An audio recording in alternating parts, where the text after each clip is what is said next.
On the second day of the 12th lunar month, a light snow had just fallen, melting upon landing, and the air grew increasingly damp and cold.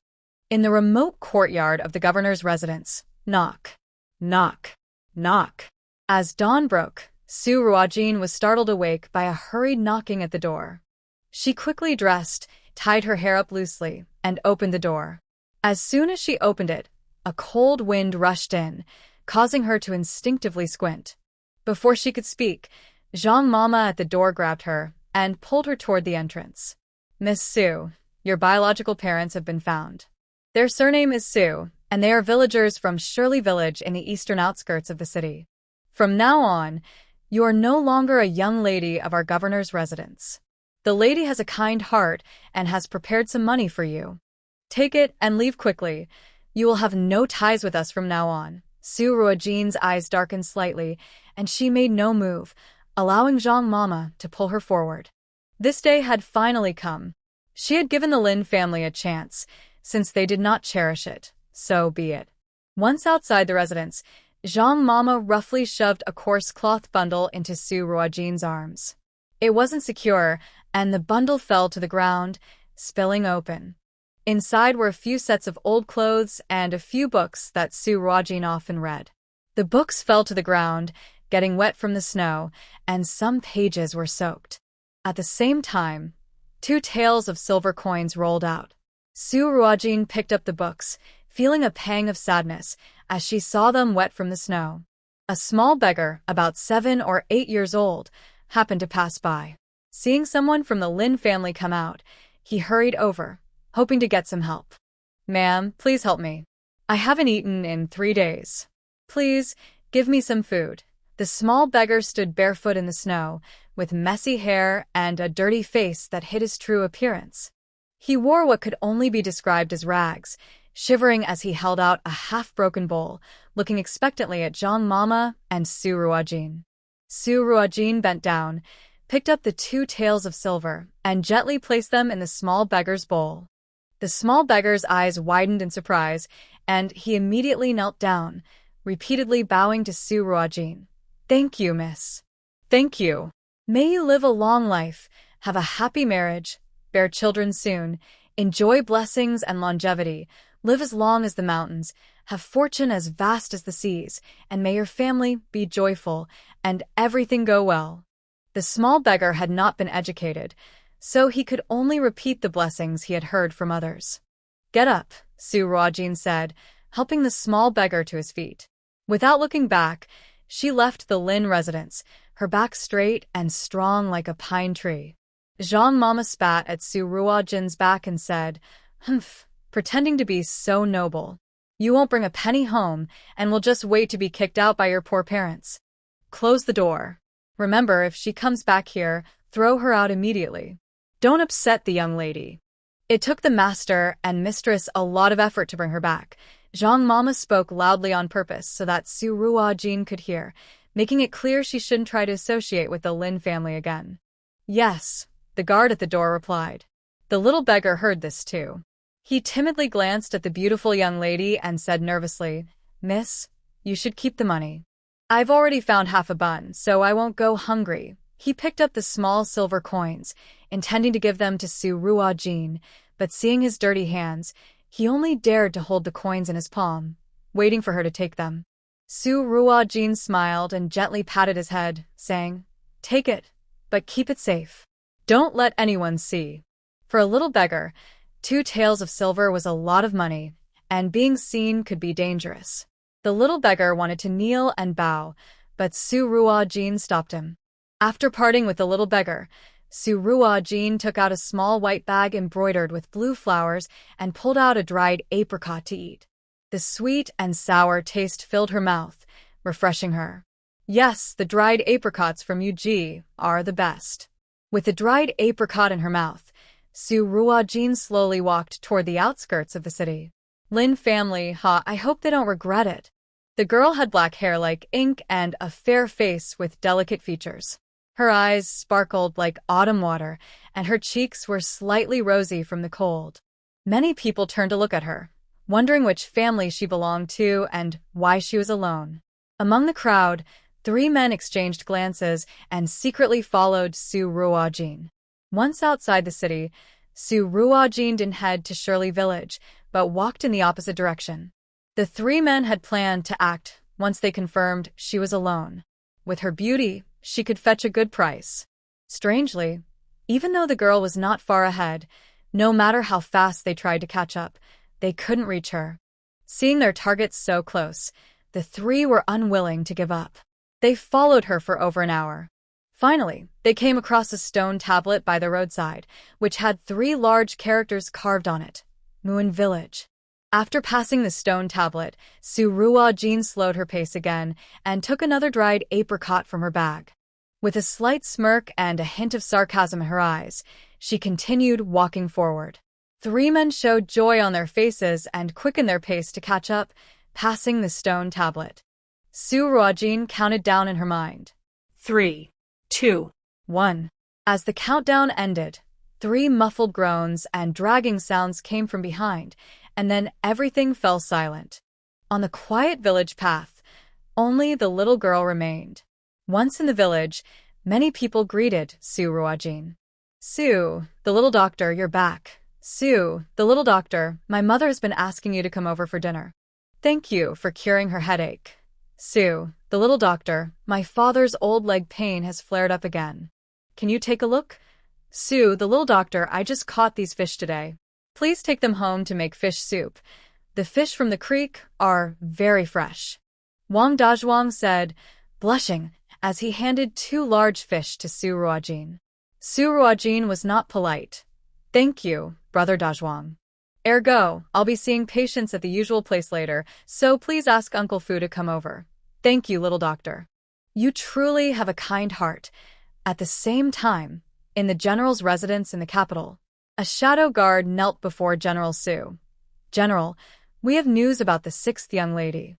Someone saw her in the village 10 miles east of Yinyong." Su Yunfeng instantly stood up from his seat and shouted, "Quick, prepare the horses. Father, we should go too." As the new year approached, the Su family's children had all returned home early. Hearing news of their sister, the five brothers were filled with excitement and guilt. Any one of the five brothers from the Su family could shake the capital with their presence. 14 years ago, during the Lantern Festival, the five brothers took their little sister out to enjoy the lanterns and lost her when she was just over a year old. Over the years, they had searched throughout the entire Great Chu Kingdom and even neighboring countries, but found no trace of their sister.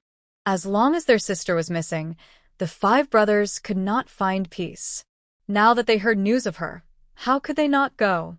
"I will go too," said the old Master Su as he entered, supported carefully by a young girl in a light yellow robe who had a delicate appearance.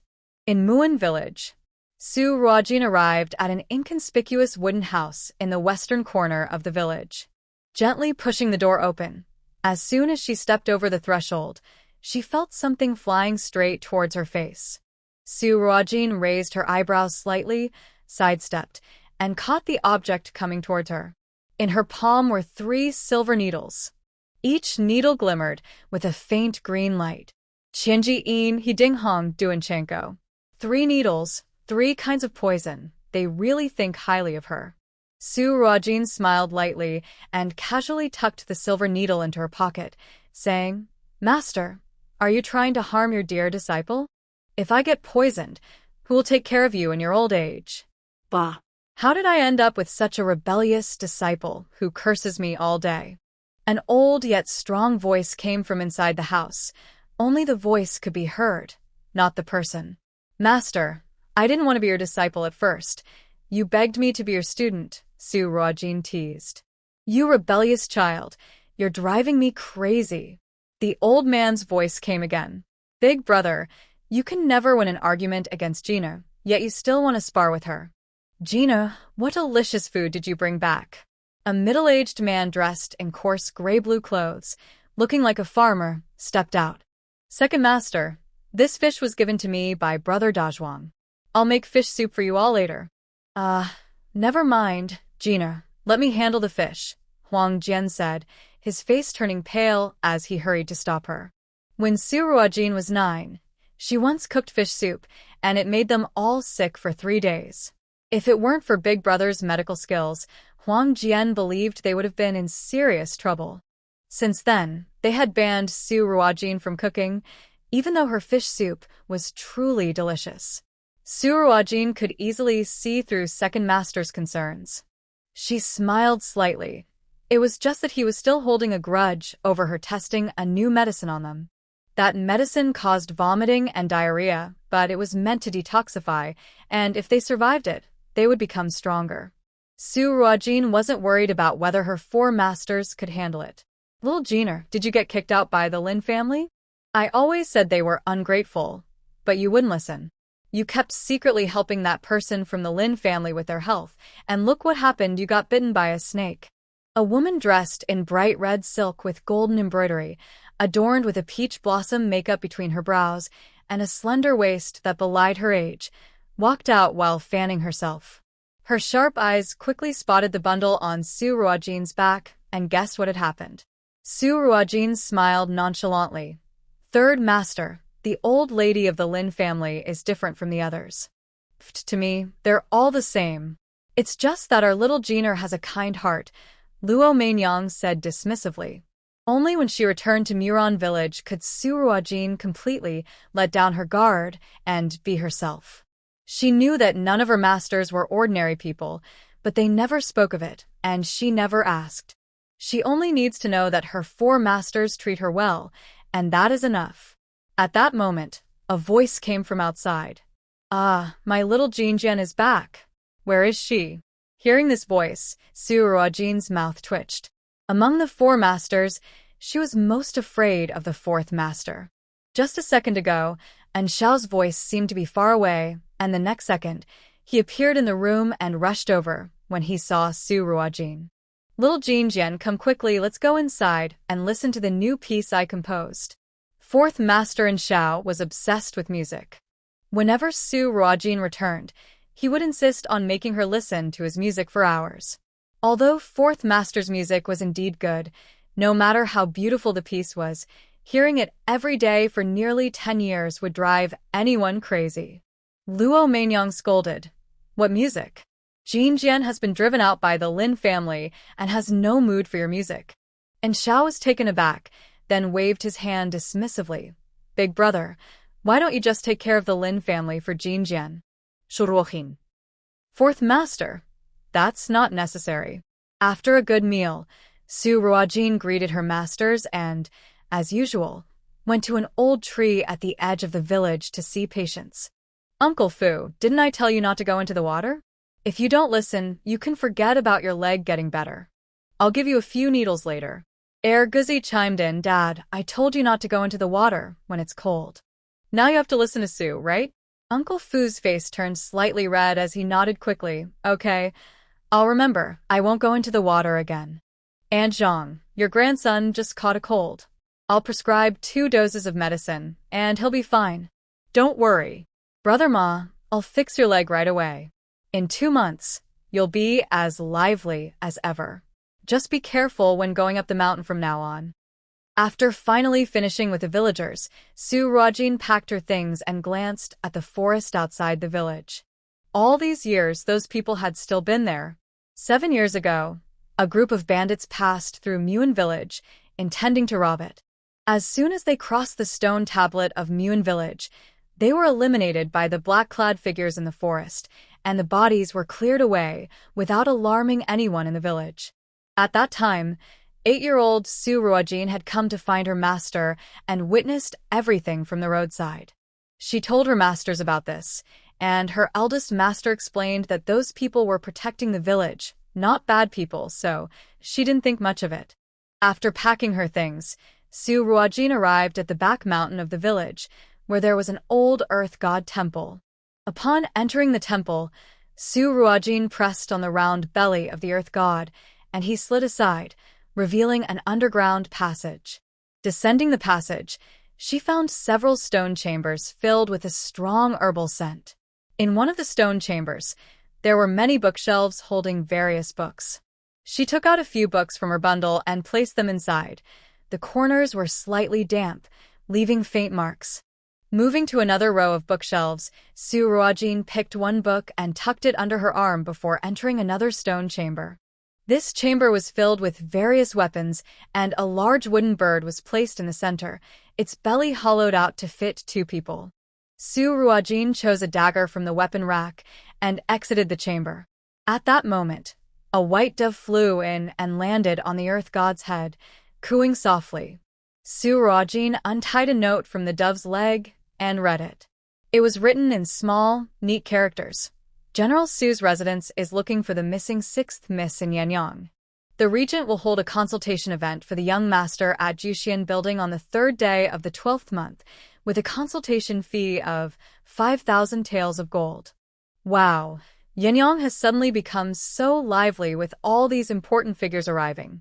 The search for the 6th miss by General Su has nothing to do with her, but the 5,000 taels of gold for the consultation is quite appealing. The 3rd day of the 12th month? That's tomorrow. After feeding the dove some wheat, Su Ruojin clapped her hands and returned to the wooden house. In the yard, an elderly man in his 60s was carrying a bucket of water to water the herbs planted there. Su Ruojin approached the old man, took the bucket from him, and slowly watered the herbs. Master, the regent will hold a consultation event at Jushian building tomorrow, and anyone who can cure the young master will receive a fee of 5,000 taels of gold. Really? Are you interested? Yi Xuanji looked at his young apprentice with curiosity.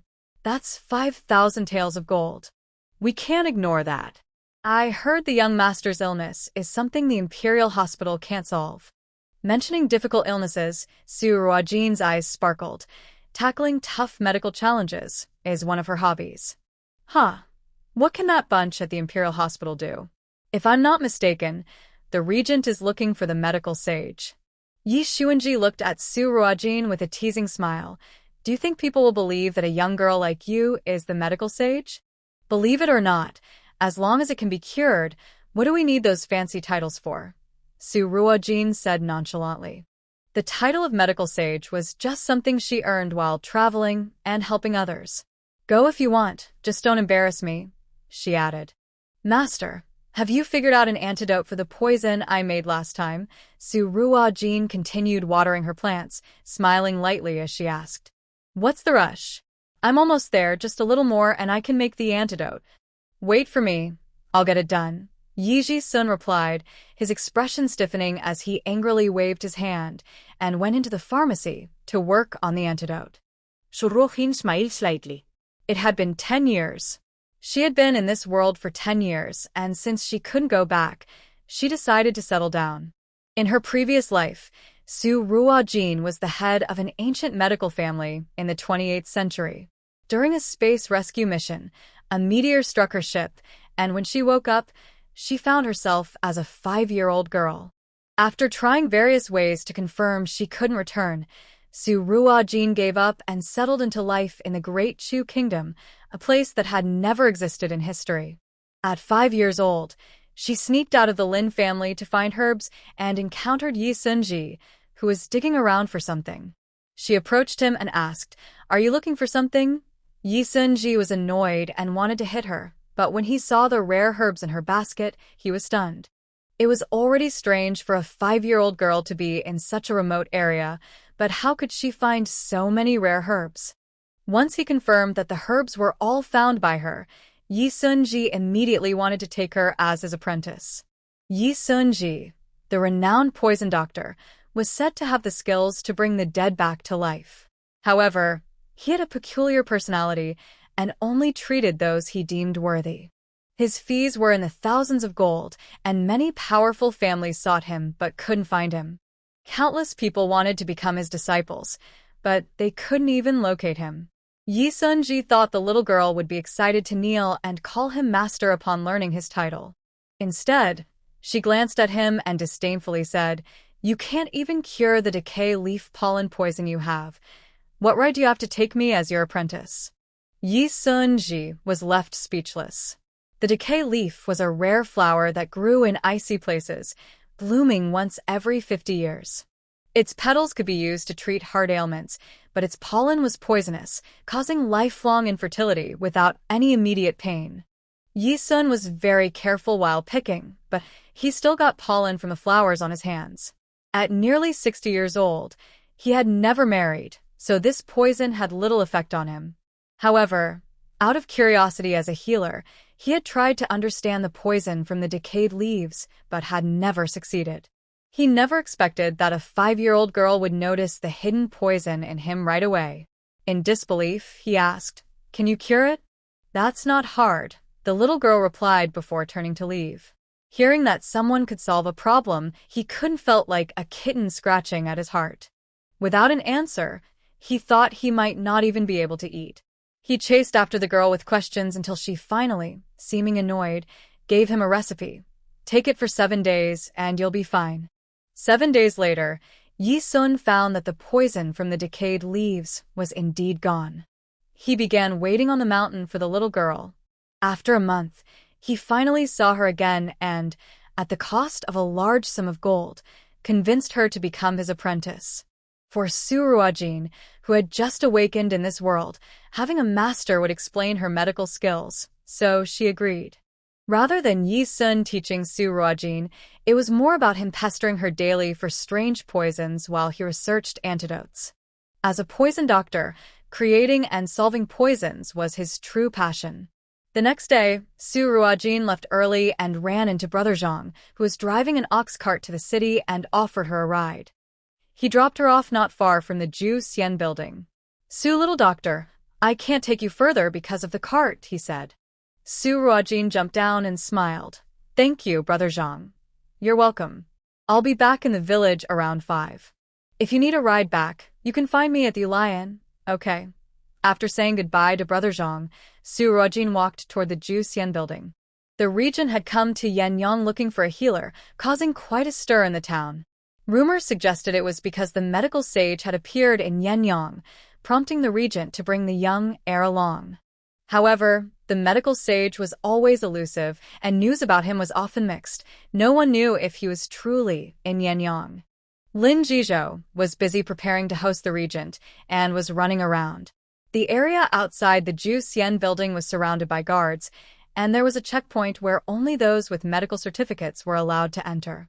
As Su Ruojin approached, a young attendant came over to shoo her away, saying, "Go away, we're not serving outsiders today."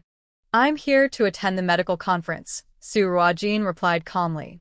The attendant paused, looked her up and down, and then laughed loudly. "Little girl, I didn't expect you to learn how to lie at such a young age. You attend the medical conference? Hurry up and leave before you disturb someone important. Don't say I didn't warn you." The attendant looked at her with disdain. Although the girl was pretty, he thought she was foolish. He had seen her get off a cart. No real doctor would be so poor they couldn't afford a proper carriage.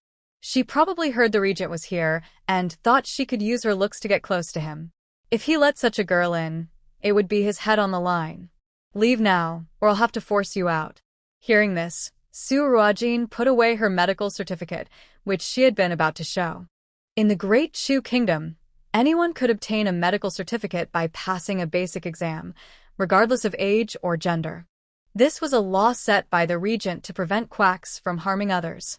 Su Ruojin had received her certificate at the age of 10.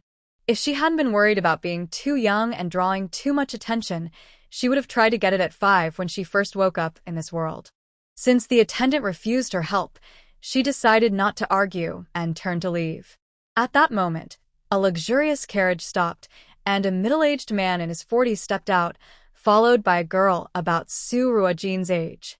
The attendant's eyes lit up upon seeing the man, and he hurried over, saying, "Dr. Kai, you're here. This way, please."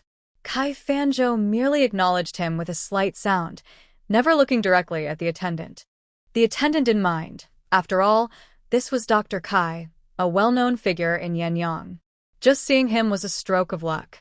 There were rumors that Dr. Kai was the legendary saint of medicine, and some had boldly asked him if he was indeed the saint.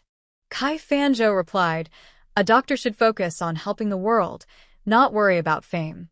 Though he didn't directly claim to be the saint, his words earned him respect for his integrity and humility, leading people to believe even more that he was the saint. His good deeds in healing the suffering of the people without seeking recognition truly made him a saintly figure.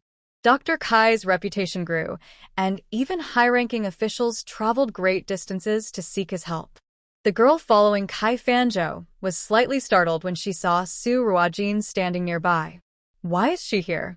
Kai Fanzhou noticed something was off with Lin Wanqing and asked, "Qing'er, what's wrong?" Lin Wanqing came back to her senses, put on an appropriate smile, and gently shook her head. "Master, it's nothing. All right, when you meet the regent later, make sure to behave well and show proper etiquette." "Yes, master," Lin Wanqing replied obediently, lowering her head. The regent, Xiao Yanchu, was the war god of the Great Chu Kingdom, commanding the army at just 21 and assisting in state affairs. It was said that the regent was handsome and divine, still unmarried, and had no concubines, only a child from his late brother, Prince Yu, who suffered from a strange illness. This medical conference was held to treat that child. If Lin Wanqing could catch the regent's eye, what would a small county office matter? Thinking this, Lin Wanqing's eyes sparkled, and her cheeks flushed slightly as her heart raced. Su Ruojin watched this scene and scoffed before leaving. She had come to treat the young master, but since they didn't appreciate her, there was no need to make herself uncomfortable.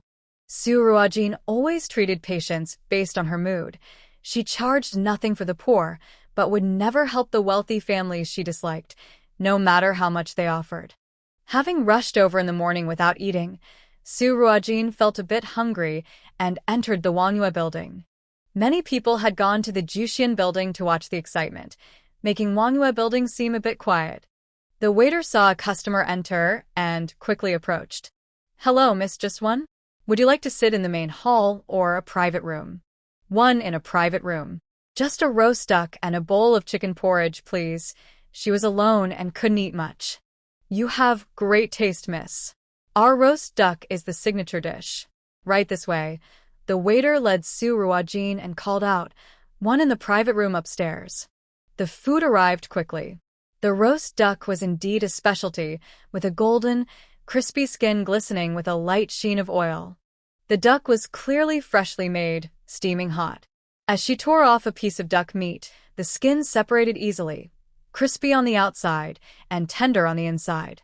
Paired with the restaurant's special sweet sauce, the savory duck combined perfectly with the sweetness of the sauce, creating a rich flavor that lingered on the palate. After taking a bite of the duck, Su Ruojin's gaze unintentionally drifted toward the curtain of the private room. The curtain moved slightly, and seeing a pair of small feet beneath it, Su Ruojin smiled gently. "If you don't come out soon, I might finish this duck meat." Upon hearing this, there was no more movement from behind the curtain. Su Ruojin stood up and walked softly to the curtain, pulling it open. The person behind the curtain seemed surprised to be discovered, staring at Su Ruojin with wide, frightened eyes. In front of her was a boy about 4 years old, pale and dressed in luxurious clothing, clearly from a noble background. Suddenly, the child rolled his eyes and collapsed to the ground, convulsing. "Oh no!" He was scared.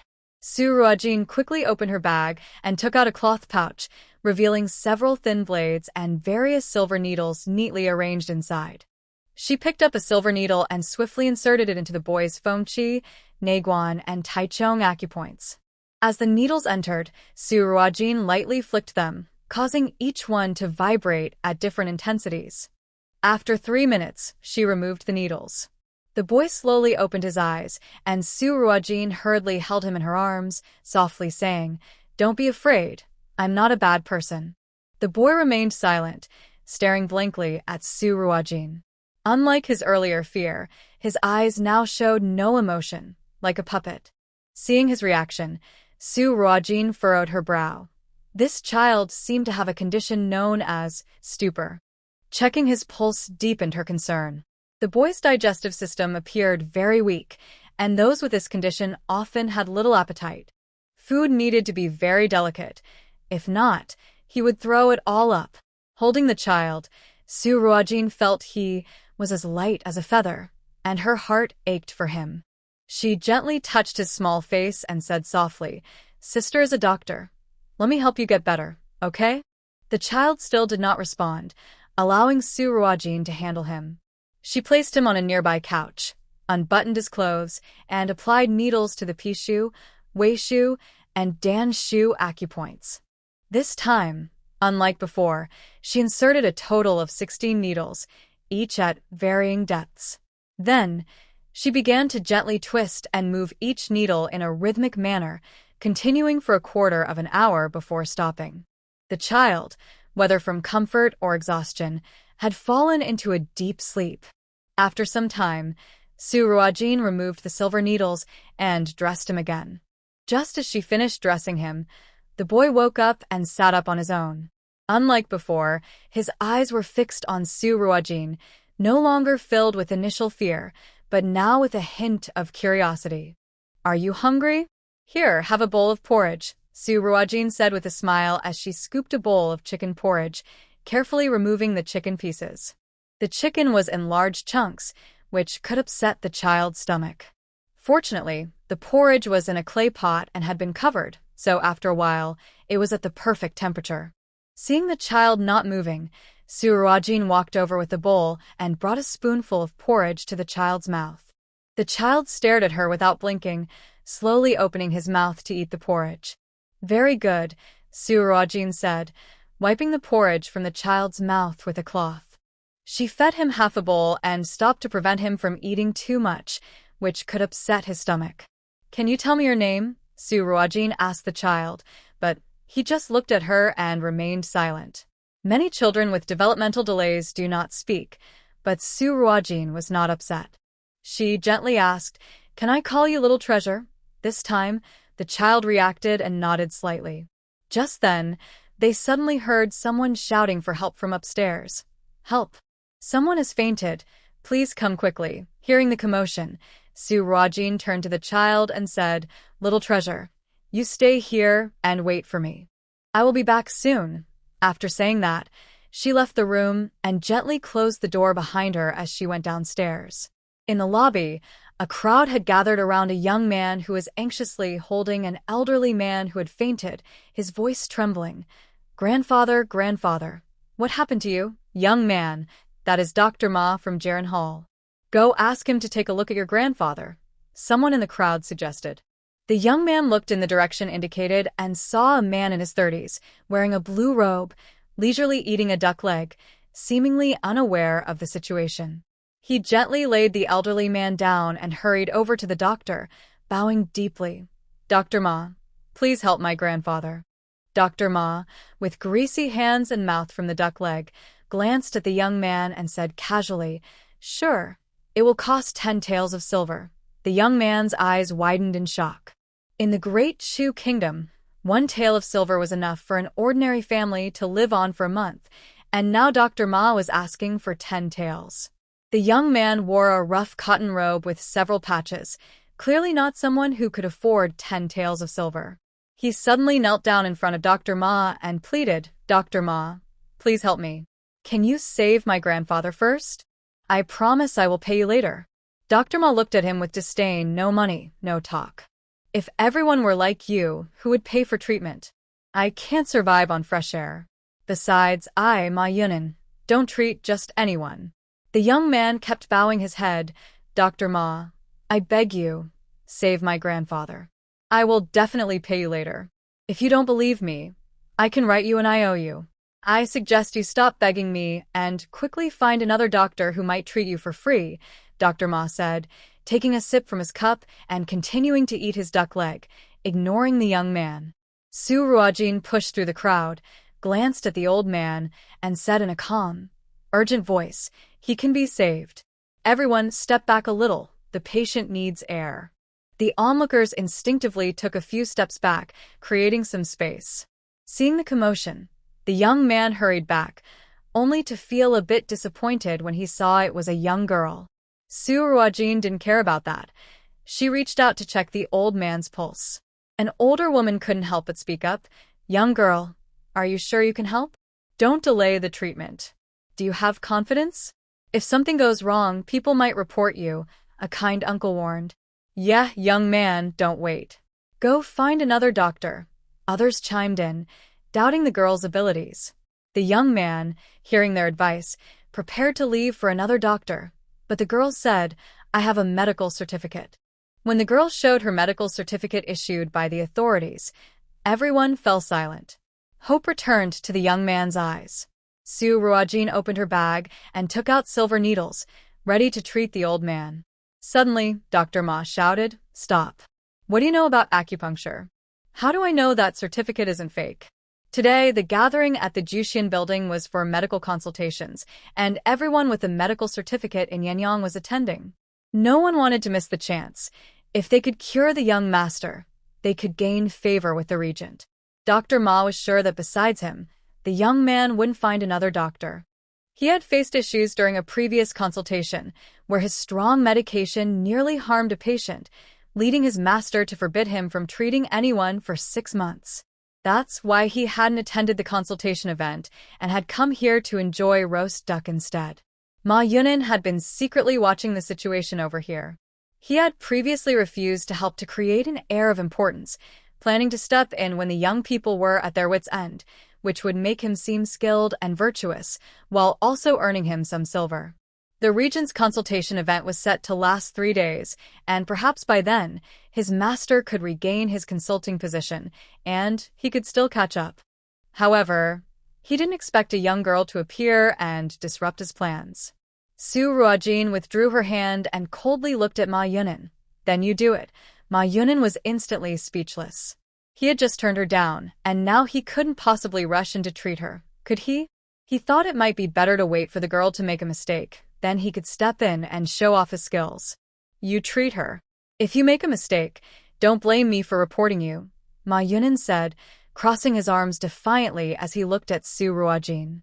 The young man felt uncertain with Ma Yunin's interference and looked at Su Ruojin with concern. Mainly, Su Ruojin was too young and still a girl. Could she really handle it? Su Ruojin, however, wasted no time. She picked up the silver needles and skillfully began to needle the Shunmen, Xiaohai, Xiuza, and Naguan acupoints. A flicker of shock crossed Ma Yunin's eyes. When an expert makes a move, you can tell their skill right away. The girl's technique was not something someone without medical knowledge could achieve. Ma Yunin found it hard to discern her methods, feeling as if her movements were fluid and even more skilled than his master's. No, that couldn't be. His master was a renowned doctor, far beyond what this young girl could compare to. A wave of unease washed over him. Could she really treat patients?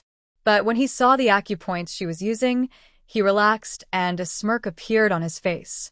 He had assessed the elderly man's condition and determined it was a sudden fainting spell. She should be needling the Baihui, Shuego, and Fengfu points, not the Shunmen, Xiaohai, and Xiuza points. It was a complete mess. Ma Yunin scoffed. "This old man has a sudden fainting spell, and you're using all these random acupoints. Young lady, you really don't take lives seriously." "I think you." Hearing this, Su Ruojin shot him a glance, her eyes icy and cold. Ma Yunin was startled and swallowed his words. This young girl, though not very old and quite pretty, had such a fierce gaze. "The old man has a heart condition. Why are you needling Baihui, Shuego, and Fengfu? You're just a quack." Su Ruojin continued her work without pausing. Ma Yunin was furious upon hearing this. As a respected doctor at Jiren Hall, being called a quack by a young girl made him wonder how he could continue to work in this place. "Explain yourself. Who is the quack? Do you even know who my master is?" Ma Yunin believed that if the girl knew who his master was, she would be so scared that she would apologize to him. Su Ruojin didn't even glance at Ma Yunin. "I don't care who your master is. Someone who can't tell the difference between a fainting spell and a heart condition is a quack. If I were your master, I would have kicked you out of the school long ago. A fainting spell usually comes with dizziness and vomiting. Look at this old man. He is clean, with no signs of vomiting. His lips are purple, his pulse is barely detectable, and he has almost no breath. This is not a simple fainting spell." A young man who had been worried after hearing Ma Yunin's words began to trust Su Ruojin when he saw her calm demeanor. Even if he couldn't understand her technique, it was clear she knew her stuff. He spoke up to defend her. "Dr. Ma, If you don't want to help, then don't stop this doctor from treating my grandfather. Ma Yunin was taken aback by this response, his face flushed with anger. I am a direct disciple of the great Dr. Kai. How can she, some unknown country doctor, compare to me? If you trust her, just wait for your grandfather's body to be brought back. Being a direct disciple of Dr. Kai meant that even the local officials treated him with respect. Now, being questioned as a quack made him furious. A nearby woman scoffed. You stand by while someone is in danger, and then criticize others. I don't think this disciple of Dr. Kai is all that great. Exactly, another person agreed. Ma Yunin noticed that the respect he once received had turned into disdain. His voice twisted with anger. Fine, believe her. But if something goes wrong, don't come to me for help. I won't clean up her mess. If she manages to cure him, I will kneel and apologize. Stop shouting if you can't help. You're just getting in the way. Move aside. If you want to kneel, I'll give you plenty of chances later, Su Ruojin said, clearly annoyed and holding back her anger. If Ma Yunin continued to argue, she wouldn't mind silencing him first. She was really annoyed by this mediocre doctor, who, feeling a bit skilled, looked down on others. He couldn't even help a patient himself, and yet wanted to interfere with others trying to save them. A young man stepped forward and stood in front of Ma Yunin, saying, Please take a few steps back and don't disturb a doctor while she's helping. Earlier, the young man had been kneeling and begging him, but now he stood tall, towering over Ma Yunin. The young man often worked on the farm, making him appear quite strong, unlike Ma Yunin, who was a weak doctor. Ma Yunin instinctively took a few steps back and waved his sleeves, saying, I want to see how you managed to kill someone. At that moment, no one interrupted her as she finished her last needle. The old man's brow visibly furrowed, and his eyelids twitched slightly. People around gasped, He's awake. Hearing this, Ma Yunin's face changed dramatically as he stepped forward to watch, seeing the old man slowly open his eyes. He thought to himself that even if he were the one giving the needles, it wouldn't be possible for someone to wake up so quickly. It would usually take 3 days of treatment with needles and herbal medicine for the old man to regain consciousness. How could this young girl manage to wake him up with just one needle? Iron Pillar. The old man weakly spoke.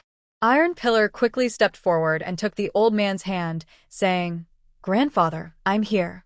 A woman in the crowd couldn't believe it, saying, Young lady, you are amazing. After that round of needles, the old man woke up. Please, it was just a lucky coincidence. Young man, I advise you to take your grandfather to the clinic for a checkup. Just because he looks better doesn't mean he won't develop some strange illness from the treatment, Ma Yunin sneered from the side. The woman was upset by his words. Dr. Ma, when that young man begged you to help, you refused. Now that this young girl has saved him, why are you still making sarcastic comments? Are you trying to avoid taking responsibility and not bowing to her? The crowd agreed. Yes, you should admit your mistake and bow to the young lady. Ma Yunin's face turned red and pale as he pointed at the crowd, angrily shouting, You must all be in this together, trying to trick me. I will report you to the authorities and have you all arrested. With that, he turned to leave. Stop, Su Ruojin's cold voice rang out. Ma Yunin paused and turned back, looking smug. What? Are you scared because I figured you out? Fine, since you're young, kneel and admit you were cheating, and I might consider letting you go. Ma Yunin would not easily let Su Ruojin go. After she bowed and admitted her mistake, he would make her pay 100 taels of silver as compensation. Kneel down, what? Ma Yunin was momentarily stunned. I said kneel down, Su Ruojin said calmly, looking at him. Do you know what you're saying?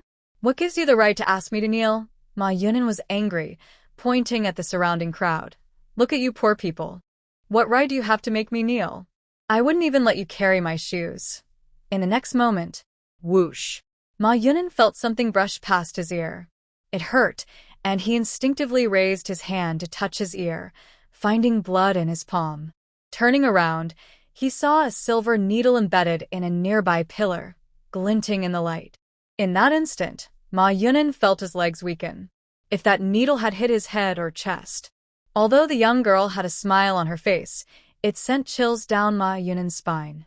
He forced himself to shout, You're just a child, and you hurt someone so easily. That's too cruel. Su Ruojin repeated. Kneel down and bow. Standing there simply, she exuded an air of pride that demanded respect and made others feel intimidated. Ma Yunan raised his head, trying to stay calm. The bow I give is not something you can handle. Besides, how will you prove that you cured this gentleman? It might just be a temporary effect. An older sister nearby couldn't stand it any longer and mocked. Oh, so you're a disciple of that Dr. Kai? With this attitude, it seems like Jiren Hall isn't all that great. Exactly, you clearly lost but won't admit it. Hurry up and bow to the girl. Kneel down. Quickly bow your head. The crowd joined in, as Ma Yunan had just insulted them all. They were ordinary people, not as wealthy as Ma Yunan, but so what? They earned their living with their own hands, never stealing or robbing. Why should they be looked down upon? Ma Yunan covered his ear with one hand and pointed at the crowd with the other. You unruly people. I remember your faces. Don't forget that Jiren Hall is holding a free clinic soon. I am the attending doctor.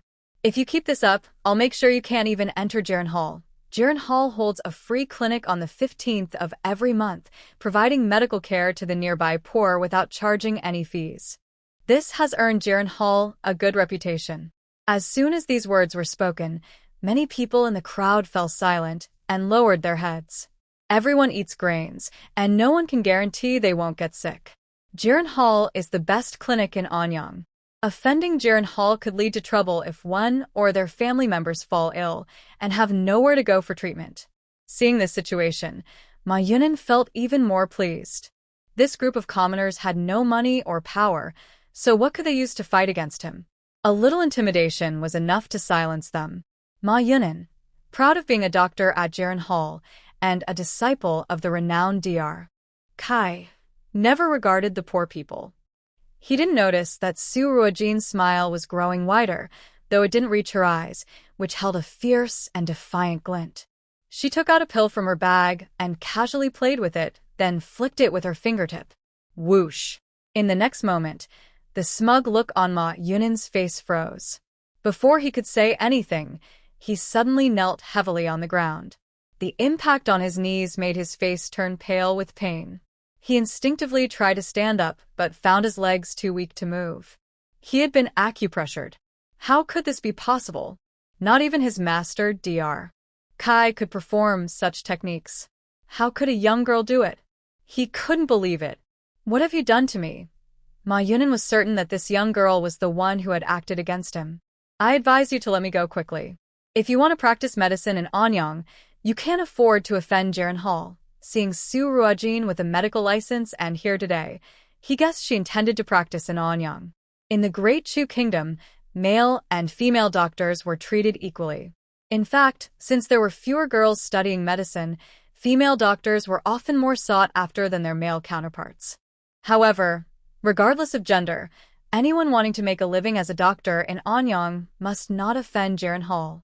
Everyone knew that Jiren Hall belonged to Dr. Kai, who had made many influential connections through his medical skills. Offending him was equivalent to offending those powerful figures. A concerned woman spoke to Su Ruojin. Young lady, maybe you should let it go and not offend Jiren Hall. Yes, young lady, it's not worth it. Others chimed in to persuade her. Su Ruojin looked at everyone and said, It's fine. She slowly approached Ma Yunan and said from above, A doctor should take pride in helping all patients, regardless of their wealth or status. As a doctor, you not only failed to help but didn't even perform the basic examinations before jumping to conclusions, seeing others being treated and then coming out to slander. How can you call yourself a doctor? Today, you will kneel here until you understand your mistake. Consider this a lesson from your master for being an ungrateful disciple. Let me go. If you don't, I'll report you to the authorities and you'll regret it. Ma Yunan glared fiercely at Su Ruojin, secretly trying to free himself, but it was in vain. Su Ruojin smiled lightly and turned to the crowd. Did anyone see me make Dr. Ma kneel? He willingly accepted his bet and chose to kneel himself, right? The pill she had thrown had rolled away long ago, and who would believe that a young girl could use a pill as a weapon? Even if someone found it, who could blame a doctor for accidentally dropping a pill? The people around had long disapproved of Ma Yunin's actions, and now they certainly wouldn't stand by him. Taiju slowly helped his grandfather, who had just woken up, and spoke first. Yes, we only saw Dr. Ma kneel on his own. It has nothing to do with the young lady. Exactly. We all saw it. When you knelt, the young lady was far away from you. At your age, are you trying to take advantage of a young girl? How shameless. You're bringing shame to Jiren Hall. If I were his master, I would expel him from the school. The crowd echoed in agreement, and everyone looked at Ma Yunin with disapproval. The commotion grew louder, attracting not only diners in the restaurant but also passers-by who gathered at the entrance to watch. Seeing the crowd grow, the older sister called out, "Everyone, come and see. A doctor from Jiren Hall is trying to take advantage of a young girl." Upon hearing Jiren Hall, the crowd whispered and pointed at Ma Yunin, who was kneeling. At that moment, he felt none of his previous arrogance. He wished he could find a hole to hide in. If his master found out about this, he couldn't imagine what would happen. He could only glare at Su Ruojin, wishing his gaze could kill her, as if she had been stabbed 1,000 times. In his heart, Ma Yunin vowed that if this young girl dared to stay in Yinyong, he would make her pay dearly. Su Ruojin didn't care what he thought. She wasn't being too harsh, she just wanted him to kneel for 2 hours. Even if she knew his thoughts, she wouldn't mind. If he behaved, that would be fine, but if he dared to act up, she wouldn't hesitate to make him kneel for the rest of his life. She walked up to Taiju and said, "The old man has a weak heart, so please don't let him rush around too much, and try not to upset him. I have some medicine here. If he shows any signs of fainting, give it to him right away." Taiju thanked her repeatedly, took the medicine, and awkwardly pulled out a couple of small silver coins and 10 copper coins from his pocket. "Miss, oh no, doctor, this is all the money I have right now, but don't worry, I will earn more and send you money every month." Su Ruojin smiled and shook her head. "No need for money. Just remember not to let the old man overwork himself." She was about to turn and go upstairs when the older sister who had spoken up for her stopped her. The older sister held her back and said with a smile, "Young lady, you are so skilled. Which clinic do you work at? I will come to you for treatment in the future." The people around them started to respond, Yes, we will all come to you for treatment." Su Ruojin felt a bit sorry and said, "Sister, my clinic isn't open yet." The older sister looked a bit disappointed but caught the important part of what Su Ruojin said. Since the clinic wasn't open yet, it meant she planned to open one. She quickly asked, "When will your clinic open and what will it be called?" "I will definitely come then." Su Ruojin thought for a moment. "It will be called Renee Tang and it will open soon." "Great. I will wait for you to open it." "Yes, we will all wait for you to open your clinic," the people around them echoed. They had seen the young lady's medical skills firsthand and appreciated that she didn't charge the old man anything. Who wouldn't like a good doctor with both skills and ethics? Ma Yunin sneered coldly, his eyes glaring at Su Ruojin. "Then I done?" He doubted she would ever get it started. Su Ruojin was worried about Xiao Bao and quickly headed upstairs as soon as everything was settled. As she approached the room, she noticed that the door she had closed earlier was now slightly ajar, causing her to feel startled. She hurried over. At the door, Su Ruojin sighed in relief. Behind a crack was Xiao Bao, staring out with wide eyes. When Xiao Bao saw Su Ruojin return, he immediately took a few steps back. Su Ruojin gently pushed the door open, crouched down, and softly asked, "Xiao Bao, I'm back. Are you feeling any better now?" Xiao Bao nodded slightly, and she noticed that his eyes no longer held fear but rather curiosity. Seeing the child like this, Su Ruojin felt a bit relieved. It seemed that the little one's condition was not as serious as she thought. It was more like he had been hurt emotionally by something. What could such a young child have gone through? Su Ruojin smiled. "Can I take you home now? Can you tell me where your home is?" The little one shook his head and tugged at her dress. Su Ruojin felt a bit troubled. Could this child really not remember where he lived? The clothes he was wearing were made of fine silk, known as brocade, which meant he likely came from a well-off family. With a sigh, Su Ruojin thought she couldn't just leave the child alone. Well, for now, she would take him with her. It wouldn't be hard for the dark chamber to help find his family later. "Would you like to come home with me?" I'll take you back once I find your family. The little one's eyes brightened a bit, and he nodded gently. Su Ruojin held his hand and walked out of the building. Today's medical conference was a big event for Yinyong City, and many vendors had set up stalls along the streets. As they walked, the little one suddenly stopped and stared blankly at something in the distance. Following his gaze, Su Ruojin saw a vendor selling cotton candy, surrounded by many children. "Do you want some cotton candy?" Su Ruojin asked softly. The little one didn't reply, just stared intently at the vendor. Su Ruojin led him to the stall. "Sir, can I have one cotton candy, please?" "Sure," the vendor replied, taking a coin and handing her a rabbit-shaped cotton candy. Su Ruojin bent down to give it to the little one, but he just looked at it without reaching out. "Go ahead, you can eat it," she encouraged gently. The cotton candy was soft and safe for the child's stomach. The little one still didn't move, so Su Ruojin patiently encouraged him. After a moment, he slowly raised his hand to take the cotton candy, then offered it back to Su Ruojin, his big, watery eyes looking at her with a hint of determination. Did he want her to eat first? Understanding his intention warmed Su Ruojin's heart. She gently patted his head, saying, "You eat it, I won't." Only then did the little one lick the cotton candy lightly. It was very sweet. His beautiful big eyes squinted with a smile. Just then, a woman dressed as a maid rushed towards the two and grabbed the little one, saying, "Oh my young master, I've finally found you. Come back with me." "How can you eat this?" "It's dirty. Throw it away." With that, she knocked the cotton candy out of the little one's hand and tried to pull him away.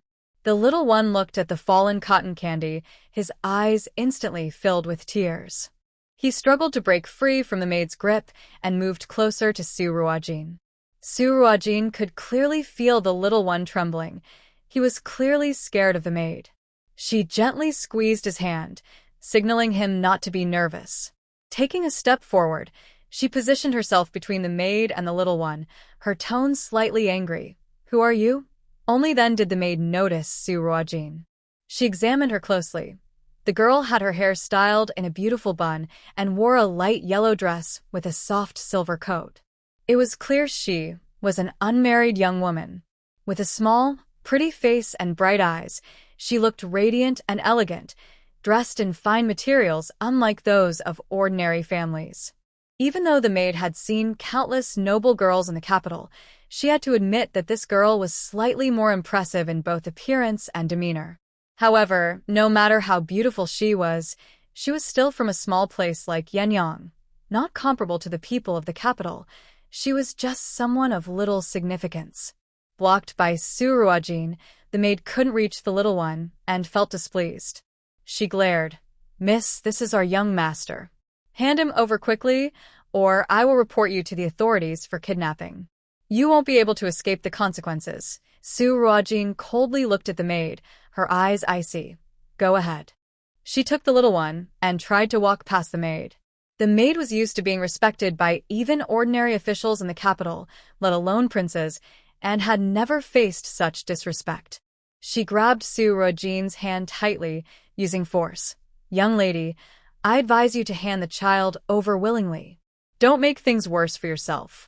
If my master gets involved, your whole family will suffer. Don't say I didn't warn you." If it weren't for her master's orders not to reveal the young master's identity, the maid felt she wouldn't have to endure this.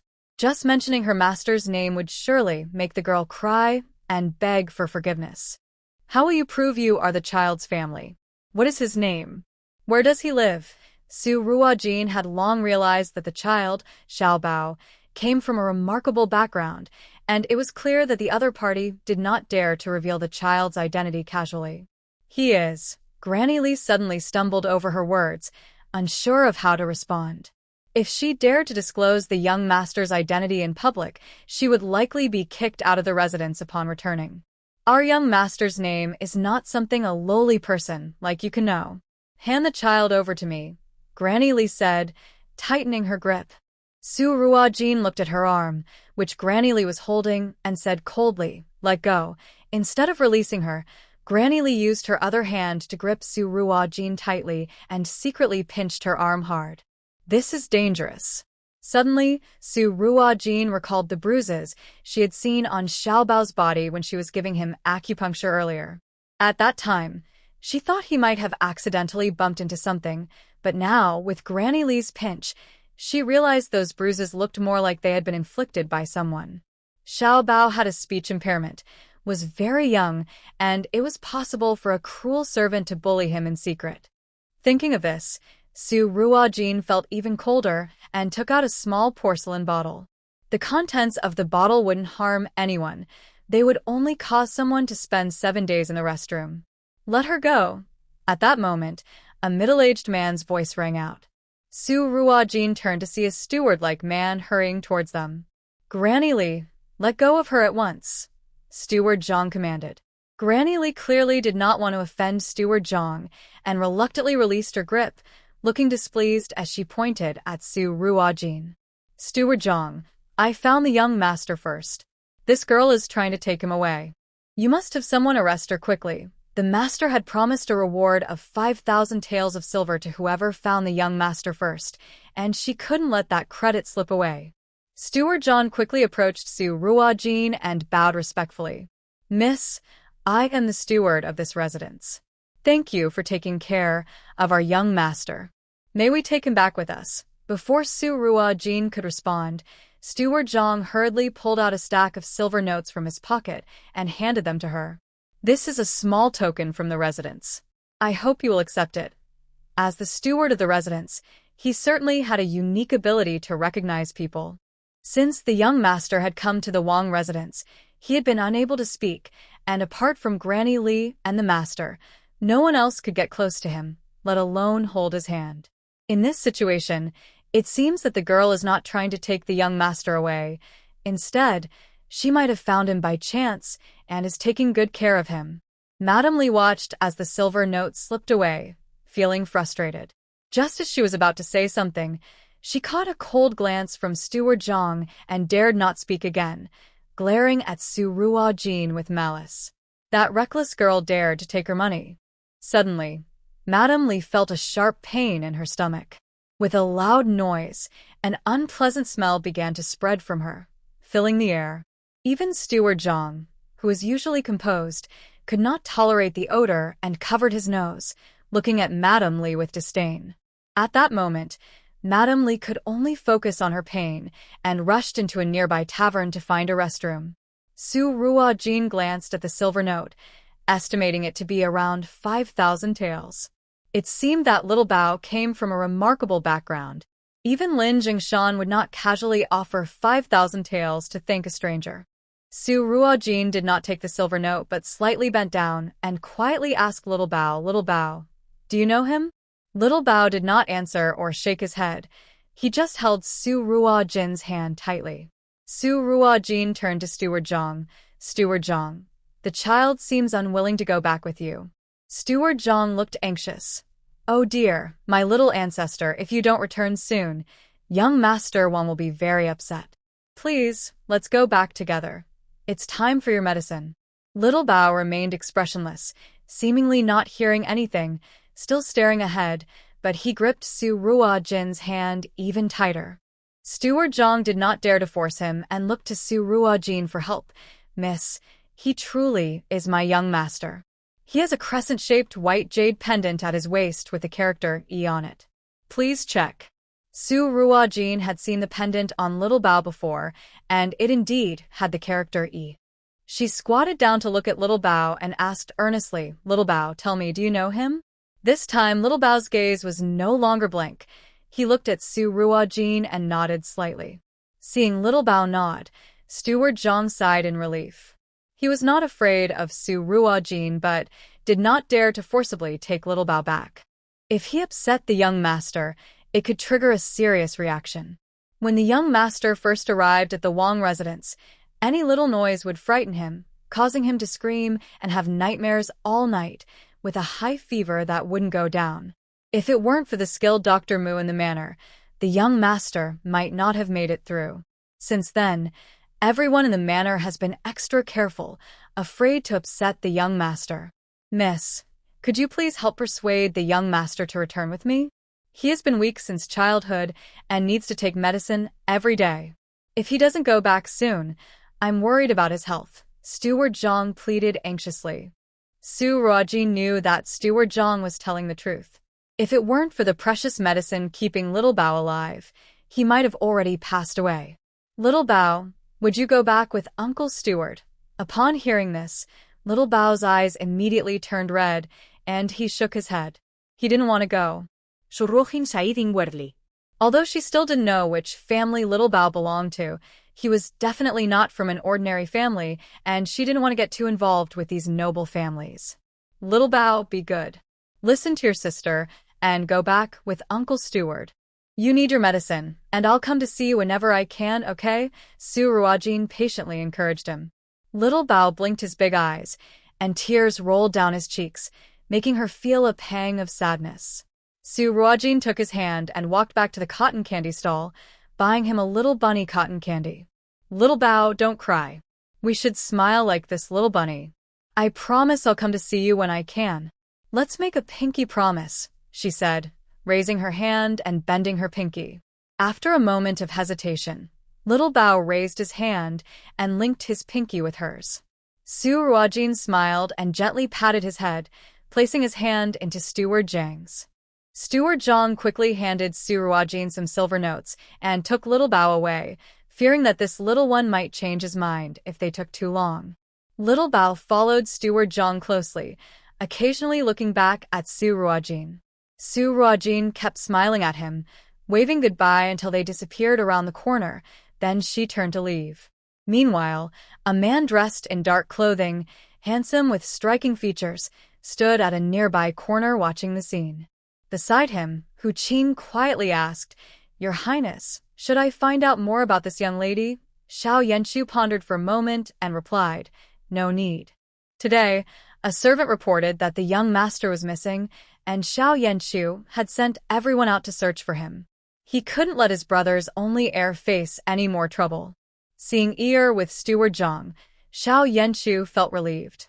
As for the young lady, since she accepted the silver notes from Steward Zhang, they were even. Back at Yinyong's temporary residence, Xiao Yanshu entered the small room where Du Mama was feeding the child a bowl of sea cucumber porridge. No matter how Li Mama tried to coax him, the little spoon was held near his mouth, but the child wouldn't open up, just sitting there in a daze. Seeing Xiao Yanshu come in, Du Mama put down the bowl and bowed, saying, Your Highness, the young master refuses to eat. He might have been scared today. Why are you the one feeding him? Where is Li Mama? Since the young master arrived at the palace, he had always been cared for by Li Mama, and he wouldn't eat if anyone else fed him.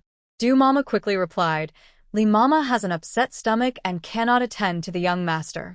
Du Mama didn't want to say directly in front of the prince that Li Mama had been in the restroom since they returned.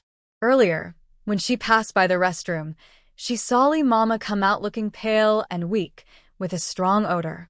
In such a state, how could she serve the young master? Du Mama intended to greet Li Mama and ask about her condition, but as soon as Li Mama came out, her face changed, and she quickly went back inside.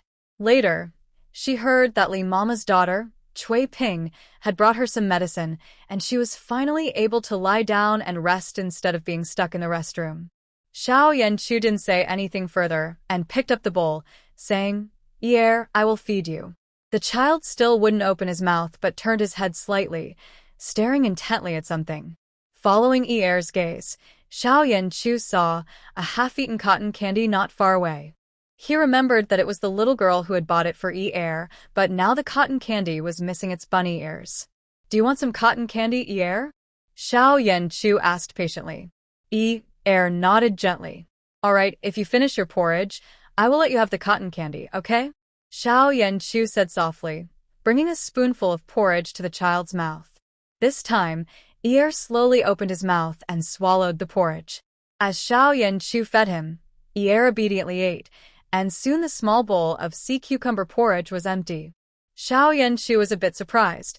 Usually, Ear would only take 1 or 2 bites of anything and refuse to eat. Today, he finished an entire bowl of porridge. Could it be that the chef made something particularly suited to Ear's taste today? Xiao Yanchu asked, "Who cooked this porridge today?" Du Mama lowered her head and replied, "Your Highness, it was the chef from the palace who has been taking care of the young master's meals. The young master has a very delicate appetite, so the royal residence always has a special chef to take care of his meals. Even this time in Yinyong, the chef was brought along. The chef hasn't changed, so why is Io eating so well today? No matter what, it's good that Io can finish this small bowl, and Xiao Yanchu feels quite pleased. A reward. What good news do we have that the prince is giving a reward?" Just as Xiao Yanchu finished speaking, a male voice came from the doorway. A young man dressed in a light blue robe, looking handsome and refined, walked in. Xiao Yanchu didn't need to turn around to know it was Mu Jingshan returning. How did it go over there? The people who came today, with their limited medical skills, can't even be compared to a medical sage, Mu Jingshan said with a look of disdain. Hearing that the young master had returned, Mu Jingshan hurried back from the consultation meeting. As soon as he entered the room, he saw the empty bowl in Xiao Yanchu's hand. This was Ear's special little jade bowl, and he was a bit surprised. Did Ear finish the porridge? Before Xiao Yanchu could respond, Mu Jingshan stepped forward to check Ear's pulse. He switched hands while feeling the pulse and gradually furrowed his brow. Seeing him like this, Xiao Yanchu's heart sank. Mu Jingshan had always taken care of Ear's health, and checking the pulse usually didn't take long, unlike today when he seemed so serious. "What's wrong with Ear?" Xiao Yanchu asked anxiously. Mu Jingshan stood up, ignoring Xiao Yanchu, and walked outside while resting his chin on his hand, mumbling, "Strange, it shouldn't be like this." "What went wrong?" Mu Jingshan, "Stop right there." Xiao Yanchu shouted angrily, feeling ignored. Mu Jingshan turned to see Xiao Yanchu's dark expression and realized he had upset this fierce prince again. He quickly put on a smile. "Your Highness, it's nothing. Nothing at all. The young master is fine, and for some reason his health seems to have improved a lot. I'm just trying to figure out what's going on. By the way, Your Highness, did the young master eat anything unusual today? His sudden improvement has me puzzled." Ear's health improvement? Hearing this made Xiao Yanchu happy. If Ear ate something unusual today, it could only be. Mu Jingshan followed Xiao Yanchu's gaze and saw the half-eaten cotton candy. Cotton candy? How did this street food end up in the royal residence? Did you find the medical sage? Is this cotton candy made by the medical sage? Mu Jingshan's imagination ran wild. The child is afraid of taking medicine, so the medical sage mixed the medicine into the cotton candy. Naturally, the child wouldn't resist it. Truly, the medical sage is clever. Xiao Yanchu gave him a glance. Too lazy to talk to a fool. Mu Jingshan didn't care about Xiao Yanchu's look and walked straight to the cotton candy. He reached out, took it, and sniffed it. The sweet smell filled the air, with no hint of medicine. Just as Mu Jingshan was about to tear off a piece of cotton candy to taste it, he felt someone tugging at his clothes. Looking down, he saw the young master pulling at his hem, glaring at him as if he had taken something precious. Seeing the young master so angry, Mu Jingshan was surprised and pointed at Ear, his voice filled with excitement. Ear is getting mad.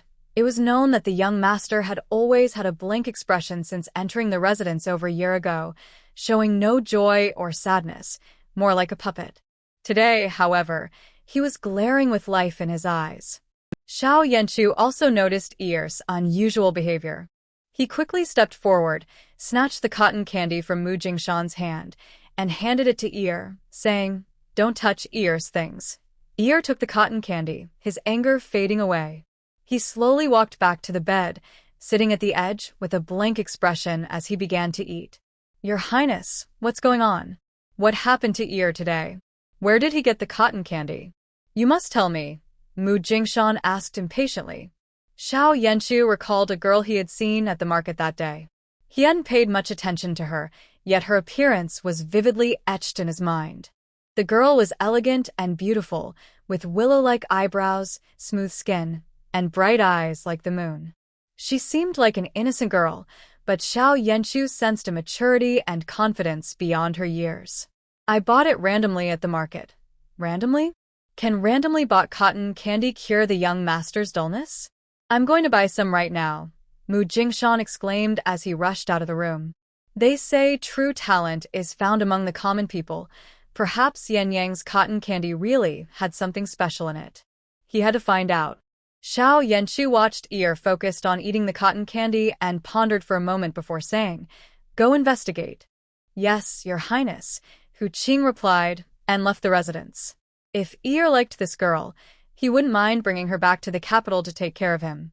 Su Ruojin, unaware that the regent was sending someone to investigate her, first went to a snack shop to buy some treats after leaving Xiaobao. She then walked to Jingshui Alley in the city and knocked on a door. "Jin Jie, you're here." A boy about 10 years old opened the door. He had fair skin, and if you looked closely, you would see that his eyes were different colors, one blue and one brown. Su Ruojin handed the pastries she was carrying to Yuan Hong, saying, "Here, your favorite osmanthus cake." Yuan Hong happily took the cake and said, "Sister Jean is the best to me." He then turned and ran into the room, shouting, "Grandma, Sister Jean is here." Hearing Yuan Hong's voice, old lady Lin quickly walked out of the house. She was over 50, with gray hair, and when she saw Su Ruojin, her face lit up with a loving smile. "Little Jean, you've come. It's cold, come inside." "Grandma," Su Ruojin called as she followed old lady Lin into the house. Once inside, Su Ruojin asked old lady Lin to sit down and checked her pulse, relieved to find that her cold symptoms had not returned. "Grandma, it's cold. Please don't touch cold water again." "Your cold has only just started to improve," Su Ruojin said, handing her a small porcelain bottle. "This medicine is the same as before. Take one each day, and I'll bring more when you finish." Old lady Lin took the medicine bottle and smiled, saying, I know. You're more nagging than I am." "Yuan Hong, go get the plum wine I made for your sister." "Little Jean, take this wine to honor your master, and don't let the Lin family find out. I owe your master for helping me.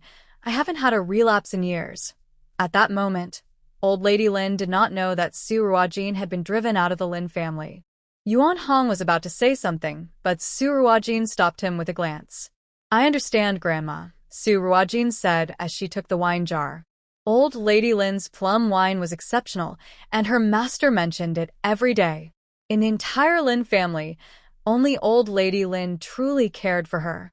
Su Ruojin had secretly helped old lady Lin with her health since she was young, claiming it was her master's help to avoid suspicion. Old lady Lin was the legitimate wife of old Master Lin. On their wedding night, old Master Lin vowed never to take a concubine, promising to be with her for life. After they married, they loved each other very much. However, one time, old Master Lin went on a journey and brought back a woman from a brothel. At that time, old lady Lin was pregnant and was so upset that she lost the baby and was left unable to have more children. From then on, old lady Lin refused to let old Master Lin step into her courtyard, considering it unclean. Later, the concubine gave birth to a son, and when the boy was 5 years old, old Master Lin took the concubine out to pay respects. On their way home, they encountered bandits and were all lost. Madame Lin believed that the child was innocent. She raised Lin Jingshan by herself, helped him with his exams, and supported his marriage, eventually leading him to become the governor. However, Lin Jingshan had always held a grudge against Madame Lin, feeling that she took his mother's rightful place. He believed that if it weren't for her, his mother wouldn't have died, and he wouldn't have become an orphan, ridiculed by others. After being promoted to governor, Lin Jingshan placed Madame Lin in the most remote part of the house, without even a servant to assist her, leaving her to fend for herself. After marrying, Lin Jingshan had a daughter, Lin Wanqing, who went missing when she was 1 year old. Madame Lin was heartbroken because she had suffered during childbirth and might find it hard to conceive again. To comfort her, Lin Jingshan brought home a girl of the same age as Lin Wanqing for Madame Lin to raise, making her the new young lady of the Lin family. Unexpectedly, the following year, Madame Lin became pregnant again and gave birth to a son. The former young lady lost her favor and became a target for bullying, living a life of scarcity. One day, 5-year-old Ruo Jin went 2 days without food and, feeling extremely hungry, ventured out to find something to eat. In the freezing cold, she collapsed at the entrance of Madame Lin's remote courtyard. Madame Lin carried her back inside, and when Ruo Jin woke up, she had transformed into Su Ruo Jin, the head of an ancient medical family. From that day on, Madame Lin raised Su Ruo Jin in her courtyard, while the others in the Lin household ignored her, enjoying their peace. Thanks to growing up in Madame Lin's courtyard, where no one paid attention, Su Ruo Jin had the chance to go out frequently without being discovered by the Lin family. Jin's sister, have some tea, Yuan Hong said sweetly, interrupting Su Ruo Jin's thoughts as he brought her a cup. His big brown and blue eyes looked at her with anticipation, as if he wanted to say something but hesitated. Madame Lin could easily tell what Yuan Hong was thinking. She gently patted his head and teased, always thinking about that knife of yours. Su Ruo Jin took her time sipping the tea and, noticing Yuan Hong's eager expression, asked, "How's your training going lately? I practice every day." "You can ask Madame Lin if you don't believe me," Yuan Hong replied quickly. Yuan Hong is quite diligent. He gets up at 5 every morning to practice without fail, Madame Lin said kindly, looking at him. "Oh, really?" Su Ruo Jin set down her cup, her eyes suddenly cold. She swiftly drew a dagger from her sleeve and lunged at Yuan Hong with speed and force. Yuan Hong reacted quickly, swiftly retreating to avoid the dagger aimed at his face. Su Ruo Jin leaped forward again to stab at Yuan Hong, who raised his hand to block her. The two began to fight in the small room of Old Lady Lin, and soon they moved outside to the yard, feeling that the fight was not intense enough.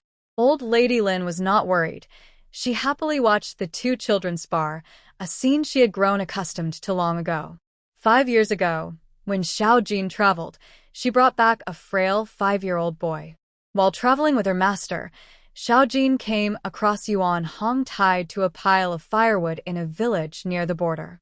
The villagers were preparing to burn him alive. Yuan Hong had unusual eyes, and after his father died unexpectedly while hunting and his mother fell ill and passed away, the villagers believed he was a curse, responsible for his parents' deaths. They thought that if he wasn't burned, he would bring disaster to the village. The boy, tied to the firewood, was in tattered clothes, with a cloth stuffed in his mouth.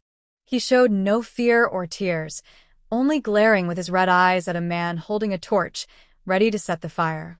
Yuan Dezhuang approached the boy, sneering, "Yuan Hong, don't blame your uncle for being cruel. If I let you go, it would ruin our entire village. Blame your bad luck for your parents' deaths." Just as Yuan Dezhuang was about to throw the torch onto the fire, he felt a sudden numbness in his hand, causing the torch to drop to the ground. Panicking, he realized he couldn't move his hand and shouted, "Who is it?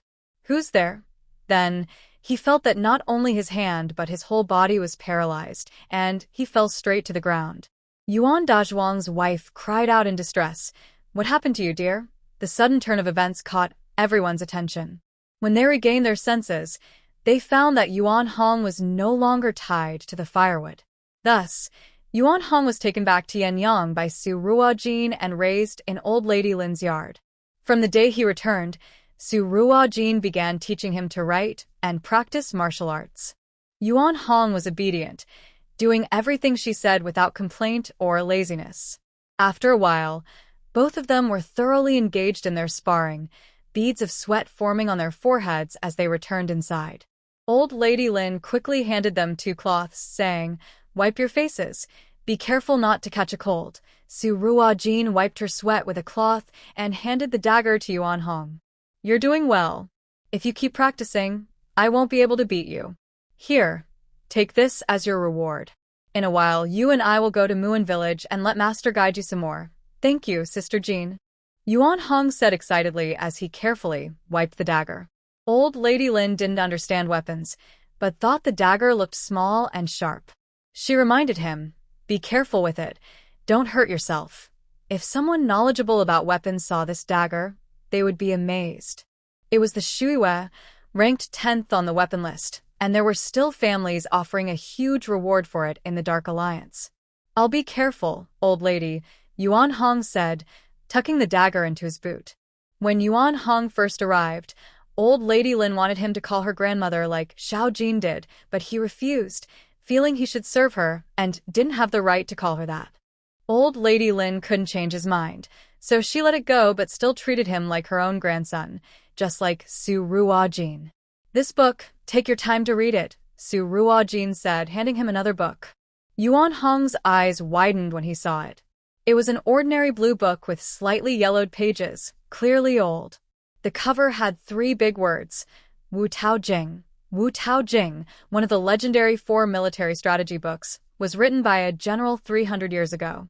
It was said that the book was buried with the general after his death and was lost ever since. Yuan Hong had seen this book mentioned in other texts. The books Sister Jean had given him before were about martial arts techniques, so he never expected to receive a military strategy book today, especially one that was lost. His hands trembled slightly as he held the book. Sister Jean, how do you have this book? Su Ruojin smiled and said, It's for you to learn. No need for so many questions. I will check your progress later. If you have any questions, you can write them down and ask Master. Okay, Sister Jean, I will read it carefully. After being saved by Su Ruojin, Yuan Hong showed great interest in martial arts and military strategy. The first time he received the martial arts manual from her, he read it all night and memorized everything, practicing eagerly and excitedly declaring he wanted to become a great general one day. Since the child enjoyed learning, Su Ruojin encouraged him and often took him to receive guidance from Master. Grandmother, I want to open a clinic, Su Ruojin suddenly said. Lady Lin was momentarily surprised. You want to open a clinic? Yes. Su Ruojin walked over to Lady Lin and started to massage her shoulders.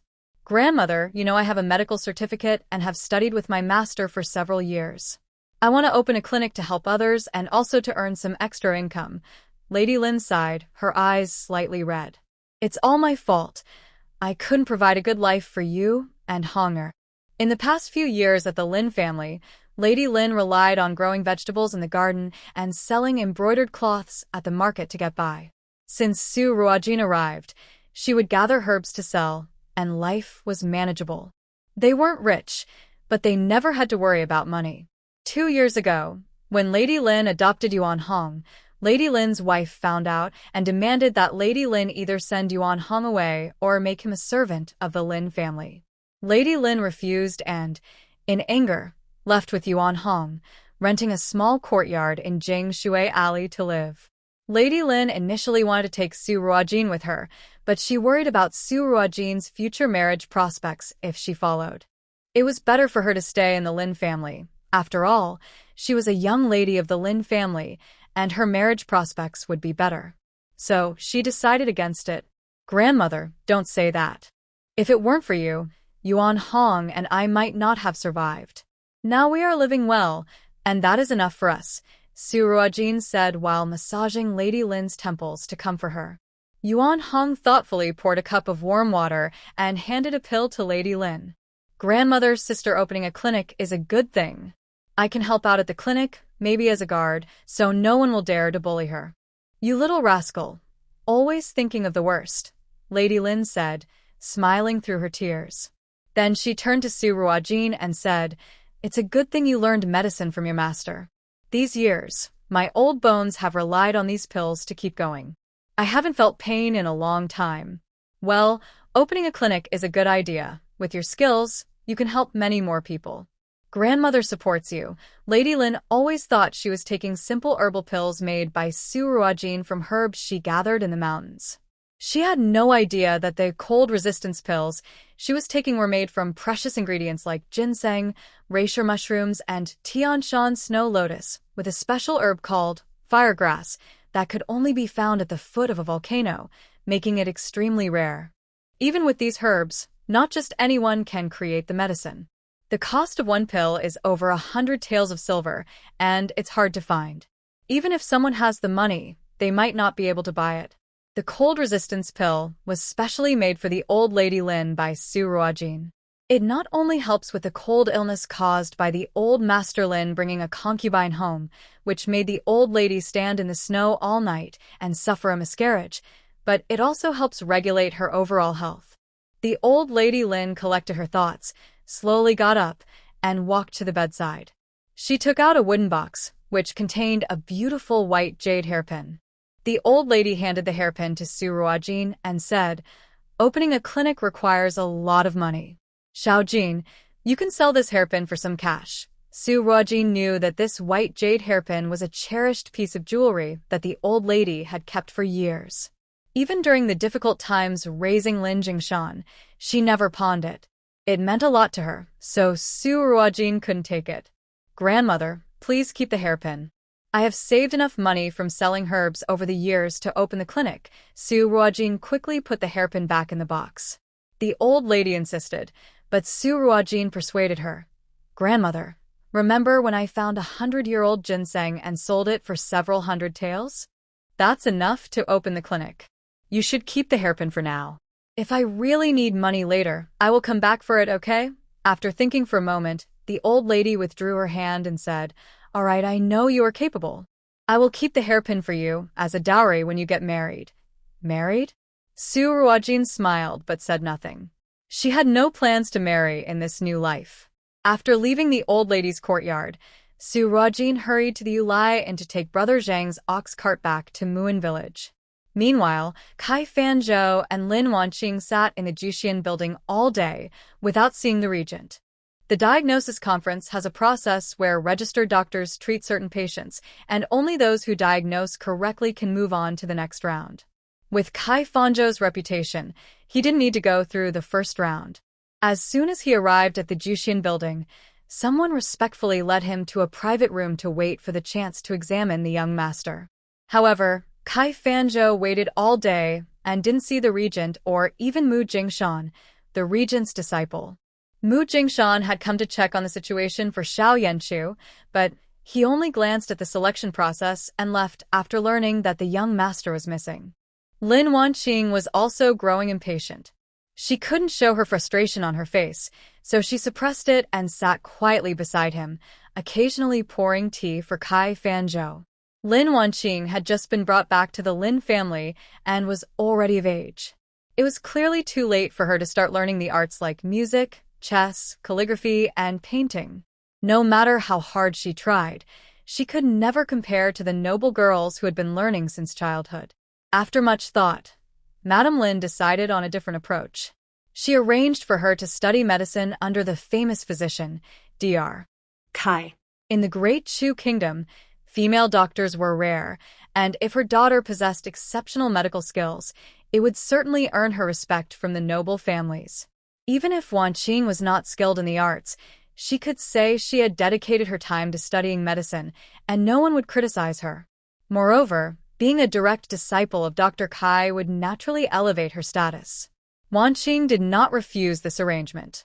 As a nurse from the 21st century, even without being a doctor, she felt her medical knowledge surpassed that of all the doctors in the Great Chu Kingdom. Learning the medical practices of this era would be easy for her. Wanqing had no doubt that after studying with Kai Fanzhou for a while, her medical expertise would make him call her master. In her previous life, Lin Wanqing was a nurse in the intensive care unit. While on night shifts, she played games and failed to check on patients as required, which led to a patient's condition worsening without timely medical intervention, resulting in their death. When the family came to the hospital seeking answers, Lin Wanqing stubbornly refused to admit her fault. "It's clearly their own health issues, yet they want to blame me. This is extortion. I'm being kind by not suing you." Her words angered the patient's family, and the patient's spouse charged at her. Wanqing was knocked off balance and fell, hitting her temple on the corner of a metal cabinet. When she woke up, she found herself as a neglected 3-year-old girl in a village. Lin Wanqing poured another cup of tea for Kai Fanzhou and gently asked, "Master, it's already evening. Should we continue waiting?" Kai Fanzhou, having drunk a lot of tea himself, felt a bit dissatisfied. Many high-ranking officials had come to him for treatment, always respectfully waiting ahead of time. Today, however, he had been kept waiting all day without seeing anyone. But considering the other party was the regent, someone no one in the Great Chu Kingdom dared to offend, he had to suppress his frustration. Just then, there was a knock on the door of the private room, and a servant entered, bowing. Dr. Kai, the prince will not be coming today. Please come again tomorrow. After speaking, the young servant left without waiting for Kai Fanzhou to ask anything. Kai Fanzhou stood up with a stern face and said, "Let's go." Lin Wanqing felt disappointed that she didn't get to see the legendary war god of the Great Chu Kingdom. But that's okay. She could come back tomorrow and surely meet him then. If the regent of the Great Chu Kingdom was as handsome as the rumors said, she believed that with her modern wisdom and unique charm, she could attract his attention. Winning over this regent would just be a matter of time, and she would make him promise to marry only her for life. Didn't the time travel novels she read in her past life always say that? One life, one love, one couple. As a real person, how could she not live better in this new life than the characters in those novels? In her previous life, she was just an ordinary nurse, living on a meager salary each month, unable to afford her favorite Hermes bag, while taking care of critically ill patients and doing the hardest work. She squeezed into the crowded subway to get to work and lived in a small room without windows.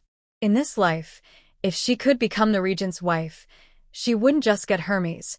The entire Great Chu Kingdom would be hers. Thinking of this, Lin Wanqing felt excited, as if she could already see herself standing at the peak, with all the citizens of the Great Chu Kingdom kneeling before her as the regent's wife. "Qinger, we'll come back tomorrow," Kai Fanzhou said, unaware of Lin Wanqing's thoughts, simply giving her a reminder. He took Lin Wanqing, the only daughter of the governor, as his apprentice mainly for the governor's sake, not really expecting her to learn much. "Okay, master," Lin Wanqing replied sweetly, obediently following him out. Tomorrow, she must see the regent. Su Ruojin returned to Muan village and handed the peach blossom wine to her master before leaving the wooden house and walking toward the east of the village. She arrived at a courtyard and knocked on the door. After a while, a strong-looking middle-aged man opened the door. He looked wary at first, but upon seeing Su Ruojin, he smiled and said, "Miss Su, you're here. Please come in. My master has been thinking about you." Su Ruojin handed him the liquor, saying, "Uncle Wang, this is the liquor I brought you from Zhang's liquor shop, your favorite." Wang happily accepted the drink, saying, "Thank you, Miss Su. You always remember my favorite. Come in quickly." A strong, authoritative voice called from inside the house. Su Ruojin and Wang Xing exchanged smiles, and Su Ruojin said, "Grandpa Xiao, I'm here." After that, she walked into the inner room. Inside, an elderly man over 60, with gray hair, was writing something with a brush. Su Ruojin approached and carefully examined his work, nodding sincerely. "Grandpa Xiao, your calligraphy flows like a dragon and a snake. It's so impressive. Just based on this, I would believe you are the head of the Ruyan Academy." "Come on, how could he?" "Wait, that's not right. Jean girl, are you just coming to see me empty-handed?" Xiao Jiyuan paused his writing and looked at Su Ruojin. Su Ruojin quickly lifted what she was holding and said sweetly, "Of course not, Grandpa Xiao. Look, I brought you some lotus pastries from Zhou's. Please try them." Xiao Jiyuan put down his brush, not falling for her charm, and with a serious expression, extended his hand. "You know that's not what I meant. Hurry and bring it here." Su Ruojin's smiling face instantly turned into a frown. "Oh dear, Grandpa Xiao, you know I've been busy lately, so I haven't practiced my writing. Next time, I promise to bring you my practice work for you to check." To prove she was telling the truth, she stood up straight, put her right hand together, and swore to the heavens. If there was one thing that troubled Su Ruojin the most since arriving in this world, it was practicing calligraphy. In the 28th century, few people wrote by hand. Everyone solved problems using voice commands, and traditionalists used computers for input. As the new head of an ancient medical family, Su Ruojin had practiced calligraphy since childhood, and her handwriting was commendable in that era. However, in this time, everyone wrote with brushes, and most educated people could produce beautiful calligraphy. Compared to them, Su Ruojin's writing fell short. Since meeting Xiao Jiyuan in Muan village at the age of 5 with her master, he had insisted she practice writing after seeing her work. In his words, he couldn't bear to see such a beautiful girl write like a child, and every time he saw her writing, he felt it aged him a year. Su Ruojin had tried to refuse by saying that a girl's lack of talent was a virtue, but Xiao Jiyuan scolded her, saying that was a foolish idea held by ignorant people. If that were true, then why did girls from wealthy families have to study and practice writing from a young age? Su Ruojin wasn't ungrateful. She knew Grandpa Xiao meant well, so she reluctantly began to practice her writing diligently. Just like this time, I still find ways to be lazy. The last time I visited Grandpa Xiao was a month ago, and I promised to bring my calligraphy for him to check. But after I went back, I completely forgot, and today I got caught. Grandpa Xiao rolled his eyes at the serious little girl swearing. Did you swear to the heavens using 4 fingers? Su Ruojin chuckled and pulled back her fingers. It's all the same, as long as the intention is there, the heavens can hear it. Then she playfully walked behind Grandpa Xiao and started to massage his back. Grandpa Xiao, don't be mad. Let me give you a back rub. Next time, I promise I will definitely bring it for you to check. After just a few rubs, Grandpa Xiao started to cough. Hearing that cough, Su Ruojin frowned slightly. Grandpa Xiao, it's getting colder these days. You need to keep warm. Lie down, and I'll give you some acupuncture. Su Ruojin helped Grandpa Xiao to the couch. He didn't refuse and let her give him the treatment. Half an hour later, Su Ruojin finished with all the silver needles, took the handkerchief from Wanqing to wipe the sweat off her forehead, and quietly said, "Thank you, Uncle Wang." Grandpa Xiao was already asleep, and Su Ruojin made a shushing gesture and walked outside with Wanqing. "Uncle Wang, has Grandpa Xiao been coughing a lot lately?" "Miss Su, thanks to you, the old master hasn't had a relapse of his old illness in years. Recently, it might be due to the cold weather that he's been coughing a bit." "That's good to hear. I'll write a prescription later. After 3 days of medicine, his cough should be better." "That would be wonderful. Thank you, Miss Su. We're lucky to have you here." Wanqing sighed, thinking how much the old master would have suffered without Su, the little miracle doctor, helping him. After saying goodbye to Uncle Wang, Su Ruojin returned to the wooden house, where Huang Jian called out, "Xiao Jiner, come eat." "I'm coming, master." At the dining table, Su Ruojin served fish to her 4 masters and slowly spoke. "Master, I want to open a clinic."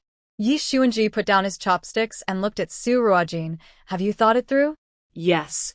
Previously, she had been busy with other matters and didn't have time to manage a clinic. Now that things were mostly settled and she had left the Lin family, opening a small clinic to spend time with her masters, Grandma Lin, and Grandpa Xiao seemed like a nice way to live peacefully in this world. "All right, your medical skills shouldn't be hidden from the world," Yi Xuanji remarked. From the day he met Su Ruojin, he knew this little girl was special. He secretly looked into her background and found out she was indeed a child adopted by the Lin family, with nothing particularly remarkable about her. But if she was ordinary, how could a 5-year-old girl solve a poison that even an expert in toxicology could not? Just as Su Ruojin never asked about their past, Yi Sunji never voiced his doubts to her. Everyone has their own secrets. He just needed to know that little Jean Eyre was sincere with them. Yi Sunji was only interested in creating and curing poisons. Helping others was just a side effect. He had no desire to be a great healer, but did not want to overlook a medical genius like Su Ruojin. If his master were still alive and met little Jean Eyre, he would probably rather kick all his disciples out than miss the chance to take her as a student. "Jean Eyre, do whatever you want. If anything happens, your second master will support you," Huang Jian said. "Thank you, second master. Jean Eyre, how about I help you?" Luo Mainyang winked at Su Ruojin. "Third master, please don't go. I won't be able to tell if the patients at the clinic are really sick or just pretending," Su Ruojin quickly refused. That would be a joke. With the third master's looks and charm, she would probably attract too many male patients. "Hey, you ungrateful child. Now you're rejecting your master," Luo Mainyang said, pretending to wipe away non-existent tears.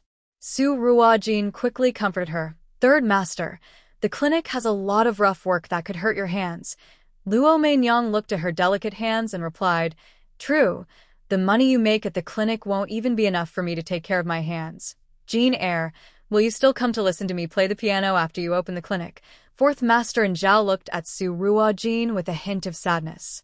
Fourth master, don't worry. I'll come back to listen to you play whenever I have time, Su Ruojin promised earnestly. Whether she had time would be up to her. And Xiao then smiled. My little Jean heir is the most thoughtful. Unlike you three ungrateful ones, listening to me play is like asking for your lives. Luo Mainyang rolled her eyes at Zhao. I've heard your pieces so many times that my ears are sore. If I listen again, I might throw up. Others pay a fortune to hear me play, and I still don't want to.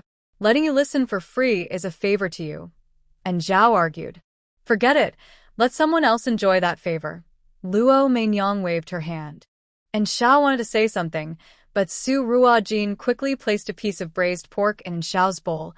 Master C. Try the braised pork. Second master made it really delicious today.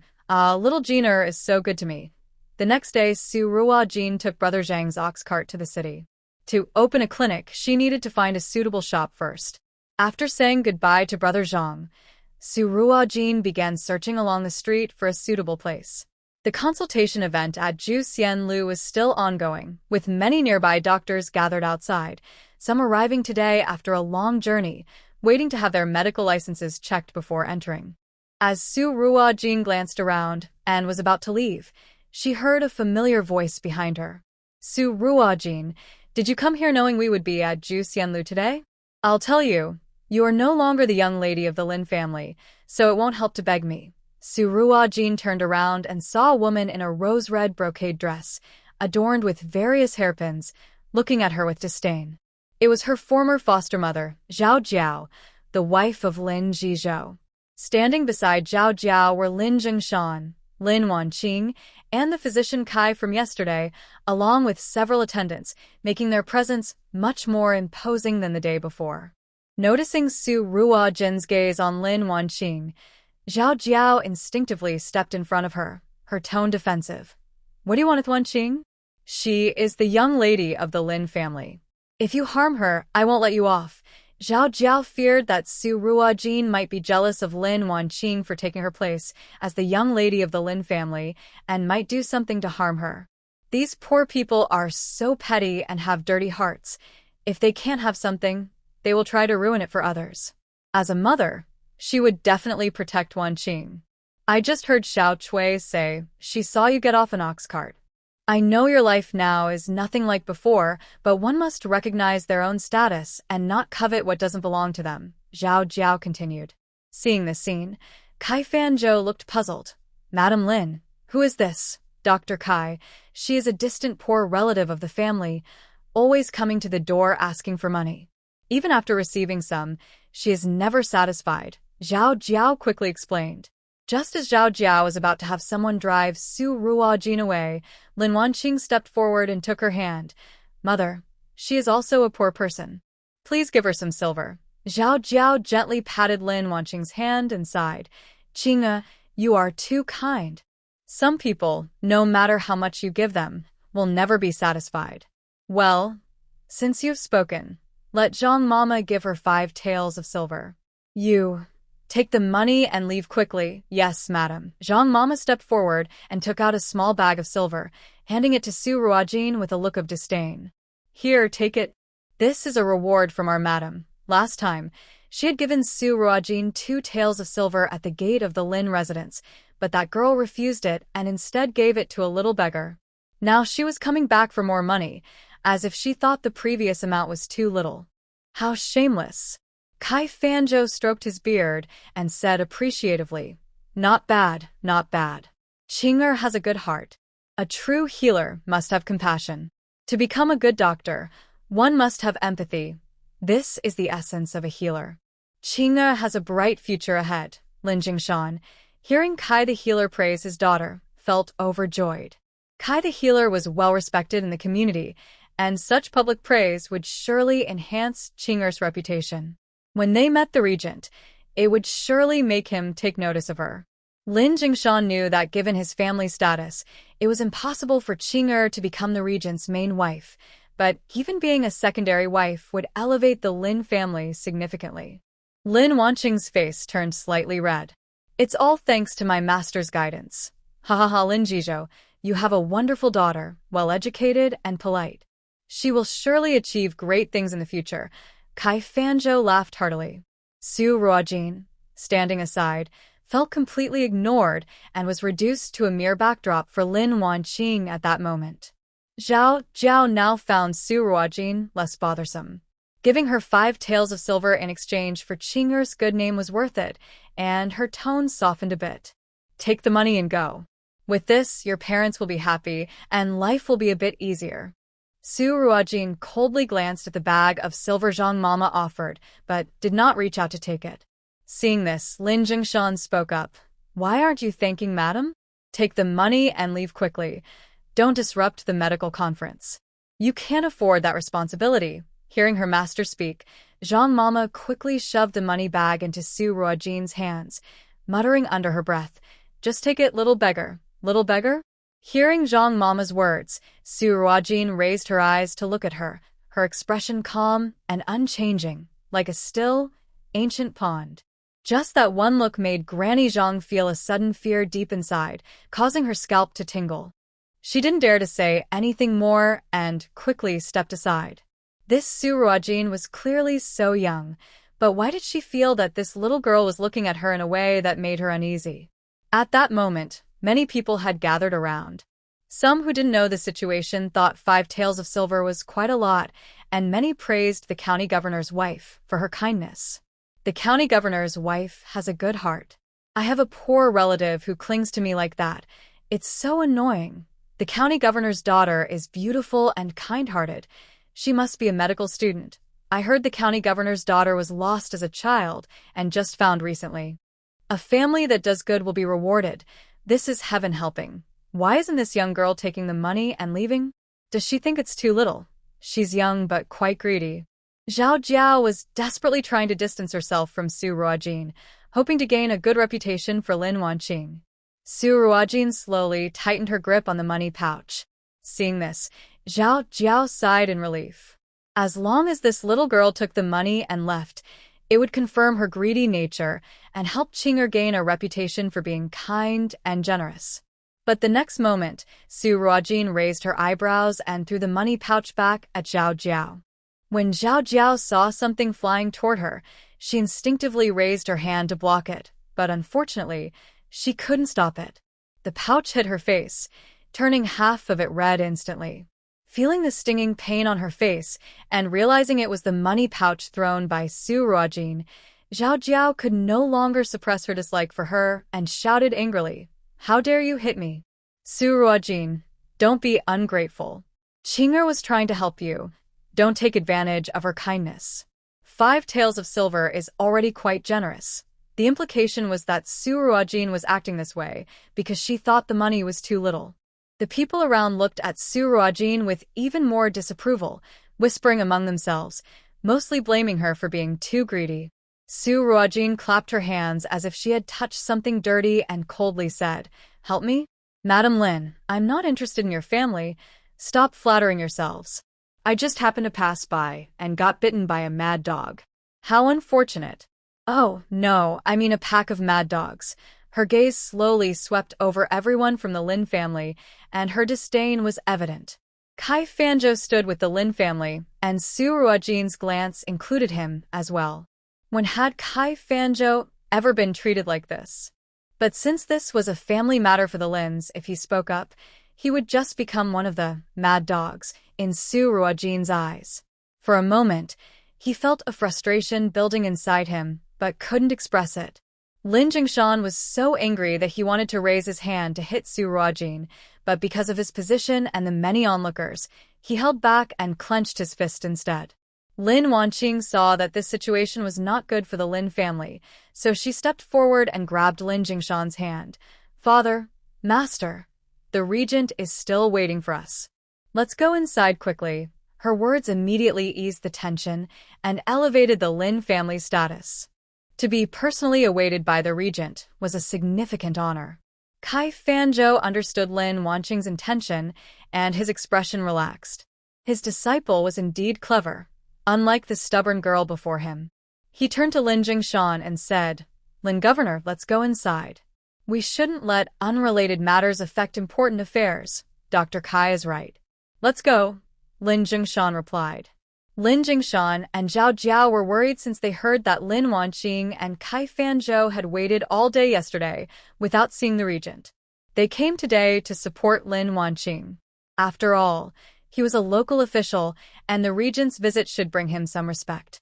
This world really is like a dog biting Lu Dongbin, unable to recognize a good person. Good intentions go unrewarded. Zhao Jiao glared fiercely at Su Ruojin and, with the help of Granny Zhang, turned to walk toward the Ju Xian building. Lin Wanqing helped Kai Fanzhou walk over as well, casually glancing at Su Ruojin without saying anything. In her past life, Lin Wanqing was 155 centimeters tall and weighed 155 kilograms, often feeling insecure about it.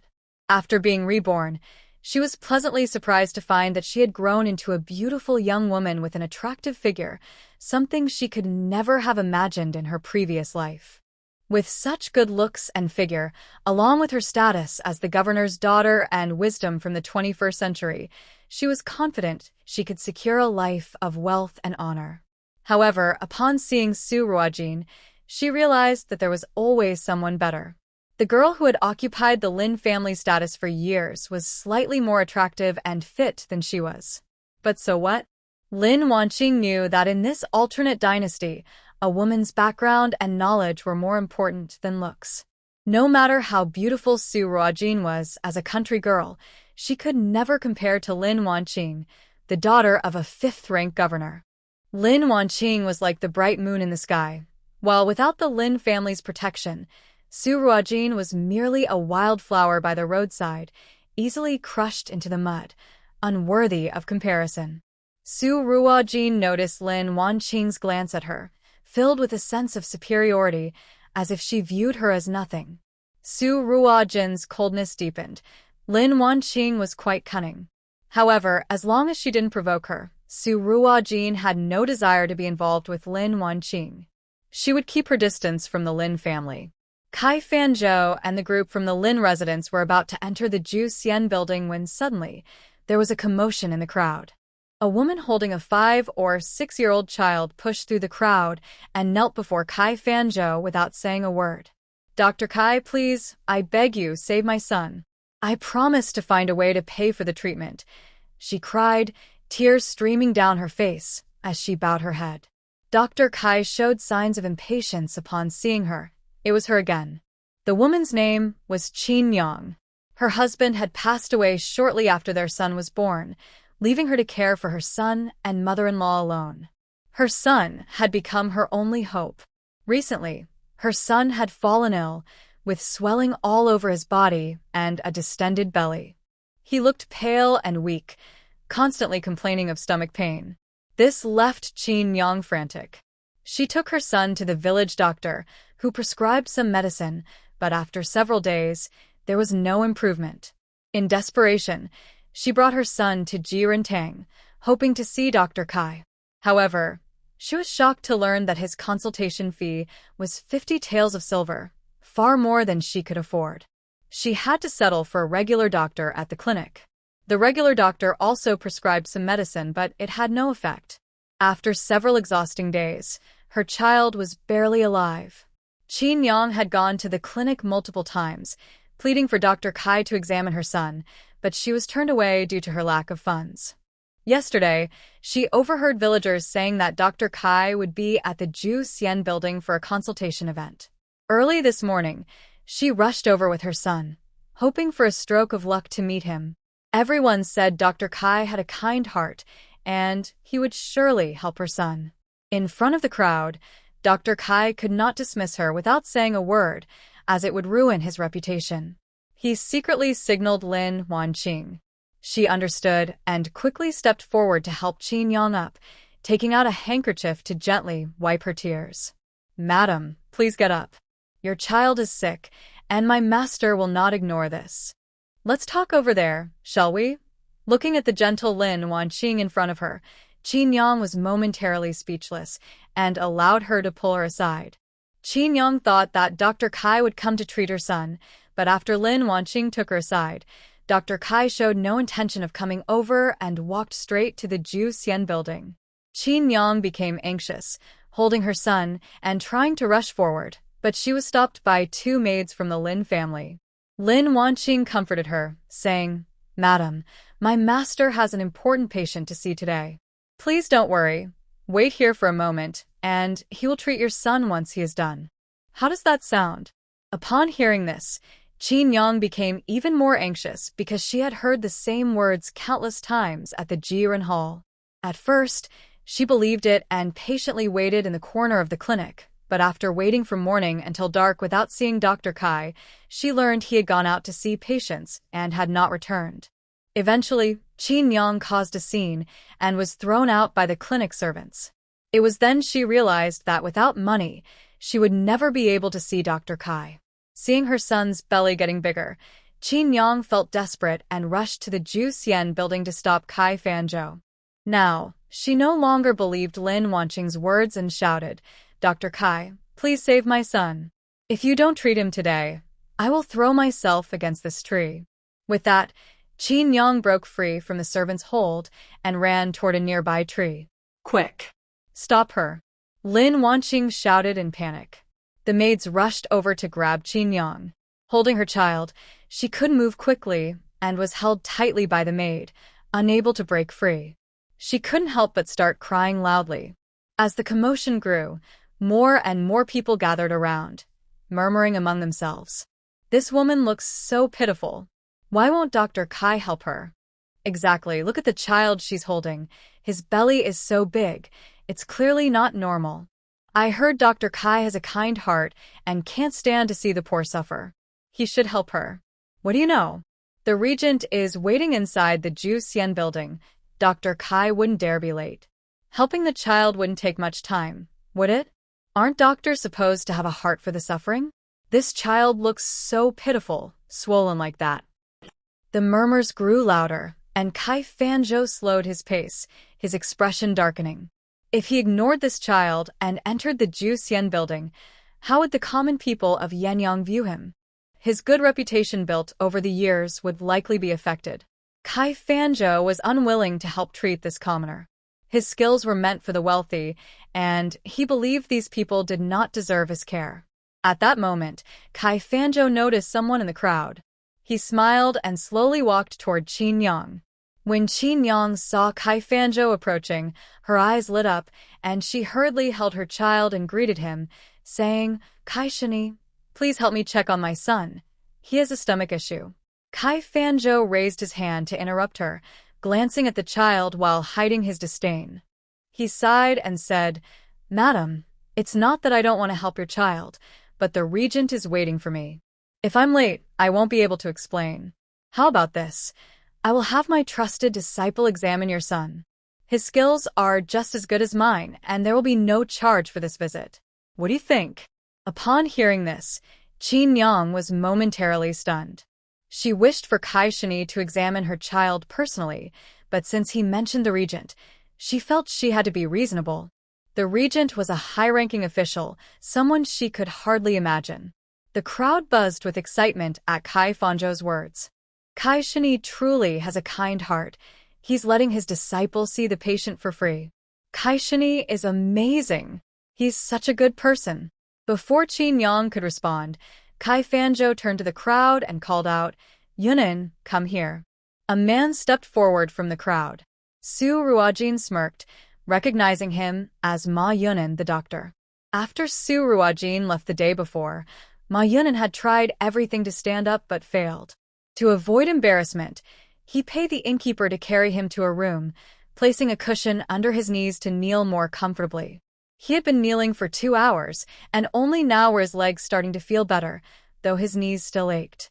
With nothing else to do, he came to the gathering at Ju Xianlu and unexpectedly witnessed the Lin family humiliating Su Ruojin, which eased his frustration. However, he was surprised when his master called on him to treat Yinyong's child.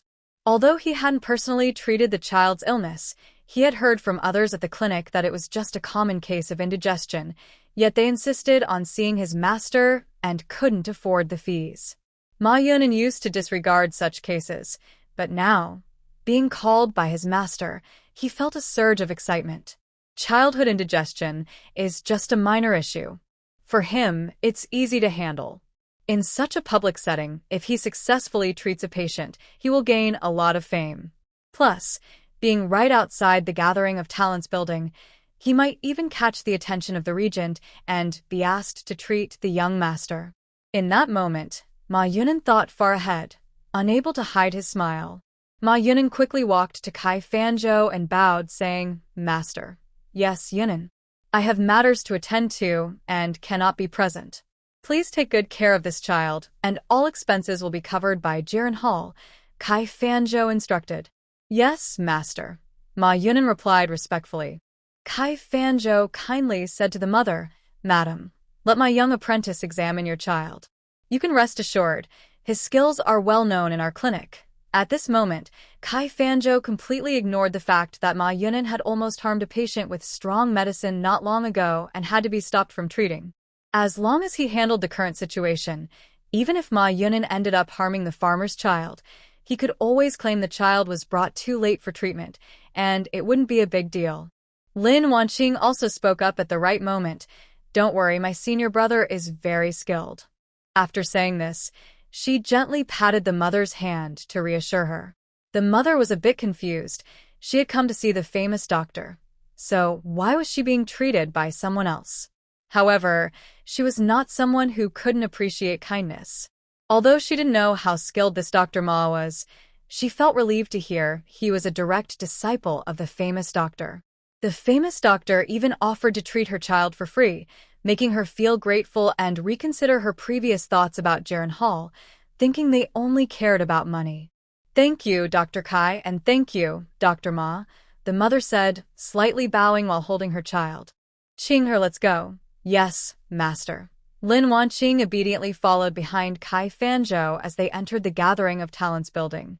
Xiao looked at the mother and child with disdain and quietly instructed Zhang Mama, "When we go in, you first prepare a basin of water for the young lady to wash her hands. She shouldn't touch such common people. Who knows what diseases they might carry.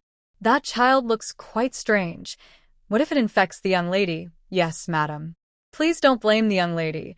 She has a kind heart," Zhang Mama replied. "Ah, it's just Qing'er's kindness.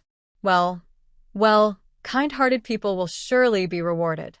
Our Qing'er's blessings are still to come." Xiao felt a bit better after hearing Zhang Mama's words.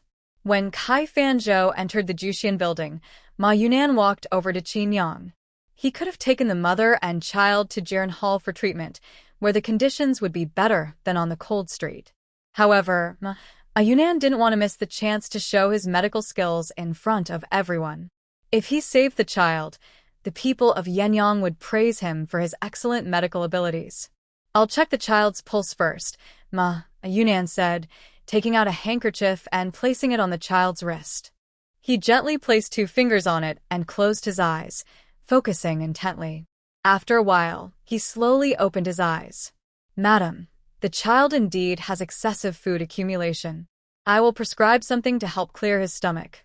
Yinyong was stunned to hear this. Another doctor claiming her son had food accumulation? She had already given him many digestive medicines, but they didn't work at all. Although she didn't understand medicine, she felt her son's illness was not due to food accumulation but couldn't argue back. She cautiously said, "Doctor, could you please check again? Several doctors have said my son has food accumulation, and he has taken many digestive medicines without improvement.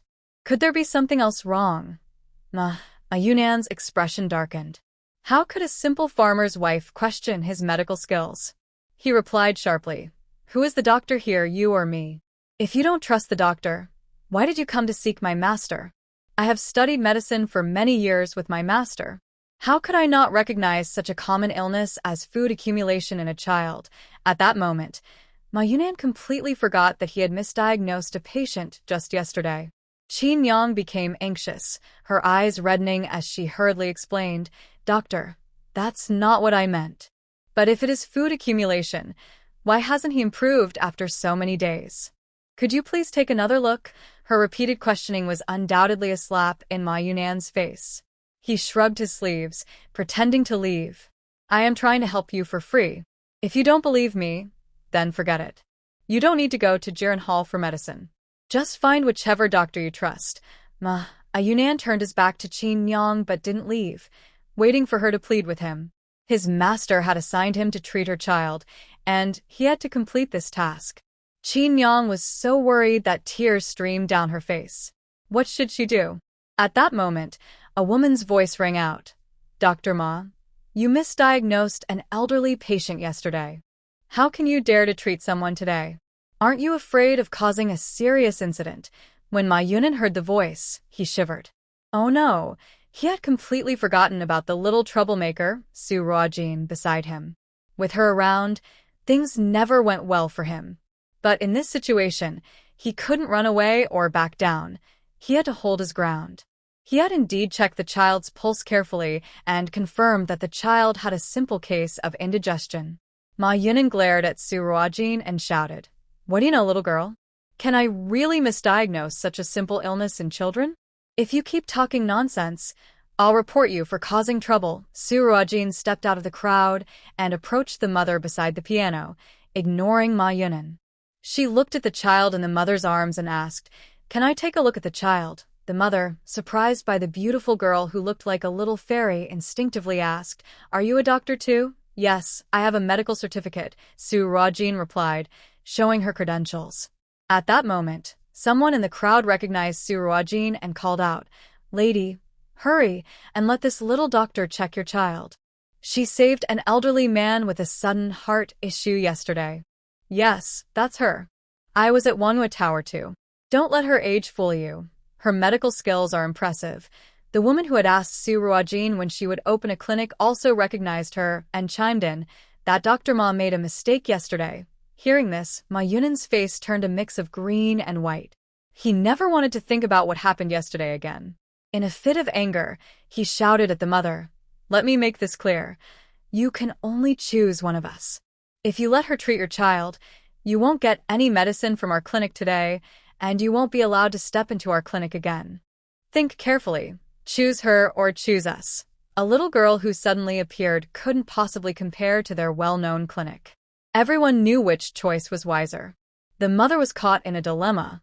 She wanted this female doctor to check her son. Having another doctor might lead to a new treatment method. But their clinic was the best in the area. If she chose the girl and was turned away from the clinic, what would she do if her child got sick again? Su Ruojin didn't rush her. She simply watched the mother, waiting to see what choice she would make. If the mother truly chose the clinic and refused her help, she would respect that decision.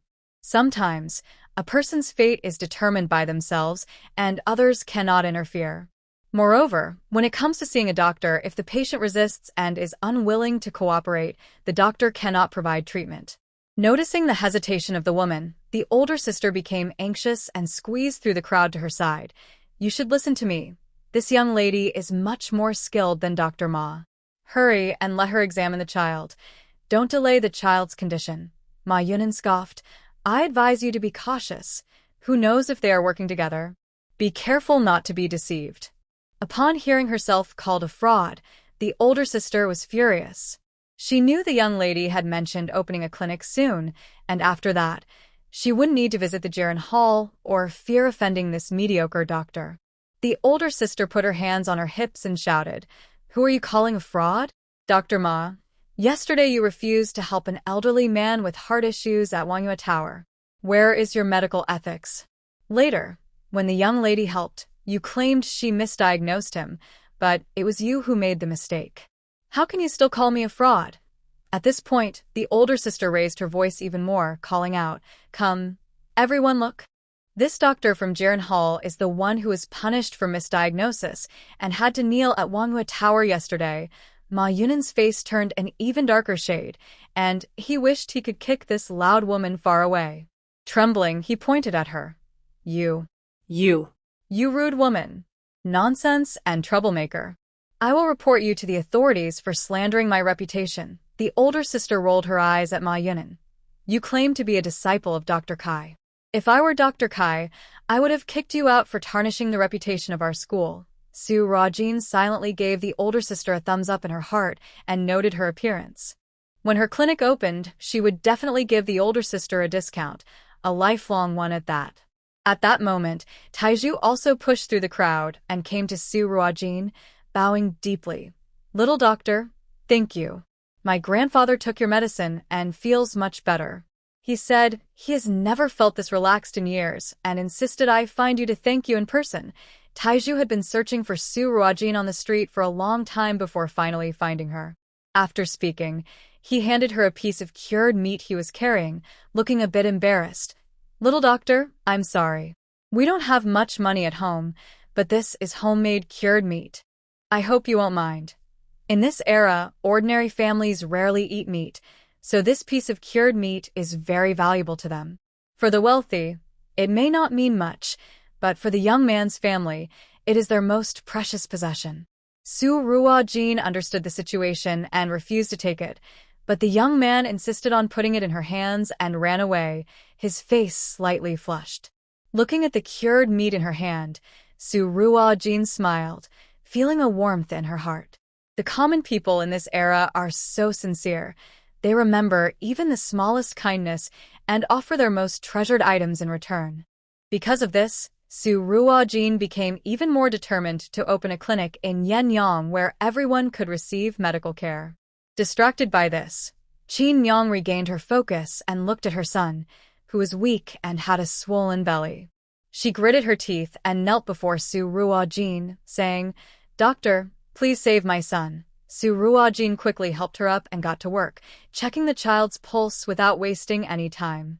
Ma Yun was furious to see Yinyong choose Su Ruojin, disregarding her own pride. He huffed, "I want to see what she can figure out. If she can't treat him, don't expect us at Jiren Tang to help again." Ma Yun felt confident because the doctors in the clinic had already diagnosed the child with indigestion. With so many opinions, he couldn't believe this young girl would find something different. If she also diagnosed indigestion, it would prove that Yinyong was blind to her son's condition. Su Ruojin carefully examined the pulse, her brow slightly furrowed. After a moment, she asked, "Has the child eaten anything from river water or ponds? River water or pond food?" Yinyong was momentarily confused. In the village, any edible item from the mountains or rivers was fair game for the children. However, she thought back and replied uncertainly, "Does water chestnut count? We have those in our village's rice fields and ponds. Recently, my son often went with the village kids to find water chestnuts. For the village children, there weren't many food options and water chestnuts were considered the best fruit they could have." "Water chestnuts? That makes sense." Su Ruojin withdrew her hand and said, "He doesn't have indigestion. He has a case of redworm disease." In this era, it was called that, but in Su Ruojin's previous life, it was known as ginger sliceworm disease. Redworms usually live in water. If a child accidentally eats aquatic plants containing redworm larvae, these larvae can enter the body and parasitize the small intestine, causing bloating, digestive issues, a swollen belly, and a pale, thin appearance. "What is redworm disease?" Yinyong couldn't help but ask. The crowd looked eagerly at Su Ruojin, wanting to hear the answer. "Simply put, it's when your child eats water chestnuts that have redworm larvae, causing illness in the stomach." Yinyong's face changed dramatically and she exclaimed, "What should we do?" "Will my son die? Having worms in the stomach is terrifying." This was the first time Ma Yun heard of this disease and scoffed, "Young lady, if you can't diagnose it, just say so. No one will blame you, but spreading false information can be dangerous. In fact, the human body has its own immune system. If the child is older and has strong resistance, and if they didn't eat many water chestnuts, even if they consumed a small number of redworm larvae, the symptoms wouldn't be severe and would gradually improve." Yinyong's child was young, with an unstable stomach, and likely ate too much, leading to serious symptoms. Su Ruojin glanced at Ma Yun and said calmly, "If you lack medical knowledge, it's better to stay silent, quack." This was the second time Ma Yun was insulted by Su Ruojin. The last time at Wanghua Tower, there weren't as many people. This time, the crowd was several times larger. Ma Yun felt embarrassed and angrily raised his hand to hit Su Ruojin, but was stopped by the older sister. "What, do you want to fight? Come on, let's see what you've got."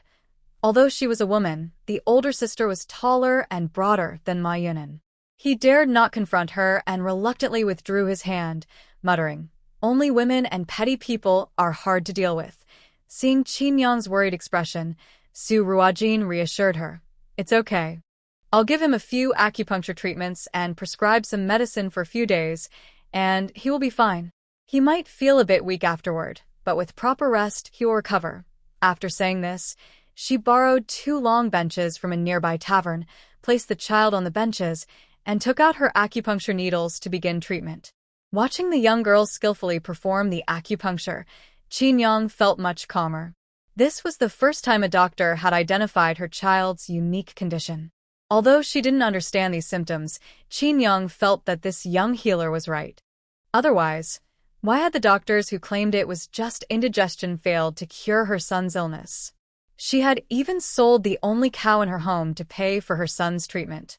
After Su Ruojin carefully removed each silver needle from the child's body, the weak child opened his eyes and said, "Mom, I need to go to the bathroom." "Ah? Oh, okay. I'll take you to the bathroom," Yinyong replied excitedly. She had been worried because the child hadn't eaten or gone to the bathroom for some time, fearing he might get sick. At that moment, the child passed gas, and the smell made everyone around step back, waving their hands to disperse the odor. Yinyong's face turned slightly red. I'm sorry. The child hasn't gone in days. I'll take him to the bathroom right away." Yinyong quickly picked up the child and hurried off to find the bathroom. Meanwhile, Su Ruojin walked into a nearby bookstore, bought some paper and pens, and began writing a prescription. Sunlight streamed through the window, casting a soft glow on the young girl as she focused intently on her writing, which piqued the curiosity of the bookstore owner, Yuan. He didn't want to stand too close to watch her, but he couldn't help but pretend to pass by and sneak a glance. That glance took his breath away. The girl's handwriting was lively and beautiful, not at all inferior to the calligraphy displayed for sale in his shop. If he hadn't seen it with his own eyes, he would never have believed such skill could come from a young girl. He wondered if she would agree to write a few pieces for him to sell in the store. With his years of experience in selling calligraphy, he was sure her work would be popular. While Du was still contemplating how to approach the girl, Su Ruojin finished her prescription, put away her paper and pen, and prepared to leave. Du Yuxing hurried over to her, bowed, and said, "Miss, my name is Du. I am the owner of this bookstore. I happened to see your writing just now, and it amazed me. Would you consider writing a few pieces for sale in my shop? Based on my experience, your work would definitely sell well. We could split the profits 50-50. Or no, how about 60-40? I take 40, and you take 60. What do you think?" As he spoke, Du Yuxing handed her the coins he had for the paper and pens she had just bought. Su Ruojin glanced at the coins but did not take them, her eyes showing a hint of surprise. She had been forced by Grandpa Xiao to practice her writing for 10 years and often tried to find ways to avoid it. She had no idea how good her writing had become. Every time she showed her practice to Grandpa Xiao, he would scold her, saying she needed to practice 100 more times. She always thought her writing had only improved a little compared to her past life, but she never expected it to be good enough for a bookstore owner to want to sell it. "Are you really going to sell my writing?" Su Ruojin still found it hard to believe. "Yes, miss, what do you think? This way, you can earn some extra income," Du said, looking at Su Ruojin with anticipation. Su Ruojin turned to look at the writings and paintings for sale in the bookstore. There were various styles, but none could compare to Grandpa Xiao's beautiful calligraphy.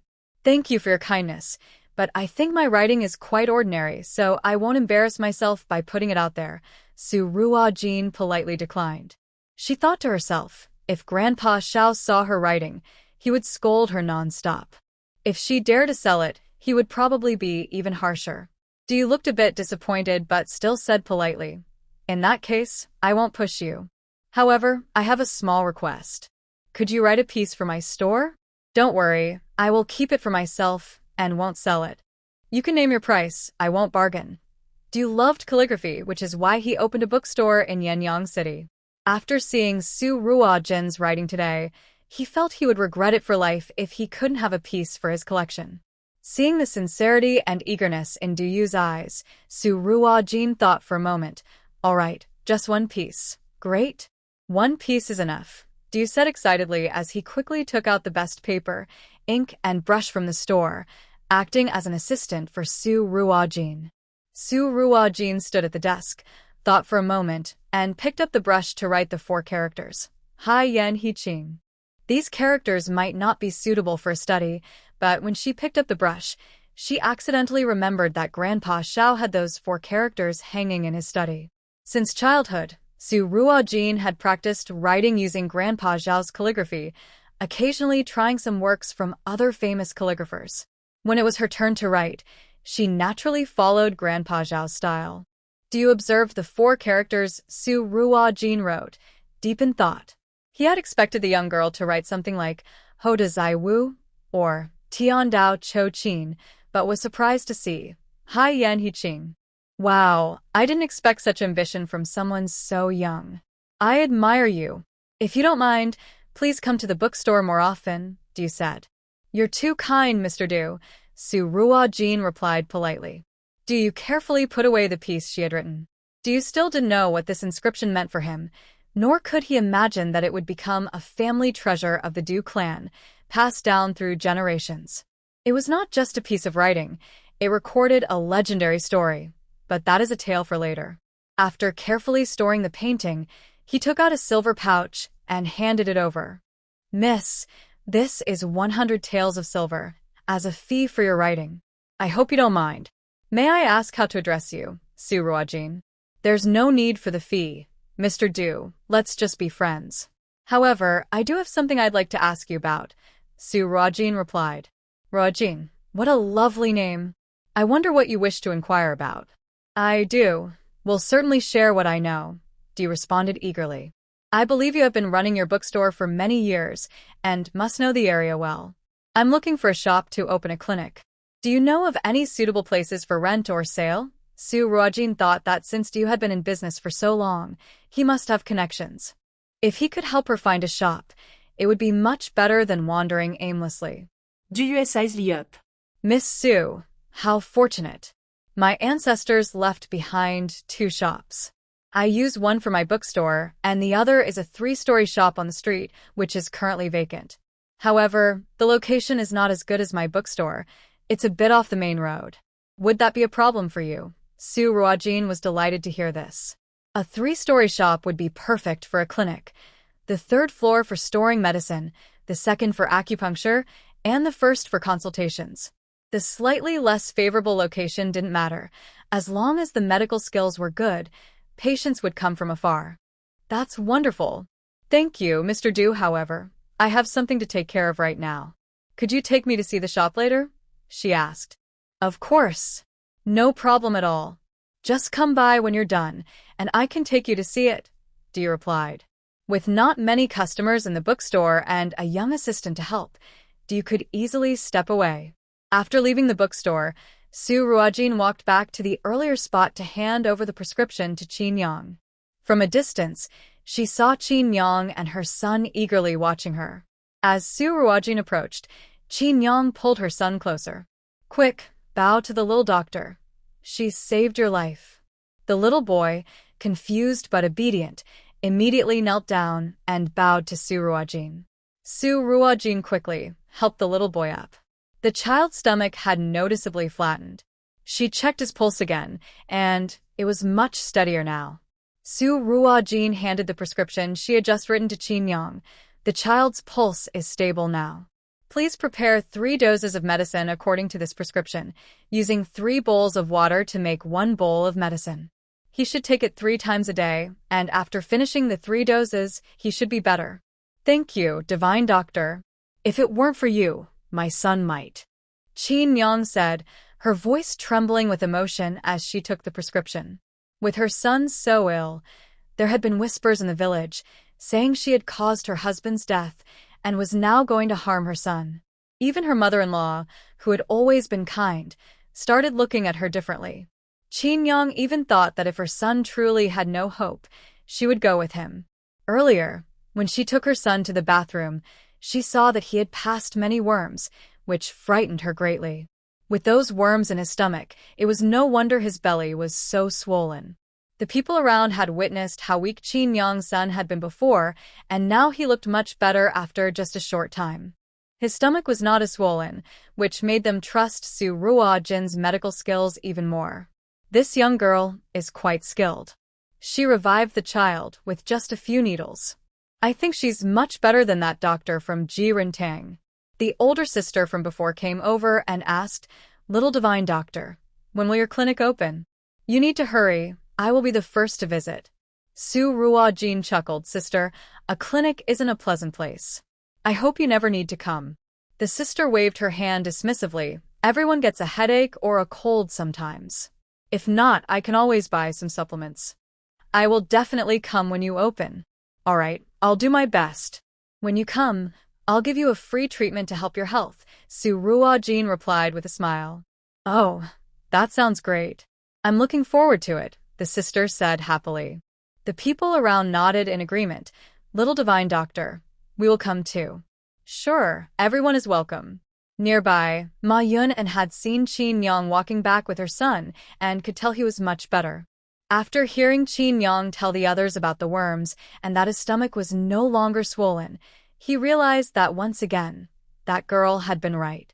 Not wanting to stay any longer, he quietly slipped away while Su Ruojin was still writing the prescription, afraid of having to kneel for hours again. This is in the middle of the street. Kneeling for several hours has made me lose face. My master will definitely expel him from the school. Su Ruojin has already noticed that Ma Yunin is missing. She chuckled. She didn't want to stoop to his level. She just hoped she wouldn't see him again misdiagnosing someone.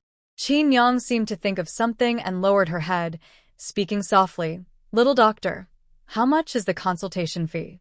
I only have 1 tael of silver right now, which is definitely not enough. But please rest assured, no matter how much it is, I will find a way to pay you. We have already spent most of the money for Xiao's treatment. I hope you can give me a little more time." She felt a bit guilty. The little doctor saved her son's life, yet she couldn't provide the consultation fee. Su Ruojin waved her hand. "It's not a serious illness. I haven't opened a clinic yet, so there's no consultation fee. The prescription I provided uses common herbs, and 1 tael of silver is enough to treat the child. You should take him home now, and remember to wash anything before giving it to him." Yinyong quickly agreed and wanted to kneel to thank Su Ruojin, but Su Ruojin firmly held her back. After expressing her gratitude, she left with her child. Once everything was settled, the crowd dispersed, but everyone was still discussing the sudden appearance of this little doctor. Among the crowd, a middle-aged man saw this scene and turned to leave. After handling Yinyong's matter, Su Ruojin returned to Du's bookstore. Du instructed the bookkeeper to take care of the business and led Su Ruojin to the shop. The shop was located at the end of the street, which was a bit off the main road. However, Su Ruojin was pleasantly surprised that the shop was larger than she expected. For a clinic, more space was better, allowing for more room to work. Moreover, the shop had a backyard with a 2-story building containing a total of 8 rooms. Next to the building, there was a separate storage room and a spacious yard. This way, she wouldn't need to rent another place to live. She could stay in the backyard of the clinic. She could bring her grandmother over to live with her, and they could even plant some herbs in the yard. It was much better than she had imagined. Su Ruojin decided on the spot. "Boss Du, I will rent the shop. May I ask how much the rent is?" Although the shop was at the end of the street and somewhat off the main road, it was still on the main street and quite spacious. Normally, such a shop would have an annual rent of no less than 300 taels of silver. Just now, Miss Su wrote a couplet for me without asking for any payment. Du naturally remembered this kindness and said, "Miss Su, the rent is 200 taels of silver per year, and you can pay it at the end of the year, once a year." Du thought that the young lady would need to invest a lot to start her clinic, so he intentionally set the rent payment for the end of the year, making it easier for her. This was like letting Su Ruojin use the shop for free for a year, allowing her to earn money before paying the rent. Su Ruojin had a rough idea of the rental prices for shops in Yinyong City, and Du's rent was clearly lower than the market rate. Plus, the option to pay after using the shop was a great convenience for her. She wasn't short on money and even thought about buying the shop one day, but that could wait until her clinic was up and running. Without hesitation, Su Ruojin signed the contract with Du to secure the shop. She kept his kindness in mind and planned to repay him when she had the chance. Lin Jingshan, Kai Fanzhou, and a few others entered the Juxian building with great enthusiasm. The first floor still had many people lining up for the first round of tests. Butler Zhang saw them and greeted, "Governor Lin, Dr. Kai has arrived." Zhang Sai was the old butler of the regent's palace, and it could be said that he watched the regent grow up. No one dared to underestimate him, not even in the capital. It is said that even low-ranking officials are respected in front of a prime minister, let alone in the regent's palace. Lin Jingshan had been in office for many years and understood the ways of the court well, so he respectfully returned the greeting, showing a hint of pride on his face. Yesterday, when Kai Fanzhou came with Qinger, not only did the regent not see him, but even Butler Zhang didn't meet him. Today, however, Butler Zhang came out to greet him, which required Lin Jingshan to be present. Kai Fanzhou slightly returned the greeting, his expression calm and unreadable, appearing like a person detached from worldly affairs, indifferent to fame and fortune. Butler Zhang didn't mind. If Kai Fanzhou was truly the legendary medical sage who could cure his young master's illness, he would be willing to serve him. Lin Wanqing stepped forward and slightly bent her knee to greet, "Wishing you well, Butler Zhang." Butler Zhang looked at the beautiful young woman in front of him with some curiosity. "Who is this?" Lin Jingshan quickly replied, "This is my daughter, Lin Wanqing. She has now become a disciple of Dr. Kai to study medicine." Butler Zhang smiled slightly. "Governor Lin is truly fortunate.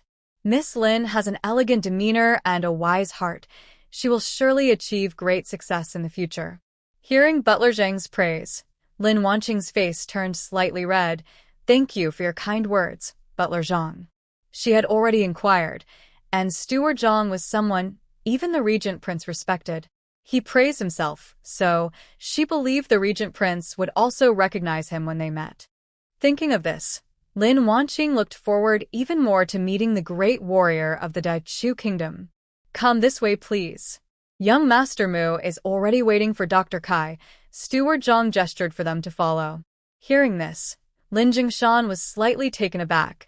Shouldn't the regent prince be waiting for them? However, he dared not show his feelings and followed Steward Zhang upstairs. When they reached the door of the private room, Steward Zhang opened the door. Just as Lin Jingshan was about to enter, he was stopped. "Governor Lin, the prince has instructed that only medical professionals may enter this room. Why don't you take Mrs. Lin to the next room to rest for a while? Tea and snacks are prepared there." Lin Jingshan felt a bit displeased. As the governor of Yinyong, it was surprising that there were places he could not enter. But since it was the regent prince, he dared not say anything. So Lin Jingshan and Zhao Jiao went to the next room, while Kai Fanzhou and Lin Wanqing entered the private room together. Upon entering, Kai Fanzhou and Lin Wanqing were stunned by the scene before them. The room was filled with all kinds of cotton candy. A young man was crouching in front of a 5- or 6-year-old boy, holding a rabbit-shaped cotton candy, while an elderly man with nearly all white hair stood beside them, looking anxious. The young man seemed to be trying to cheer the boy up, but the boy just stared blankly ahead, showing no reaction. Seeing this, Mu Jingshan looked a bit frustrated, muttering, "It seems ineffective. Is my approach wrong?" He then tore off a piece of cotton candy and popped it into his mouth, chewing. "It doesn't taste strange. It's just regular cotton candy. What could be wrong?" Mu Jingshan had been treating the young master for many years without improvement. The idea that a piece of cotton candy could make a difference was hard for him to believe, but he wanted to understand why. Even if the reason seemed a bit far-fetched, what if it worked? In the world, everything is interconnected, and sometimes the most unassuming things can be the key to solving problems. Kai Fanzhou and Lin Wanqing exchanged glances, both sensing the confusion in each other's eyes. The young man seemed unaware of their entrance, still lost in his own world. Kai Fanzhou could only clear his throat and approach the elderly man, respectfully bowing. "Greetings, Dr. Mu.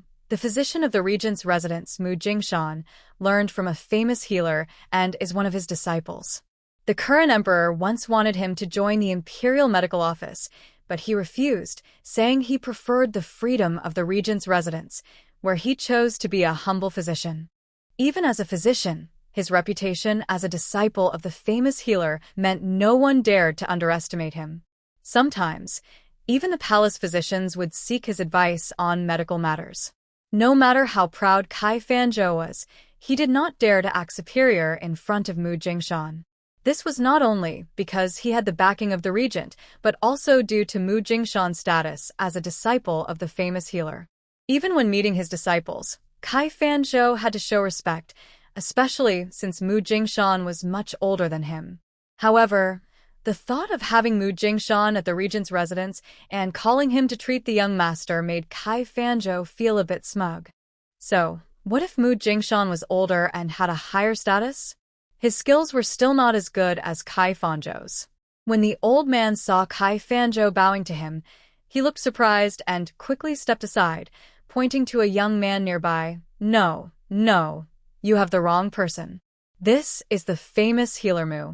Now it was Kai Fanzhou and Lin Wanqing's turn to be astonished. The rumors only spoke of Mu Jingshan's excellent medical skills, but no one mentioned he was so young. People generally thought that skilled healers were elderly with gray hair, while this young man looked like he hadn't even fully matured yet. Mu Jingshan seemed not to notice the surprise in their eyes and waved to them. Come over and take a look at this cotton candy. Is there anything special about it? Hearing this, Kai Fanzhou and Lin Wanqing were even more puzzled, but they approached the pile of cotton candy and began to examine it closely. However, no matter how they looked at it, it just seemed like ordinary cotton candy with nothing special about it. If they had to point out something, it was that one ear of the rabbit-shaped cotton candy was blue, and the other was red, which was quite unique. Mu Jingshan. Kai Fanzhou began to speak, but was interrupted by Mu Jingshan. Don't call me a healer. I can't even tell what's special about this cotton candy, so I don't deserve that title. Kai Fanzhou paused and changed his address. Young Master Mu, while this cotton candy looks ordinary on the surface, I know that many medicinal powders are colorless and tasteless, and when mixed with sugar to make cotton candy, they can be hard to detect. This cotton candy might just contain such medicinal powders. Doctor, everyone is skilled in observation, listening, questioning, and examining, especially the observation part, which Kai Fanzhou has mastered exceptionally well. He can express himself based on the other person's tone and expression, hitting the right spot. Most of his reputation as a miraculous doctor comes from this skill of observation. In Kai Fanzhou's view, the cotton candy that Mu Jingshan studies so carefully cannot be ordinary. It must have something special. However, he cannot admit that he cannot see it, as that would imply his medical skills are lacking. He must use this reasoning to prove his ability. After all, the powder is colorless and tasteless, so no one can tell. His claims cannot be easily challenged. Oh, I see, Mu Jingshan said, resting his chin on his left hand as if deep in thought. He then stood up, clapped his hands, turned to Lin Wanqing, and asked Miss Lin, what do you think? Previously, Mu Jingshan had been crouching with his back to the two, but now he suddenly stood up and looked at Lin Wanqing. She was momentarily taken aback by his handsome face, and a slight blush appeared on her cheeks. The royal physician looked so handsome, comparable to the stars she admired in her past life. Just imagine how striking the regent must be. Miss Lin? Seeing her silent, Mu Jingshan prompted her again. Lin Wanqing was startled and quickly lowered her gaze, softly replying, I am not talented, and I share the same opinion as my master. Lin Wanqing had just recently become Kai Fanzhou's apprentice, and in this era, there were no testing instruments, and even if there were, she wouldn't know how to use them. She was just a nurse and couldn't see what was special about the cotton candy, but since her master was a miraculous doctor, following his lead was certainly the right choice. Oh, since both Dr. Kai and Miss Lin think so, I must be lacking in knowledge and truly cannot see what is peculiar about this cotton candy. Could I kindly ask Dr. Kai and Miss Lin to take a piece of cotton candy back to study and let me know what kind of powder is mixed in it? Mu Jingshan said with a smile, Kai Fanzhou's expression changed slightly. He had only been making things up, and who would have thought that Mu Jingshan was someone who liked to get to the bottom of things? At this moment, he felt trapped and had to respond, "Of course, I am also curious about what kind of powder it is." After all, Mu Jingshan would soon return to the capital with the regent, and by then, who would remember this matter? Even if he did remember, he could easily say it was some colorless and tasteless powder to brush it off. Thinking this, Kai Fanzhou felt relieved. "Then I appreciate Dr. Kai's help." Mu Jingshan finished speaking and changed the topic, pointing to the boy sitting nearby. "Dr. Kai, this is my distant nephew. He has had a strange illness since childhood, showing no emotions like a wooden person. I have treated him for a long time, but there hasn't been much improvement. I hope you can help him." Kai Fanzhou looked at the boy, whose eyes were vacant and who looked so weak that a gust of wind could blow him away. Is this the young lord? But his clothes and demeanor don't seem to match. After many years of practicing medicine, Kai Fanzhou quickly realized this was a test from the regent. He felt a bit unhappy. As a renowned doctor, others sought him out for treatment, yet the regent wanted to test him. What made him different from the ordinary doctors? However, he couldn't refuse the situation. Clearly, Mu Jingshan represented the regent, and refusing him would cut off his chance to connect with the regent. It would be good to show his medical skills and impress Mu Jingshan, reminding this young man that there are always greater talents. Kai Fanzhou approached the child, took his pulse, and examined his eyelids. After a moment of thought, he said, "This child has a condition that weakens his spleen and stomach. A remedy with Shishin decoction and Qixin Jiwei decoction should help." Kai Fanzhou had encountered several children with similar conditions before. The treatment was usually straightforward, and whether the child could recover depended on luck. It was no wonder Mu Jingshan had struggled to help him. Mu Jingshan signaled to a nearby assistant to take Kai Fanzhou to write the prescription. "Please write down the prescription, Dr. Kai." Kai Fanzhou did not refuse, walking to the desk and quickly writing, as this was a simple case for him. Lin Wanqing, observing from the side, noticed something unusual. Before working in the intensive care unit, she had spent time in the pediatric department and had encountered some children with autism.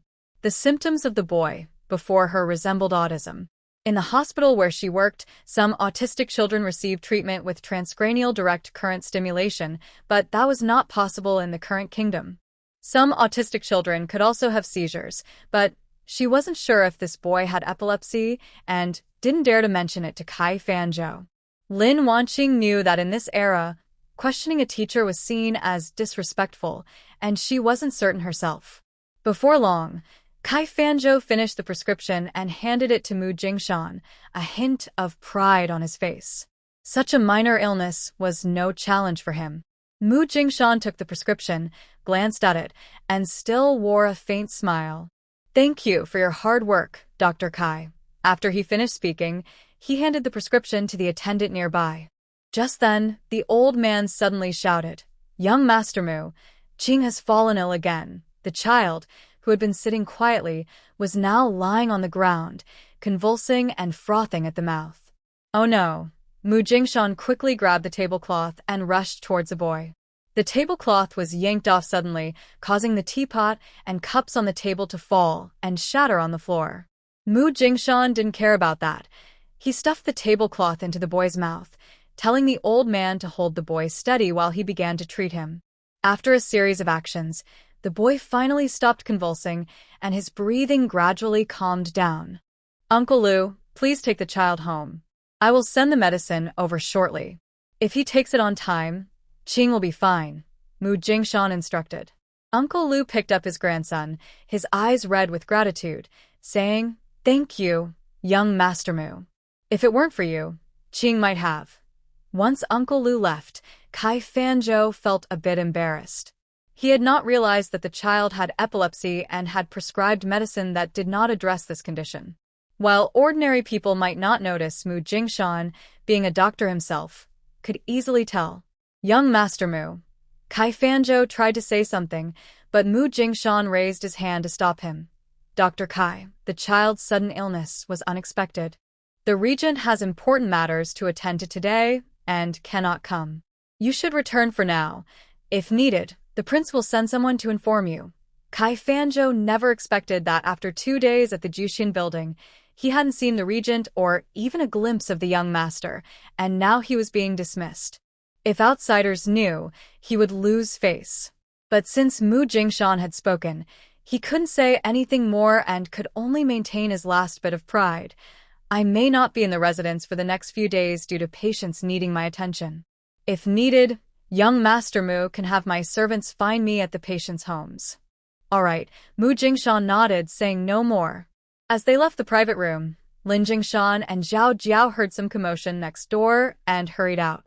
They were stunned to see the little rabbit cotton candy in Kai Fanzhou's hands. What was going on? Did the young master like Dr. Kai and share his cotton candy with him? Yes, that must be it.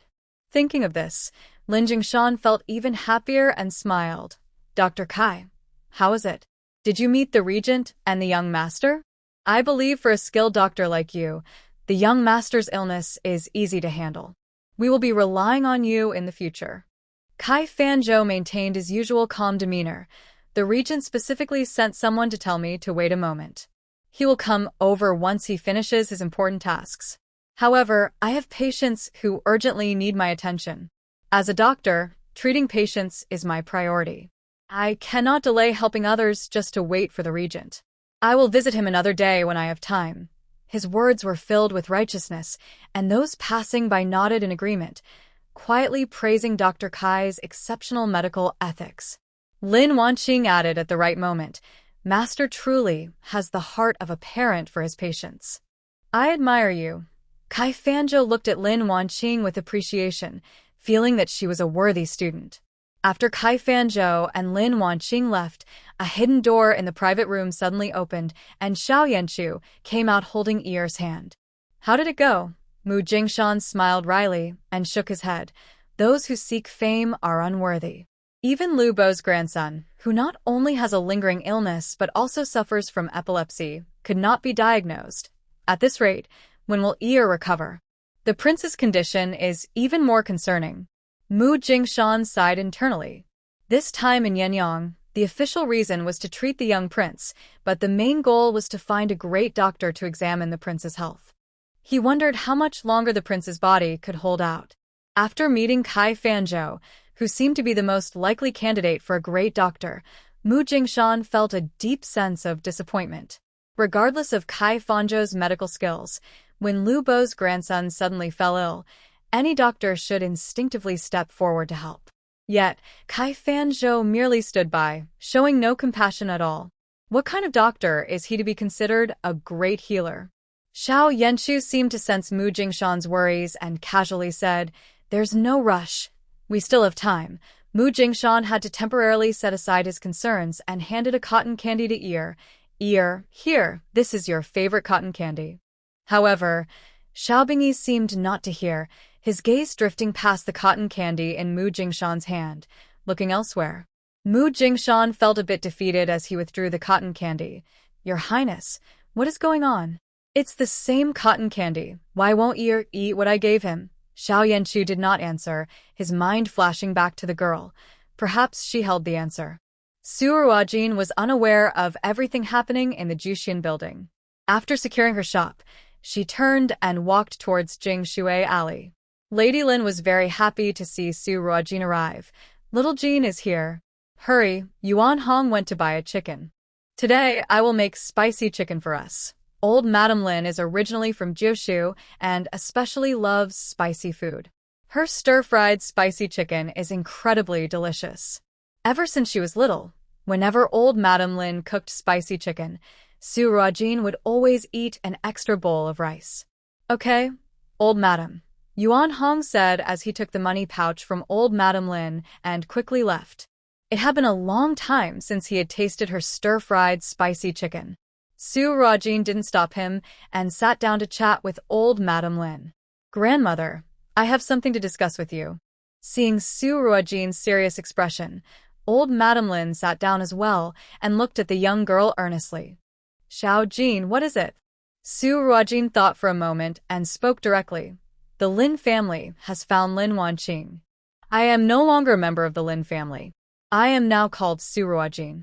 Old Madame Lin understood the meaning behind her words, and her voice trembled slightly. Did Lin Jingshan drive you out? She knew that Lin Jingshan had found his biological daughter, Lin Wanqing. However, for a governor like him, raising one daughter or two was not a big deal. She never expected her illegitimate son to be so ruthless as to drive a young girl out of the house. If it were an ordinary girl without parents, how could she survive after being kicked out? I will go find Lin Jingshan right now. Old Madame Lin said angrily, slamming the table and getting up to leave, but Su Ruojin held her back. Grandmother, I didn't want to stay in the Lin family. Anyway, now that I have severed ties, even if I could return, with Lin Wanqing there, how do you think Lin Jingshan would treat me? Old Madame Lin paused.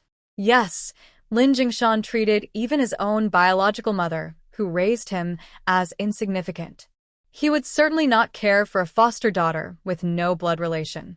Even if she could use her status to threaten Lin Jingshan to bring Xiao Jin back, life would be very difficult for her in the Lin household.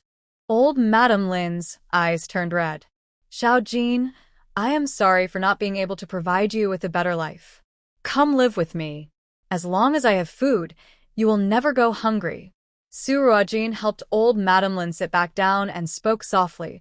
Grandmother, have you forgotten that I want to open a medical clinic? With my skills, I won't starve. Once I become Dr. Su, even if Lin Jingshan begs me to return to the Lin family, I might not go back. Seeing her confident granddaughter, old Madame Lin smiled through her tears.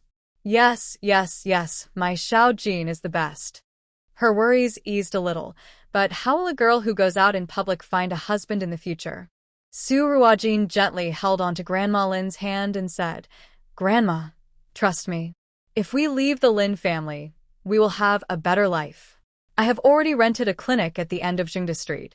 It's a 3-story building with a yard behind it.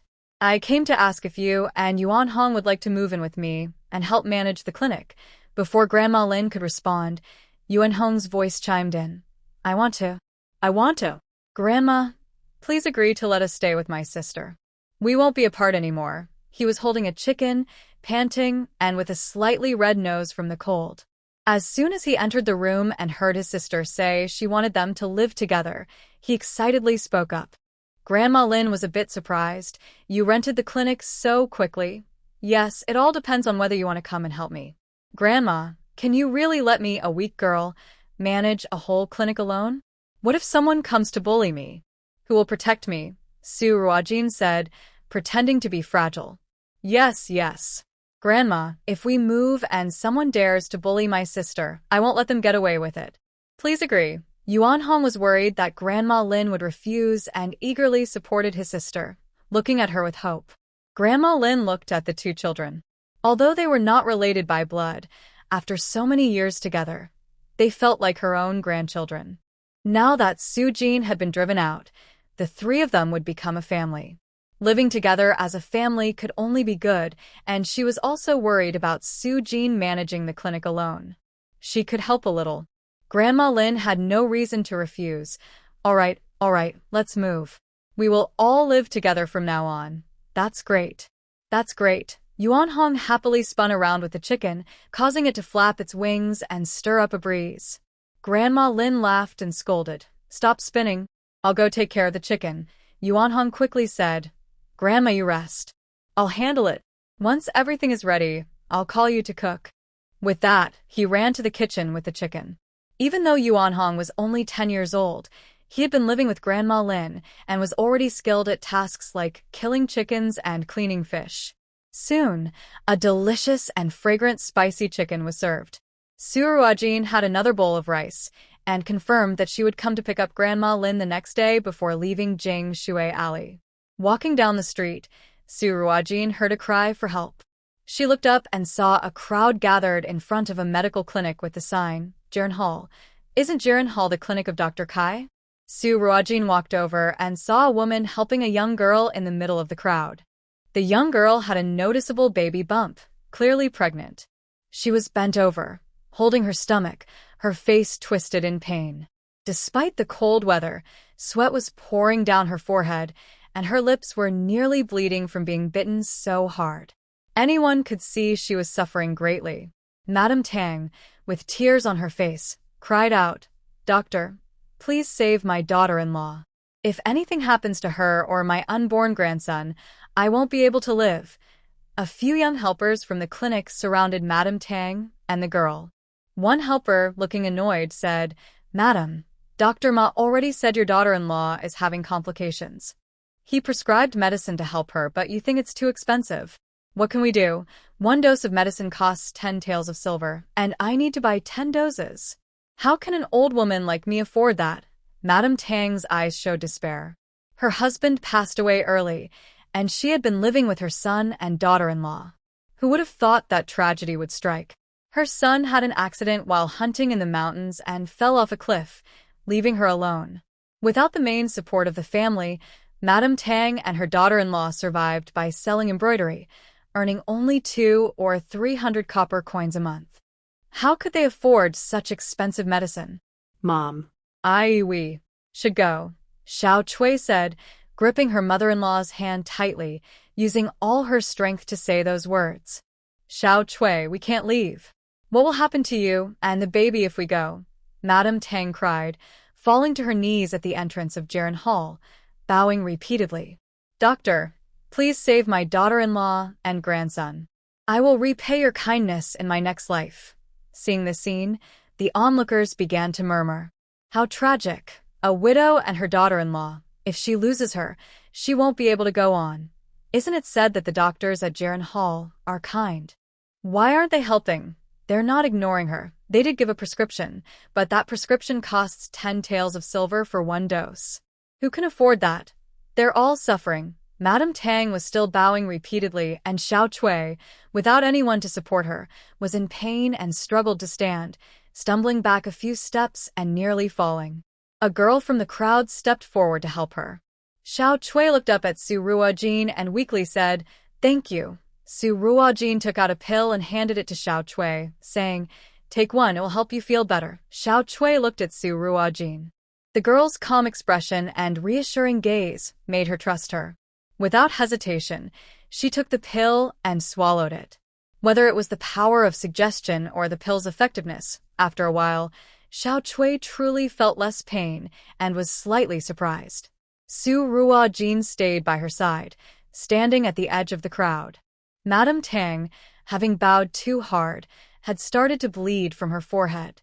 Someone in the crowd, unable to watch any longer, shouted, "Help her." Others were moved by this call and joined in. "Help her, help her, help her." The crowd's anger rose. Jiren Tang had always been seen as a good clinic by the people of Yinyong, and a few young attendants began to panic. The one who had spoken earlier quickly said, "Wait here, I'll go get a doctor," and hurried into the clinic. Before long, someone emerged from the clinic. As soon as Su Ruojin saw him, her eyes flashed with coldness. It was Ma Yunan, who stepped out looking impatient at Madame Tang, who was kneeling and bowing. He said irritably, "Madam, I told you your daughter-in-law needs to take care of herself during her pregnancy. I gave you the prescription, but if you can't afford the medicine, you can't blame me." Madame Tang raised her head and pleaded, "Dr. Ma, please can you give me some cheaper medicine, or at least give her a shot?" Ma Yunan rolled his eyes and replied, "Madam, haven't you heard that you get what you pay for? You can see how much pain your daughter-in-law is in. Can cheap medicine really help? I'm trying to help you, but with all this fuss, it looks like I'm the bad guy. I suggest you quickly borrow money to buy the medicine for your daughter-in-law. If you wait any longer, you might lose both the baby and her." Madame Tang wanted to say more when a commanding voice rang out, "What is going on here?" Hearing this voice, the crowd parted, creating a path. Kai Fanzhou walked over and, seeing the scene before him, frowned slightly. "Yunan, what's going on here?" Ma Yunan, noticing Kai Fanzhou, hurriedly bent down and jogged over, bowing and saying, "Master, it's nothing serious. A patient doesn't have money for medicine and wants to take advantage of our clinic. You just got back and must be tired. Please go rest inside. I will handle this." Kai Fanzhou glanced at the kneeling Mrs. Tang, then turned to Ma Yunan and said coldly, "Last time you almost caused trouble. If it weren't for the many patients coming to Yinyong recently, I wouldn't have let you see patients. If you cause any more problems, you can leave Jiren Hall. Ma Yunan smiled nervously. Master, don't worry, it won't happen again. That would be best. After saying this, Kai Fanzhou started to walk into the clinic when a clear female voice stopped him. Are you the famous Dr. Kai Fanzhou from Yinyong? Kai Fanzhou turned toward the voice and saw Su Ruojin. He frowned. Wasn't she the distant relative who tried to swindle the Lin family the other day? Did she come to Jiren Hall to take advantage of him after hearing about his reputation? These poor folks are like leeches. They seize any opportunity to latch on. Dr. Kai, what should be done if your clinic's doctors repeatedly make mistakes? Su Ruojin asked directly, without waiting for Kai Fanzhou to respond. Ma Yunan had been focused on Mrs. Tang and hadn't noticed Su Ruojin until now. A chill ran down his spine. He had a bad feeling. It seemed every time he saw her, something unpleasant happened. Under everyone's gaze, Kai Fanzhou had to respond to Su Ruojin's question. Otherwise, Jiren Hall's reputation would suffer. This young lady, our doctors at Jiren Hall, have all been rigorously tested before they can see patients. How could they make mistakes? Ma Yunan was already starting to sweat. Kai Fanzhou didn't know, but he was well aware that he had made 2 mistakes in front of Su Ruojin. Could it be that he made another mistake this time? No way, that's impossible. This woman was over 6 months pregnant, experiencing severe abdominal pain, with a chaotic pulse and unstable fetal movement, indicating a risk of miscarriage. He prescribed medication to support the pregnancy, which, although the most expensive type, couldn't be considered a mistake. He prescribes such expensive medication for the sake of the clinic.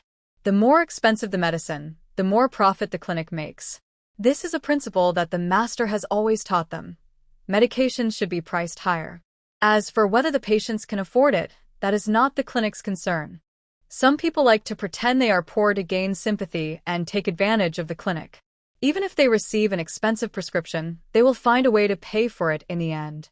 The master would not blame him for this. Instead, he would praise him for being clever. Thinking of this, Ma Yuan felt relieved and looked at Su Ruojin with a hint of pride. Now they were on the clinic's territory. Let's see what she can do. Dr. Kai, are you saying that if there were such a doctor, you wouldn't dare to answer this question? Su Ruojin challenged Kai Fanzhou. Seeing Kai Fanzhou's disdainful look towards Aunt Tang, along with the fact that he taught a disciple like Ma Yuan, made it clear that this master was not much better. Kai Fanzhou took a deep breath. He began to understand Mrs. Lin's dislike for this poor relative. She truly was a troublesome person.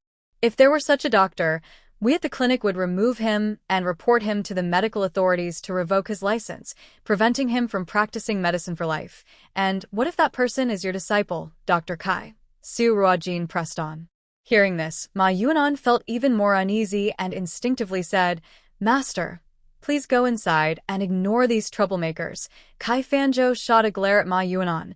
His disciple really lacked awareness. If he left now, the onlookers might think he was afraid. If he were my disciple, I would expel him from the school and banish him from Yinyong City. Kai Fanzhou's voice was firm, and someone in the crowd cheered. Well said. No wonder you are Dr. Kai. Hearing the cheers, Kai Fanzhou felt a bit of the tension in his chest ease. Su Ruojin smirked slightly, then, Please, Dr. Kai, expel this Dr. Ma from your school, remove him from the clinic, revoke his license, and banish him from Yinyong City. At her words, the crowd gasped. What's going on? Did this doctor make a wrong diagnosis? That can't be true. I've never heard of a doctor from this clinic making a mistake. At that moment, Xiao regained some strength and looked at Su Ruojin in surprise, wondering what the girl meant.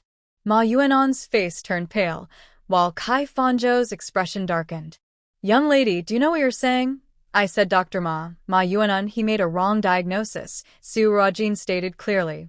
Jack Ma suddenly got angry and shouted, You're just talking nonsense. What evidence do you have? I think you are in cahoots with them, just trying to swindle us at Jiren Hall. Kai Fanzhou was calmer than Jack Ma. Do you have any evidence? If not, I will go to the authorities and accuse you of slander. According to the laws of Dechu, a person guilty of slander would face severe punishment. Xiao Chui felt nervous upon hearing this and tightly squeezed Su Ruojin's hand, shaking her head softly. "Miss, please stop talking. I don't want to see a doctor anymore." She didn't believe that this girl was a doctor, but she knew the girl was standing up for her. Xiao Chui didn't want to drag anyone else into trouble because of her.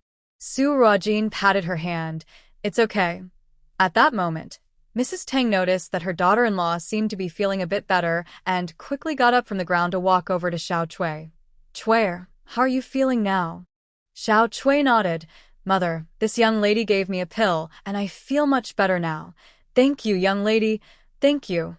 Mrs. Tang repeatedly expressed her gratitude and helped Xiao Chui. Su Ruojin took a few steps forward. He was indeed mistaken. This lady's abdominal pain is not due to an unstable pregnancy, but because she has an intestinal abscess. The intestinal abscess is what Su Ruojin referred to as appendicitis in her previous life. When she supported Xiao Chui earlier, she had already checked her pulse. Fortunately, Xiao Chui had chronic appendicitis, which could be treated with acupuncture and herbal medicine. If it were acute appendicitis, in this time without sterile operating rooms, and considering she was a pregnant woman, it would be very difficult for Su Ruojin to perform surgery. Jack Ma was about to say something when Su Ruojin interrupted. The intestinal abscess caused prolonged abdominal pain, leading to an unstable pregnancy. The two pulse signals mixed together, making it easy for a half-hearted doctor to misdiagnose. This directly implied that Jack Ma was a half-hearted doctor. "You are talking nonsense. Master, don't listen to her. She is deliberately causing trouble. Quickly, have someone drive them away." Jack Ma exclaimed urgently. After hearing Su Ruojin's words, Jack Ma recalled that when he checked the pulse of this young lady, he did notice differences from the pulse of an unstable pregnancy. However, since she was a pregnant woman, he didn't investigate further and assumed it was due to an unstable pregnancy. After all, the price of pregnancy-preserving medicine varies greatly depending on the ingredients, which is the most profitable. "Ma Yunan, how can you still call yourself a doctor? You've misdiagnosed 3 times in 3 visits. To make money, you prescribe expensive medicine that doesn't even match the patient's condition. This isn't helping people, it's harming them," Su Ruojin shouted angrily. She could accept that doctors have different levels of skill. You treat patients according to your ability, and it's not shameful to consult more experienced doctors when unsure. But someone like Ma Yunan, who pretends to know while disregarding lives for money, doesn't deserve to be called a doctor. He is a butcher. A doctor should prescribe the most suitable treatment for all patients, regardless of their wealth, and must never prescribe unnecessary expensive medicine just for profit. Many patients have already spent all their savings on treatment, and encountering a heartless doctor like Ma Yunan, who fails to provide proper care, could lead to a situation where they run out of money and lose their lives. Even if Kai Fanzhou doesn't deal with Ma Yunan today, Su Ruojin will not allow this incompetent doctor to continue practicing and harming others. Ma Yunan's body began to tremble slightly, and he couldn't think of a rebuttal, only repeating, "You're talking nonsense, you're talking nonsense." The next moment, Su Ruojin's words made his legs shake even more. Su Ruojin scoffed, "Am I talking nonsense?" At Wanghua Tower, an elderly man clearly had a heart condition, but you insisted it was a sudden fainting spell. At Juxian Tower, a child had a parasitic infection, and you claimed it was just indigestion. Today, this lady is experiencing instability due to an intestinal issue, and you wrongly suggested signs of a miscarriage. Isn't that harming people? Su Ruojin's arguments were logical, and the crowd began to look at Ma Yunan differently. Does Jiren Hall really have doctors like this? I heard this Dr. Ma prescribed harsh medicine that nearly killed someone. Oh my, Jiren Hall is supposed to be the best clinic in Yinyong. If they have doctors like this, I won't dare go there anymore. Forget it, I'll go to another clinic. Now that I think about it, the medicine at Jiren Hall is really expensive, 20 to 30% more than other clinics. I agree, but I thought the doctors at Jiren Hall were skilled. Now I'll go elsewhere. I can't afford to spend money and still not get better. If that's the case, how can Jiren Hall keep such a doctor? I still think Jiren Hall is good. They provide free consultations every month. Let's not let one bad apple spoil the whole bunch. Kai Fanzhou naturally heard the discussions among the townspeople, and his expression grew darker. Su Ruojin maintained a faint smile, though it didn't reach her eyes. Kai Shini, you are recognized as a skilled doctor by the people of Yinyong. Diagnosing an intestinal issue should be easy for you. Am I wrong? You will know after your examination. Master? Be quiet. Ma Yunan wanted to say more but was stopped by Kai Fanzhou.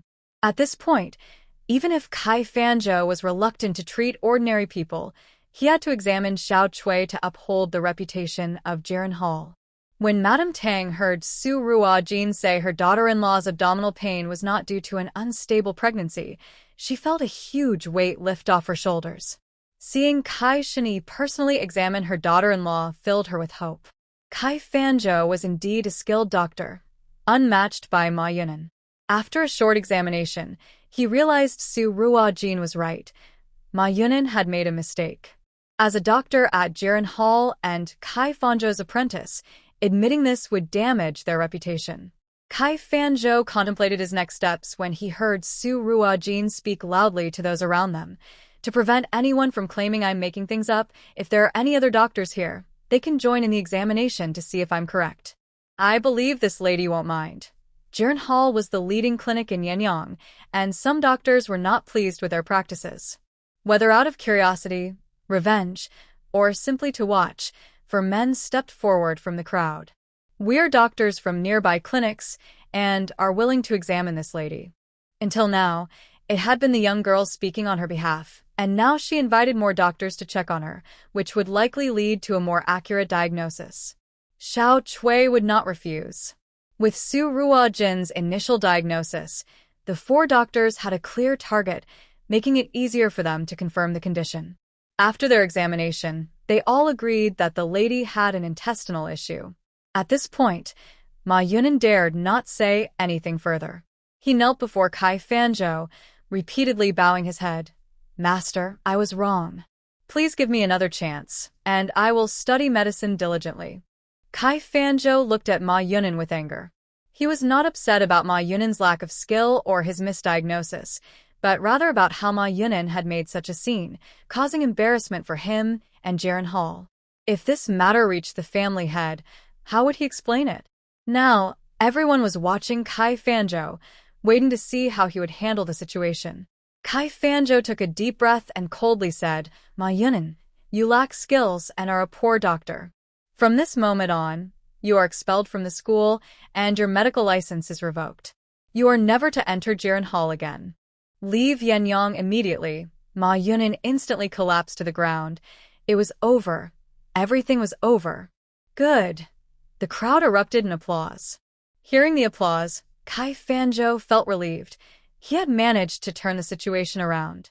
Then, Kai Fanzhou glanced at the weak Xiao Chui standing nearby and gently said, This lady, regardless of our clinic's mistakes, I will personally treat your illness for free until you recover. What do you think? The intestinal abscess is not too difficult to treat as long as it is not sudden. Su Ruojin looked at Kai Fanzhou. He was clever enough to know how to restore his reputation. When Aunt Tang heard that Dr. Kai was willing to treat her daughter-in-law for free, she excitedly said, Thank you, Dr. Kai. You are truly a living Buddha. However, Xiao Chui remained silent and looked at Su Ruojin, asking, Are you a doctor? Su Ruojin nodded. Having a medical license meant she was indeed a doctor. Can I ask you to treat me? Upon hearing this, Kai Fanzhou's expression stiffened. Xiao Chui was directly slapping his face. He, a renowned doctor, was offering free treatment, yet she chose to seek help from an unknown young girl. Kai Fanzhou's face darkened. Lady, think carefully.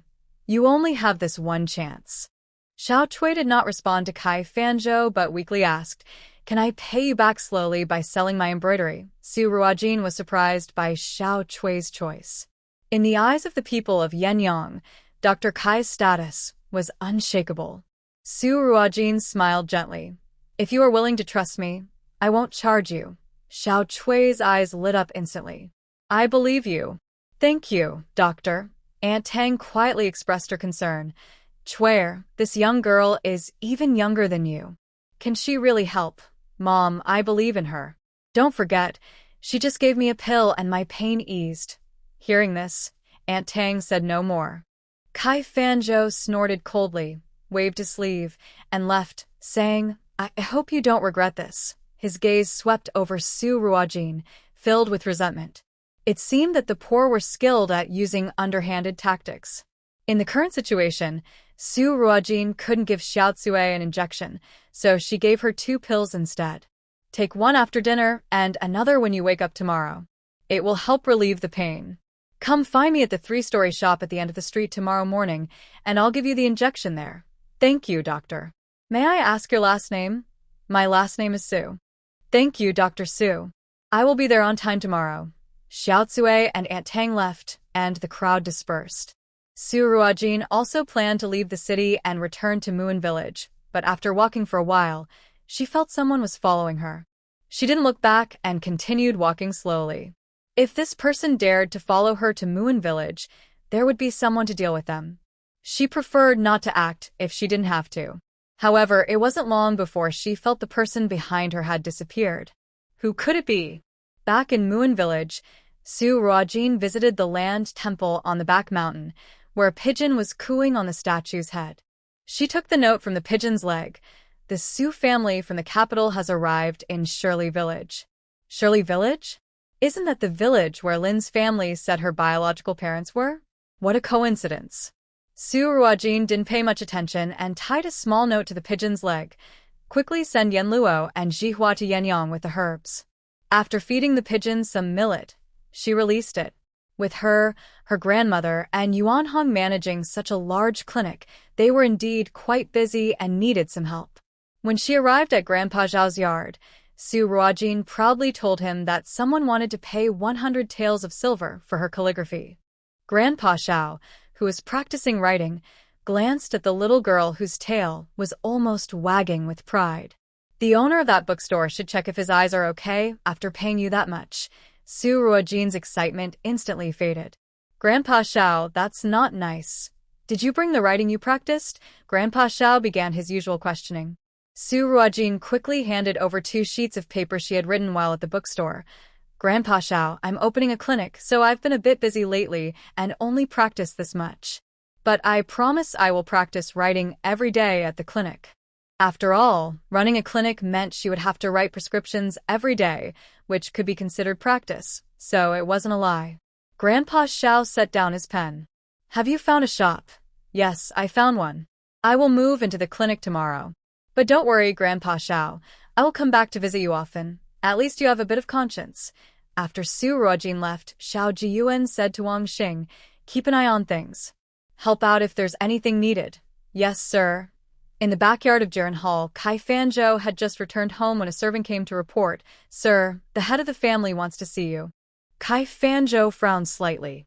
Did his elder brother know about the earlier events? His elder brother's medical skills were not as good as his own. If it weren't for his status as the eldest son, he wouldn't hold the position of family head. Kai Fanzhou entered Kai Jirong's room and slightly bowed. Brother, you called for me? Come in, sit down. What's going on today? Kai Jirong was seated behind a tea table, brewing kung fu tea, and poured a cup for Kai Fanzhou. Try this. It's a 500-year-old pu'er from Yunnan. Kai Fanzhou sat down and took a small sip from the cup. It's nothing serious. I just cleaned up a bit to prevent bad students from ruining our Jiren Hall's reputation. Yes, we should pay attention to that. I don't mind you taking on students. The Kai family's medical skills need to be promoted, but you should also be more careful and manage your students well, Kai Jirong said slowly. This was a hint that Kai Fanzhou was not strict enough with his students. Kai Fanzhou felt displeased but didn't dare to argue and could only agree. What's the situation with the regent? How confident are you about the young master's illness? Kai Jirong was not concerned about the departure of an unimportant disciple. With the reputation of Jiren Hall, they wouldn't lack for doctors. He was more interested in connecting with the regent. I haven't seen the regent or the young master yet, so I'm not sure about the young master's condition, Kai Fanzhou replied honestly. Kai Jirong raised his teacup and took a slow sip. You need to pay attention to this. The young master's illness must be treated by our Jiren Hall. Understood. Then Kai Jirong changed the subject. I heard that a young girl provoked our Jiren Hall today. When did such people start to act so recklessly here? Mentioning Su Ruojin made Kai Fanzhou angry. She is a distant poor relative of Lin Zhizhou, here to ask for money. She probably didn't get much and thought to come and trick our Jiren Hall. You know what to do about this, right? I understand. Anyone who offends Jiren Hall must not be allowed to appear in Yinyong City again. Kai Fanzhou returned to his room, and a servant came in to whisper, "She has left the city. I didn't follow her." Kai Fanzhou sneered. "She's just a poor person living outside the city. Keep watching her." "Yes, sir." The next morning, Su Ruojin went to the market early to buy a few maids and helpers to take care of the daily cleaning at the clinic. She also visited a carpenter to order some special cabinets, consultation tables, and examination beds for the clinic. When she returned to the shop, she saw old lady Lin and Yuan Hong already waiting at the door. She quickly approached and took the bundle that old lady Lin was carrying. "Grandmother, why did you come by yourselves? I thought I was supposed to pick you up." Su Ruojin knew that old lady Lin couldn't stay idle and would want to help clean the clinic. To prevent her from getting tired, she had specifically asked old lady Lin to wait for her to come and get them, but she didn't expect old lady Lin to arrive first. "I just thought the new shop needed some care, so I came to help," old lady Lin replied. "Grandmother, I bought a few maids and helpers. They will do the cleaning. You can rest for now, you don't need to work," Su Ruojin insisted. "All right," old lady Lin agreed. However, despite her agreement, old lady Lin still helped with the cleaning. Soon, the clinic was tidy. It used to be a clothing shop, so some cabinets, tables, chairs, and beds were still usable. "Is Dr. Su in?" A woman's voice called from the entrance. It was Xiao Cui and Aunt Tang. Xiao Cui had rushed to the city with Aunt Tang early in the morning, and since the village was a bit far, they had just arrived. Xiao Kui, come in. "Have you had any stomach pain?" Su Ruojin invited Xiao Cui to sit and took her pulse. No, I haven't had any pain at all," Xiao Cui quickly replied. She found it amazing that after taking Dr. Su's medicine, her stomach hadn't hurt again. If it weren't for Dr. Su telling her to come for acupuncture, she would have thought she was completely healed. "Go lie down on the bed upstairs. I will give you acupuncture," Su Ruojin said as she went upstairs to treat Xiao Cui and wrote a prescription. "The clinic hasn't officially opened yet, so we don't have any herbs at the moment. You can take this prescription to the pharmacy to get the medicine. It's all inexpensive herbs. For the next 6 days, come here every day for acupuncture, and after 10 days of taking the medicine, you should be much better. By the way, everything is fine with the baby in your belly, so don't worry." "Thank you, Dr. Su," Xiao Cui said gratefully. She knew her body best, and after the acupuncture, she felt much lighter in her abdomen. The intermittent pain she had experienced was completely gone. As Su Ruojin was seeing Xiao Cui out, she glanced to the side and noticed a figure quickly disappearing. The figure hurried toward the backyard of Jiren Hall and entered Kai Fanzhou's room. "Sir, Su Ruojin is opening a clinic and has rented Du's shop." "What? Does that little girl really want to open a clinic in Yinyong? I want to see if she can actually do it." Kai Fanzhou slammed his book on the table, looking very displeased. "Let's go to the Lin residence." Lin Jingshan was not at home, but when Zhao Jiao heard that Kai Fanzhou was visiting, she quickly brought Lin Wanqing to greet him.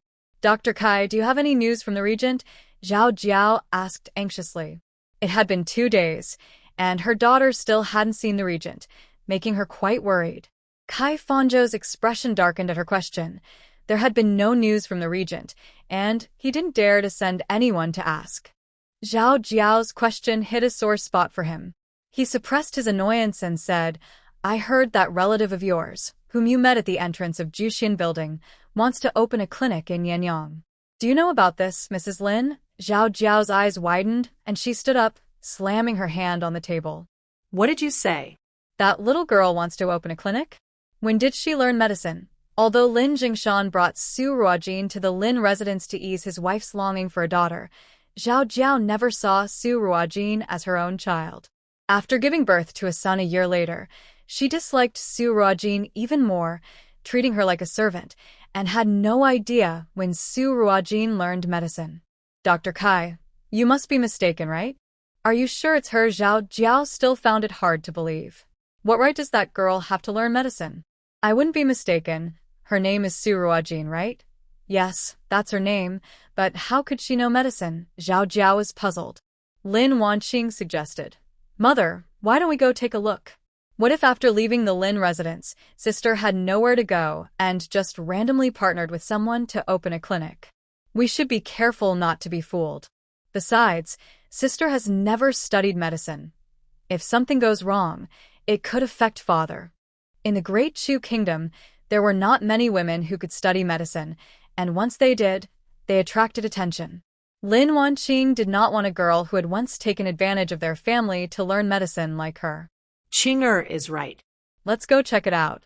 Maybe she saw you with Dr. Kai the other day and thought she could do the same.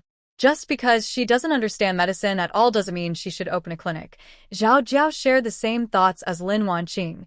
She did not believe Su Ruojin could practice medicine and suspected she was just teaming up with someone. Su Ruojin is acting out of spite. The Lin family doesn't want her anymore, so she wants to learn medicine just like Wanqing. She should take a good look at herself. How can she compare to Wanqing?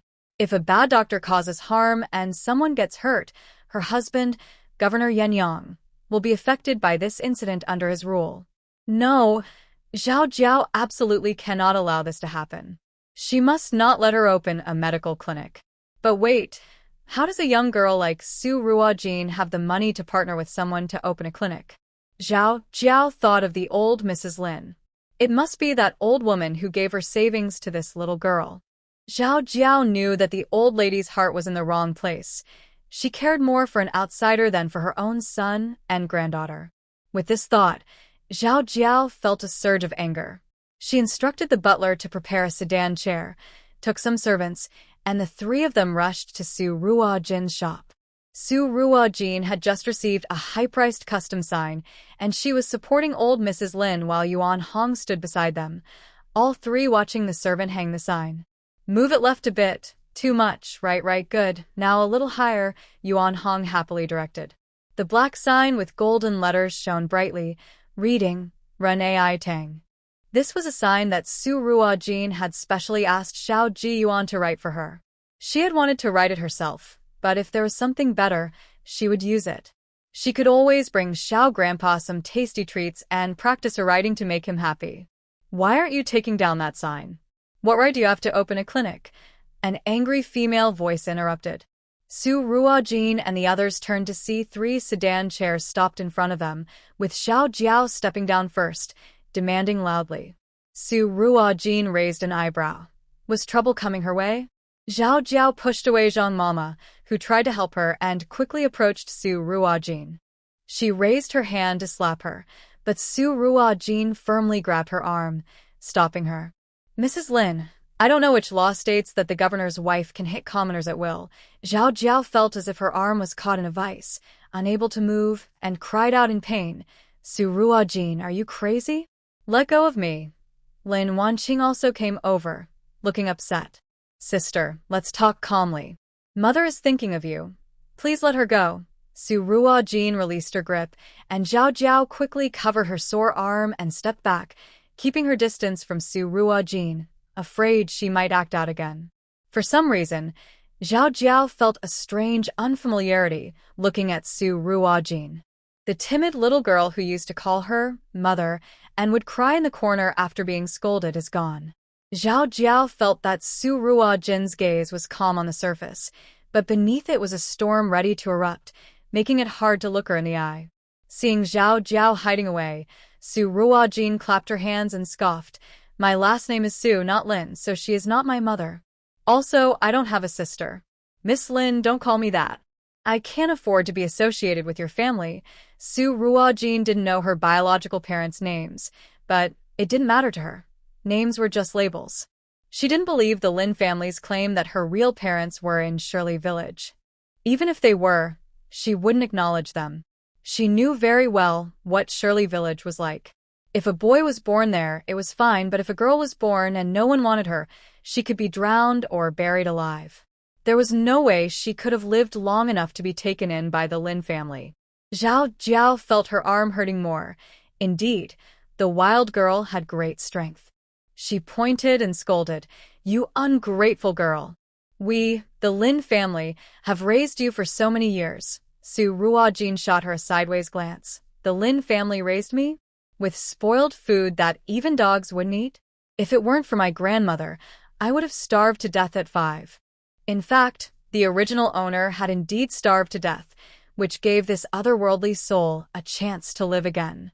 Although the shop was at the end of the street, it was still on the main road, and people were starting to gather around as Zhao Jiao made a scene. Lin Wanqing quickly supported Zhao Jiao and gave her a look. "Mother, we are here to persuade my sister not to open a clinic that harms people." Zhao Jiao realized what was happening, glanced at the growing crowd, and put on a proud demeanor. "Miss Su, not everyone can open a clinic. As far as I know, you have never studied medicine. A person who knows nothing about medicine opening a clinic. Are you trying to harm others for profit? I'm here to kindly advise you to stop before anything serious happens." "Oh, trying to ruin her reputation so quickly?" Su Ruojin replied slowly. "Madam Lin, as far as I know, in the Great Chu Kingdom, anyone with a medical certificate can open a clinic. What right do you have to stop me?" "Just because you are the governor's wife."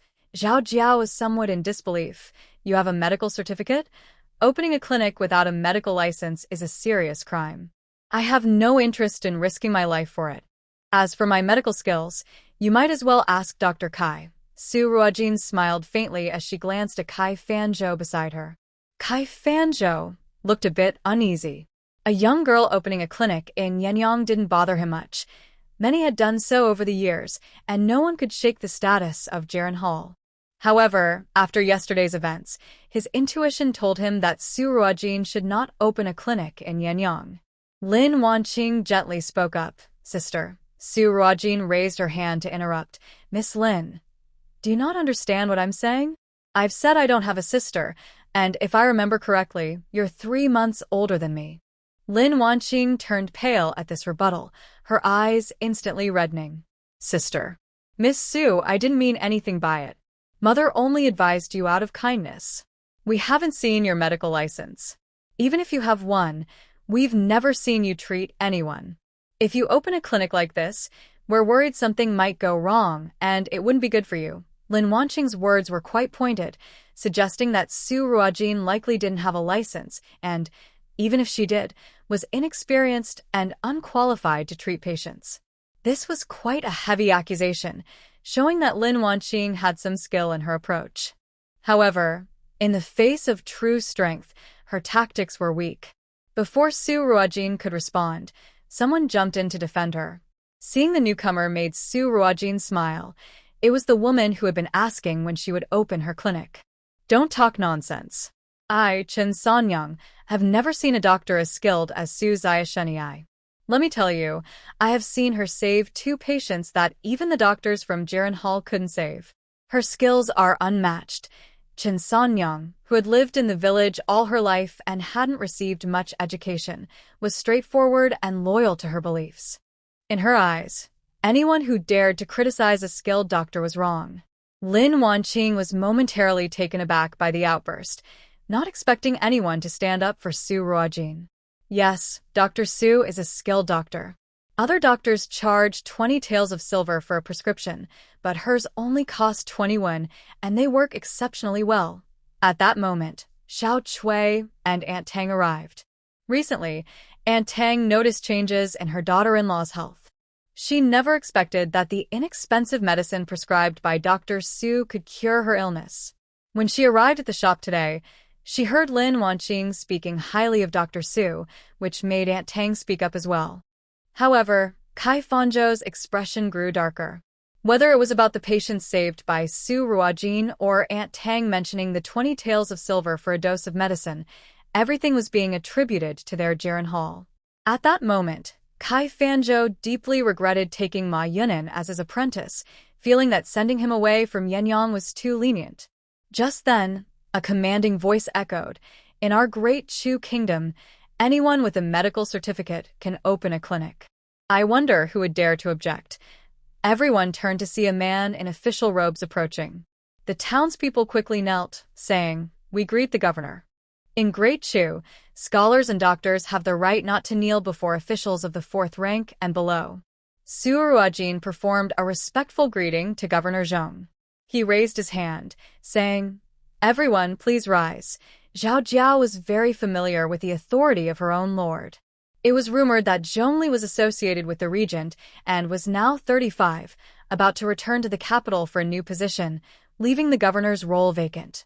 This was also why Lin Jingshan and Zhao Jiao were eager for Lin Wanqing to connect with the regent. If she could do that, the governor's position would be within reach.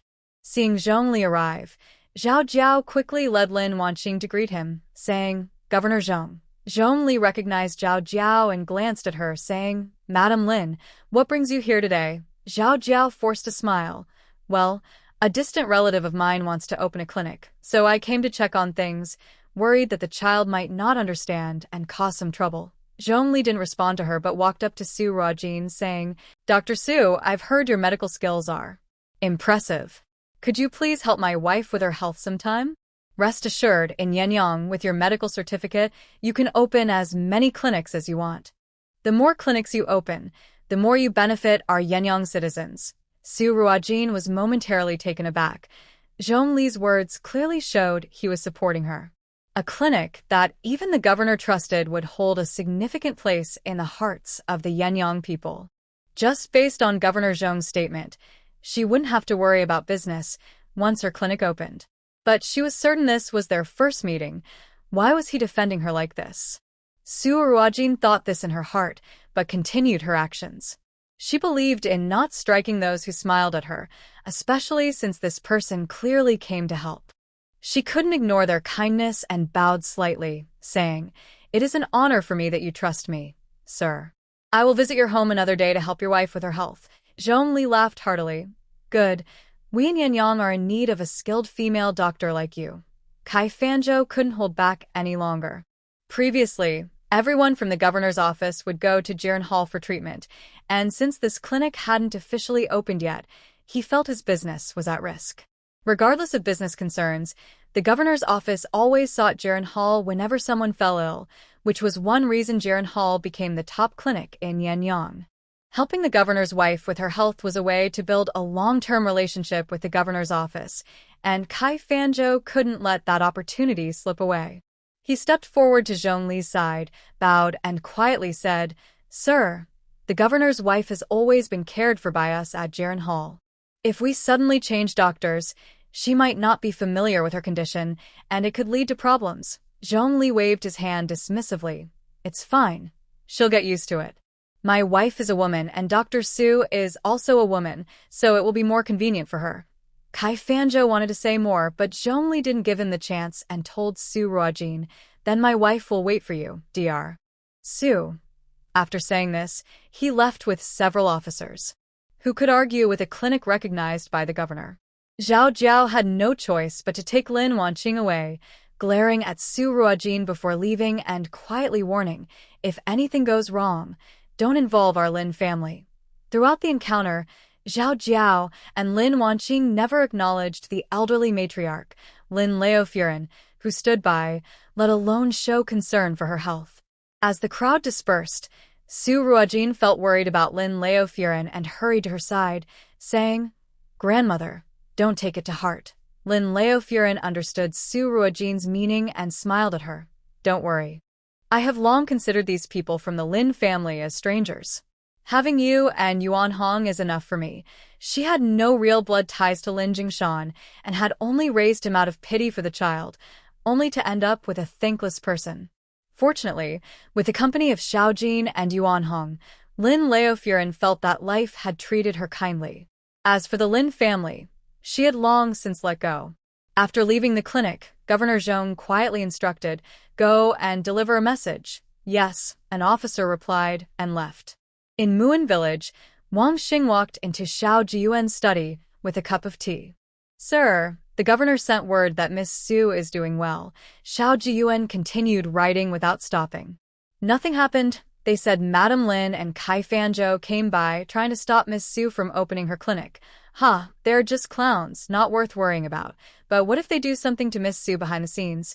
Wang Xing was a bit worried. In his eyes, Suruwajin was just a young girl who had never faced any darkness. Don't worry, they are no match for Jiner. If anything does happen, Xiao Jiyuan finished his last stroke and put down his pen. We'll take care of it. A small clinic and a local governor were nothing to him. He hoped these people would behave. If they dared to harm his Jiner, they would have to face the consequences. The clinic sign was hung up, and Chen Sanyang didn't leave. She pulled Su Ruajin aside. Dr. Su, do you need any help? I may not know many words, but I can do some heavy work. Su Ruajin was grateful for Chen Sanyang's honesty. Sanyang, the clinic is almost ready. We just need the rest of the supplies and medicine to arrive. Thank you for today. Chen Sanyang waved her hand. Oh, there's no need to thank me. I'm just speaking the truth. It looks like the clinic will open tomorrow. The carpenter's items were set to arrive today, and it was just a matter of when Yan Luo and Jihua would show up. They should be arriving later today. It should be fine. Sanyang, from now on, you and your family can come to my clinic for free consultations and half-price medicine, Su Ruajin said. Chen Sanyang's eyes widened in surprise. Dr. Su, are you serious? Su Ruajin nodded. Yes, if you don't believe me, I can write you a note. Chen Sanyang quickly waved her hands. No, I believe you. That's wonderful. Thank you so much, Dr. Su, who and their family never get sick. For Chen Sanyang, Su Ruajin's promise meant that as long as the clinic stayed open, she and her family could always receive affordable care. Chen Sanyang was so excited that she began spreading the word about the clinic and the talented young doctor. Kai Fanzhou sat in the sedan chair, feeling a tightness in his chest. If his older brother found out about today's incident, he would surely scold him again. He needed to find a way to take back the task of treating the governor's wife from Jiren Hall. Wasn't the governor just unhappy that their clinic didn't have a female doctor? He could easily find one. Oh, right. Wanqing. Kai Fanzhou's eyes lit up. It would be perfect for Wanqing to treat the governor's wife. Although Wanqing had only been learning medicine for a short time, he had noticed that she had some medical knowledge and had secretly studied medicine since she was young. Kai Fanzhou had previously checked the governor's wife's pulse. She had suffered a miscarriage in the snow and was weak. If she wasn't careful, she could catch a cold. As long as she received regular nourishment, she would be fine. With Wanqing's current abilities, she could definitely handle the governor's wife's treatment, especially with him supporting her from behind. If any issues arose, he could just give her advice. Thinking of this, Kai Fanzhou felt relieved and began to consider how to persuade the governor's wife to let Wanqing take the place of Su Ruajin. Just then, he suddenly heard his servant's voice from outside the sedan. Sir, a patient with an emergency has arrived at the clinic. The other doctors can't help, and they want you to take a look. What kind of patient? Kai Fanzhou was not concerned about emergencies. Most of the patients he treated were wealthy. I'm not sure. All right, let's head back to the clinic. When Kai Fanzhou returned to the clinic, he didn't go directly to see the patient but stood at the door and glanced inside. He saw an elderly man in his 60s lying on the bed, wearing a coarse cotton coat. His face was unusually flushed, his lips pale, and his eyes tightly closed. 3 other men, also dressed in coarse cotton, stood nearby. One was older, in his 40s, while the other 2 were younger, around 20. They all looked somewhat similar, likely a grandfather and his grandsons. The 3 of them were nervously watching the elderly man on the bed and didn't notice Kai Fanzhou's arrival. Seeing their attire, Kai Fanzhou felt a wave of annoyance. They seemed to be poor. He decided not to enter the room and walked straight to the back courtyard.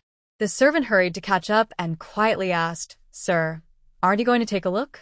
That patient seems to be in critical condition. Still bothered by earlier events, Kai Fanzhou replied irritably, What's the rush? Can't you see I just came back from outside? I need to catch my breath. I'll have some tea in the back courtyard first. There's no need to hurry. The servant wanted to say more but held back upon seeing Kai Fanzhou's displeased expression. Where did they come from? Kai Fanzhou sat down leisurely, took a sip of tea, and asked, What do you know about the situation? I'm not sure about the details, but I heard they came from Shirley Village. Shirley Village? Kai Fanzhou sipped his tea even more slowly. Could a small, Poor village afford his consultation fee? Wang. Tell them I'm feeling tired and unwell today, so I can't go out. Let the other doctors in the shop see him. I need to rest, and if there's nothing urgent, please don't disturb me. Master, the doctors on duty today have already seen him and couldn't help, which is why they came to ask for you, the servant quickly replied. Kai Fanzhou slammed his teacup down on the table. What?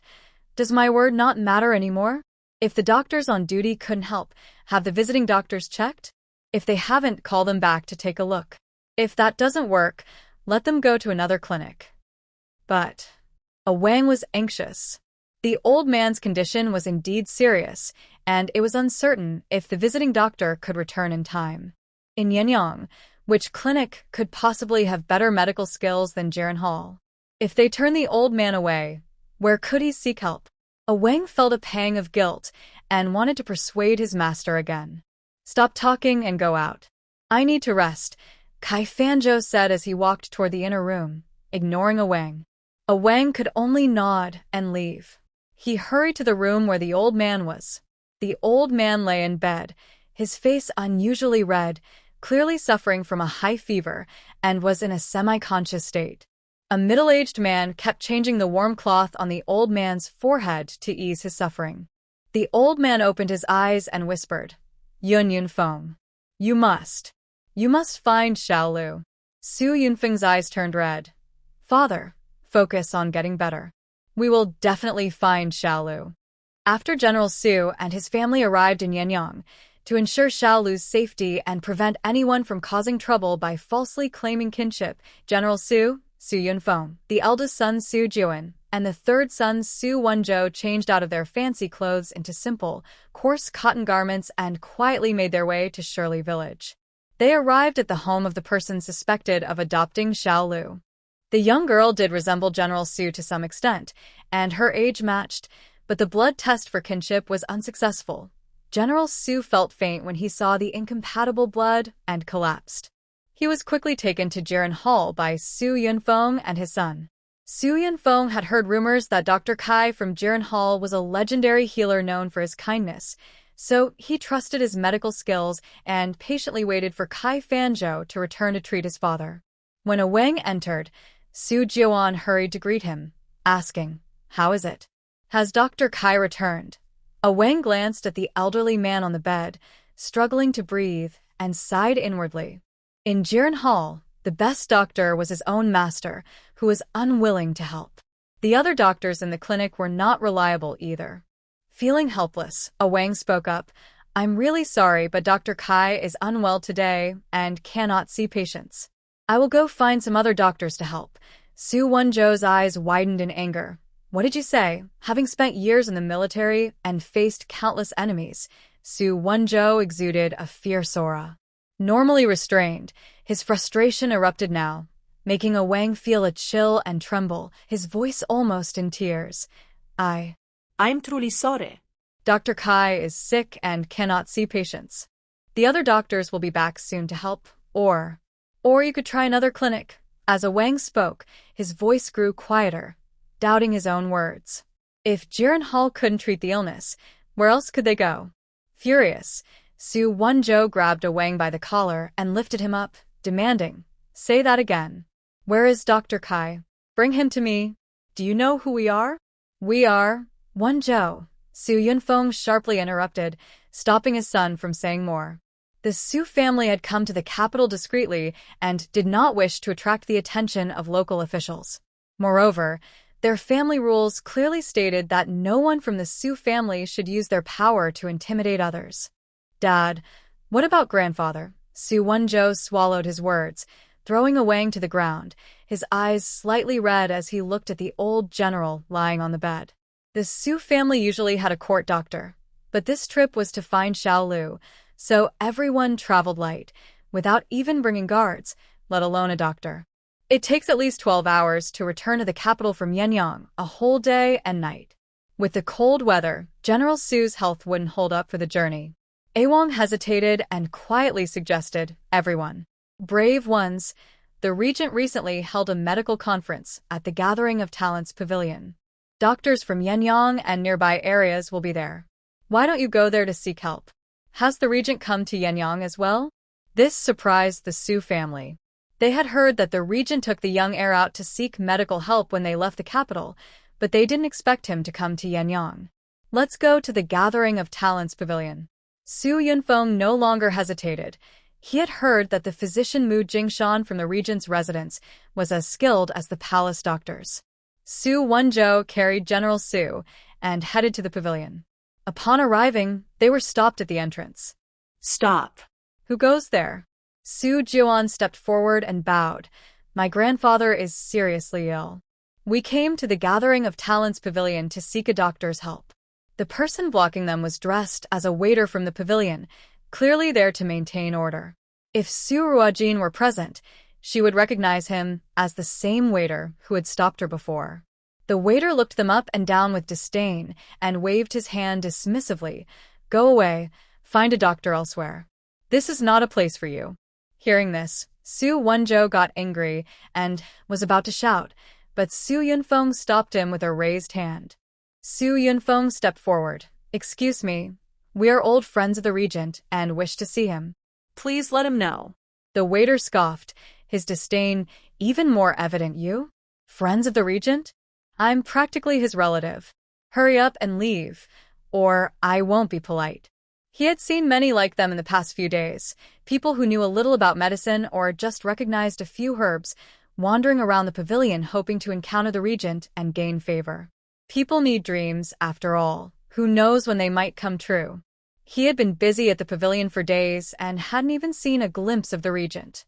This group looked so shabby, thinking they could see the regent with just a word. It was simply a foolish dream. If Su Wenzhou weren't carrying General Su, he would have already dealt with this arrogant person. Seeing General Su growing weaker, Su Yunfeng couldn't hold back any longer. He reached into his pocket to take out the general's token when a woman's voice interrupted. They say the regent is diligent and cares for the people, but it doesn't seem that way to me. How dare you slander the regent? The shopkeeper shouted angrily as he turned around. Su Yunfeng and the others also turned to see a young girl helping an elderly lady approach. The shopkeeper glared at Su Ruojin, frowning. What are you doing here again? Do you want to sneak in? I tell you, as long as I'm here, you can forget about it. Su Ruojin and old lady Lin had come to buy some small items for the shop. Passing by the gathering place, they saw Su Wenzhou carrying an elderly person. As a healer, Su Ruojin suspected the elderly person was in urgent need of help, so she approached to take a look. Ignoring the shopkeeper, she released her hold on old lady Lin and walked straight to Su Wenzhou, saying, I'm a doctor. May I examine this elderly person? Seeing the young girl who resembled Su Madam in her youth, the three members of the Su family were momentarily stunned. They exchanged glances, sensing a hint of excitement in each other's eyes. Could she be little six?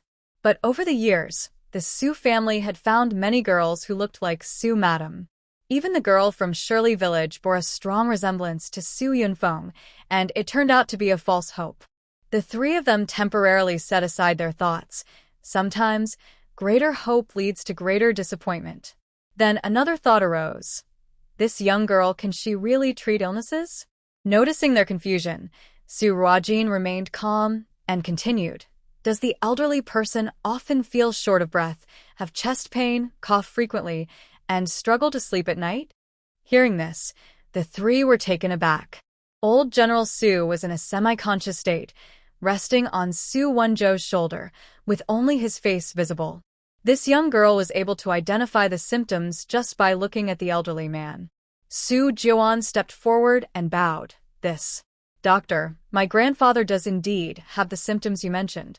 How did you know? His lips are purple, his face is pale, and on such a cold day, he is sweating on his forehead.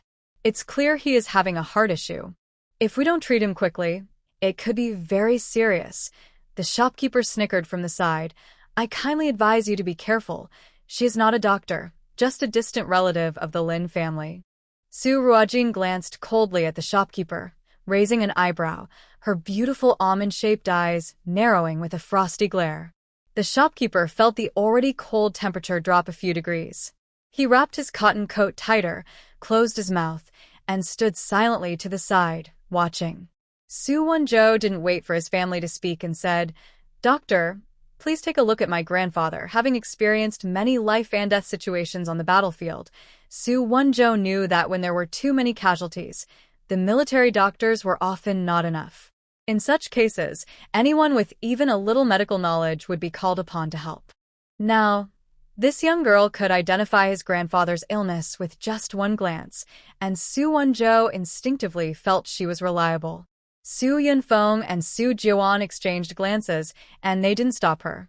They were somewhat shocked that the girl could diagnose the old general's condition so quickly, so letting her take a look seemed fine.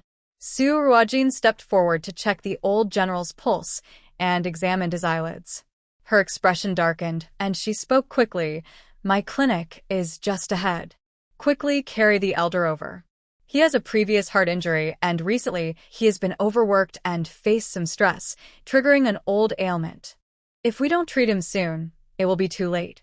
Upon hearing this, Su Wenzhou no longer hesitated and rushed to carry the old general in the direction Su Ruojin indicated, with the others following closely behind.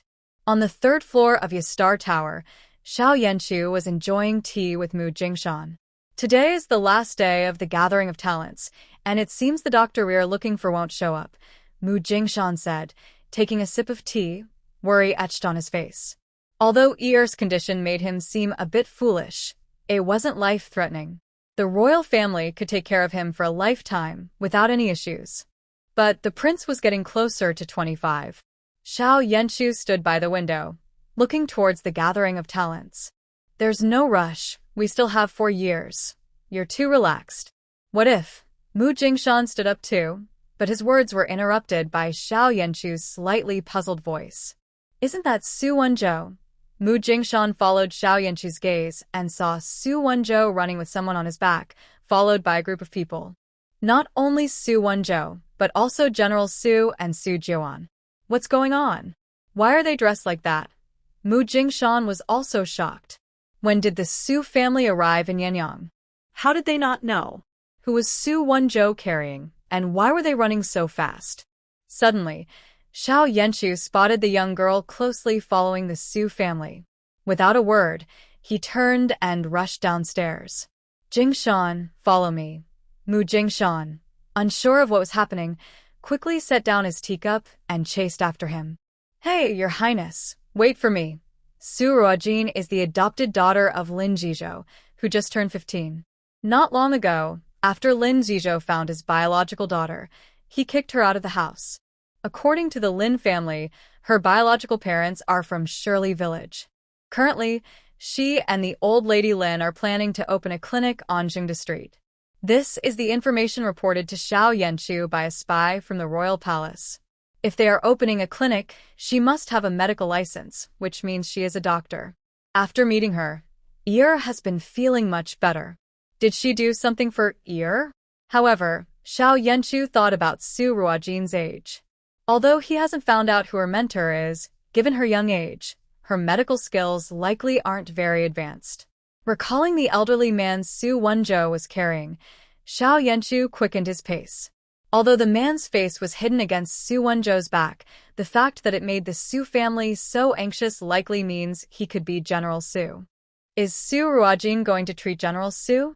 Years ago, General Su was seriously injured on the battlefield when an enemy's spear pierced his chest, damaging his heart.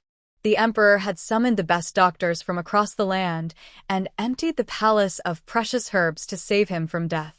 If his condition has relapsed, a young girl like her wouldn't be able to treat him.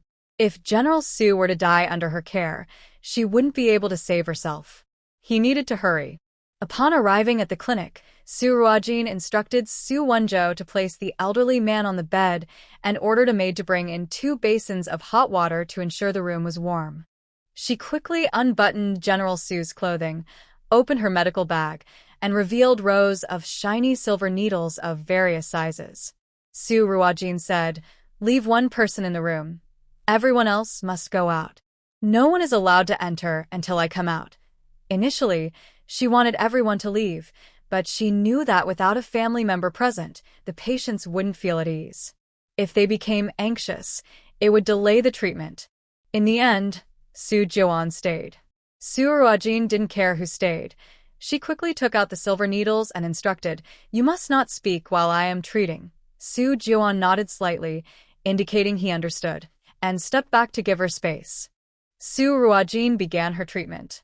The first needle was inserted into the Shunmen point, 3/10 deep, the second needle into the Shaohai point, 4/10 deep, then she moved on to the Tsiuza and Neguan points. She carefully placed each needle in the corresponding acupoints, varying the depth for each one. By the time she finished, a thin layer of sweat had formed on her forehead. When Su Jian thought the needles had been fully applied, he saw Su Ruojin start to twist, flick, and knead each needle again. As she moved, the silver needles began to vibrate in different ways. Some shook quickly, while others trembled slightly. Su Ruojin continued her movements, constantly adjusting the depth and vibration frequency of each needle. Watching the scene, Su Jian's expression changed from initial doubt to shock. As the Grand Tutor of the Crown Prince, he often moved within the palace and had encountered many imperial doctors, but he had never seen anyone with such a fast needle application speed and somewhat unusual technique. Suddenly, Su Jian recalled reading about the long-lost 13 ghostly needles technique in ancient texts. However, the young girl was using 16 needles instead of 13, which didn't quite match up. Su Jian wanted to ask, but seeing the girl focused on her work and remembering her earlier instructions, he suppressed his curiosity and patiently stayed by her side. If he had doubts about Su Ruojin's medical skills before, he now completely trusted her. He even felt that within the borders of the Great Chu Kingdom, if anyone could cure his grandfather's illness, it would be this young girl before him. After a while, Su Ruojin removed the needles. In the next moment, General Su suddenly coughed violently, spitting out a mouthful of dark blood that stained his clothes. Su Jian's expression changed dramatically as he rushed forward, disregarding Su Ruojin's earlier instructions, and exclaimed, "Grandfather." Meanwhile, as Su Yunfeng and the others had just heard Su Ruojin's arrangements and stepped out to give her space for treatment, someone called for him. "General Su, why are you in Yinyong?" Xiao Yanchu arrived outside the room. Su Yunfeng and Su Wenzhou were startled to hear Xiao Yanchu's voice and quickly cupped their fists in greeting, saying, "We pay our respects to the prince." Xiao Yanchu waved his hand. No need for formalities when outside. "What brings you here?" Su Yunfeng replied, "My father suddenly fell ill and is being treated inside." Xiao Yanchu's expression changed slightly, just as he had suspected. General Su had made great contributions to the Great Chu Kingdom, and Xiao Yanchu could not allow anything to go wrong. "Mu Jingshan, go check on him." The door remained tightly closed, clearly indicating that the treatment was still ongoing. For some reason, Xiao Yanchu felt a sense of relief. There was still time. As long as Mu Jingshan intervened, the chances of curing General Su were high. Even if something went wrong, it could not be blamed on the young girl. "Yes, Your Highness." Mu Jingshan accepted the order and prepared to push the door open. "Wait," Su Yunfeng called out. Mu Jingshan stopped his actions, looking at Su Yunfeng with some confusion. It was good to have Mu Jingshan's help, but Su Yunfeng remembered what the young girl had instructed. "Trust those you use and don't doubt those you trust." This was one of Su Yunfeng's principles in leading troops. He had already promised Dr. Su that no one could enter before she came out, especially since Jiren was inside watching. There shouldn't be any problems. "What's wrong? Does General Su not trust Jingshan?" Xiao Yanchu also found it strange. Su Yunfeng quickly cupped his hands and looked apologetic. "Your Highness, Dr. Mu's medical skills are well known in the capital, and I would never doubt him. However, I have already promised Dr. Su that no one may enter until she comes out. Please forgive me." Hearing this, Xiao Yanchu's eyes showed some amusement. What kind of ability did this young girl have that made the esteemed General Su prefer to trust her over allowing Mu Jingshan to assist? "Since that's the case, let's wait for Dr. Su to come out," Xiao Yanchu said, not insisting, and sat down patiently. As a doctor, Mu Jingshan understood that a physician must not be disturbed while treating a patient. He had no complaints about that. He was just curious about what kind of doctor could earn such trust from General Su. Inside, the needle was being applied swiftly, while outside it was silent. The sound of the needle could be heard, and everyone was focused on when the door would open. At that moment, Steward Zhang rushed in, looking anxious. "Your Highness, the young master is missing again." Steward Zhang wanted to slap himself. Last time, the young master had sneaked out, causing chaos. After finally bringing him back, he had assigned 2 nurses to take care of him, but now the young master was missing again. Xiao Yanchu immediately set down his teacup and stood up to leave. Su Yunfeng knew how much Xiao Yanchu cared about the young master and quickly stepped forward. "Your Highness, I am willing to help find the young master." Xiao Yanchu waved his hand. "No need. You all stay here with General Su. I'll leave Jingshan behind. If you need anything, just arrange it with him." "Thank you, Your Highness." Su Yunfeng sincerely expressed his gratitude. Xiao Yanchu allowing Mu Jingshan to stay eased his mind. If Dr. Su encountered any issues, having Mu Jingshan, a skilled healer, would be much better. Just as Xiao Yanchu left, everyone outside heard Su Juan's startled voice from inside the room. Everyone's hearts raced, but no one dared to enter the room. Su Wenzhou shouted anxiously, "Big brother." Just as he spoke, he was sharply hit on the head by Su Yunfeng. "Shut up. Yelling like that will disturb Dr. Su." Su Yunfeng scolded in a low voice. Su Wenzhou quickly closed his mouth, anxiously watching the closed door and pacing back and forth. Su Yunfeng regretted bringing their father to Yinyong. His father was already in poor health, and the journey had been exhausting, resulting in a setback. It seemed that in the future, they should keep news about Xiao Lu from their father until they were sure before telling him. Su Ruojin took out a handkerchief to wipe her hands and said to Su Juan, who had rushed to the bedside, "This is toxic blood that has been blocked in the heart. Throwing it up means he will be fine." Su Juan looked at the face of General Su. Although he was still unconscious, his complexion was better than before, and his breathing was much calmer. He understood that Su Ruojin was right. "Thank you, Dr. Su. When will my grandfather wake up? I will write a prescription for you. Have someone prepare the medicine for him, and he should wake up by tonight. However, I don't recommend moving him now. If you don't mind the simplicity of my clinic, he can stay here until he feels better." Su Juan knew Su Ruojin was correct.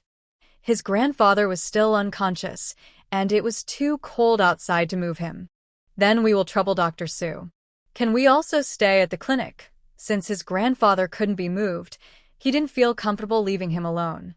"We have a spare room in the back of the clinic where one person can stay," Su Ruojin said as she tossed the handkerchief into a basin. "Then I will stay to take care of my grandfather." "That's fine, but my clinic currently doesn't have any medicine, so you'll need to buy the ingredients for the prescription elsewhere." "That's not a problem," Su Juan quickly replied. He had noticed when he arrived that Su Ruojin's clinic was not officially open, so the lack of medicine was understandable. By the way, the remaining toxins in the old man's body haven't been completely cleared. Once he wakes up, he will need to take a medicinal bath daily to remove the remaining toxins. Toxins? His grandfather was poisoned? Who did this? Su Juan was shocked and angry. How dare someone poison his grandfather? The Su family had already been very low-key in the capital. To prevent the emperor from being suspicious of their family's power, General Su had refused promotions and handed over military authority early on.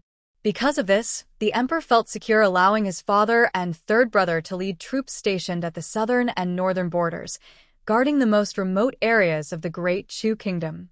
Was this not enough to protect his grandfather? Su Juan clenched his fists tightly.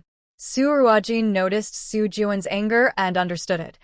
Anyone would be upset to hear that their grandfather had been poisoned. She continued, "The poison was administered today. It shouldn't be fatal, but your grandfather has a pre-existing condition and is quite old, which is why it has affected him this way. You don't need to worry.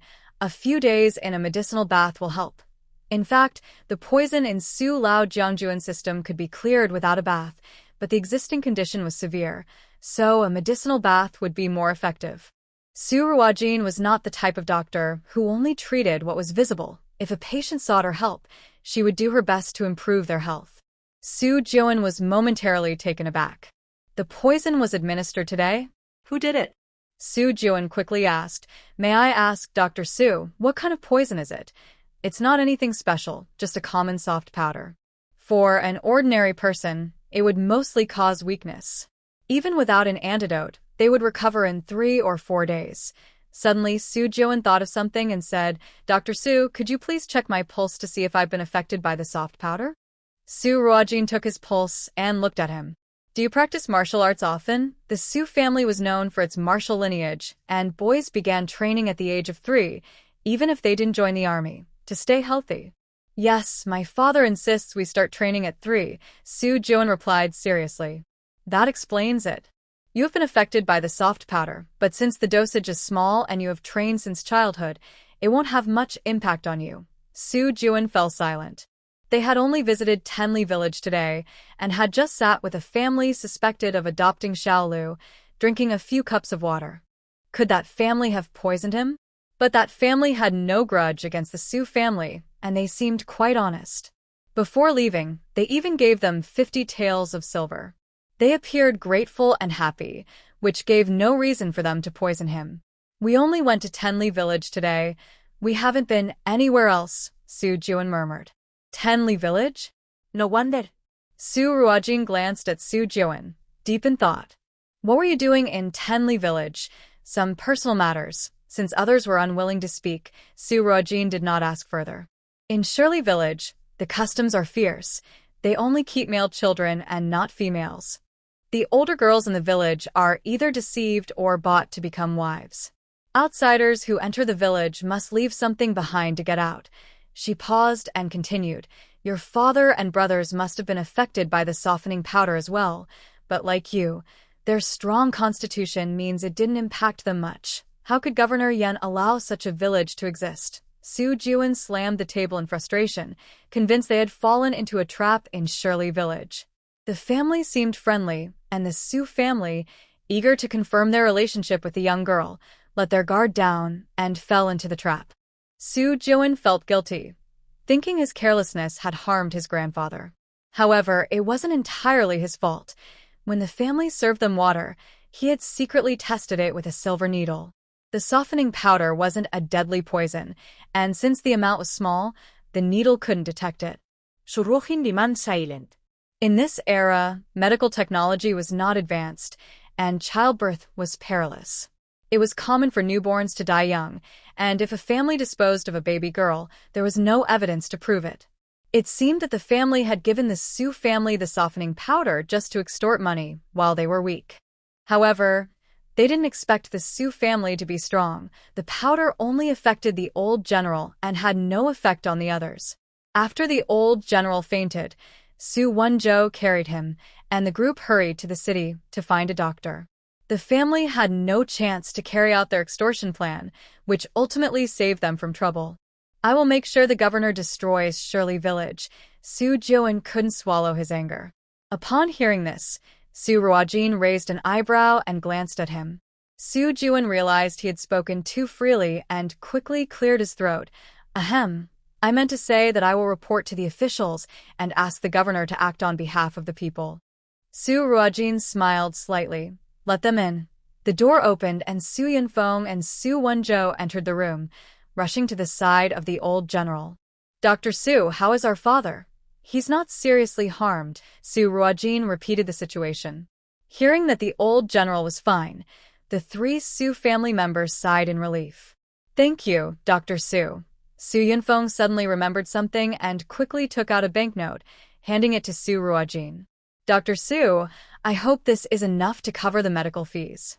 If it's not, I can send more." Su Ruojin glanced at the banknote, 500 taels, but she refused to accept it. "To see a doctor is 1 or 2 taels, and you can buy the herbs yourself. I won't charge you. A medicinal bath is 1 tael each time, and 3 days is enough. The cost for staying in the back courtyard is 1 tael.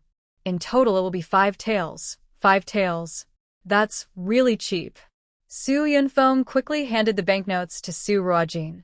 "Dr. Su, you saved my father's life. This is our small token of appreciation. Please accept it." Su Ruojin did not refuse and accepted it directly. "Thank you, Mr. Su. She has her own pricing standards for treating patients." If a patient has money and is willing to pay more, Su Ruojin will not decline. This money can help support those who cannot afford medical care. When she decided to open the clinic, Su Ruojin set a rule to charge nothing from the poor. As for wealthy people, they can offer what they want, and if they wish to give more, that's up to them. After arranging everything, Su Ruojin returned to the back courtyard, where Yuan Hong quickly handed her a glass of water. "Sister Jean, have some water." Old Lady Lin looked at her with concern. "You look exhausted and are sweating. Quickly wipe your face. Be careful not to catch a cold." Su Ruojin was busy treating patients in the front clinic, and she and Yuan Hong couldn't help much. So they quietly waited in the back courtyard to avoid bothering her. Only Yuan Hong couldn't contain his curiosity and sneaked out to take a look. He watched Su Ruojin from the side, looking like he wanted to say something but hesitated, feeling restless. Su Ruojin noticed his demeanor and found it amusing. "All right, if you have any questions, just ask." Yuan Hong's eyes lit up and he quickly spoke. "Sister, who are those people? I saw them give a banknote, but I couldn't see how much it was." Yuan Hong had only caught a glimpse of the Su family's banknote from a distance, but he didn't see the exact amount, which made him curious. "Are you talking about this?" Su Ruojin took out the banknote and placed it on the table. Old Lady Lin was shocked when she saw the amount. "Why is it so much?" Yuan Hong picked up the banknote and looked at it excitedly. "Sister Jean, we earned 500 taels before the clinic even opened. We'll become wealthy soon." "Wealthy?" Suruhin smiled lightly. It's not hard to become wealthy, but in this world, wealth is often hidden. Sometimes money is a good thing, but it can also bring more trouble. A peaceful life is more precious. Thus, over the years, although Old Lady Lin and Yuan Hong seemed to live in a simple courtyard in Yinyong City and wore ordinary clothes, they enjoyed the special medicinal pills that Su Ruojin carefully developed, which were hard to find outside. "Xiao Jean, who are they? Will there be any trouble?" Old Lady Lin looked at the unexpected fortune and felt uneasy, worried it might bring trouble to Xiao Jean. "Grandmother, it's fine. General Su's family is honest and upright. Nothing will happen," Su Ruojin said as she took a sip of tea. "Which General Su?" Old Lady Lin was momentarily confused. Su Yunfeng, the Great Chu Kingdom's General of Steadfastness. Su Ruojin didn't want to hide anything from Old Lady Lin, especially since there was nothing to conceal. Although the Su family dressed simply, Su Wenzhou had shown unusual strength by carrying the old general swiftly, which made Su Ruojin suspicious. If he weren't someone who practiced martial arts regularly, he couldn't possibly run so fast while carrying someone. The calluses on Su Wenzhou's hands were also signs of someone who frequently wielded a spear. Additionally, with Su Jiao mentioning they returned from 10-Mile Village and his tone, Su Ruojin connected it to the previous news from the Dark Alliance and quickly guessed their identity. The Su family in the Great Chu Kingdom was dedicated to the country, known for their loyalty and bravery, having fought for generations to protect the safety of the people. Su Ruojin held great respect for such a noble family. Without these generals fighting at the borders, risking their lives, how could the people of the Great Chu Kingdom live in peace? Later, she would bring some longevity pills to help the old general's health. Longevity pills were a regular feature on the Dark Alliance's list of rare medicines, priced at 1,000 gold pieces each. The ingredients were precious, and the recipe had been lost, leaving people uncertain if anyone could still make the pills. Yet, some chose to believe in their existence, offering a reward just in case. According to rumors, one longevity pill could extend a person's life by 5 years, making 1,000 gold pieces seem worth it for 5 extra years. Only Su Ruojin knew that taking a longevity pill didn't directly add 5 years to one's life. Instead, it adjusted bodily functions and slowed the aging of organs, which, in a way, also extended life. She had seen this recipe in ancient medical texts in her previous life, but in that era, humanity had advanced technologies to slow aging, making the recipe less practical. To her surprise, after waking up in the Great Chu Kingdom, she had tried to recreate some of the ancient recipes she had studied, and to her delight, she succeeded, including the longevity pill. As soon as Su Ruojin left, Mu Jingshan eagerly approached to check the old general's pulse. When Su Ruojin opened the door earlier, Mu Jingshan wanted to do this, but he held back in the end. After all, it was Su Ruojin who was treating the patient. She had just finished providing care, and if he went to check the pulse right away, it might seem untrusting, even if he meant no harm. So, Mu Jingshan waited until Su Ruojin left before taking action with the Su family. "Dr. Mu, how is it?" Su Yunfeng asked quietly. It wasn't that he didn't trust Su Ruojin, but since it concerned his father, it was better to be cautious. Mu Jingshan checked the pulse, and his eyes grew brighter. After finishing, he gently placed the old general's hand back under the blanket and stood up to indicate he wanted to speak outside, not wanting to disturb the old general. Once outside, Mu Jingshan looked at Su Jiao and with excitement. "Jiao-en, did you see the young lady, or rather, Dr. Su, perform the acupuncture?" Su Jiao nodded. "Yes, Dr. Mu. But is there something wrong with my grandfather's health?" Seeing Mu Jingshan's reaction, Su Jiao felt a bit worried too. No, everything is fine. The old general's pulse is stable, and there are even signs of improvement in his long-standing ailments. It's wonderful, truly wonderful. I doubt I could do better than Dr. Su. Hearing this, the Su family felt relieved. That's great news. Jiao, tell me in detail about Dr. Su's treatment process. Su Jiao explained everything to Mu Jingshan. The more Mu Jingshan listened, the more surprised he became. Although he had never seen the 13 ghostly needles technique performed in person, he had read about it and knew it involved 13 needles as a set. However, hearing Su Jiao say that the young lady used more than just 13 needles shocked him.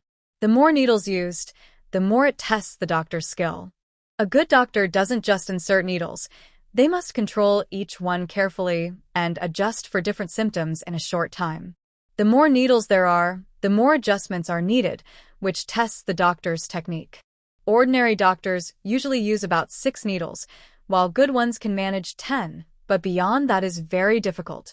If a patient needs more needles, doctors often choose to do it in stages. Otherwise, it can become unmanageable. A slight mistake can result in no effect, causing the patient unnecessary pain, or worse, worsening their condition. Mu Jingshan believed he could manage 12 needles at most. Anything beyond that was beyond his capability. He couldn't believe that Dr. Su could handle 16 needles. If this hadn't come from Su Jiao, he wouldn't have believed it and would think he was seeing things. Could it be? An unbelievable thought crossed Mu Jingshan's mind, but he quickly dismissed it. Impossible. Absolutely impossible. The legendary healer is an elderly man. How could he possibly be such a beautiful young girl? However, if given a chance, he would like to learn some medical skills from Dr. Su. Mu Jingshan was never one to care about appearances. In his eyes, regardless of age, the more experienced should be respected as teachers. It is not shameful to seek advice from someone more skilled, whether they are a child or a young girl. Without good medical skills, what use is age? At that moment, a guard hurried into the room. "Young Master Mu, the prince requests your immediate return to the residence. The young master has returned but is running a high fever." Mu Jingshan quickly bid farewell to Su Yunfeng and left the clinic in a hurry. Once he was gone, Su Yunfeng's expression turned serious. "Wenzhou, go tell your second brother to investigate whether that Dr. Kai is truly sick or just pretending. Also, have your fourth brother look into what's happening in Shirley Village and send some common medicinal herbs to Renee Hall." As a great general, Su Yunfeng could easily see that Jiren Hall looked down on them for their plain clothing. How could such a clinic be the best in Yinyong? The Su family did not wish to bully others with their power, but they would not allow anyone to disrespect them, especially not to harm General Su. "Yes, father." Su Wenzhou left the clinic. Kai Fanzhou was leisurely drinking tea in his room when he called for a Wang. Where did they go? A Wang was momentarily stunned before realizing his master was asking about the elderly man who had just fallen ill. He had already informed Kai Fanzhou that the old man had left but hadn't dared to mention that he suggested they go to Juxian building for a doctor. Now that his master brought it up, a Wang felt a bit scared. "Master, I don't know." Kai Fanzhou didn't mind. There were so many matters at the clinic that no one would pay attention to where others went. He waved his hand, letting a Wang leave. As soon as a Wang left, another young servant hurried in to report, "Master, the head of the family requests you to welcome the governor at the door. He has arrived." "The governor is here?" Kai Fanzhou couldn't afford to be careless. He quickly got up to tidy his clothes and went out to greet him. Kai Jirong was standing beside Governor Zhong with a smiling face. "Governor Zhong, what brings you to the clinic today? If there's anything you need, just let us know, and we will come to your residence. Would you like to sit in the back courtyard first? I have some fine Longjing tea." Governor Zhong replied calmly, "No need. I heard that Dr. Kai is ill, so I came to check on him." Kai Jirong was taken aback. His younger brother was sick? He had no idea. Just a moment ago, he had sent a servant to invite his brother out. The next second, Kai Fanzhou greeted him with a big smile and clasped his fists. "Welcome, esteemed governor. I apologize for not greeting you properly." Zhongli glanced at Kai Fanzhou and said, "I see that Dr. Kai's voice is strong, not like someone who is ill." "Very good." After saying that, Zhongli turned and left the clinic, leaving the Kai brothers looking at each other in confusion. "Brother, what's wrong with Lord Zhong?" Kai Fanzhou asked, looking puzzled at Kai Jirong. Kai Jirong wasn't foolish. He knew Lord Zhong was angry. But he had treated him kindly since he arrived at the clinic, so he didn't understand what had gone wrong. "Are you sick?" Kai Jirong looked at Kai Fanzhou with annoyance. Kai Fanzhou shook his head, no. When Lord Zhong came, he wouldn't dare to be ill. Even if he were sick, he would hold on. He was hoping to build a better relationship with Lord Zhong so that Wanqing could replace Su Rajin in treating the governor's wife. Then why did he say you were sick? Kai Fanzhou was about to shake his head in confusion when his expression suddenly changed. Kai Jirong noticed and quickly asked, "What's going on? You need to explain clearly. We can't offend Lord Zhong without knowing it." Kai Fanzhou thought for a moment. It seemed unlikely, but he still told Kai Jirong about the villagers who brought a seriously ill old man to see him today. Kai Jirong stroked his beard, deep in thought. If, as Kai Fanzhou said, a few villagers came for treatment, it was no big deal if Kai Fanzhou didn't want to see them. But why would Lord Zhong act like that? Kai Jirong was puzzled. "Forget it. I'll take 100-year-old ginseng and visit Governor Lin." Seeing Lord Zhong's demeanor today gave Kai Jirong a bad feeling. He wouldn't feel at ease until he got to the bottom of this. Just as Kai Jirong left the clinic, he saw several officers arriving at the front. The leading officer spoke, "By the order of the governor, we are to take down the sign of Jiren Tang, the first clinic in Anyang." After saying that, he waved his hand, and the other officers moved forward to remove the small sign that read First Clinic in Anyang, which had been personally written by Governor Zhong. Kai Jirong panicked and rushed forward to stop them. "Hey, gentlemen, let's talk this over. What's going on? Why are you taking down our clinic sign?" The leading officer pushed aside Kai Jirong and said, "We are just following orders. If you have any questions, talk to the governor." After that, he turned and urged, "What are you all standing around for? Hurry up and take it down. We need to report back soon." Yes, some officers took action, and the young servants in the medical clinic did not dare to stop them, watching helplessly as the officers brought a ladder to remove the sign. The entrance of the clinic was crowded with people, all pointing and whispering. "What's going on with Jiren Hall? Did they offend the governor?" "Definitely, otherwise, why would they take down the sign? Could it be a misunderstanding?" "I think Jiren Hall is great." "Great? Didn't a quack come out of there recently?" "I bet that's why." "What quack? Tell me more. Isn't it that Ma Yunnan?" A group of people gathered around to hear the story.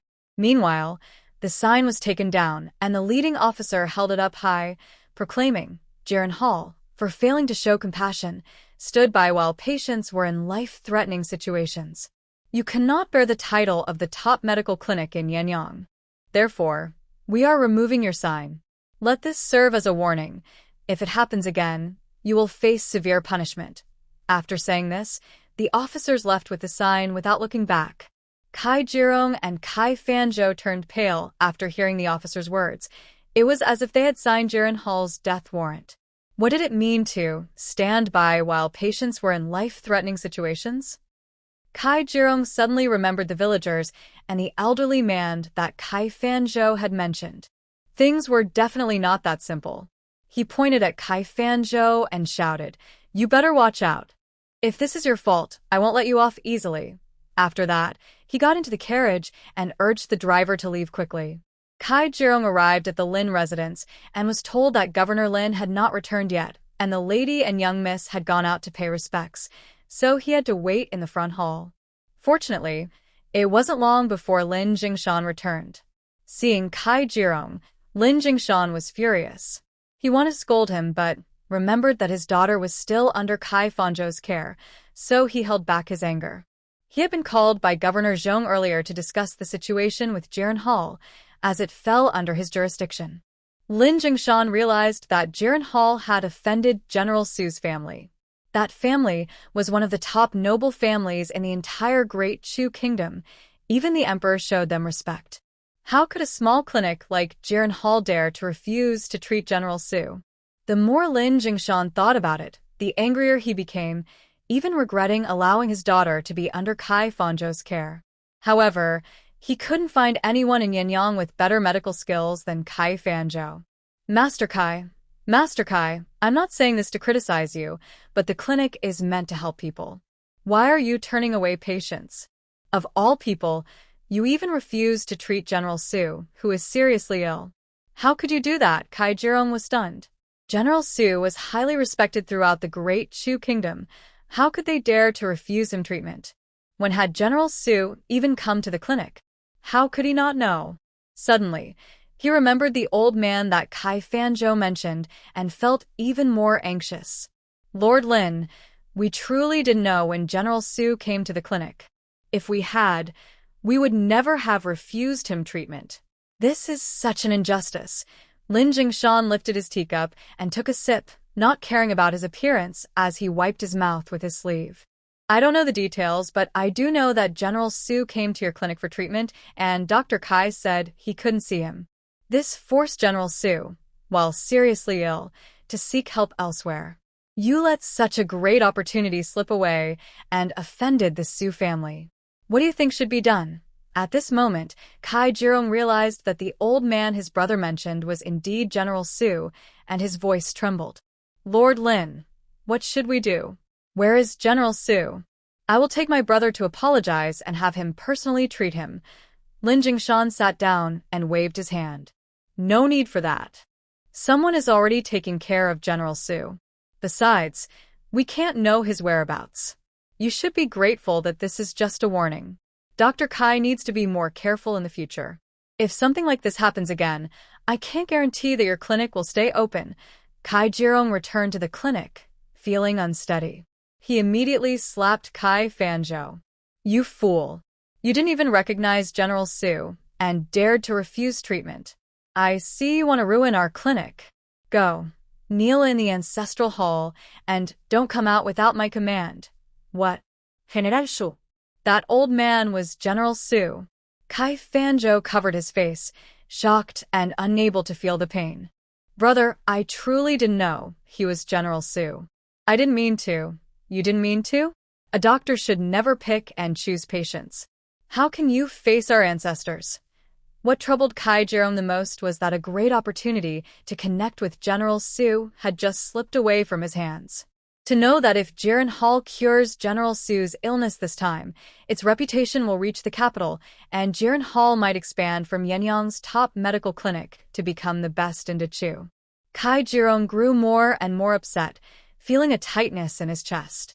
Suddenly, he couldn't speak, and his body felt numb and unable to move, his eyes staring blankly ahead. Kai Fanzhou noticed something was wrong with Kai Jirong and quickly went to support him. Big brother, what's wrong? Kai Fanzhou hurriedly helped Kai Jirong lie down on the bed and checked his pulse. Oh no, his brother has suffered a stroke. Kai Fanzhou quickly called for a Wang to prepare medicine while he started acupuncture on his brother. After some effort, the condition finally stabilized, but Kai Jirong's mouth was crooked, his eyes were askew, and he could hardly speak a complete sentence. Clearly, he could no longer manage the family's affairs. From initial worry, Kai Fanzhou's heart began to fill with joy. He quickly gathered the clan leaders of the Kai family at Jiren Hall to discuss his brother's situation and propose electing a new head of the family to handle affairs. He also claimed that the removal of the sign from Jiren Hall was due to Kai Jirong offending a noble guest from the capital. Although the Kai family ran various businesses in Dechu, their ancestors primarily focused on medicine. Jiren Hall was the core business of the Kai clan and their foundation, so the new head must be knowledgeable in medicine. Kai Jirong was not as famous as Kai Fanzhou, but he was skilled in medicine. Now that he was ill, the choice for the new head fell to Kai Fanzhou. Thus, it was only natural for Kai Fanzhou to become the new head of the Kai family, and there was no need to kneel at the ancestral hall anymore. Once the change of head was settled, Kai Fanzhou called in the family servant, Wangda. Send someone to keep an eye on Renee Hall and report any news immediately. Yes, head of the family, Wangda replied and left.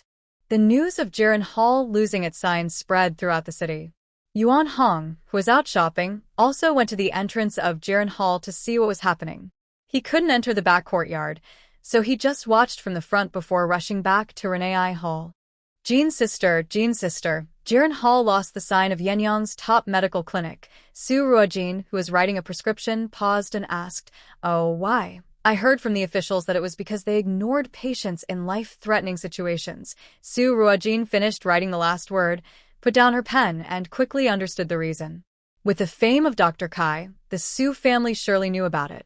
General Su must have gone to Jiren Hall first. Kai Fanzhou, seeing no hope, had no choice but to come to Jushin Tower to find a doctor. With such medical ethics, Kai Fanzhou would only raise mediocre doctors like Ma Yuanan. Truly, a bad foundation leads to poor results. Thinking of this, Su Ruojin wrote a note and handed it to Yuan Hong. "Send it with a carrier pigeon." Got it. Yuan Hong quickly took the note and ran out. If Jiren Hall has such medical ethics, then it does not deserve to have access to the resources and prescriptions of Tianyi Pavilion. Tianyi Pavilion is the top herbal merchant in the Great Chu Kingdom.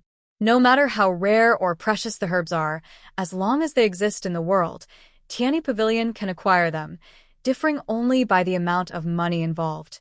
Moreover, any clinic recognized by Tianyi Pavilion can seek help for difficult cases during treatment, and Tianyi Pavilion will provide appropriate remedies based on the situation. Kai Fanzhou became famous because he treated several difficult cases, and his prescriptions came from Tianyi Pavilion. It's uncertain how he would feel knowing that Jiren Hall has been removed from the list of cooperating clinics by Tianyi Pavilion. At the temporary residence of Regent Wang, Yinyong. "How is he?" Xiao Yenshu looked at the little face that had turned red and was now asleep, filled with worry. Mu Jingshan removed the silver needle and tucked the little one in. "It's nothing serious, just a bit of wind chill. After taking medicine and sleeping, he'll be fine. Children at this age can have fevers even when staying at home. Sometimes it's just due to growth." Xiao Yenshu sighed in relief. "That's good." Ear was found at Wanhua Tower. "What do you think he was doing there?" Mu Jingshan put away the needle. Wanhua Tower is the same tavern where Butler Zhang found Ear last time. Could Ear have gone to find that little girl? By the way, that Dr. Su may be young, but she seems to have made progress with General Su's stubborn illness. It's true that appearances can be deceiving. Oh. Xiao Yenshu became a bit curious. Almost all doctors in the capital, including those from the Imperial Medical Institute, have treated General Su's old ailment, but they only used precious herbs to support his health without finding a better solution. Now, Mu Jingshan says there are signs of improvement. Why don't you take Ear to see her? There might be a new treatment method. Mu Jingshan suggested. He had treated the young master for many years, but Ear still wouldn't speak.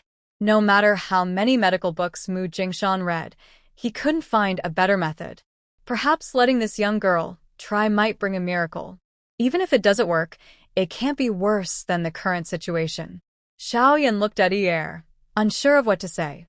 At that moment, Hu Qing entered and quietly said, "Your Highness, I have investigated." Dr. Su also came to the Juxian building to attend the consultation conference, but was stopped by the waiter in charge of the entrance. Xiaoyan's expression turned cold. Did I not say that anyone with a medical certificate, regardless of age or gender, could attend the conference? It seems my words do not carry weight here, in Yinyong. You handle this matter. Yes. Hu Qing replied and left. Having served the prince for many years, he knew when the prince was angry. The waiter who had stopped Su Ruojin felt frustrated after spending several days without even seeing the regent. For the past few days, he had enjoyed a sense of superiority, relishing the power he held.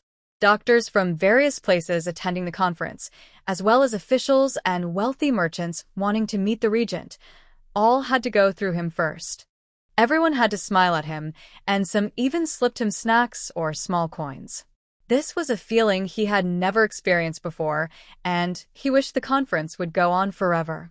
Unfortunately, all good things come to an end. The conference would eventually conclude, and the waiter would return to being just another servant in the tavern. This sudden change left him feeling quite unhappy. Who is Lin Wanqing? At that moment, a voice called from the entrance. The waiter instinctively adopted a superior attitude. Who are you? The consultation conference is over. You're too late. Honestly, trying to curry favor with the regent all day without knowing your place. Take him away. Hu Qing commanded, and several officers came forward to seize Lin Wanqing. Lin Wanqing had never seen such a scene and panicked. Sir, what's going on? I'm an honest citizen. I even helped maintain order at the consultation conference. You must be mistaken. You obstructed certified doctors from attending the conference and disobeyed the regent's orders. You're the one we're taking away. Sir, this is unjust. I am loyal to the regent. Please investigate. Lin Wanqing cried out as he was taken away. In the end, Lin Wanqing was sentenced to 30 strokes of the rod and was thrown back into the tavern afterward. Naturally, the Juxian building would not dare to employ someone who had offended the regent. The tavern owner ordered the staff to send Lin Wanqing back to his home. Su Ruojin did not know that Lin Wanqing was punished for stopping her. Now, she felt a bit helpless as a little girl clung tightly to her, nearly covering her in tears and snot. Woo, miss. I missed you so much. You finally let me come to serve you. You have no idea how excited I was when I received the message. I couldn't sleep all night, woo. As Yenluo's tears and snot were about to touch Su Ruojin, Jihua pulled her away and handed her a handkerchief. Yenluo, the elder said you should calm down. If the elder sees you like this, you'll be punished again. Yenluo took the handkerchief to wipe her tears, feeling a bit embarrassed. I was just so excited. I haven't seen you in 2 years, but I've thought about you every day. Jihua then respectfully greeted Su Ruojin. Jihua greets the Mississippi. Su Ruojin smiled. Yenluo is clearly older than you by a year, yet you act more like an older sister. Yenluo then remembered and quickly bowed. I greet the Mississippi. Jihua and Yenluo were brought back by Su Ruojin during her travels. Jihua had fallen ill, and her family couldn't afford treatment. Being a girl, she was wrapped in a straw mat and left in a graveyard. She used her last bit of strength to crawl to the roadside before fainting, just as Su Ruojin passed by, found her, healed her, and took her to study at the Heavenly Medicine Pavilion. Yenluo, on the other hand, was orphaned and was being sold by her brother and sister-in-law to a brothel. Su Ruojin saw her and spent 10 taels of silver to rescue her, also bringing her to the Heavenly Medicine Pavilion. Jihua was the same age as Su Ruojin, while Yenluo was a year older. They always regarded Su Ruojin as their master, but she never allowed them to call themselves servants. Looking at the 2 tired girls, Su Ruojin smiled and said, "All right, I told you not to be so formal. You've worked hard to come here, so go rest early. Miss, we're not tired, really. Just being able to see you makes us happy." "Miss, how long can we stay by your side this time?" Yenluo asked cautiously. She and Jihua always wanted to be by the Miss's side to serve her, but the Miss often thought having people around was troublesome and never agreed to let them come. Now that they finally arrived, she worried that the Miss would only have them deliver herbs and send them back to the Heavenly Medicine Pavilion in a few days. Su Ruojin naturally noticed Yenluo's little thoughts and smiled, saying, "I'm opening a clinic this time, and I can't manage it alone, so I asked you to help." As long as the clinic is open, you can stay by my side. Wow, that's great, Yan Luo exclaimed excitedly, jumping up. She wanted to hug Su Ruojin but was stopped by Ji Hua, who gave her a glare. Yan Luo realized she had overstepped and quickly laughed. I'll go organize the herbs first. With that, she turned and headed towards the cart. Ji Hua then bowed and said, Miss, there are too many herbs, so they will be delivered in 2 batches. This batch is just some common herbs. The rest will arrive in 2 days. I'll go help Yan Luo organize the herbs now. Su Ruojin nodded. Go ahead. These 2 girls had learned some medical skills at Tiani Pavilion, so having their help would make things easier for her. After finishing everything, it was already around 8 p.m. Su Ruojin went to the room of General Su. General Su had woken up, and as soon as he saw Su Ruojin, he reached out and grabbed her hand, tears streaming down his face. Little six, I finally found you, my little six. Su Jiaoen, who was taking care of him, looked a bit awkwardly at Su Ruojin. Dr. Su, я полагаюсь. My grandfather just woke up and hasn't fully come to yet. Su Ruojin didn't mind and let General Su hold her hand, speaking softly.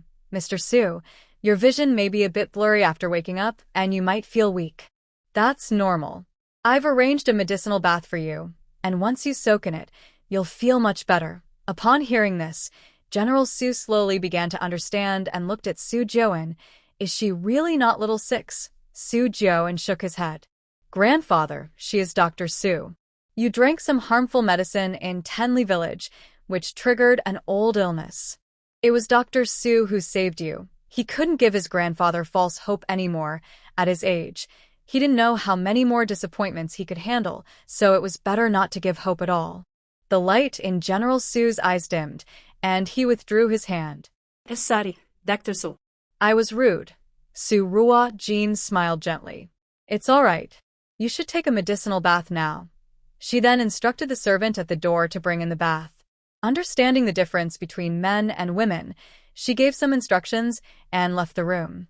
By the time everything was ready for General Su, it was nearly 10 p.m. Su Ruojin was tired after a long day and needed to prepare for the opening tomorrow, so she took a bath and lay down. In her dream, Su Ruojin saw a little boy with his back to her, crying and searching for her while calling out, Sister. Su Ruojin's heart softened, and she quickly walked up behind the boy, ready to call out to him, but was suddenly awakened by a loud noise. There's a flood. Quick, put out the fire. There's water everywhere. Hurry, bring water. Su Ruojin sat up abruptly, put on her coat, opened the door, and hurried outside. She saw that the storeroom by the courtyard wall was on fire. Ji Hua, Ru Yan, and other maids and servants were carrying water to put it out, and Yuan Hong was among them. Fortunately, they discovered it early, and the fire was not too big, so it was extinguished quickly. Ji Hua saw Su Ruojin and rushed over, looking guilty. Miss, I'm sorry. It's my fault for not watching the storeroom properly.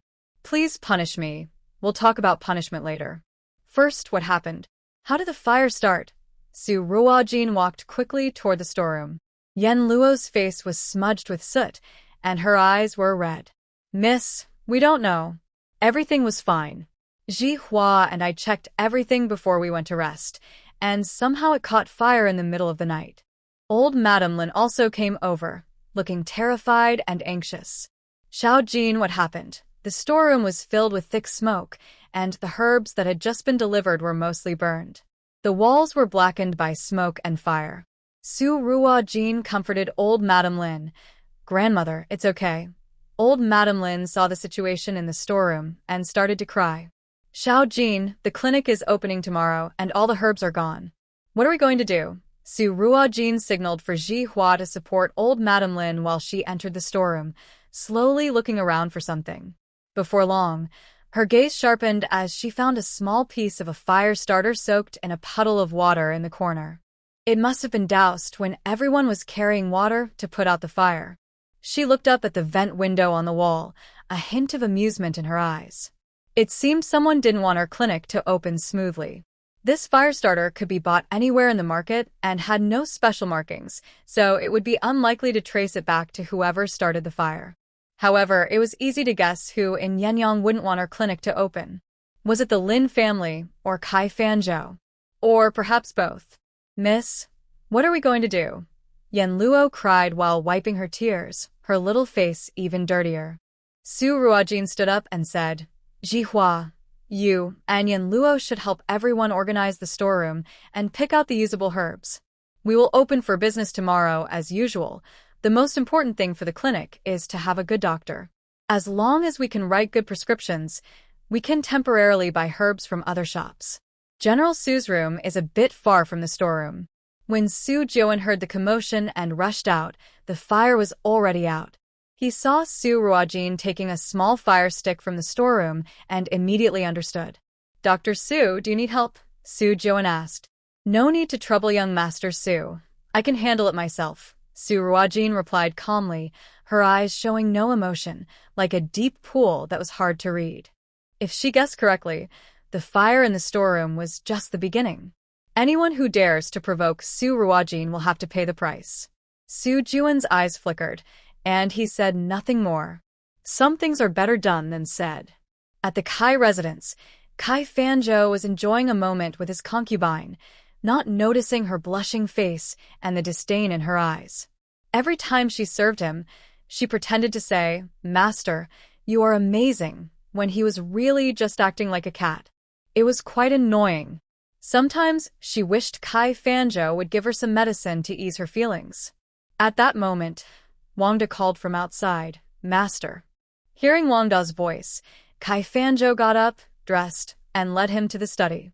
Speak, Wangda said quietly. I saw a batch of herbs arrive today and placed in the storeroom. I threw a fire stick inside and left when I saw the fire start. Those herbs are definitely ruined. Kai Fanzhou laughed heartily. Good job. Go to the treasury later and collect your reward.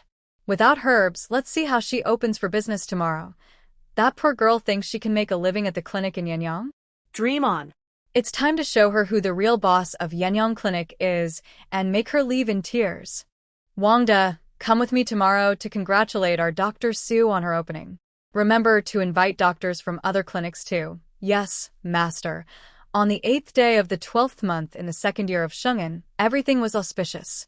Early in the morning, Yuan Hong was already waiting at the door with a string of firecrackers. Old Lady Lin playfully scolded, You little rascal!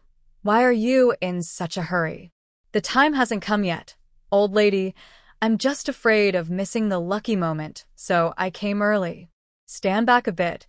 Be careful not to get hit by the firecrackers, Yuan Hong kindly reminded her. Jihua woke up early to help Su Ruojin get out of bed. Su Ruojin was used to taking care of everything herself, but she couldn't resist Jihua's insistence, so she went along with it. Yan Luo specially picked out a purple dress with golden butterflies for her, which was elegant but not gaudy, and also chose a golden hairpiece for Su Ruojin to wear. Su Ruojin found it too heavy and refused, saying, Yan Luo, today is just the opening of the clinic. I'm a doctor, not attending a selection for a bride. Yan Luo had to reluctantly set it aside and finally chose a white magnolia hairpin paired with a golden tassel. As the time approached, they arrived at the clinic's entrance and saw Chen Sanyang waiting there with some villagers. Looking around, Su Ruojin recognized several familiar faces. When she stepped out, Chen Sanyang quickly approached her, saying, Dr. Su, we don't have much to offer, but here are some eggs from my home to congratulate you on the opening of your clinic. I hope you don't mind. Madame Tang and Xiao Cui also came, bringing some vegetables they had grown. Tai Zhu brought a chicken as a gift. Qin Yang presented a hand-stitched screen she had worked tirelessly on after hearing about the clinic's opening. Du arrived with Madame Du, bringing a plaque that read Miraculous Hands Bring Spring. Seeing the heartfelt blessings and smiles from everyone, Su Ruojin felt a warm feeling inside. Perhaps this was the meaning of her rebirth in this world. These sincere faces were also why she was willing to open a small clinic in Yinyong, spending a simple life with old Madame Lin and Yuan Hong. Thank you, everyone. Jihua, Yan Luo, Su Ruojin called out. The two immediately understood. Jihua directed the other maids and servants to collect the gifts. Yan Luo took out prepared red envelopes to distribute, while another maid brought out a small basket filled with candies to share with the children present. "It's time," a young servant announced. Yuan Hong quickly took out a fire starter to light the firecrackers. Amid the crackling of firecrackers, applause, and laughter, the red cloth covering the Renee Tang plaque fell away. The Renee Tang clinic officially opened. "Congratulations to Dr. Su on a successful opening," a man's voice called out from the crowd. Upon seeing who had arrived, some in the crowd gasped. "Dr. Kai is here too?" Doctors Zhang from Miaoren Tang, Li from Hishun Tang, and Yang from Fuyuan Tang are here as well. They are all colleagues. It's normal for them to come and offer their congratulations. Kai Fanzhou not only came himself, but also brought a few middle-aged men with him. After he finished his congratulatory remarks, Dr. Zhang from Jiren Hall immediately spoke up. "Dr. Su, you truly are a remarkable woman. You are the first female doctor to open a clinic in Yinyong City, and I admire you for that. From now on, we can refer women's health issues to you." Yes, it's a way to support Dr. Su," Dr. Li added. Dr. Yang also smiled and said, "Dr. Su, we all know that running a clinic is different from other jobs. Lives are at stake. If you ever encounter an illness that you can't treat, feel free to come to us. We will definitely help you, and even if you come to ask questions every day, we won't mind, right, everyone?" The other doctors naturally agreed. Kai Fanzhou just smiled silently, looking amused by the situation.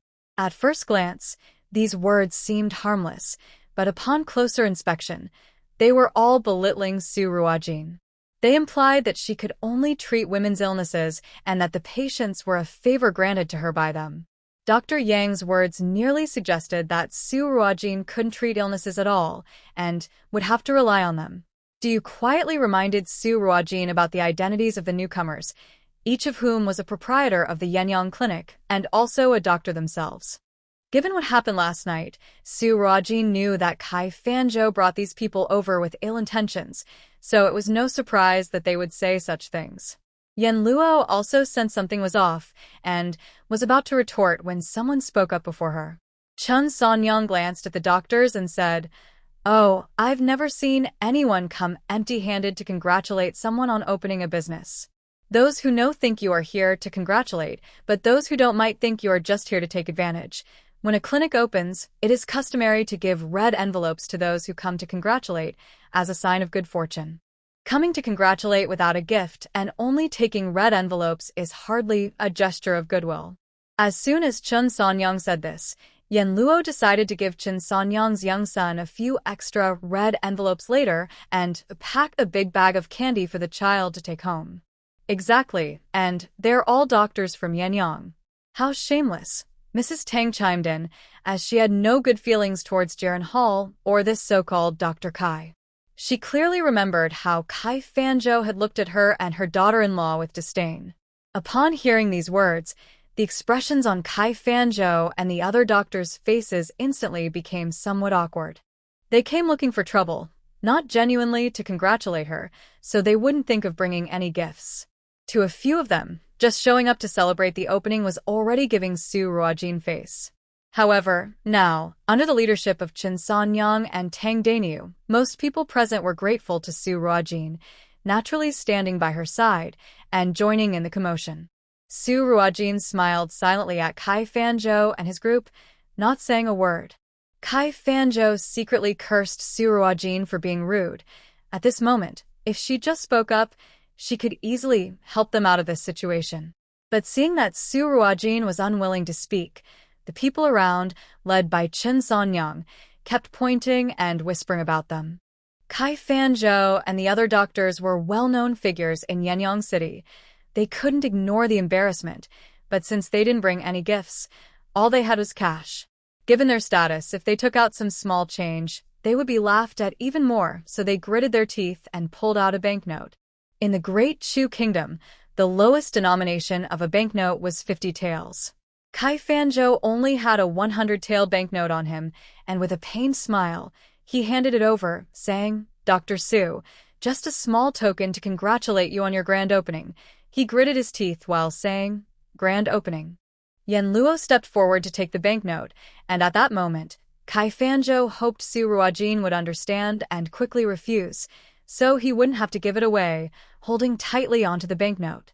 Yan Luo tugged at it but couldn't pull it away, raising an eyebrow. What's wrong, Dr. Kai? Are you reluctant to give it? Then forget it. Her words were like a slap in Kai Fanzhou's face, and he quickly let go, saying, You little girl, what nonsense are you talking? Yan Luo took the banknote and shouted, Dr. Kai, 100 taels as a congratulatory gift. Thank you, Dr. Kai. Once Yan Luo said this, several doctors who were planning to take out 50 taels to get by paused in their actions. Since Kai Fanzhou had already given 100 taels, it wouldn't make sense for them to only give 50. Others gritted their teeth and pulled out 50-tael banknotes, casting some complaining glances at Kai Fanzhou, blaming him for leading with such a large amount. Kai Fanzhou noticed the resentment in their eyes. He felt frustrated and had no one to complain to. How could this be his fault?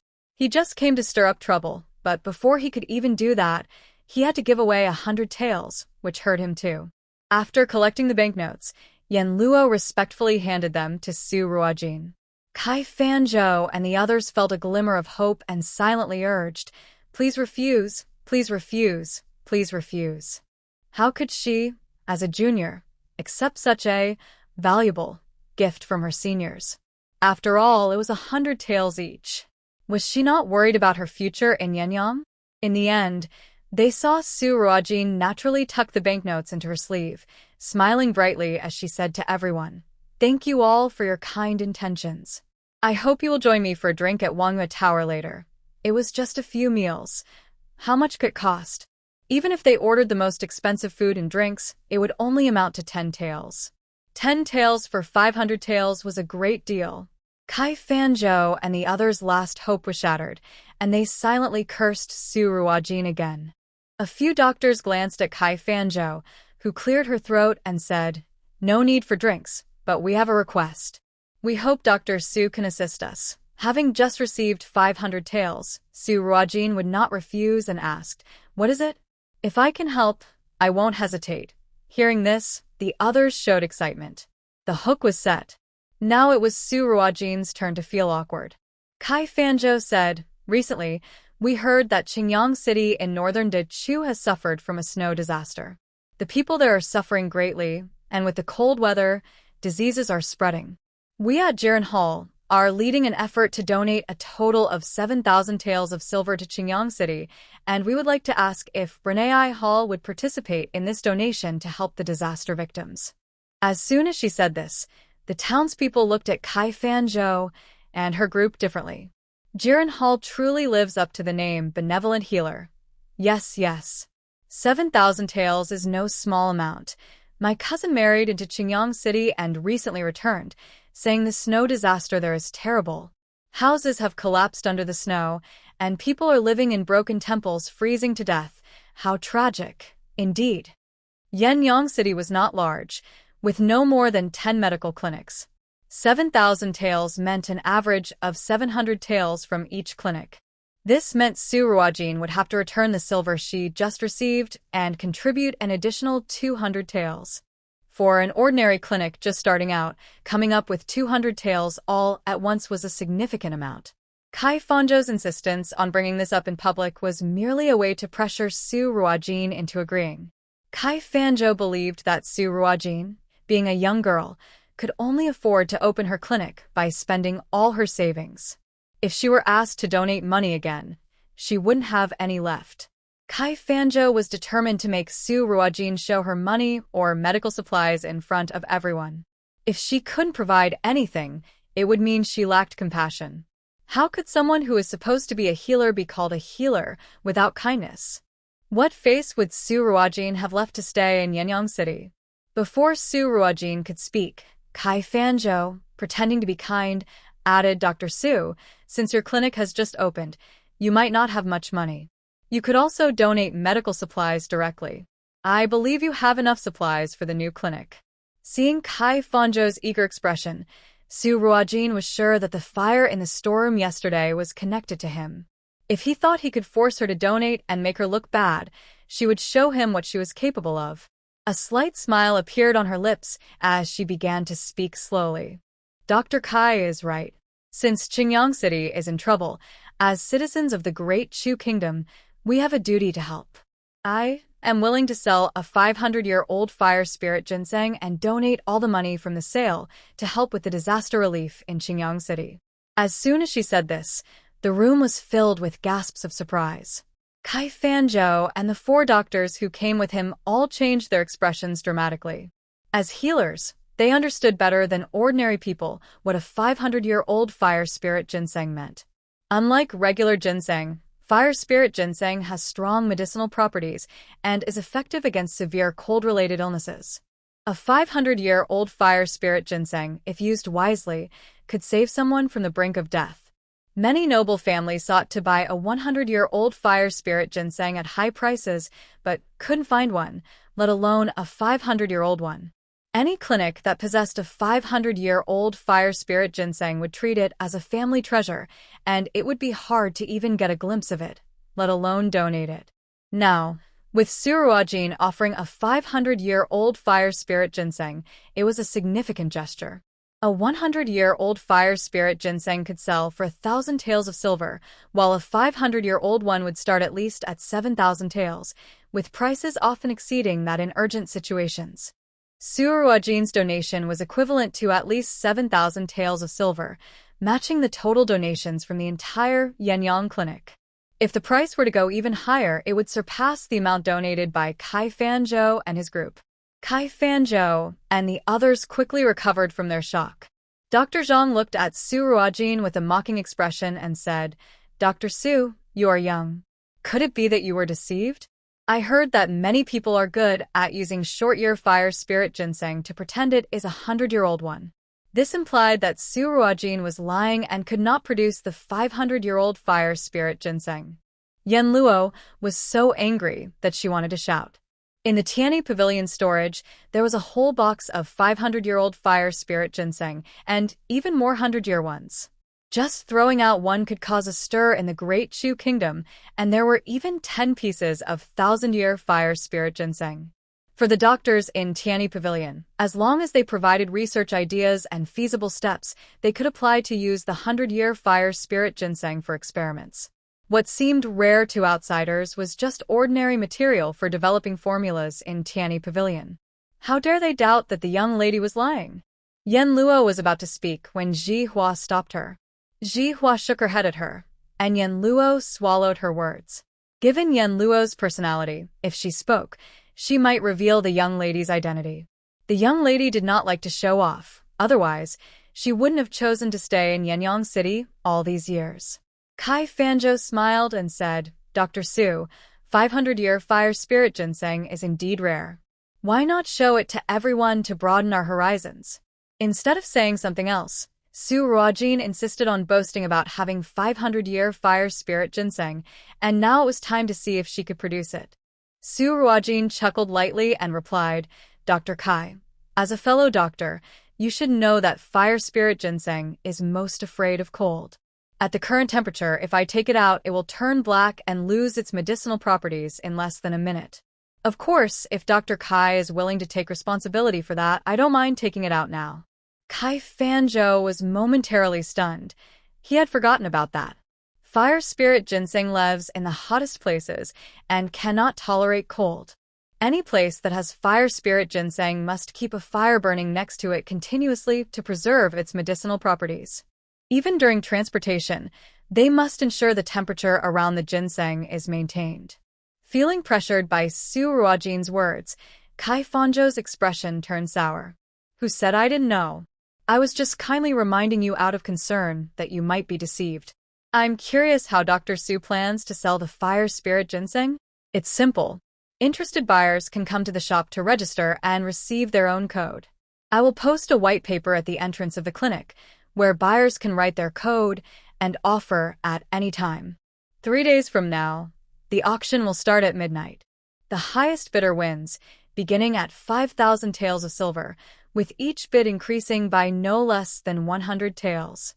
This way it is fair." Su Ruojin explained the selling method for the fire spirit ginseng. The 500-year-old fire spirit ginseng is a rare treasure, and starting at 5,000 taels is quite a bargain. Not just others, even Kai Fanzhou was tempted. If Jiren Tang had a 500-year-old fire spirit ginseng, it would be impressive. Who would dare to buy, without seeing the real thing? What if it turns out to be fake? Dr. Yang asked. He was also interested in the price. If he could acquire a fire spirit ginseng for his clinic, it might surpass Jiren Tang and become the best clinic in Yinyong. I can sign a contract. If what I provide is not a 500-year-old fire spirit ginseng, I will double the compensation, Su Ruojin said. Seeing Su Ruojin's calm demeanor, Kai Fanzhou and the others exchanged glances. Could she really have the fire spirit ginseng? Where would a young girl get such a thing? Su Ruojin didn't care what they were thinking and instructed, Jihua, write the contract and post it at the entrance. Yes, Mississippi. Although Jihua didn't understand why her mistress wanted to do this, she always followed Su Ruojin's orders without question. Once Jihua finished writing the contract, Su Ruojin stamped it with her handprint and posted it along with the bidding notice at the clinic's entrance. She glanced at Kai Fanzhou and asked, Dr. Kai, is this acceptable? In the Great Shu Kingdom, those who break a contract can be punished by exile. Having done this, Kai Fanzhou couldn't say anything more and could only smile awkwardly. Dr. Su has thought this through. The surrounding townsfolk began to applaud. Dr. Su is righteous. I'll come to Renee Tang for my medical needs. I wonder if the consultation fees and medicine are expensive. Any doctor who can donate a 500-year-old fire spirit ginseng to help disaster victims, no matter the cost, I will come here. Hearing the townsfolk praise Su Ruojin, Kai Fanzhou thought for a moment and then spoke up. Dr. Su, I heard that your clinic storeroom caught fire last night and most of the medicine was destroyed. Even if people come for consultations, it will be inconvenient to get medicine. Why don't you come to our Jiren Tang to see patients for now? You can return when you have medicine, making it easier for patients to get their prescriptions. He was trying to make Su Ruojin a resident doctor at Jiren Tang, which would also allow them to sell medicine. Kai Fanzhou had a clever plan. Oh, Dr. Kai is quite well informed. He even knows that I've burned quite a bit of my herbs, Su Ruojin said with a half-smile as she glanced at Kai Fanzhou. The young girl's gaze was calm, yet it felt like a sharp blade that could see right through someone, sending a chill down their spine. Since Su Ruojin couldn't find any faults with her, Kai Fanzhou steadied himself. I heard someone say that there was a fire last night, and I smelled the herbs burning. Herbs are afraid of fire, and if there's a fire, they must have burned quite a lot. I just wanted to help you. Su Ruojin gave a cold smile. Kai Fanzhou didn't even try to hide his intentions. Did he think she couldn't find anything against him? Kai Fanzhou was asking for trouble, so she had no reason to hold back. Who said Renee Hall doesn't have herbs? A male voice suddenly spoke up. A carriage approached and stopped in front of the clinic. The driver jumped down, set up a stool, and opened the curtain. A young man in a light blue robe stepped out, tall and handsome, with an elegant and noble demeanor, around 17 or 18 years old. Upon closer inspection, he resembled General Su. Seeing Su Ruojin, the young man's eyes flickered slightly, and he respectfully bowed. May I ask if you are Dr. Su from Renee Hall? I've met you, young master, Su Ruojin replied, returning the bow. Dr. Su, this is a congratulatory gift from the Su family for the opening of your clinic. Here's the list, please check it. The Su family? Looking at the young man's face, Su Ruojin realized this was a gift sent by General Su. May I ask your name? I am Su Yiting, the fifth in my family. These are just some ordinary herbs. I hope you find them useful and don't mind them. Upon hearing it was herbs, Su Ruojin glanced at the list and saw it was filled with common but essential herbs, enough to support a regular clinic's opening.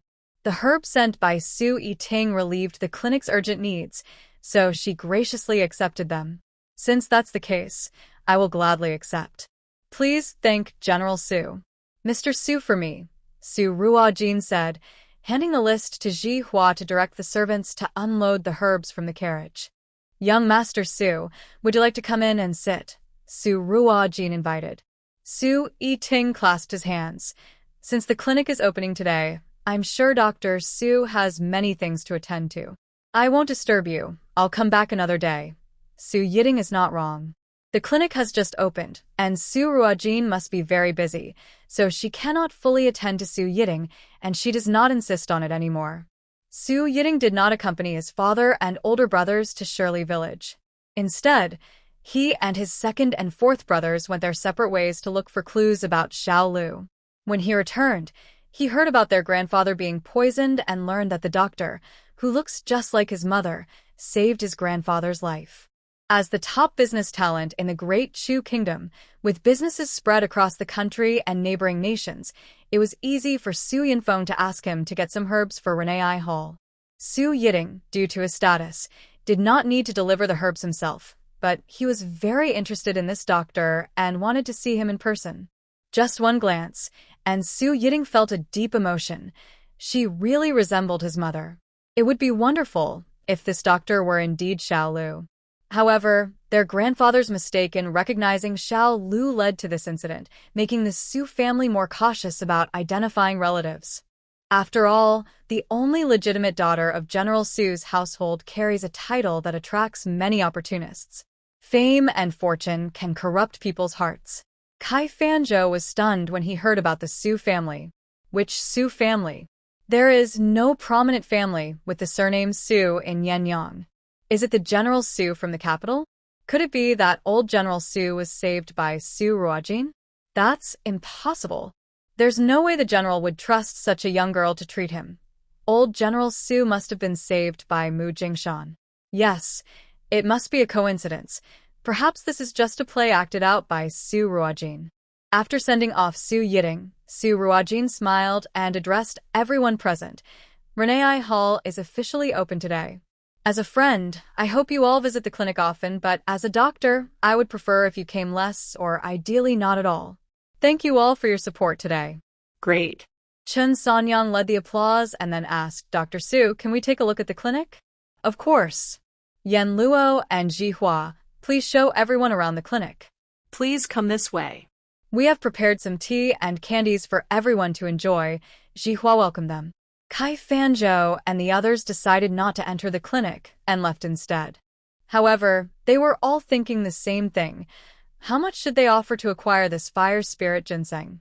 Everyone followed Ji Hua into the clinic, while Yuan Hong assisted old Madame Lin to the backyard. Just as Su Ruojin turned to enter the clinic, she was suddenly hugged around the leg. She looked down and her face lit up with surprise. Xiao Bao. Who are you? And how did you get here? Who brought you? Su Ruojin squatted down to smooth out Xiao Bao's hair, feeling a gaze directed at her. When she looked up, she saw a young man not far from Xiao Bao, dressed in a white robe with a light blue sash at his waist. He had a jade crown holding back his hair and looked handsome as he quietly observed her and Xiao Bao. The man was tall, with his hands behind his back, exuding an elegant aura that suggested a scholarly demeanor. But Su Ruojin knew that this man was not a weak scholar. His gaze was calm, yet carried a hint of coldness that suggested he preferred to keep his distance. There was also a subtle air of danger about him, so faint that only someone like Su Ruojin, who had encountered many assassins, could sense it. This man was extraordinary. However, what others did was none of her concern. Su Ruojin quickly returned her focus to the child in front of her. Xiao Bao, did you sneak out again? Xiao Bao looked up at Su Ruojin and slowly shook his head, indicating he hadn't sneaked out. Su Ruojin understood. Then who brought you out? Xiao Bao slowly turned to look at the man. At that moment, Xiao Yanchu approached. Dr. Su, I am Jiang Qianan, Yir's uncle. Thank you for finding Yir earlier. This morning, Yir had woken up crying non-stop. No matter how Xiao Yanchu and Mu Jingshan asked, he didn't respond, just sat there silently in tears, making them very anxious. Xiao Yanchu recalled that Yir had run out yesterday and suddenly thought, is Yir looking for that girl from the other day? Upon hearing this, Yir turned to Xiao Yanchu with tear-streaked cheeks and gently nodded. Your Highness, I also want to ask Dr. Su for advice, Mu Jingshan said excitedly. If it hadn't been for the young master's sudden high fever yesterday, he would have stayed to learn from Su Ruojin about the treatment that had helped General Su so quickly. Xiao Yanchu raised an eyebrow and said calmly, you should return to the capital. We received news that the Empress Dowager is unwell, Mu Jingshan. What could he say? After all, Xiao Yanchu was a prince. He silently packed up to leave. Dr. Su, I will definitely come to find you. Su Ruojin looked at the man in front of her, and the phrase, like a startled swan, graceful as a wandering dragon, came to her mind. In her 2 lifetimes, she had seen many men, but in terms of looks and demeanor, very few could compare to the man before her, perhaps none at all. Today is the opening of Dr. Su's clinic. Here is a small gift as a token of my respect. I hope Dr. Su won't mind. Xiao Yanchu took out a small sandalwood box from behind him and handed it to Su Ruojin. As she stood up to receive the box and opened it, Su Ruojin was momentarily surprised. She never expected that this young Master Jiang would give such a gift. Inside the box lay a round fruit that was clear and slightly glowing with a blue light, giving off a faint fragrance reminiscent of orchids. The blue foam fruit is a good medicine for treating stomach issues, growing in the deep sea, and only those over 100 years old emit a faint glow. The scent of this fruit particularly attracts fish, and often, as soon as the fruit grows, it gets eaten by fish in the sea. It is rare for it to reach 100 years, making it as precious as a 500-year-old fire spirit ginseng. Su Ruojin returned the box to Xiao Yanchu. Young Master Jiang, 100-year-old blue foam fruit is too precious. I cannot accept such a generous gift. Please take it back. A hint of amusement flashed in Xiao Yanchu's eyes. The blue foam fruit is not something that ordinary people can easily encounter. Besides the Imperial Medical Institute in the capital, other clinics might not have it either. Most doctors may only see it in medical books and might never encounter the real thing in their lives. Yet this young lady recognized the blue foam fruit at a glance without any sign of shock on her face. It seemed that to her, the blue foam fruit was just another medicinal herb, albeit a bit more expensive. Either she is truly calm and can hide her emotions well, or she is so familiar with this item that it no longer surprises her. It appears that Dr. Su is not as simple as she seems. Xiao Yanchu smiled lightly. Dr. Su, the blue foam fruit is something I acquired by chance. It is a medicinal herb, and its greatest purpose is to heal. I do not practice medicine, so it would be wasted in my hands. It is better to give it to you, Dr. Su, where it can truly be of use. You are kind-hearted and willing to auction off a 500-year-old fire spirit ginseng to raise funds for the disaster victims in Xinjiang. So, what is this small blue foam fruit in comparison? Moreover, I have another request. If you accept the blue foam fruit, I will be able to speak my mind. Su Ruojin did not withdraw her hand. Young Master Jiang, please feel free to ask. If I can do it, I will not refuse.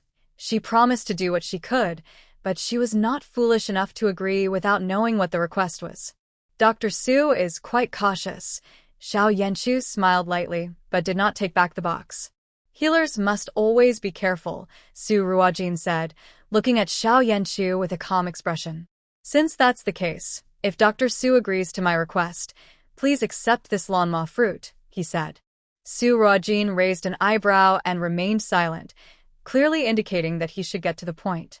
Xiao Yanchu touched his nose. It was the first time someone in the Great Chu Kingdom had shown impatience with him so openly. Dr. Su, I would like to ask you to examine ear.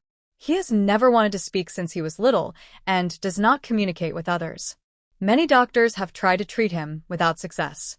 Could you please take a look at him? By the way, the consultation fee will be separate. Treating the little one?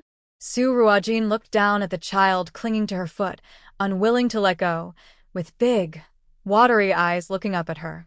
She already understood the child's condition. To improve his health, he would need to stay with her for at least 3 months. The psychological aspect would require even more time for guidance. There are both physiological and psychological aspects to his condition. The physiological part is easier to treat, but the psychological part requires understanding the root cause to help him open up. Someone who can casually offer a lanma fruit is likely from a prominent family. Could such a family trust her to take care of their child? From what Su Ruojin knew, there was indeed a Jiang family in the Great Chu Kingdom, said to have produced a queen and a favored concubine in the past, and even the current royal grandmother is from the Jiang family. She wondered if the man before her was related to the Jiang family. If he truly was, it would not be surprising for him to have a lanma fruit. Young Master Jiang, I have already checked little Bao's pulse. If I am not mistaken, he used to speak but has become silent due to some kind of trauma. He has closed himself off. Additionally, his stomach and digestion are much weaker than those of ordinary children. To help him recover, he would need to stay with me for at least 3 months, with adjustments in diet, herbal medicine, baths, and acupuncture to see improvement. As for his emotional struggles, he will need to work through them himself or with the help of someone he trusts and feels close to. Su Ruojin honestly shared her diagnosis. If the other party was unwilling to leave little Bao in her care, then she could not help. If I am willing to pay a high price, could Dr. Su temporarily set aside her clinic and stay with Ear until he recovers? Just as Su Ruojin expected, Xiao Yanchu could not stay in Yinyong for long, nor did he feel comfortable leaving Ear there. As Ear, if certain people are still at ease, not only is Ear in danger, but it could also put the little girl and everyone in the clinic at risk. Su Ruojin noticed his hesitation but did not insist. Mr. Jiang, if I cannot treat Xiao Bao by having him close, then I truly cannot help with his illness. A skilled doctor cannot work without the right resources. They cannot treat someone from a distance. Simply writing a prescription will not fully heal Xiao Bao. At best, it will keep him alive so he can grow up. As for Xiao Yanchu's suggestion to let her leave the clinic and focus solely on treating Xiao Bao, Su Ruojin could not do that. If she wanted to only treat the wealthy, she wouldn't have to stay in this small place Yinyong. A healer should not only care for the rich. Ordinary people also have the right to good treatment. This is why she established the Tiani Pavilion, to help major clinics in the Great Chu Kingdom research prescriptions. Once good prescriptions are developed, they can be shared widely, helping more people avoid the suffering of illness. Su Ruojin squatted down again and gently patted Xiao Bangyi's little head. Xiao Bao, sister promised to visit you before, but I've been busy lately and couldn't keep my word. I'm sorry. How about you and your uncle go back, and I will come to see you once I finish this busy time? Xiao Bangyi did not respond, only looking at Su Ruojin, tightly holding her arm and shaking his head, tears streaming down his face. Su Ruojin sighed quietly, wanting to find something to cheer the child up, but she was completely unprepared. All she had on her was some silver notes. She couldn't give those to Xiao Bao. It wasn't that she was unwilling, but for such a small child, a stack of silver notes was far less interesting than a glass marble. Moreover, glass marbles did not exist in this era. From Mr. Zhang's appearance, it seemed his family was not lacking in silver notes. She could only look at Xiao Yanchu, hoping he could comfort the child, as he was the boy's uncle, and the child would likely prefer to listen to him. Xiao Yanchu was quite shocked. Since he brought Ear back to the palace, he had never seen him rely on anyone like this, not even on himself. What made Xiao Yanchu even more hesitant was that other doctors, including Mu Jingshan, had said that Ear could only be managed with medication, hoping that he might get better as he grew up, placing all their hopes on a miracle when Ear matured.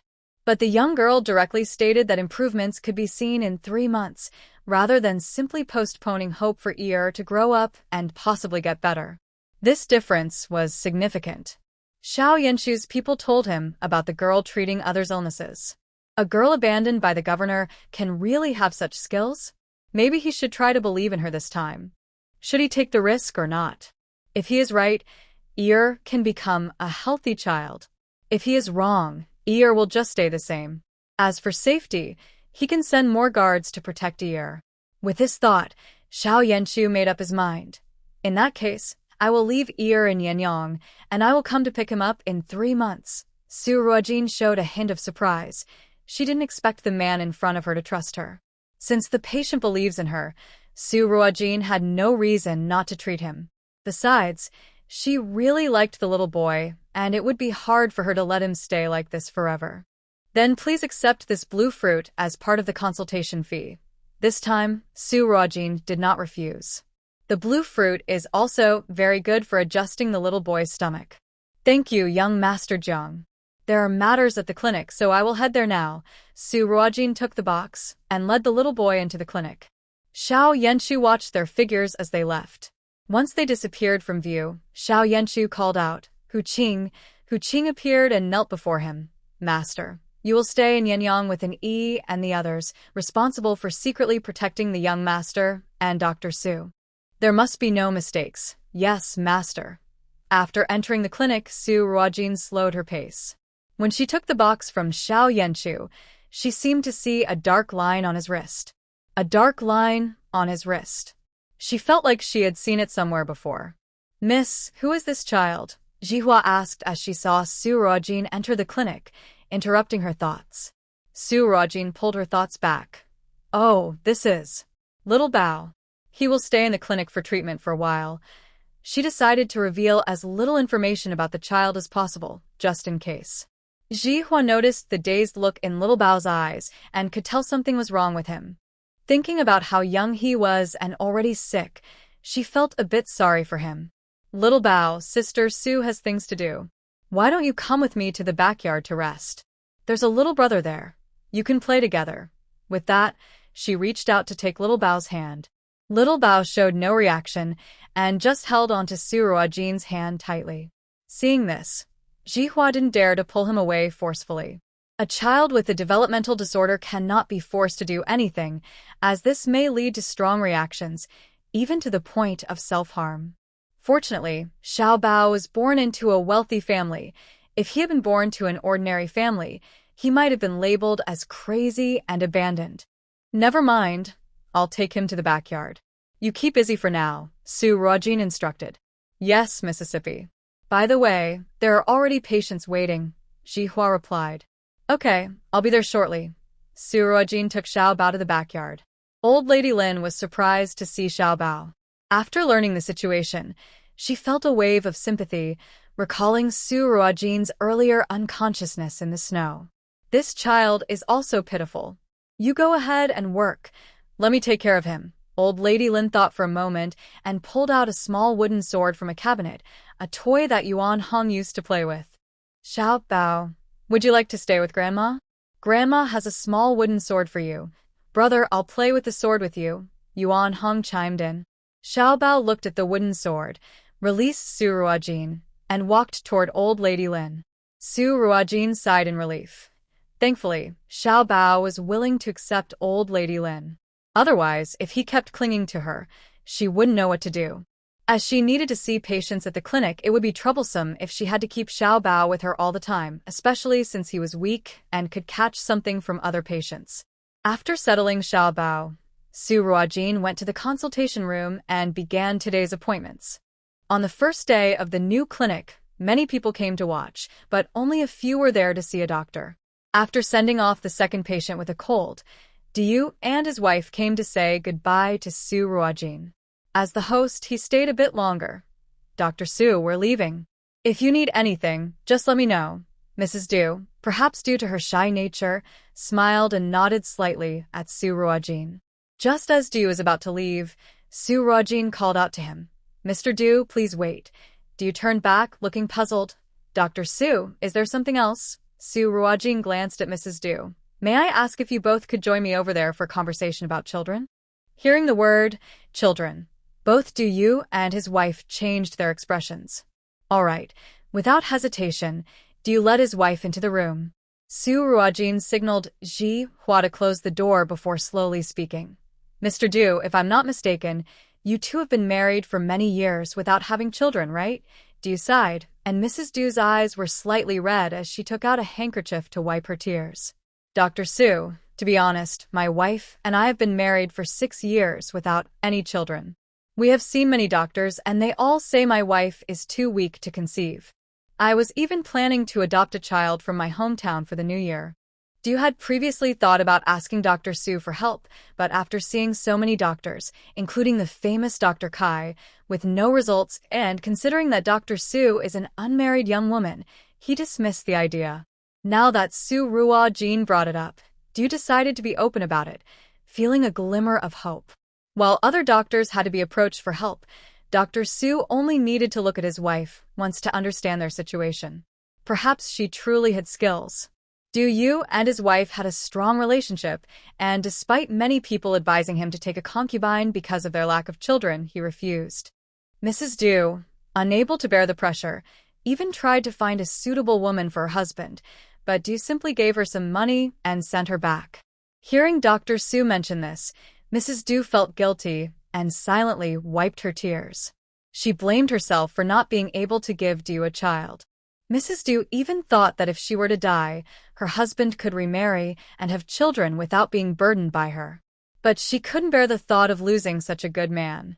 Su Ruojin didn't say much. She first took Mrs. Du's pulse and then asked Du to place his hand on the pulse pillow.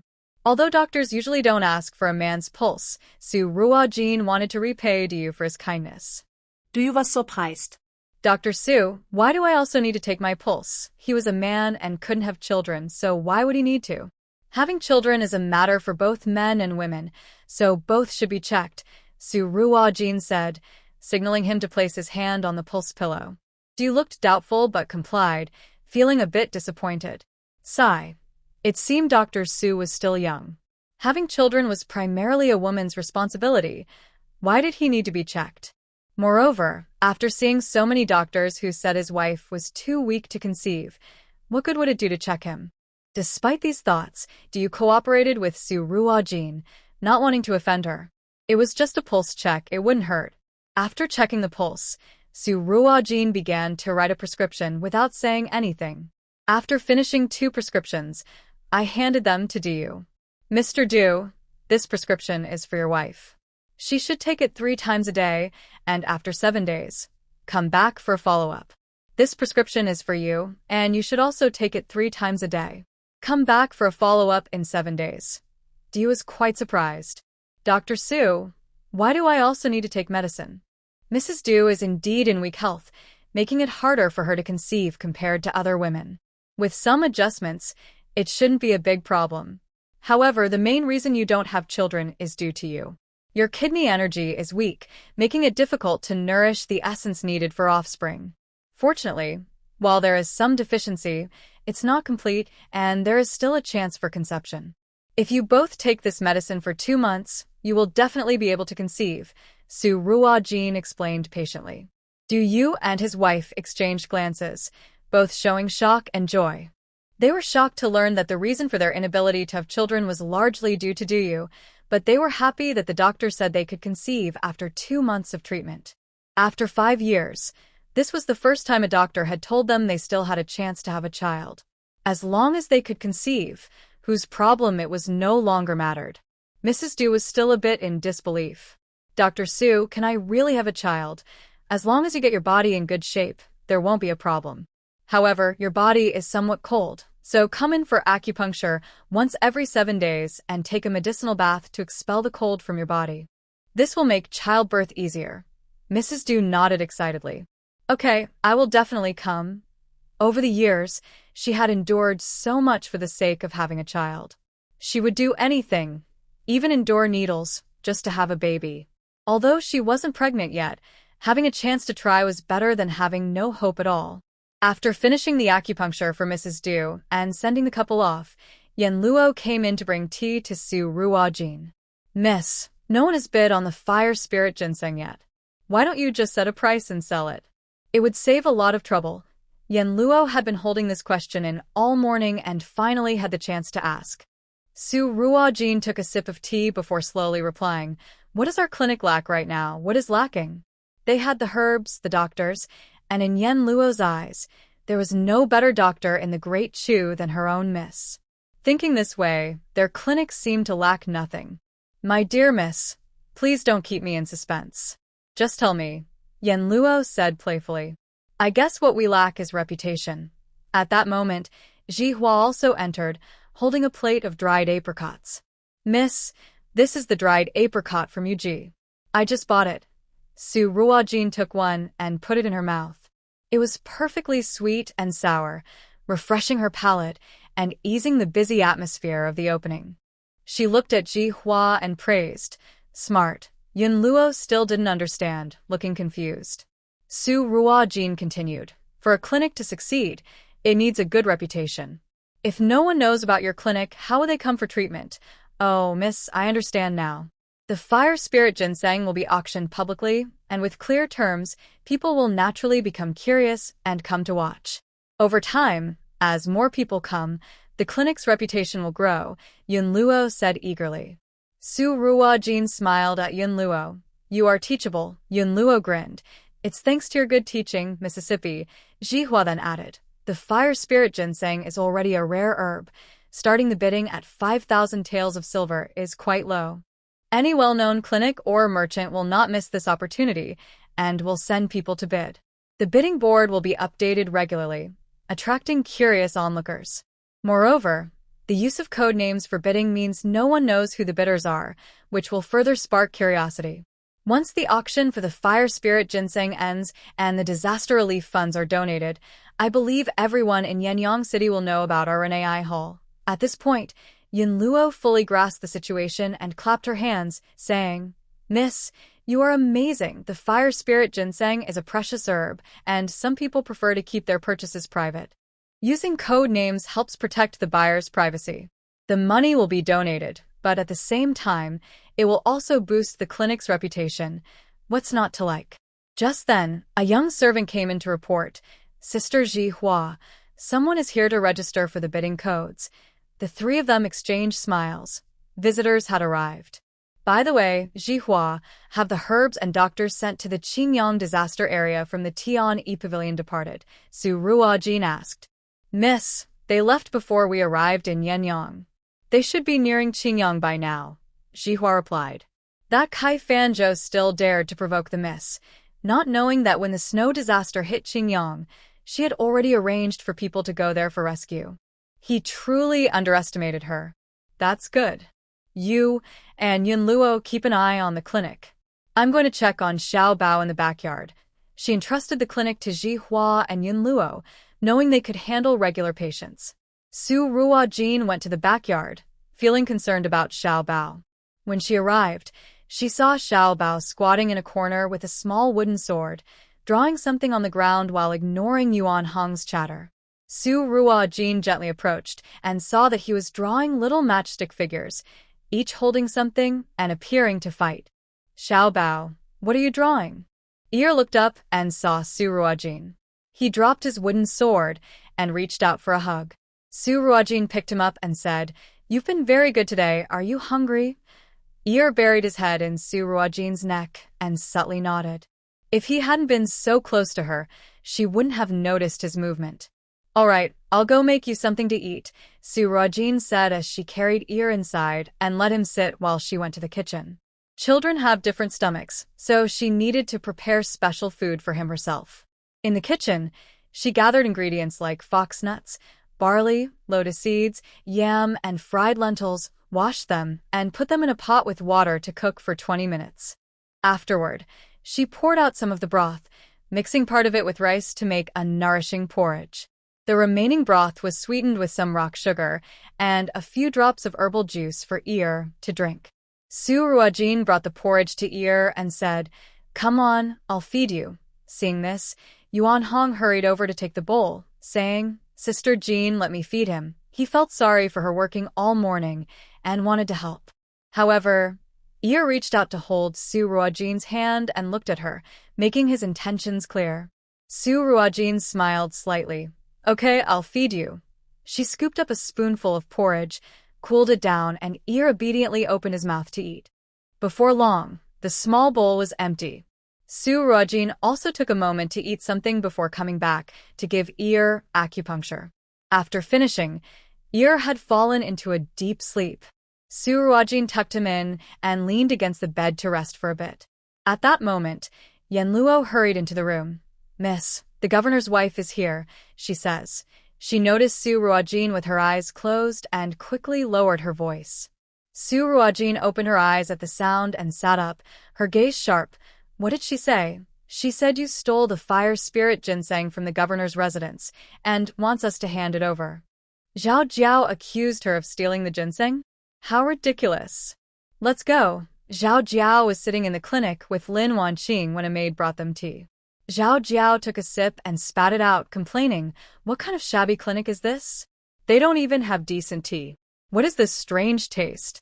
Are they trying to poison me with something? Su Ruojin quickly walked out of the backyard with Yan Luo and said, "Of course, you need to drink herbal tea when you come to the clinic. This is Dong Zi Su tea from the Yunnan region of the Great Chu Kingdom. It has cooling and detoxifying properties and helps prevent colds. Recently, the weather has been cold, and colds have been common. Everyone who comes to my clinic can have a cup to prevent colds. If Madame Lin cannot drink it, she doesn't have to.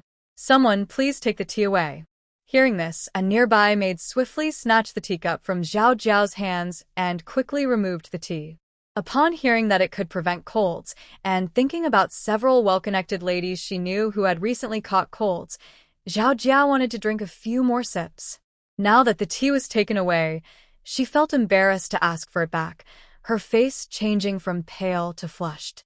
Xiao Jiao looked at the woman in front of her, dressed in a light purple silk gown and wearing a golden hairpin adorned with cloud patterns. She was no longer the neglected girl living in the Lin family's side courtyard.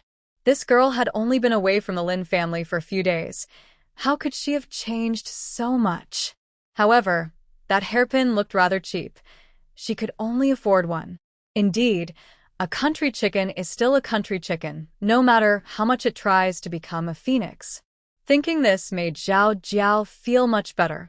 Previously, Kai Fanzhou had come to the Lin family and told Xiao Jiao that Su Ruojin was selling a 500-year-old fire spirit ginseng. Even though Xiao Jiao lived in seclusion, she knew that fire spirit ginseng was rare, especially one that was 500 years old. How could a poor girl like Su Ruojin have something so valuable? Xiao Jiao could only think of one possibility. That old man must have secretly saved it for this girl. There were probably other treasures he had given to Su Ruojin as well. Otherwise, how could she afford to run a clinic and wear such fine clothes? Xiao Jiao remembered that Lin Jingshan had mentioned that the old lady of the Lin family was also from a wealthy merchant family, but had cut ties with her family to marry her father-in-law. If that's the case, it wouldn't be surprising for the old lady to have some good things. That old man had been in the Lin family for so many years. He really hid it well, as no one noticed she had these treasures. However, since she was a member of the Lin family, those treasures should belong to Qing heir and Yang heir. Why should Su Ruojin, this lowly girl, benefit from them? Today, she was here to reclaim those things on behalf of the Lin family. I wonder if Madame Lin or Miss Lin is feeling unwell, rushing to our clinic like this. Since we know each other, I will have Yan Luo check your pulse properly, Su Ruojin said calmly as she sat down. Xiao Jiao angrily retorted, Su Ruojin, what nonsense are you talking? Who is sick? You are the one who is sick. This girl is cursing her and Qinger. If they really got sick, they would naturally have Dr. Kai to treat them. Why would they come to this shabby clinic? Oh, Su Ruojin said calmly after taking a sip of Dong Zi tea. Since you are not sick, may I ask why Mrs. Lin has come to our clinic? Su Ruojin, stop pretending to be confused. Hand over the fire spirit ginseng. That belongs to the Lin family, Xiao Jiao said, irritated by Su Ruojin's calm demeanor. Mrs. Lin, when did the fire spirit ginseng become yours? Su Ruojin replied without anger, looking at Xiao Jiao with a blank expression. Xiao Jiao was momentarily stunned by her calm eyes. Although Su Ruojin's tone was flat and she wasn't angry, Xiao Jiao could sense the hidden fury within those eyes, as if she could be consumed by it if she wasn't careful. Xiao Jiao stammered, You. Lin Wanqing gently spoke up, Sister. Miss Su, that fire spirit ginseng should be a gift from my grandmother to you. You are no longer the young lady of the Lin family and should return my grandmother's belongings. Lin Wanqing looked at Su Ruojin's increasingly beautiful face, a hint of jealousy flashing in her eyes. This girl, thinking she would suffer after being kicked out of the Lin family, was supposed to be tormented by her parents in Shirley Village.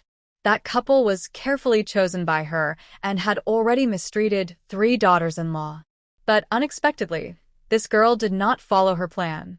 Instead of returning to Shirley Village to find her biological parents, she used the old lady's money to open a clinic. Thinking of this, Lin Wanqing grew even more resentful of the old lady.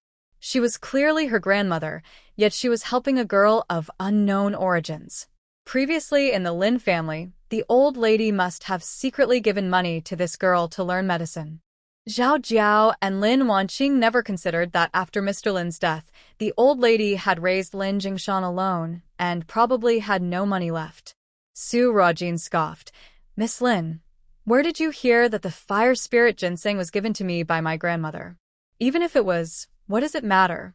It's my grandmother's gift, and she can give it to whoever she wants. Does anyone have the right to interfere? Upon hearing this, Lin Wanqing's eyes sparkled with excitement. If the fire spirit ginseng was indeed given to Su Ruojin by her grandmother, she felt more confident about retrieving it. If she presented it to the regent, she was sure it would win his favor. The fire spirit ginseng was something she had to have. Lin Wanqing said, Miss Su, my grandmother is from the Lin family, so her belongings should naturally go to her own direct grandchildren. Since she is getting older, I worry that she might be deceived by someone with bad intentions. Xiao Jiao also put on a generous facade. Su Ruojin, you have lived in the Lin family for many years. I am giving you a chance. If you hand over the fire spirit ginseng now, I will let you go without holding a grudge. You should know that deceiving someone for something worth nearly 10,000 taels of silver is a serious crime. Su Ruojin stood up. Madam Lin, you can go to the government office and accuse me of fraud. I, Su Ruojin, will respond anytime. However, I kindly remind you that making false accusations is also a serious offense. Yen Luo, please show them out. After saying that, she turned and left, unwilling to waste another minute with this mother-daughter pair, as it would affect her rest. Yen Luo walked over to Xiao Jiao without hesitation. Madam Lin, Miss Lin, please. Xiao Jiao was quite angry.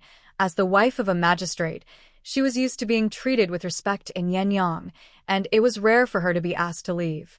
Su Ruojin, stop right there. Unfortunately, Su Ruojin ignored her, continuing straight to the back courtyard.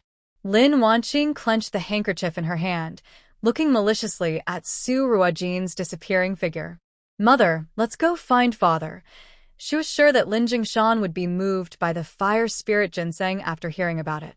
As long as the fire spirit ginseng belonged to the old lady of the Lin family, it didn't matter whether she willingly gave it to Su Ruojin or not. Back in the courtyard, Su Ruojin thought for a moment and wrote a letter, handing it to Yen Luo. Take this to the Merchant Alliance. Yes, Mississippi. Yen Luo took the letter and left. Su Ruojin looked at the still sleeping Xiao Bao, gently brushing his hair, a soft smile on her face. Xiao Jiao's quick arrival was naturally influenced by Kai Fanzhou. She had been busy with the medical clinic lately and hadn't had time to deal with the Kai family.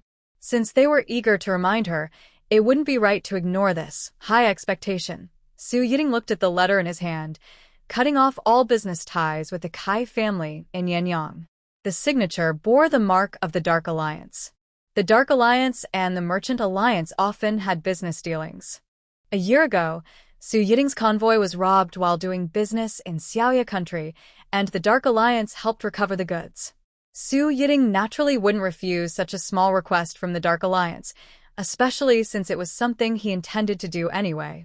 After Xiao Jiao and Lin Wanqing left the clinic, they saw a crowd gathered in front of the auction board at the clinic entrance. Everyone is curious about this new way of selling, and they are watching the bidding for the fire spirit ginseng, where bids have already started. The bidders are all knowledgeable, and everyone is guessing which code belongs to which family, enjoying the excitement. Xiao Jiao glanced angrily and said, "Let's go. I want to see how long she can be proud." When they returned to the Lin residence, Lin Jingshan had just come back. Xiao Jiao approached him and said, "Sir, you should talk to mother and ask her to give the fire spirit ginseng to Wanqing or Xiang. How can she give something good to outsiders and not to her own grandchildren?" Lin Jingshan, just finishing his official duties, was confused and asked, "Madam, what are you talking about? What fire spirit ginseng?" After Xiao Jiao explained the situation, Lin Jingshan remained silent, slowly sipping his tea. Xiao Jiao became anxious and exclaimed, "Oh, sir, what should we do? Please say something. If that girl sells the fire spirit ginseng in 3 days, it will be a problem. Xiao Jiao is not foolish. Anyone who could pay thousands of taels for the fire spirit ginseng would not be an ordinary family, and they might not be someone the governor's office could deal with. They had to act quickly while the ginseng was still unsold to try to get it back from Su Ruojin. Lin Jingshan put down his teacup and thought for a moment. Madam, I have never heard Mother mention she had any fire spirit ginseng. What if it doesn't belong to her at all? Before he could finish, Zhao Jiao interrupted. Oh, sir, how can you be so wise yet confused at this moment?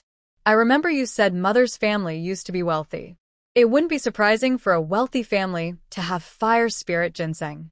Besides, do you really think Su Ruojin could have something like that? Lin Jingshan realized she had a point. I didn't expect Mother to hide it so well. All right, I will go talk to her. They couldn't let this matter escalate to court. He couldn't afford to ruin his reputation over a piece of ginseng. Madame Lin coldly looked at the son she had raised, feeling no emotion. Her heart had died when she was sent to the side courtyard. Mother, you are a member of the Lin family. We can't turn against each other. Even if not for me, think of Wanqing and Xiao. They're your own grandchildren. The fire spirit ginseng should be left for them, Lin Jingshan urged sincerely. Madame Lin sneered. Lin Jingshan, I cannot be the grandmother of your children. I've already said that I, as an old woman, cannot afford something as precious as the fire spirit ginseng. That was given to her by Master Jin, and I have no right to interfere. Lin Jingshan was not willing to give up. Can you at least tell me who Master Jin is? I don't know. You should leave. You are not welcome here. Yuan Hong, see him out. Yuan Hong immediately stood in front of Lin Jingshan with a broom. Lin Jingshan wanted to say more, but Yuan Hong swung the broom at him. Frightened, Lin Jingshan quickly got up and ran outside, shouting, Mother, please think carefully, we are family. Su Ruojin watched this scene from a distance, remaining silent. Lin Jingshan was raised by Madame Lin, and she did not know how much affection Madame Lin still had for this nominal son. She did not want to interfere. Everything was up to Madame Lin to decide. After Lin Jingshan left, Su Ruojin entered Madame Lin's room. Grandmother, seeing Su Ruojin, Madame Lin smiled. Xiao Jin, are you not busy anymore? It's fine. I have Yan Luo and Zhihua watching over things. I came to check on you, grandmother. Madame Lin understood that Xiao Jin was worried about her feelings after seeing Lin Jingshan and had come to comfort her. Her heart felt warm. Xiao Jin, I know you are very capable, but don't let me hold you back. Don't worry, I have no ties to the Lin family anymore. Unfortunately, Lin Jingyi had already passed away, and she could not separate from the Lin name. Seeing that Madame Lin's mood was not greatly affected, Su Ruojin felt relieved. Grandmother, how could you hold me back? I'm counting on you to help me. Otherwise, I can't manage everything alone. So please take care of your health. I need you. Madame Lin laughed. All right, I will take good care of myself. I still need to help my little Jean with her children. Thank you, grandmother. Having lived a second life, Su Ruojin never thought about marriage or having children. Living a simple life with Madame Lin and Yuan Hong was just fine. At night, little Bao did not want to be apart from Su Ruojin, so she let him sleep with her. In the middle of the night, Su Ruojin suddenly opened her eyes. She heard some noises outside, along with muffled sounds. The noises were faint and soon faded into silence, returning to calm. Su Ruojin smiled slightly, tucked little Bao in, and went back to sleep. With Xiao Bao here, this courtyard is as secure as a fortress.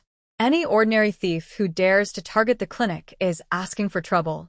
Early the next morning, Yan Luo came to help Su Ruojin and Xiao Bao get up, complaining, Miss, a wild cat must have entered the courtyard yesterday and knocked over the herbs that Zhihua and I had laid out to dry. Su Ruojin's eyes flickered. A wild cat, huh? Perhaps. Meanwhile, Lin Jingshan and Zhao Jiao waited at home all night. As dawn approached, there was still no sign of the people they had sent out. Sir, do you think something went wrong? It's already this late, and they still haven't returned. Zhao Jiao paced anxiously in the room. I've sent someone to check.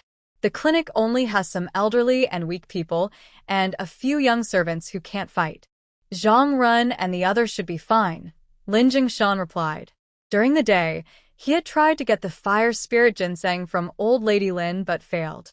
After discussing with Xiao, they decided to steal it if they couldn't get it openly. After all, Lin Jingshan was the magistrate. If something went missing from the clinic, he would be the first to be informed, and he could handle it quietly. How could a group of elderly and weak people cause any trouble? Just then, a young servant rushed in, flustered. "Sir, something bad has happened. You need to go to the government office right away." Lin Jingshan and Xiao exchanged worried glances, a bad feeling rising in their hearts. He quickly changed his clothes and went to the government office. There were already many people gathered outside, pointing and whispering. They saw 3 men lying at the entrance, bruised and with cloth stuffed in their mouths, tied together. One of the men slowly opened his swollen eyes. Upon seeing Lin Jingshan, he widened his eyes in shock and made muffled sounds, as if pleading for help. Lin Jingshan recognized him and was startled. Wasn't this Zhang Ren, one of the men he had sent out? He hurriedly instructed the officials, "Quick, bring them inside." Once in the back courtyard, Lin Jingshan removed the cloth from Zhang Ren's mouth. "Quickly, tell me what happened." "Sir, as soon as we climbed over the wall into the clinic's backyard, people suddenly appeared and knocked us out. We didn't even see their faces." Lin Jingshan was stunned. Could it be that his plan had been discovered? But he had checked, and the clinic hadn't hired any guards. Who could have attacked Zhang Ren and the others? Since the other side was prepared, they could no longer take action. Xiao grew anxious. "Sir, what should we do now? Can we really just let the fire spirit ginseng go? That's worth a fortune." Lin Jingshan was also frustrated. "What else can I do?" It's not like he could really report Su Ruojin, especially since they had no evidence. Their secret plan had failed, so what could he do? Seeing the opportunity slip away, Xiao angrily exclaimed, "It's all that little troublemaker's fault. I should have never brought her back. Or maybe they should have just dealt with her then." At that moment, Kai Fanzhou, who was sleeping soundly with his concubine, was startled awake by a knock on the door. Master, the clan elders want you to come to the meeting hall right away." Having his sleep disturbed, Kai Fanzhou was not pleased. "Those old folks, can't they let me sleep?" As soon as he arrived at the meeting hall, he saw one of the oldest clan elders glaring at him. "Kai Fanzhou, what trouble have you caused?" Kai Fanzhou was confused. Even though he was the head of the family, he was still under the supervision of the clan elders. If he did anything against the family's interests, they could remove him from his position. "Great elder, what has happened?" "What has happened?" Ha! "Kai Fanzhou, you've only been the head for a few days, and our family's business is already affected. We just received news from various places that the Merchant Alliance has officially notified all its affiliated businesses to terminate all cooperation with our family. The Merchant Alliance controlled most industries in the Great Chu Kingdom, and losing their partnership was like losing business. Although the Kai family was known for medicine, not all descendants could study it, especially those from collateral branches who were engaged in trade. This action by the Merchant Alliance was essentially cutting off the livelihood of many in the Kai family. Kai Fanzhou was stunned. "Great elder, you know I've been practicing medicine and haven't been involved in other business matters. How can this be blamed on me? Kai family head, since you have taken on this role, you must handle family affairs. You have 7 days to negotiate with the Merchant Alliance, or you can forget about being the head of the family." The great elder waved his sleeve and left with the others. Kai Fanzhou, angry, smashed a teacup. These old men just sat around and blamed him when things went wrong. He had no idea why the Merchant Alliance had stopped cooperating with the Kai family. Wait. Suddenly, Kai Fanzhou thought of General Su. Could it be that the reason was because he hadn't treated General Su's illness? Was this a revenge from the Su family? Thinking this, Kai Fanzhou slumped into his chair. It's over, completely over. What can the Kai family use to fight against General Su's mansion? At that moment, a servant rushed over, looking anxious. Sir, there are many officers at the door." Kai Fanzhou felt overwhelmed. What trouble had arisen now? He didn't have time to think and hurried outside. Seeing a line of officers at the door, Kai Fanzhou's heart sank and he forced a smile. "Gentlemen, may I ask what brings you here?" The leading officer, Zhang, glanced at Kai Fanzhou and said, "On the orders of the governor, we are here to apprehend the arsonist Wangda Dr. Kai. Will you hand him over voluntarily? Or should we go in and find him ourselves?" Arsonist Wangda. Hearing those words, sweat dripped from Kai Fanzhou's forehead. Wasn't Wangda supposed to have done everything perfectly? How could the authorities find out so quickly? Having treated Officer Zhang's elderly mother before, Kai Fanzhou took the chance to pull Zhang aside and handed him a pouch of money. "Just a small token. Please let the brothers have some tea." "Officer Zhang, what exactly is going on?" Zhang weighed the pouch and then put it away, looking around before whispering.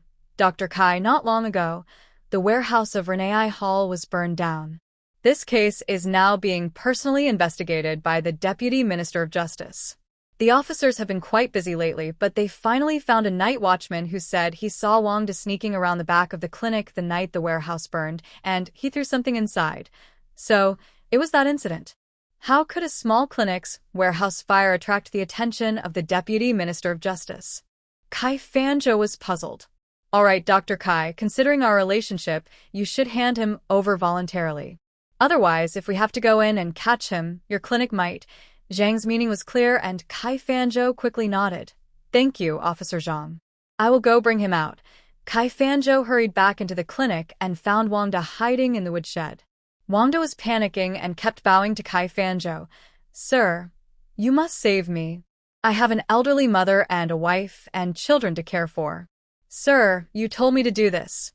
"Be quiet," Kai Fanzhou quickly interrupted Wangda. He could not get involved in this matter, or the reputation of Jiren Hall would be ruined. "Wangda, as long as you take responsibility for this, I will ensure your mother, wife, and children are taken care of. Otherwise, we will all be in trouble. With the strength of the Kai family, I can easily escape, but without you, your family won't survive." After some pressure and persuasion, Wangda lowered his head and bowed to Kai Fanzhou, saying, "Sir, please take care of my family. Don't worry," Kai Fanzhou replied, patting Wangda's shoulder, feeling relieved. Once Wangda was captured, whether his mother, wife, and children would be safe depended on his words. Wangda took all the blame upon himself when he was taken away. The Great Shu Kingdom has strict punishments for arson, and since there were no casualties this time, Wangda was sentenced to 30 strokes and exiled far away. When Su Ruojin learned about this, she was somewhat surprised. After all, the loss from the fire at the Renee Hall was not too significant, and usually, the authorities wouldn't bother with such minor issues. It was surprising that the arsonist was found and sentenced so quickly. Moreover, the governor sent officers to Tenli village, capturing the family that had harmed General Su, and discovered that the entire village was involved in the killing of baby girls, leading to their exile. With all these events connected, Su Ruojin realized that General Su was behind it. Punishing wrongdoers is always a good thing, so Su Ruojin didn't dwell on it. At that moment, Yan Luo rushed into the room, saying, "Miss, it's here, it's here." Su Ruojin put down her pen and asked, "What has arrived?" "The second batch of herbs has arrived," Yan Luo replied, a bit excited. The miss had planned to donate fire spirit ginseng, but it was in this second batch. If there were any delays, it would be troublesome, so it was good that it arrived on time. Su Ruojin smiled slightly. Perfect timing. Let's go take a look. At the entrance of the clinic, a young man about 17 or 18 was unloading goods with the driver. When he saw Su Ruojin come out, he hurried over to greet her, saying, "Greetings, Mississippi. Feng, why are you the one delivering the goods?" Su Ruojin asked, surprised. Feng was the grandson of the elder and a guard at the Tianyi Pavilion. It seemed unusual for him to be doing such a task. "My grandfather was worried about you, so he sent me to protect you," Feng replied, his face slightly flushed. Yan Luo and Ji Hua exchanged glances. It was no secret that Feng liked the miss, but unfortunately, feelings were not always mutual.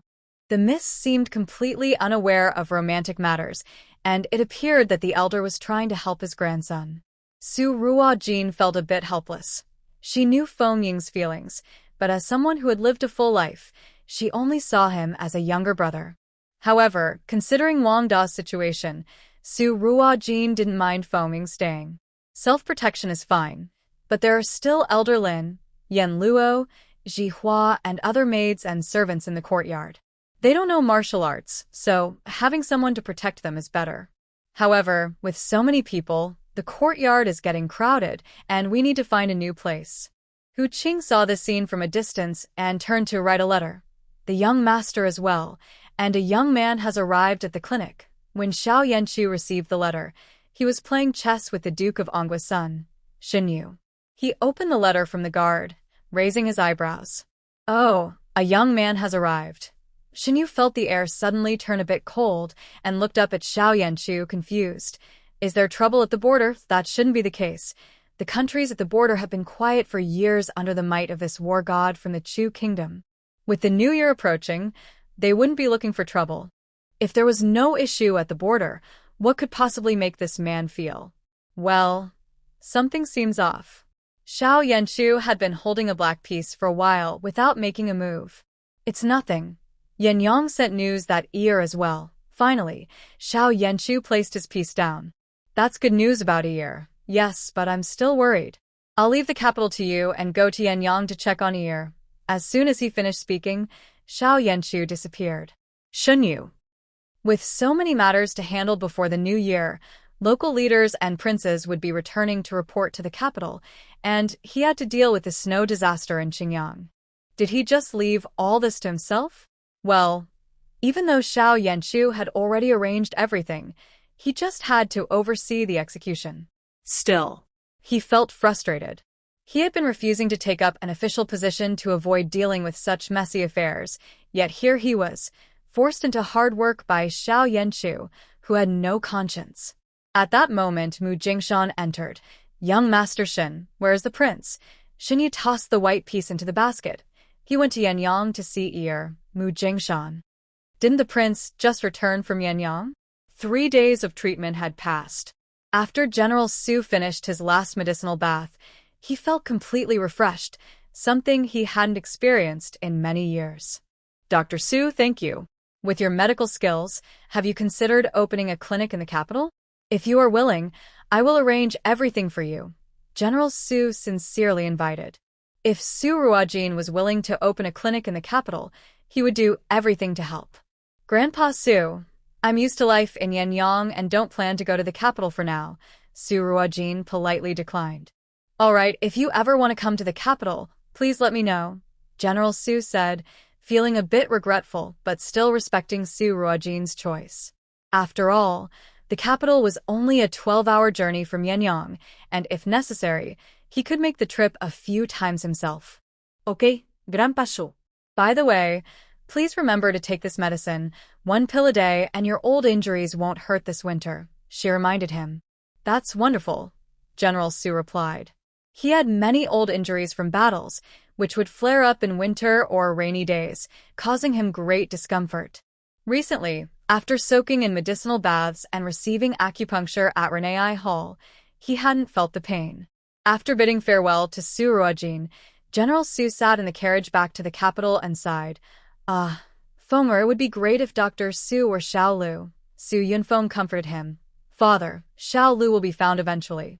Xiao Lu had a butterfly birthmark behind his left ear, a secret that the Su family had never revealed. Previously, a girl from Shirley Village had a similar mark, which led the Su family to mistakenly believe they had found Xiao Lu. However, Su Yunfeng had carefully observed Su Ruojin, and she did not have the butterfly birthmark, so she could not be Xiao Lu. General Su fell silent, slowly closing his eyes to rest in the carriage, deeply sighing. Xiao Lu, will I be able to see you again in my lifetime? After sending off General Su, Su Ruojin focused more on treating Xiao Bao's condition, in addition to her regular consultations. After some time of care, Xiao Bao's little face began to show some color, and his appetite improved significantly. He could eat a small bowl of rich porridge at every meal, but he still relied on Su Ruojin.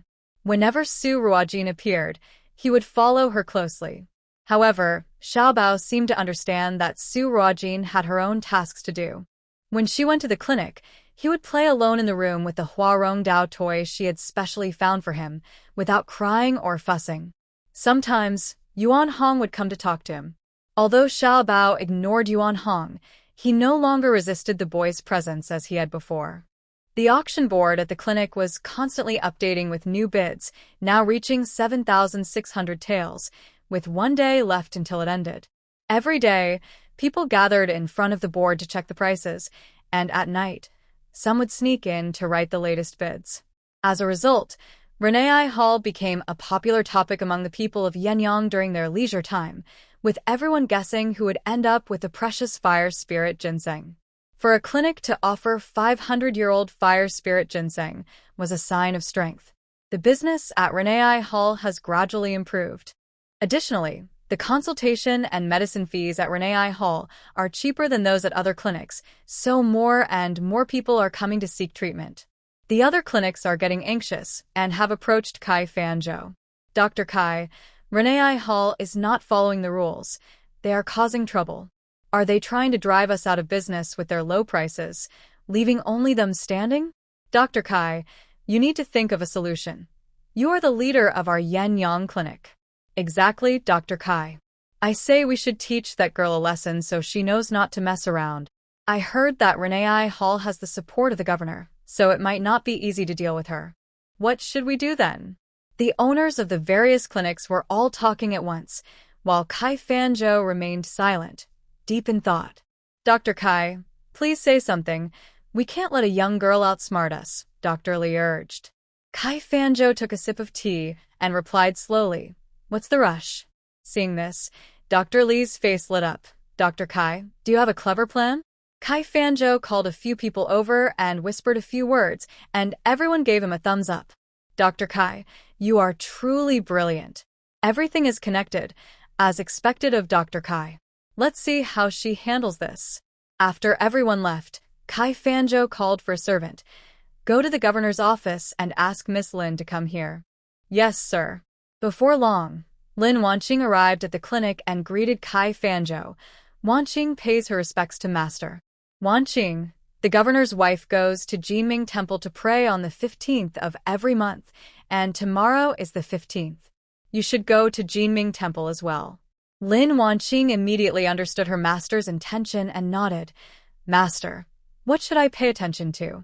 The governor's daughter has been weak since birth and still cannot walk. I will teach you the Kai family's traditional massage technique for promoting blood circulation and removing bruises. How you use it is up to you. Okay, master. A hint of surprise flashed in Lin Wanqing's eyes. She had been studying under Kai Fanzhou for a long time, and he had only taught her some basic medical principles and had her memorize medical texts. Lin Wanqing suspected that her master was being cautious with her. Today, however, he was willing to teach her the Kai family's traditional massage techniques, which meant he hoped she could get closer to the governor's wife. It seems that Su Ruojin has pushed Kai Fanzhou very hard. At this moment, Lin Wanqing feels a bit grateful to Su Ruojin. If it weren't for her, Kai Fanzhou might not have taught her the real skills for a long time. In her past life, as a nurse in the intensive care unit, she learned some massage techniques, but she was unsure how they differed from Kai Fanzhou's methods. Soon, Kai Fanzhou called for a maid to demonstrate the massage techniques. With her previous experience, Lin Wanqing found it easy to learn and picked it up quickly. This surprised Kai Fanzhou, who didn't expect his little apprentice to have some talent. Very good.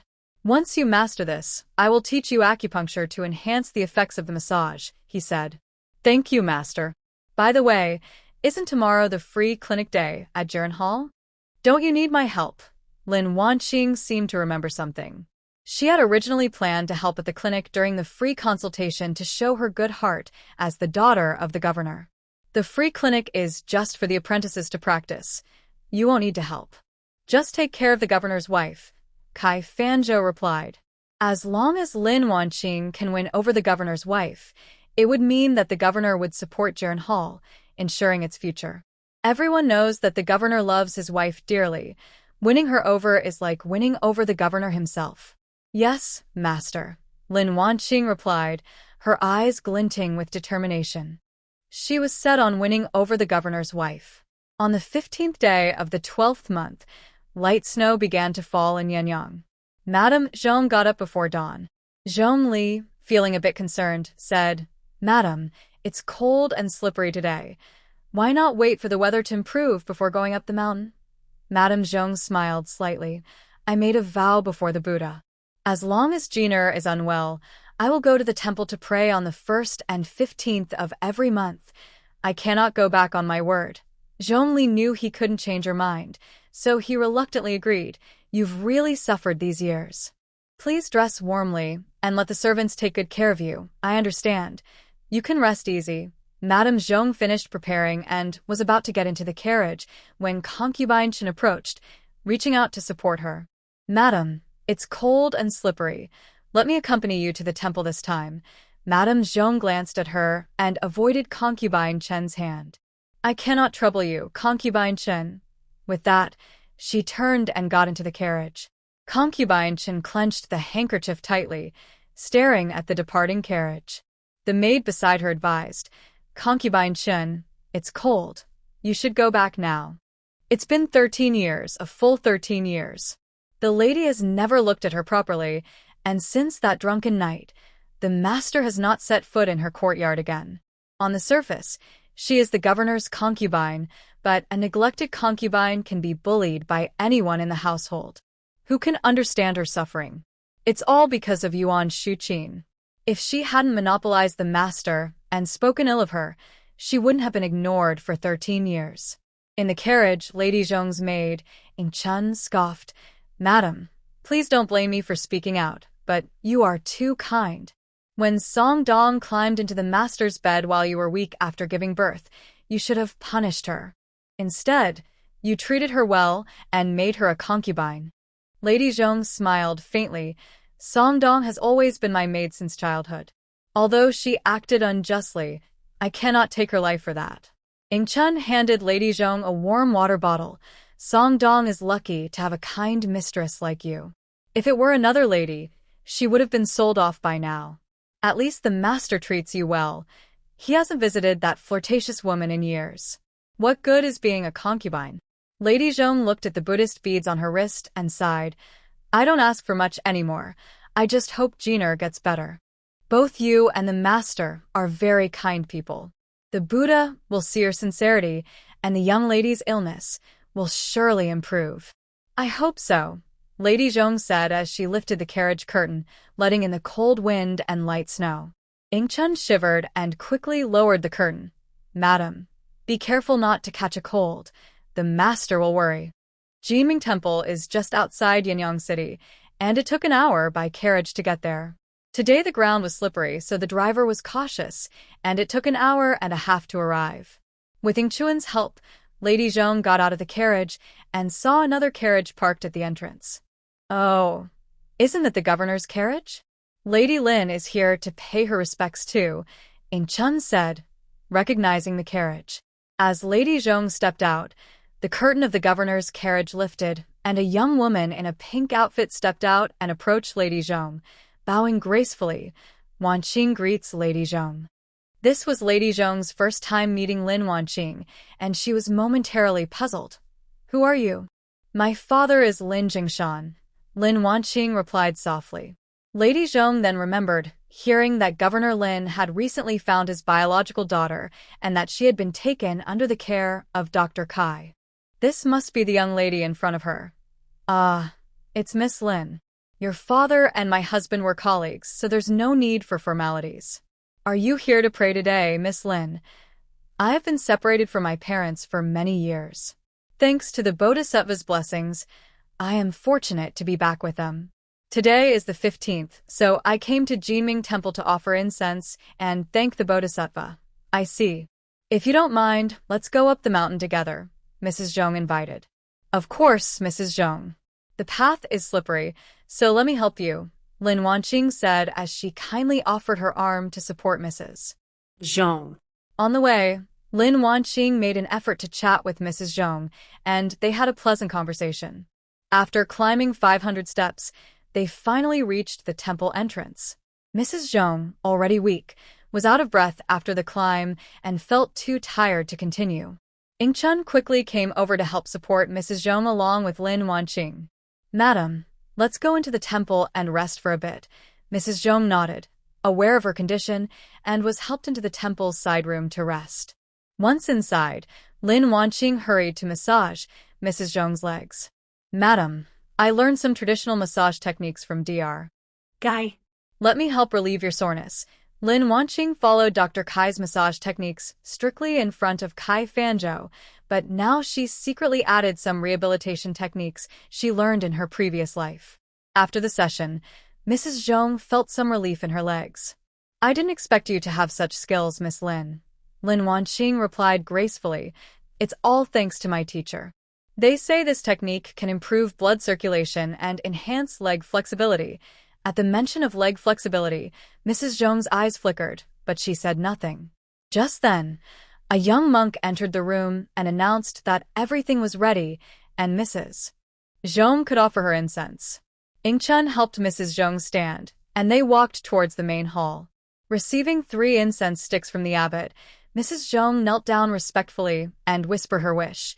"I sincerely wish for my son's health to be restored. If my wish comes true, I will come back to rebuild his golden statue." Lin Wanqing knelt down beside Mrs. Zhong to pray. After Ingchun donated the incense money, Mrs. Zhong sat aside to listen to the abbot's teachings, looking very devoted. Lin Wanqing's legs began to feel numb from sitting, but she didn't dare move and had to endure the discomfort.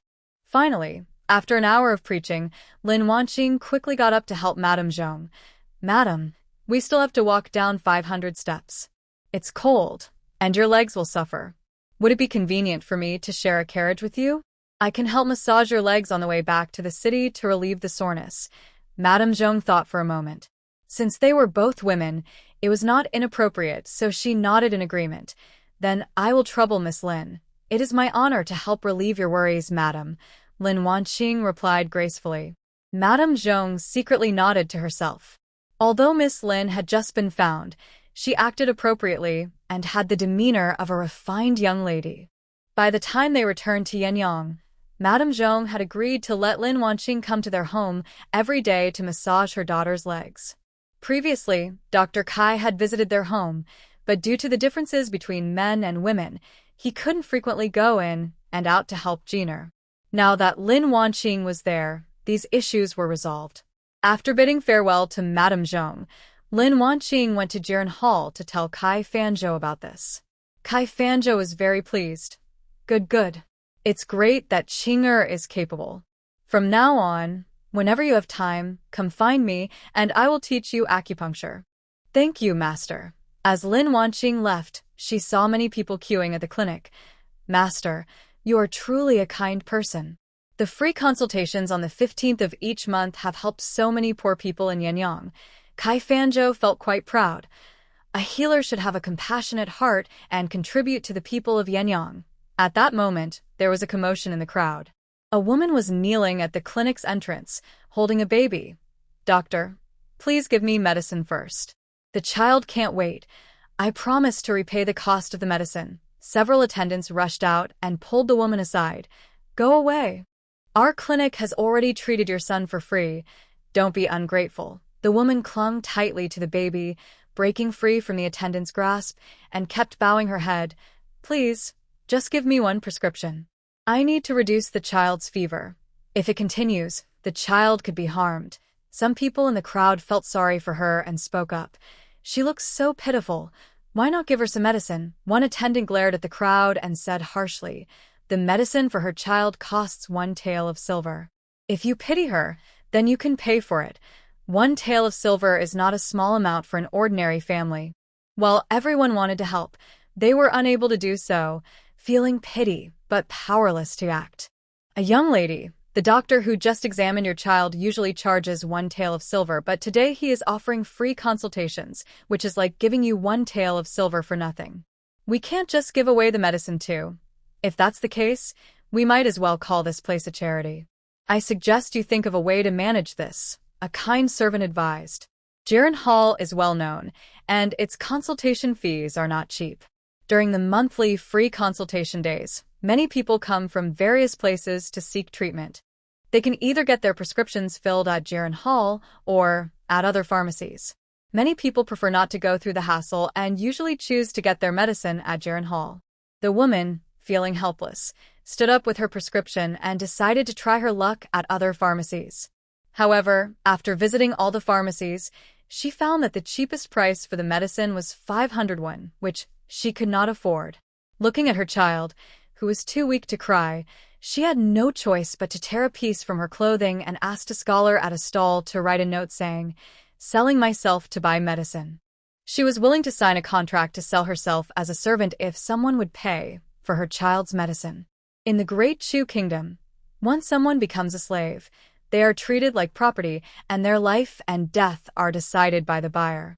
The child would also become a slave. A boy who becomes a slave cannot study or hold an official position, and even if he serves in the military and achieves great merit, he cannot be promoted. A girl can only become a maid or a concubine, or even be sold into a brothel.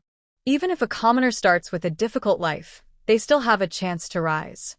Men can study, serve in the military, and achieve success, while women can marry into a modest family and become the head of the household. But once someone becomes a slave, they are bound for life. Yet, in the face of life and death, what does it matter if one becomes a slave? The woman knelt by the street, holding her child, trying to bend down to shield him from the falling snow. Lin Wanqing watched this scene with cold indifference, feeling nothing. In her previous life, she had seen too many families unable to pay for medical expenses, forced to sign papers giving up treatment. In her eyes, the poor were meant to be eliminated. She got into her carriage and slowly passed by the woman, her mind focused on how to win Miss Zhong's favor the next day. Lin Wanqing knew that although she was reborn, she was not all-powerful and had to rely on the connections and resources around her to rise higher. After her carriage passed, the woman felt someone standing in front of her, and her heart filled with hope. Was someone going to buy her? But when she looked up and saw it was just a 10-year-old boy, disappointment filled her eyes, and she lowered her head again. Yuan Hong carefully looked at the words written on the rag in front of the woman, then glanced at the baby she was holding. Old Lady Lin had always told him that there are many unfortunate people in the world, and if he could help, he should try to do so. Yuan Hong spoke up, "My sister can help your child. Would you like to come with me?" The woman was startled and looked up. "Really?" Yuan Hong nodded. In his eyes, Sister Jean was capable of anything. She could heal any illness. Someone nearby recognized Yuan Hong. "Isn't this Dr. Su's brother from Renee Hall?" "Young lady, you should agree to him. Dr. Su's skills are just as good as those at Jiren Hall." Hearing this, the woman was overwhelmed with joy and tears. I'm willing. Thank you, young master." The child was in critical condition, and with someone offering help, she had no right to refuse. The onlookers, feeling sympathetic, followed them to Renee Hall. Upon arriving at Renee Hall, Su Ruojin happened to be in the front hall. Yuan Hong brought the woman to her and briefly explained the situation. "Sister Jean, she looks so pitiful. Please help her." Many of the followers were also soft-hearted and pleaded, "Dr. Su, please take a look at her." The woman knelt before Su Ruojin, holding her child. "Doctor, please save my child. I will find a way to repay you for the treatment." Yen Luo, seeing the woman's distress, felt compassion and was about to lead her inside when Su Ruojin called out, "Wait." Yen Luo stopped, puzzled by Su Ruojin's hesitation. Given the woman's appearance, the child must be quite ill. Why wasn't she in a hurry? The woman cried urgently, "Doctor, I beg you. If you can save my child, I would do anything." Su Ruojin gestured for Yen Luo to help the woman up and said, "If you are truly in need, Renee Hall will not stand by. We will not charge for the consultation or medicine. But first, you need to wake the child up so he can make a sound." The woman was taken aback, not expecting such a request. "Doctor, my child has fainted. I can't wake him up. Please, I beg you, just take a look at him." The people around were also puzzled by Su Ruojin's request. How can you ask to wake a child who has fainted? If the child wakes up and cries, wouldn't that make it harder to treat? Could it be that she doesn't want to treat him and is just making excuses? That's impossible. Dr. Su isn't like that. Cut it out. I think you're just intentionally tormenting the child. If you don't want to see, just say so. Why are you making things difficult for the child? Su Ruojin insisted. If you don't wake the child, I won't look. The woman became anxious and cried loudly. The child is unconscious. How can I wake them? Doctor, please help my child quickly. After saying this, the woman tried to rush into the examination room with the child. Zhihua stepped forward to stop her. Madam, just make a little noise to wake the child. That way, we can understand the situation better, right? Zhihua didn't understand Su Ruojin's intentions, but she trusted her judgment. Her lady had never made a mistake. The woman's expression began to show panic, and Zhihua noticed something was off. The onlookers agreed with Zhihua's suggestion and started to encourage her. Madam, just wake the child for a moment. Yes, we need to hear the child to diagnose properly. Hurry up, I'm getting anxious just watching. Dr. Su is offering free treatment, so why hesitate? The woman's face grew darker and she suddenly cried out, Dr. Su, if you don't want to help, just say so. Why must you torment my poor child? Who will save them? Her cries were heart-wrenching, and those with compassion began to tear up. I'm a mother too. I can't bear to see this. How pitiful. Dr. Su, please take the child inside and check. Su Ruojin's expression turned colder, her voice firm. Wake the child. Yen Luo recognized that her lady was getting angry, so she hurried over to take the child from the woman's arms. Madam, give the child to me. I'll wake them. The woman stepped back quickly, her voice tense. Don't touch my child. Su Ruojin scoffed. If you don't give the child to us, how can we help? The woman tightly held the child and whispered, It's cold outside. I'm afraid the child will get cold. Once we're inside, I'll naturally give the child to you. At this moment, others began to notice something was off. Why is this woman acting like this? The doctor needs to hold the child to help. Madam, please give the child to the doctor. I feel like something is strange here. Maybe the mother is just overly worried about her child. The woman started to sweat and insisted, Doctor, please let me and my child into the examination room. I will give you the child once we are inside. Su Ruojin scoffed, tired of the woman's act. If I'm not mistaken, you're holding a dead child. Everyone was stunned by her words. The woman was momentarily shocked. Then she sat down on the ground and began to cry loudly. How can you be so cruel? How can someone like you be a doctor? Everyone, come and judge. The doctor at Renee Tang is heartless and won't treat my child, and she cursed him to death. Oh, my poor child. Without you, I can't live. Yen Luo, go and take her child. Let's see the situation in front of everyone. If we are wrong, Renee Tang will compensate you 1,000 taels, Su Ruojin said. Don't come near. I won't let you see my child. The woman panicked, protecting the child. Yen Luo ignored her and quickly took the child, revealing the blanket in front of everyone. Inside was a baby with a pale face, blue and purple skin, and no signs of breathing. Wow, it's really a dead baby. Could it have just died? Why would she bring a dead baby to seek medical help? Maybe the child died and the mother went mad. My child. What happened? My child. You killed my child. Everyone, come and see. Renee Tang killed my child. The woman's voice grew louder, and people crowded around the entrance of the clinic. You're talking nonsense. The child was already dead when I brought him to you. Yen Luo was furious at the woman's shamelessness. At that moment, Yen Luo understood why the young lady insisted on having the woman wake the child. If the woman had taken the child into the examination room, she could have claimed that Renee Tang caused the child's death. Inside the room, there would have been no witnesses, making it hard to defend against such accusations. Now, with everyone witnessing the situation, there was no way to blame Renee Tang. Yen Luo, report this to the authorities and say someone brought a dead baby to scam us at Renee Tang, Su Ruojin said coldly. You, as a mother, have clean hands, face, and neck, and while your clothes may not be the best, they are clean. But the child's blanket is torn, old, and dirty. What kind of mother would allow that? After Su Ruojin's reminder, everyone realized something was off about the woman. She is even wearing makeup. I thought she looked familiar, like Mrs. Liu from the neighboring village, but her child should be 7 or 8 years old. Where did this small baby come from? Is she really trying to deceive us? This child looks like they just passed away. Did she cause this? We'll know once the officials come to investigate. Hearing that Su Ruojin wanted to report her, the woman's face changed dramatically as she snatched the baby from Yen Luo's arms. I won't look anymore, okay? She turned to leave the clinic. Yen Luo, stop her and take her to the authorities. Yes, miss. Yen Luo signaled a servant to block the woman and pull her toward the officials. Mrs. Liu knelt down, pleading, Dr. Su, please spare me. I was just momentarily confused. I won't do it again. Where did the child come from? Su Ruojin asked. The child is from a family in our village that just lost their baby. I secretly took it after it was left in the back mountains. I was wrong, Dr. Su. Please don't report me. I'm begging you, Mrs. Liu cried.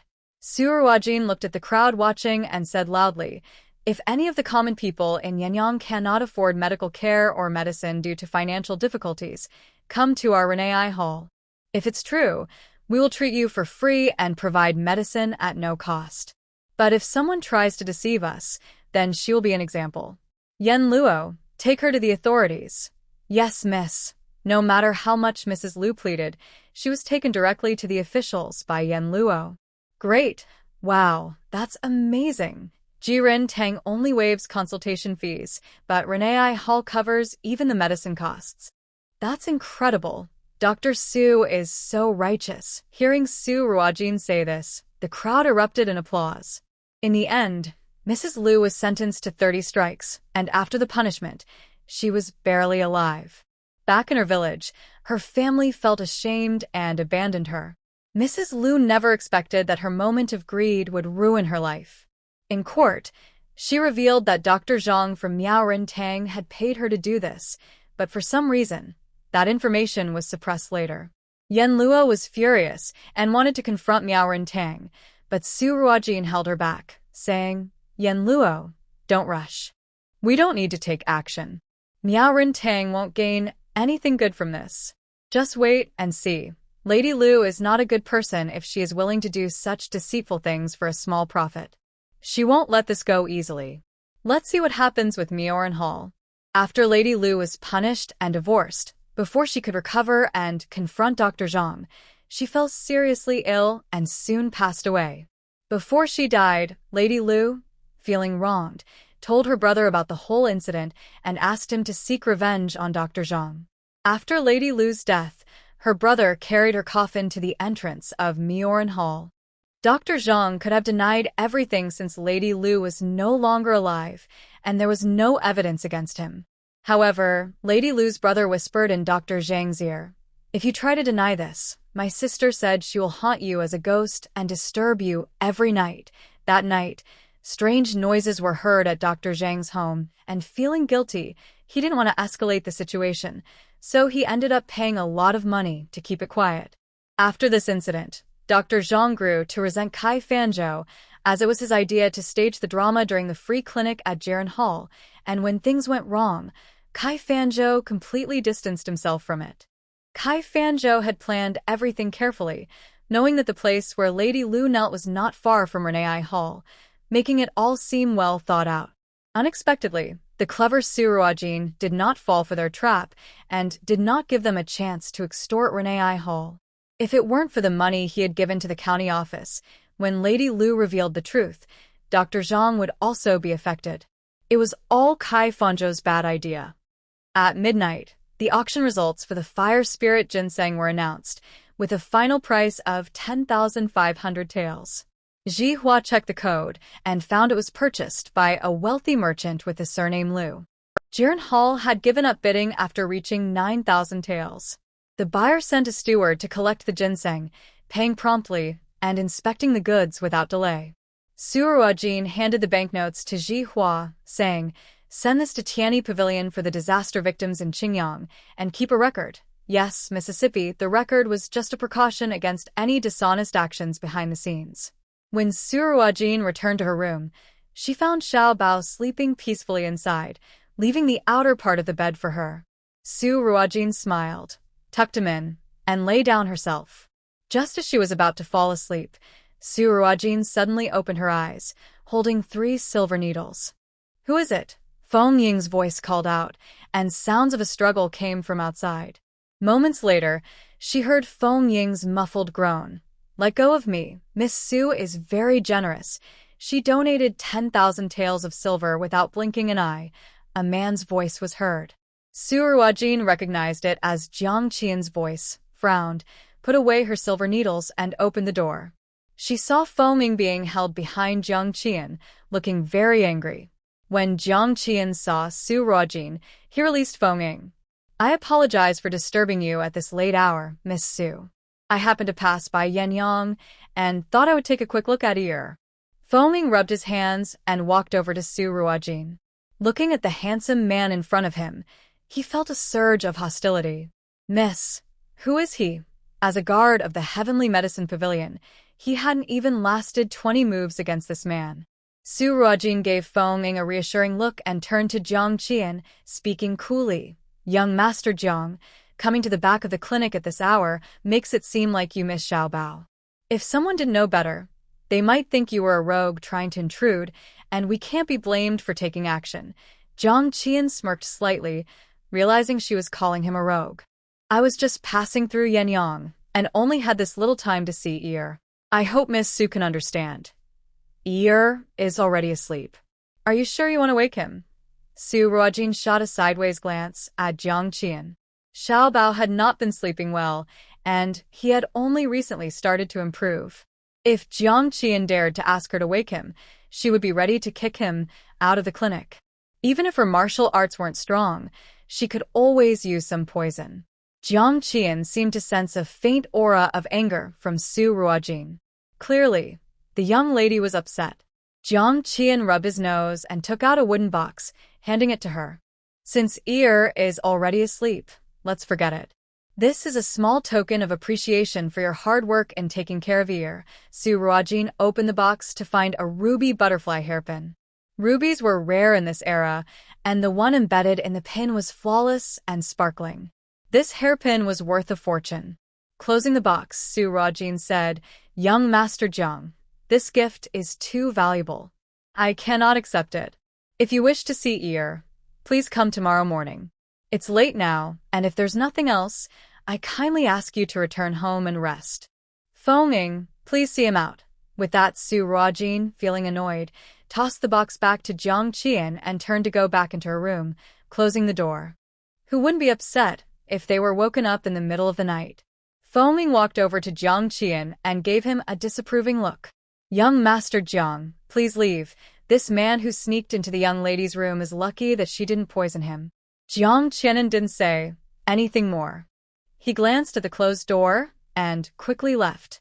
Feng Ying thought she should discuss with the young lady tomorrow about raising the wall a bit higher and getting 2 dogs to guard the place.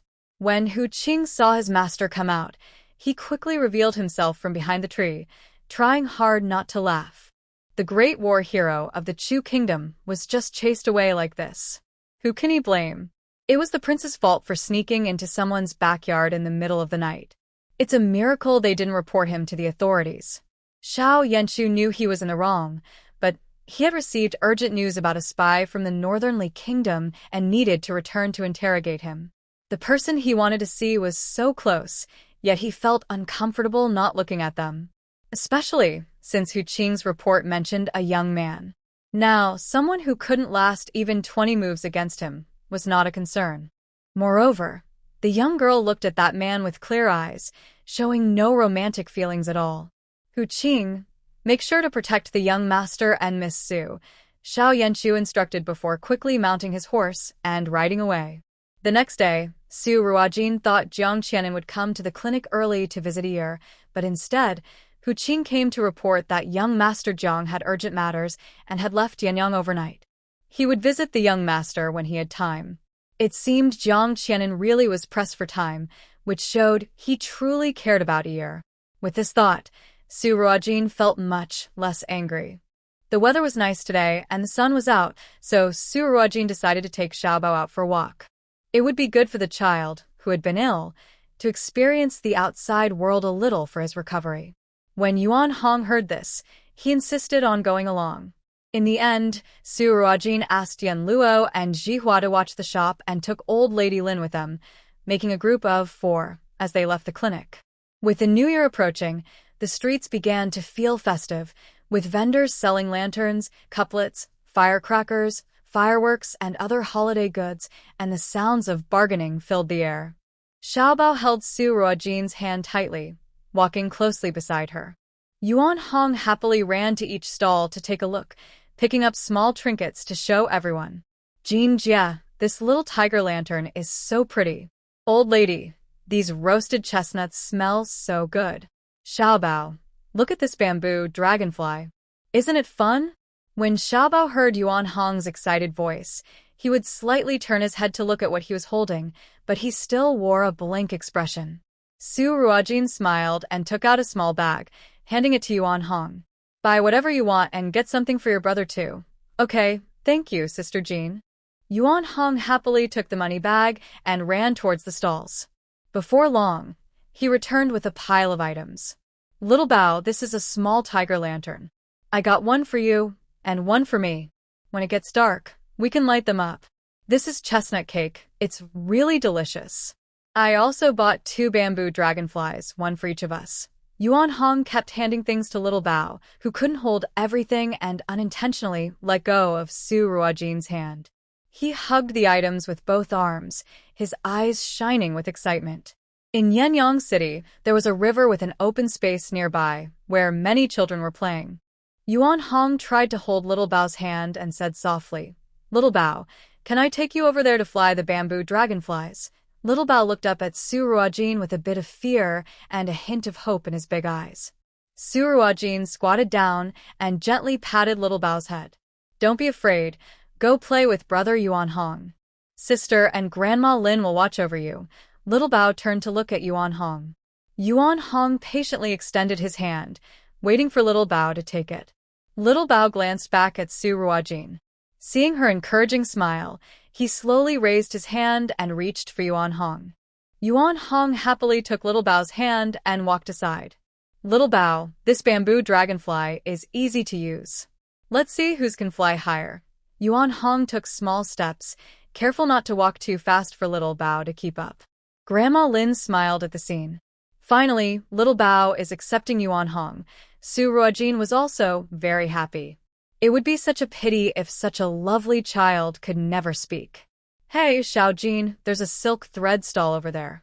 Let's pick some silk. The new year is coming, and I want to make new clothes for all of you, Grandma Lin said, pointing to a nearby stall. Su Ruojin didn't want Grandma Lin to work so hard, but she couldn't resist her insistence. As Grandma Lin said, children in the family should wear clothes made by their elders to carry their blessings. Looking over, she saw Yuan Hong flying the bamboo dragonflies while Little Bao quietly watched, a small smile on his face. Su Ruojin followed Grandma Lin to the stall. The vendor greeted them warmly as they approached. Madam, miss, come and see. I have the finest silk thread, just brought over from Jiangnan. I dare say there isn't a more complete collection of colored threads in the entire Yinyong than mine. Old Lady Lin looked at them and nodded. These threads are indeed nice. Xiao, come help your grandmother pick some. While they were choosing threads, they suddenly heard a child scream.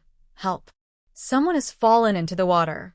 Help. The voice came from the direction of Yuan Hong and the others, and Su Ruojin quickly put down the threads and rushed over. She saw a crowd gathered by the river, pointing and talking. Nearby, a servant was trying to fish someone out with a pole, while others had already jumped into the water to help. In the river, a child around 10 years old was struggling, rising and falling in the water.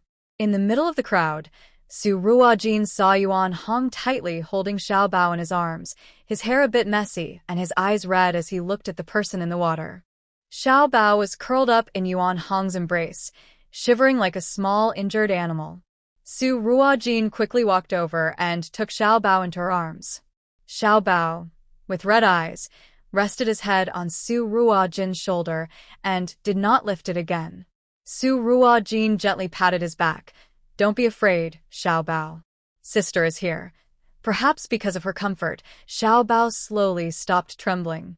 Yuan Hong, what happened? Su Ruojin asked anxiously. We were playing with bamboo helicopters when that child came over and snatched ours, even stepping on Xiao Bao's lantern. I tried to stop him, but when he couldn't push me, he went to push Xiao Bao. In a panic, I pushed him back, and he fell into the river. Yuan Hong had trained in martial arts since he was young, so he was much stronger than an ordinary child. Even without using martial arts, pushing a child into the water was easy for him. He remembered Su Ruojin's advice not to act out easily. Even when that child first pushed him, he didn't fight back and let the child shove him. But when that child tried to push Xiao Bao, Yuan Hong couldn't stand by. It was okay to bully him, but absolutely not Xiao Bao. After hearing this, Su Ruojin understood the situation. At that moment, the child who had fallen into the river was pulled out. Thankfully, he was rescued in time and was not in life-threatening danger, though the cold winter water had left him shivering and his lips turning purple. Let's go, Su Ruojin said. Since the other child had started the trouble, Yuan Hong did nothing wrong. Xiao Bao was scared, and she thought it best to take them back to the clinic to clean up. Stop! Someone ran over and blocked Su Ruojin's path. The newcomer had a fierce look on his face. What?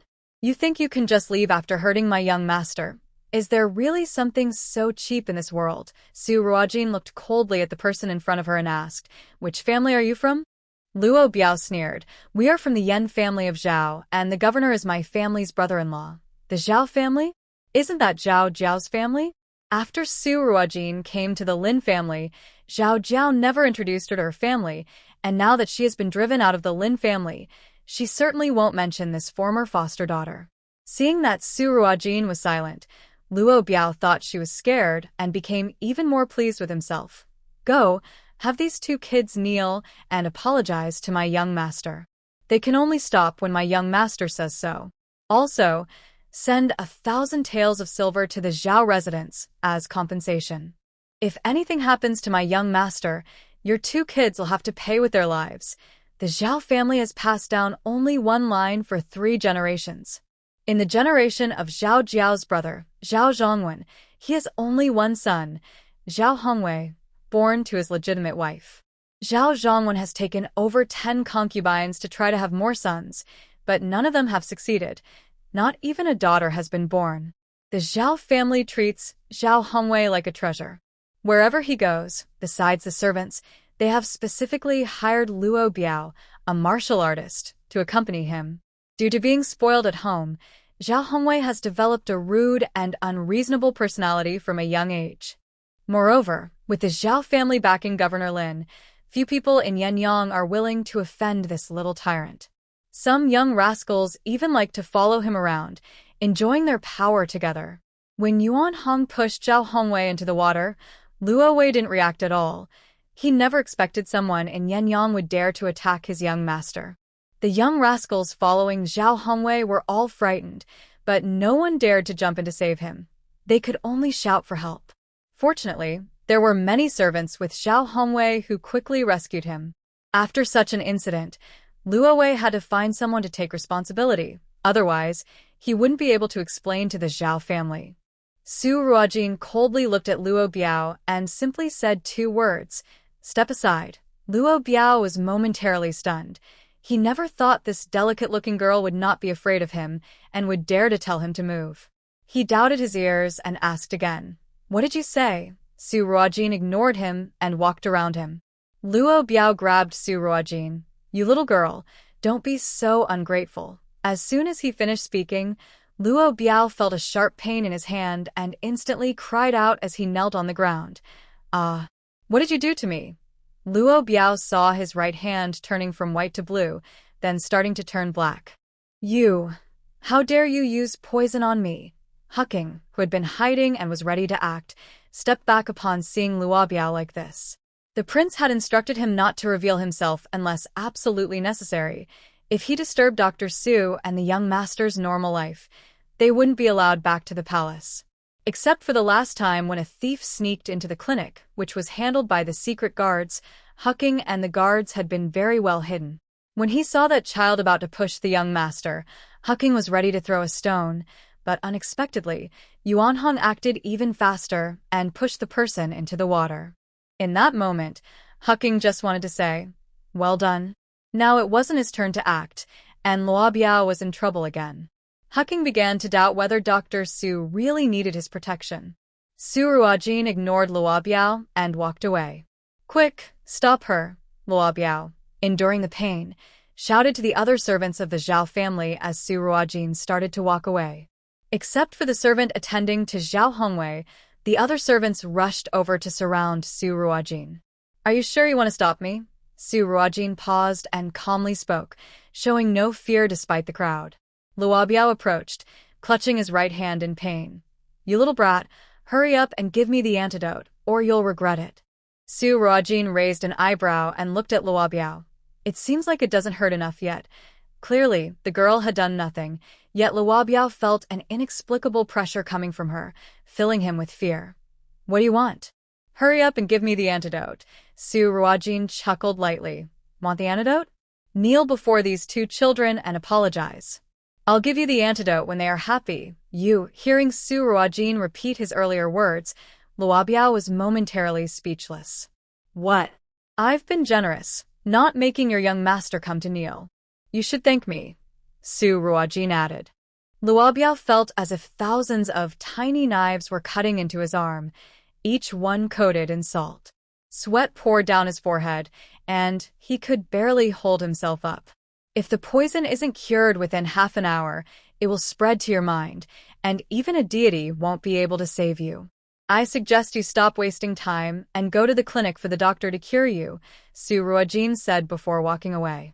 The young servants noticed that Luo Biao was acting strangely and were unsure whether to continue blocking the way. "What's wrong? Do you all want to be like him?" Su Ruojin's cold gaze swept over everyone. Hearing this, everyone instinctively took a step back, clearing the way and watching her leave. You Useless. People, hurry. Hurry and take me to the clinic," Luo Biao said, struggling to speak through the pain, no longer caring about stopping Su Ruojin.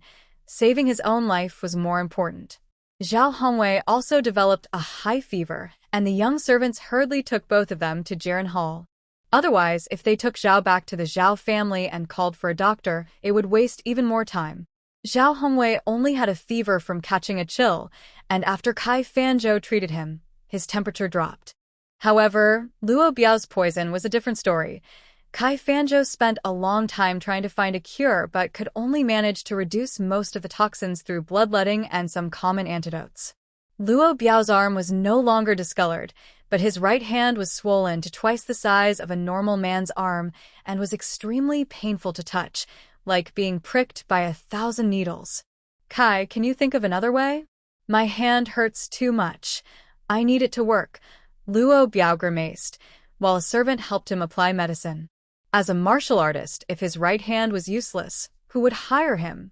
Kai Fanzhou couldn't admit he was completely unable to cure the poison. "Luo guard, this illness comes on suddenly and leaves slowly.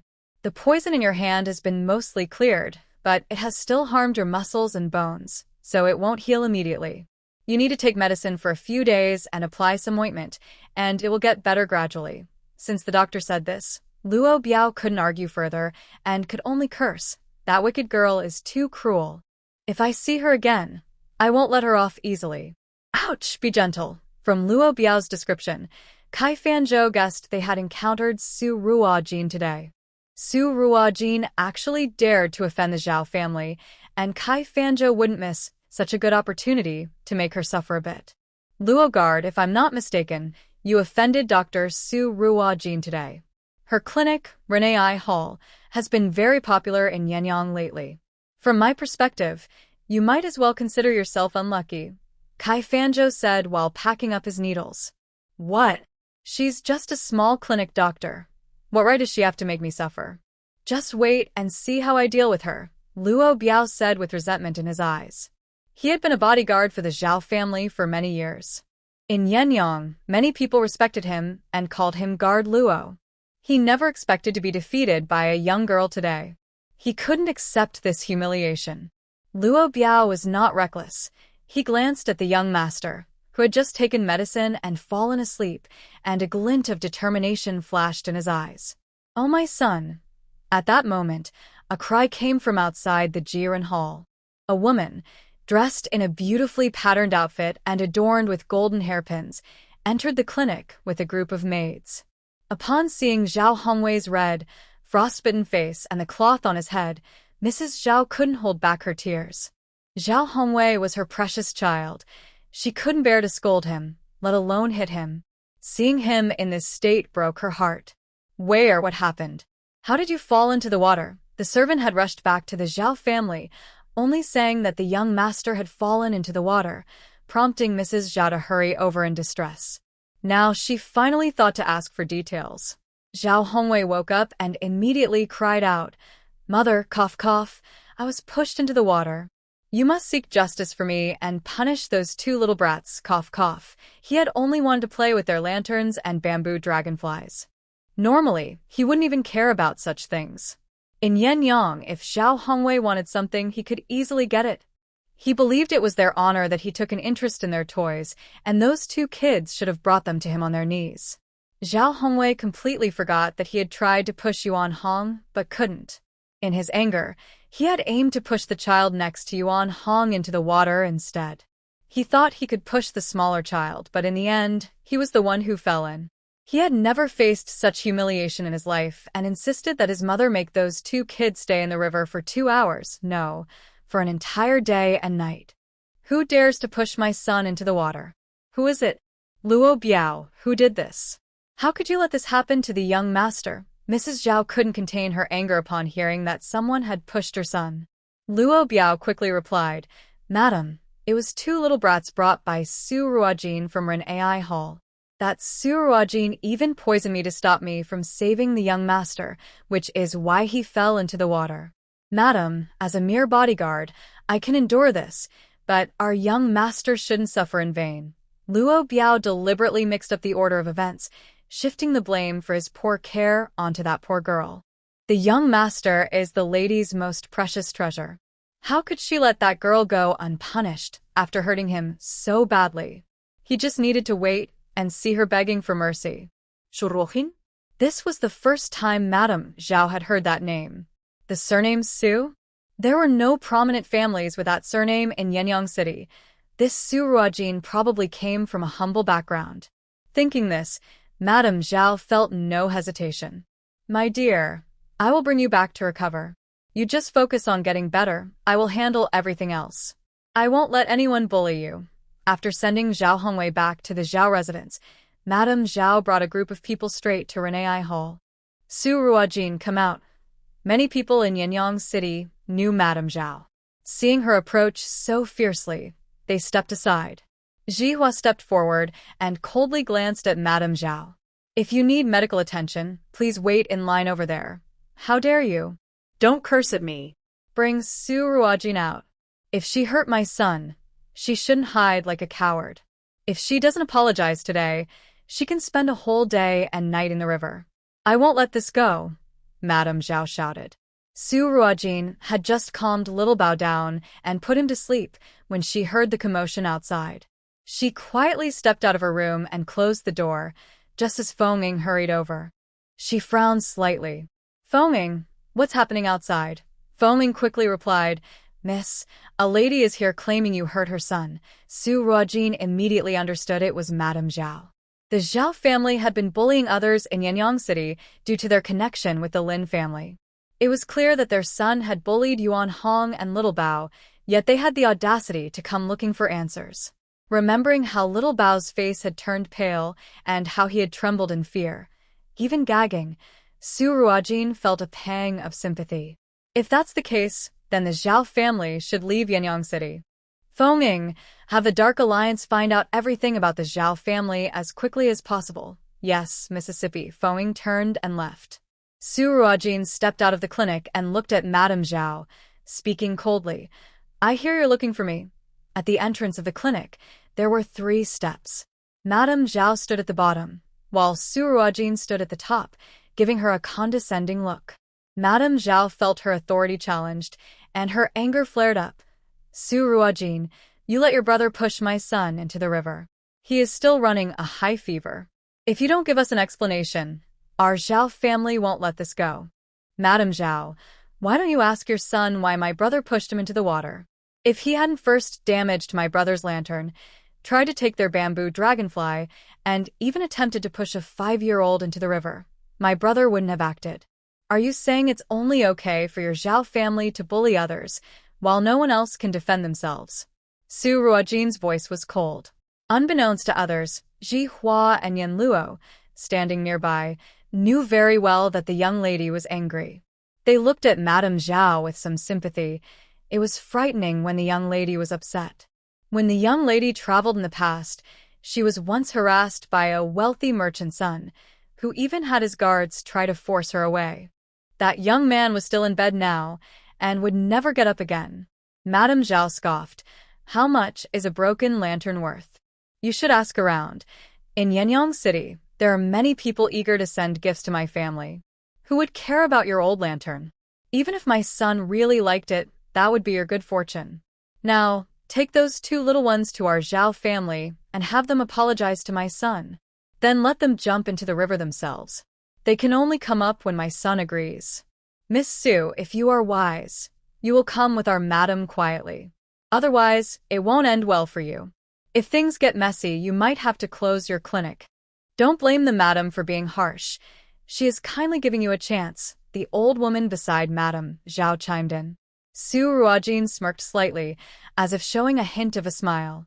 She slowly walked down the steps towards Madame Xiao. Madame Xiao thought Su Ruojin was going to apologize and lifted her head slightly, waiting for her to kneel and beg for mercy. In the next moment, smack! A hard slap landed on Madame Xiao's face, instantly swelling half of it. Everyone present was shocked. They didn't expect Su Ruojin to strike. They all froze. Madame Xiao was stunned, not realizing what had happened until the sharp pain on her face brought her back to reality. Then came the screams. Su Ruojin, how dare you hit me? Calling them little ones, Madame Xiao.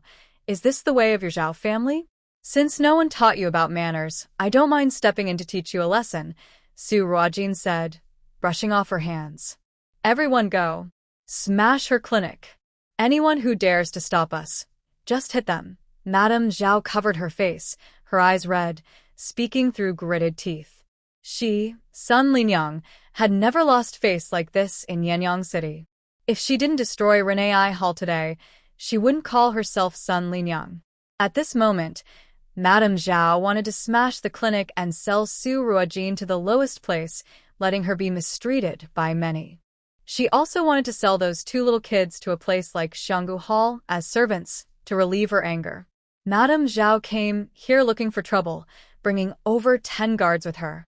Luo Biao, despite his injury, followed to watch the excitement. When the guards heard their mistress's orders, they rushed forward. Over the years, they had done similar things many times, and in the end, it was always the other side begging for mercy. If it came to a confrontation at the government office, Lin Zhizhou was their master's brother-in-law, so he wouldn't let his own people suffer. The guards weren't afraid. Yuan Hong, standing at the clinic's entrance, was furious and ready to charge forward, but Su Ruojin stopped him with a glance. He had to clench his fists, his eyes red as he watched the scene unfold. Su Ruojin's expression didn't change as she took a small step forward. Seeing this, Luo Biao quickly stepped back a few paces. He had suffered at Su Ruojin's hands before.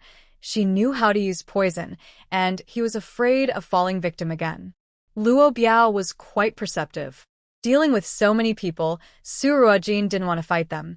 It was tiring and messy. Why not use poison instead? If Master found out she was foolishly fighting in this situation, he would surely lecture her for a long time. As Master always said, if you can use poison, don't fight.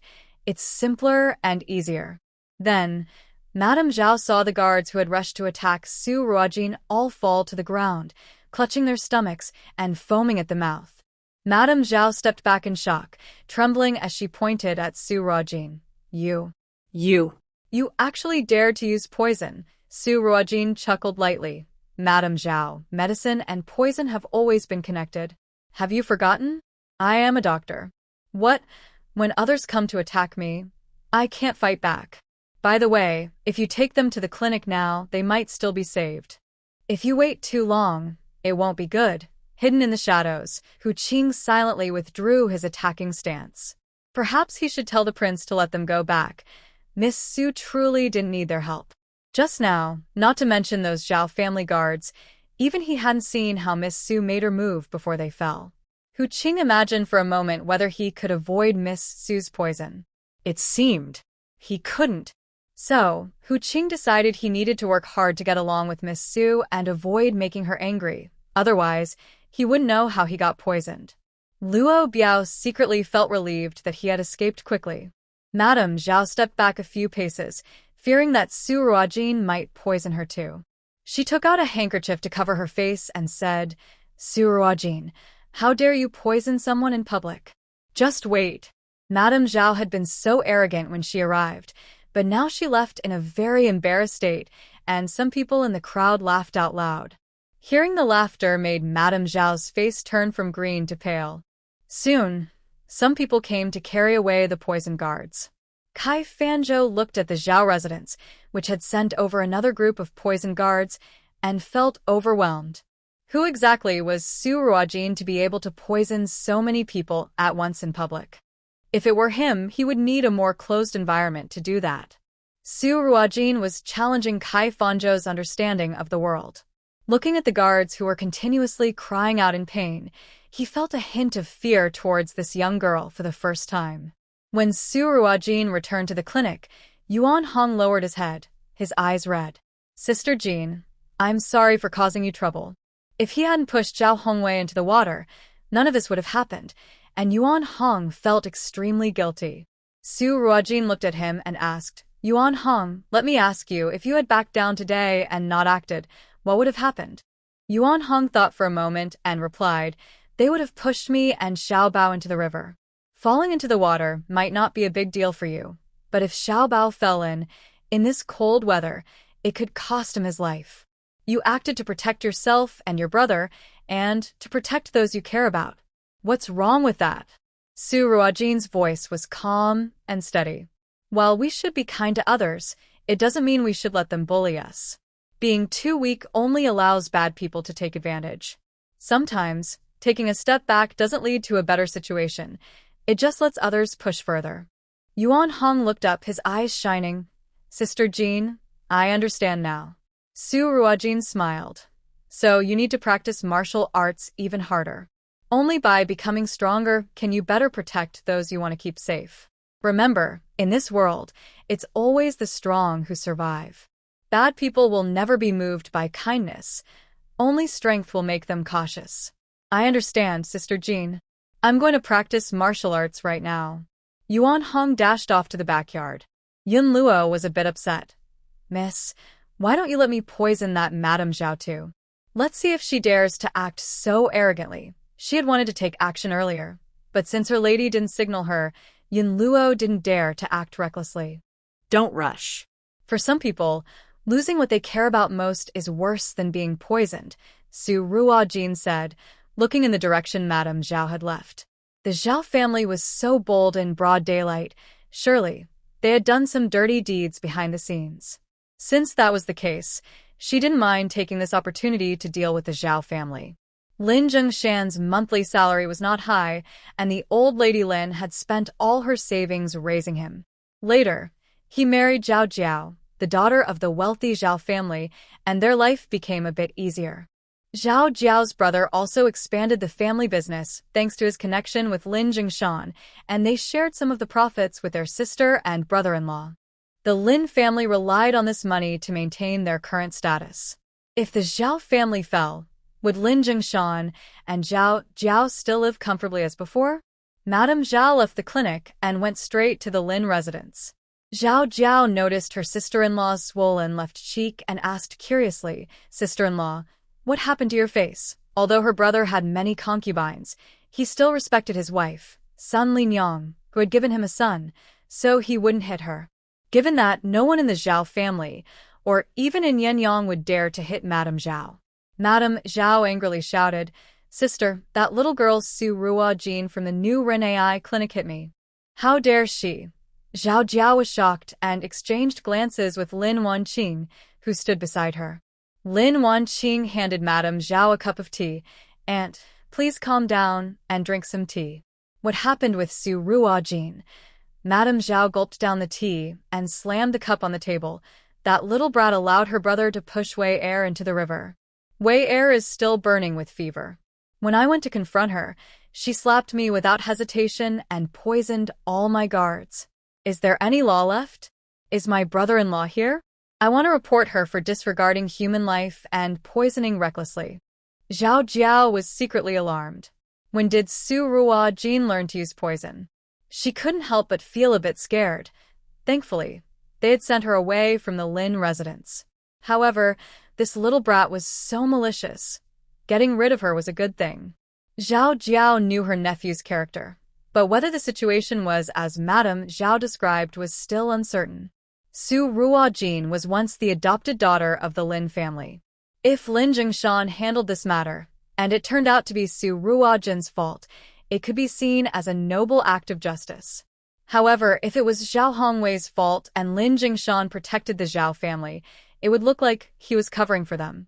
Now that Lin Jingshan has a chance for promotion, Zhao Jiao does not want him to take that risk. It would be better to.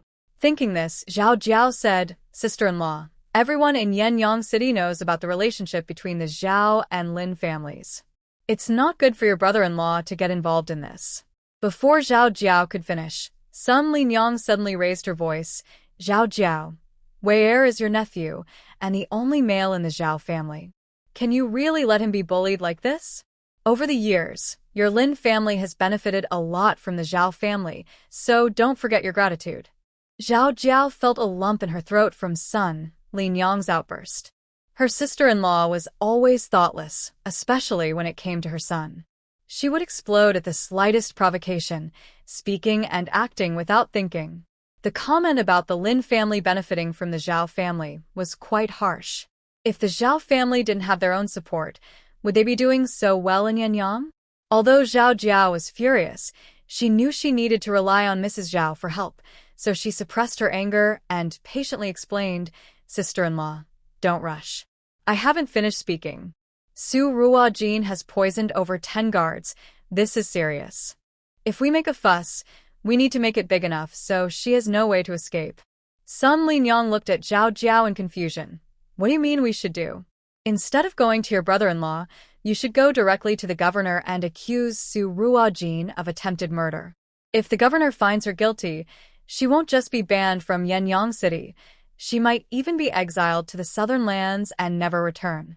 Besides, given the relationship between the governor and my family, he will surely support the Xiao family," Zhao Jiao said. As long as the governor was involved, it would no longer be connected to her family. If questioned later about why the governor didn't take the case, they could say it was a family matter and avoid any suspicion, gaining a good reputation in the process. Zhao Jiao's plan was quite clever. Sun Linyong's eyes lit up.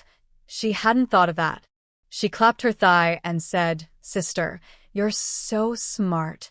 I'll go write a petition to the governor accusing her of malicious poisoning." Watching Sun Linyong leave, Lin Wanqing asked with some worry, "Mother, do you believe what Aunt said?" Zhao Jiao took a sip of tea and replied calmly, "The truth doesn't matter. What matters is that we can't miss this opportunity. If your aunt wins the case, she can also deal with Su Ruojin. If she loses, it won't be your father's case, so your uncle can't blame us." Lin Wanqing understood Zhao Jiao's intention. Indeed, in any era, people will scheme for their own benefit. Sun Linyong was busy having someone write a complaint, while Foming returned to the clinic with information about the Xiao family collected by the Dark Alliance. Su Ruojin looked at the words on the paper, a smile forming on her lips. The Xiao family truly did not disappoint her expectations. "Miss Littlebao's porridge is ready," Yan Luo said, bringing in a bowl of porridge. Su Ruojin took the porridge, added a few drops of blue fruit extract, cooled it down, and fed it to Little Bao in small bites. Little Bao obediently opened his mouth, his big eyes fixed on Su Ruojin, looking very well behaved. "Little Bao, you're a big kid now. Do you want to try eating by yourself?" Su Ruojin said gently. She knew that in the noble families of Dechu, children were often spoiled, and did not learn to be independent. But she was not a wealthy young lady, and she would not pamper her child. In her eyes, whether a boy or a girl, they should learn to be independent as soon as possible. Since little Bao was entrusted to her, she hoped he would learn to take care of himself rather than rely on others for everything. Learning to be independent would also help him build confidence and overcome his challenges. But little Bao just stared at her, blinking, seemingly not understanding what she was saying. Su Ruojin sighed internally, realizing she might be rushing things. "No hurry, little Bao, we will take our time." Just then, a maid rushed into the room, looking a bit frightened. "Miss, many officials are outside, and Sister Jihua is trying to stop them." Su Ruojin asked Yan Luo to take care of little Bao and went to the clinic. At the clinic entrance, a crowd had gathered, and a few officials stood at the door, surprisingly polite. "This young lady, someone has accused Dr. Su of poisoning and harming lives. We are here on the orders of the governor to bring Dr. Su for questioning. Please inform her." The officials were usually not this polite. It was just that the governor had specifically instructed them to treat Dr. Su with respect before they left. So Su Ruojin didn't come out, and the officers didn't dare to enter the clinic to take her away. "When has Our Lady ever harmed anyone? This is slander." "She won't go with you," Jihua said angrily, standing firmly at the clinic's entrance, determined to block their way. Hidden in the trees, Hu Qing thought this young girl was incredibly brave. She didn't tremble at all in front of so many officers. Indeed, a servant reflects her master. Hu Qing had learned not to treat Miss Su as an ordinary girl. He would wait to see how she handled the situation before intervening. "I will go with you," Su Ruojin's voice rang out. Several officers felt relieved upon hearing her words. With the governor's instructions, they were unsure what to do if Su Ruojin really refused to go with them. Mississippi, Jihua was anxious. If the lady really went with them, what would the people think of her? What rumors might spread? It could harm her reputation, which was more important than anything for a young lady. Su Ruojin smiled slightly. "It's fine. Others may not understand, but you know me well. Don't worry." Jihua knew her lady's strength, but knowing it didn't ease her worries. This was a court matter after all. Su Ruojin didn't say anything more and followed the officers. "Let's go see. Dr. Su is a good person, and we can't let her be wronged. Yes, we should go. I will go too. If it weren't for Dr. Su, my father would have lost his life." At the clinic's entrance, some people who had been treated by Su Ruojin saw her being taken away by the officers and decided to follow her to the court for support. Upon arriving at the court, Lord Zhong sat at the front, accompanied by Lin Jingshan, while Madame Xiao knelt on the ground. Su Ruojin bowed respectfully. "Greetings, Lord Zhong, Lord Lin. Bring a chair for Dr. Su," Lord Zhong instructed. An officer quickly brought a chair for Su Ruojin. Madame Xiao, shocked, exclaimed, "My lord, why can she sit?" As the respected matriarch of the Xiao family and the sister-in-law of the governor, she had to kneel in court while Su Ruojin, a mere doctor, was allowed to sit. Lord Zhong glanced at Madame Xiao calmly. According to the laws of the Great Chu, scholars and doctors do not need to kneel before officials of the fourth rank or lower. As for why she can sit here, during the snow disaster in Qingyang City, Dr. Su donated over 10,000 taels of silver. Such a noble person deserves to be seated in the court. Madame Xiao, if you are also willing to donate 10,000 taels of silver like Dr. Su, I will allow you to have a seat in the court as well. Madame Xiao fell silent. She could not possibly come up with 10,000 taels of silver. Even if she could, how could she bear to donate that much? It was a huge sum. After thanking Lord Zhong, Su Ruojin calmly sat down in a chair, not even glancing at Lin Jingshan. Lin Jingshan was furious. This unfilial daughter was thankfully no longer connected to the Lin family.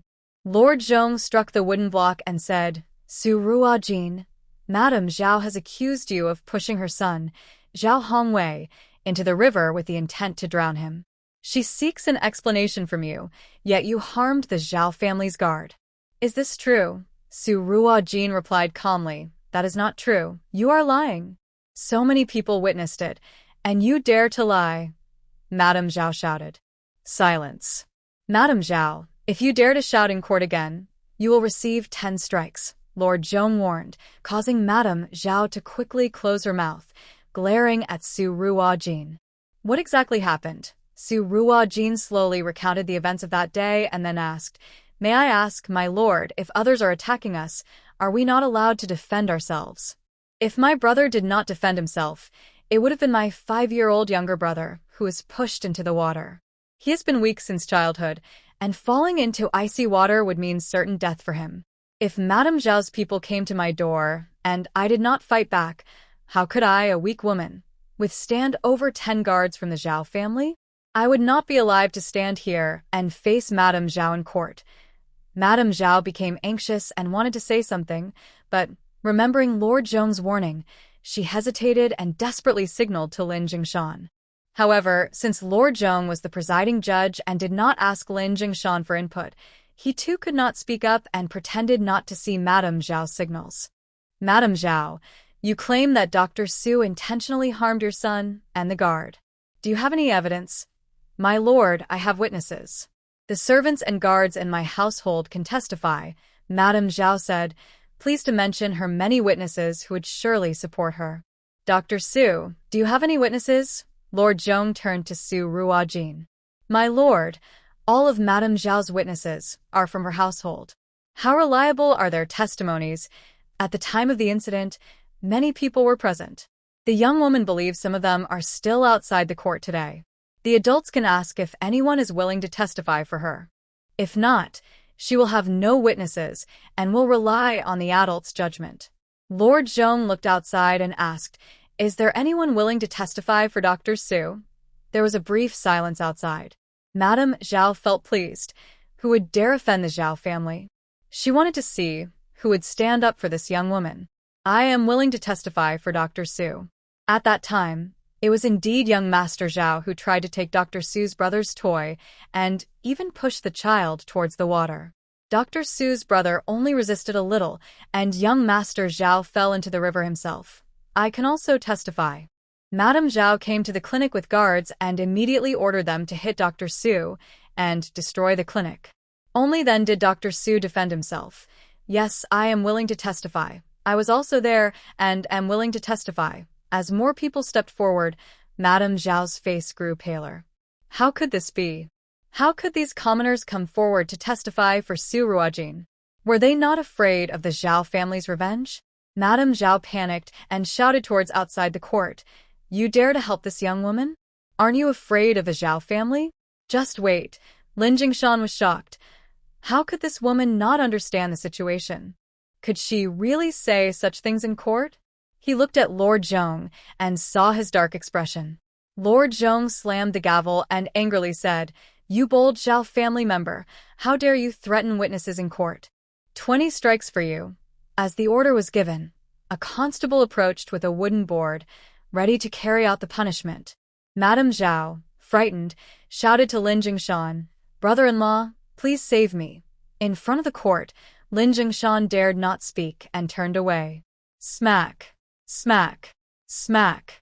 After the 20 strikes, Madame Xiao's face was swollen beyond recognition, and blood trickled from her mouth. She never expected that by coming to court, she would be punished instead of Su Ruojin. Lord, you must help me. Madame Xiao could barely speak. With so many willing to testify for Su Ruojin, Lord Zhong understood the situation clearly. He declared, "In the case of Xiao Sun accusing Su Ruojin, the facts are clear. I hereby declare Su Ruojin not guilty. Retreat."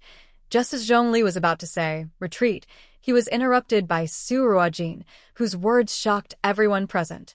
"Lord Zhong, I want to accuse the Xiao family of bullying the market, forcibly taking me, and maliciously framing me." The crowd outside, who had been ready to cheer for Su Ruojin, swallowed their cheers and felt anxious. Did this young woman really dare to accuse the Xiao family? Wasn't she afraid of their revenge? Lin Jingshan stood up in shock, looking at Su Ruojin with disbelief. How could this girl be so bold? Previously, even though Xiao Sun had accused Su Ruojin and lost the case, it only caused some embarrassment for the Xiao family, without harming them significantly. But if Su Ruojin's accusations were proven true, It could ruin the entire Xiao family. Su Ruojin, do you know what you're saying?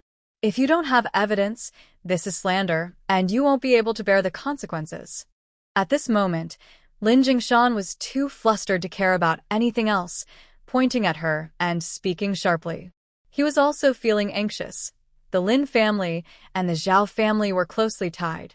Lord Zhong was about to be transferred to the capital, and Lin Jingshan needed money to secure his promotion. If the Xiao family fell, who would provide him with the funds he needed? Although Lin Jingshan hadn't directly participated in the Xiao family's secret dealings, he had a general idea of what was happening.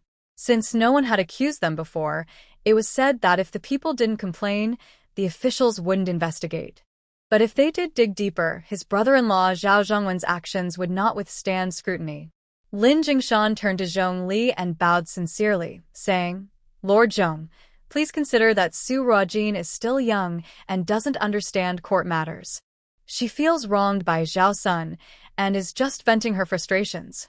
I hope you can forgive her this time. Lin Jingshan's words seemed to speak for Su Ruojin, implying that her actions were merely the result of a young girl's temper and shouldn't be taken seriously. Lord Lin, when will you be able to speak on behalf of me, the commoner? Before Lord Zhong could respond, Su Ruojin spoke up first. Lin Jingshan was momentarily at a loss for words, caught off guard by her statement. Having already expelled her from the estate, he couldn't possibly act as her father and defend her. Su Ruojin, I am doing this for your own good. Don't be ungrateful. Lin Jingshan glared at her fiercely. Ignoring him, Su Ruojin pulled out a stack of documents from her pocket.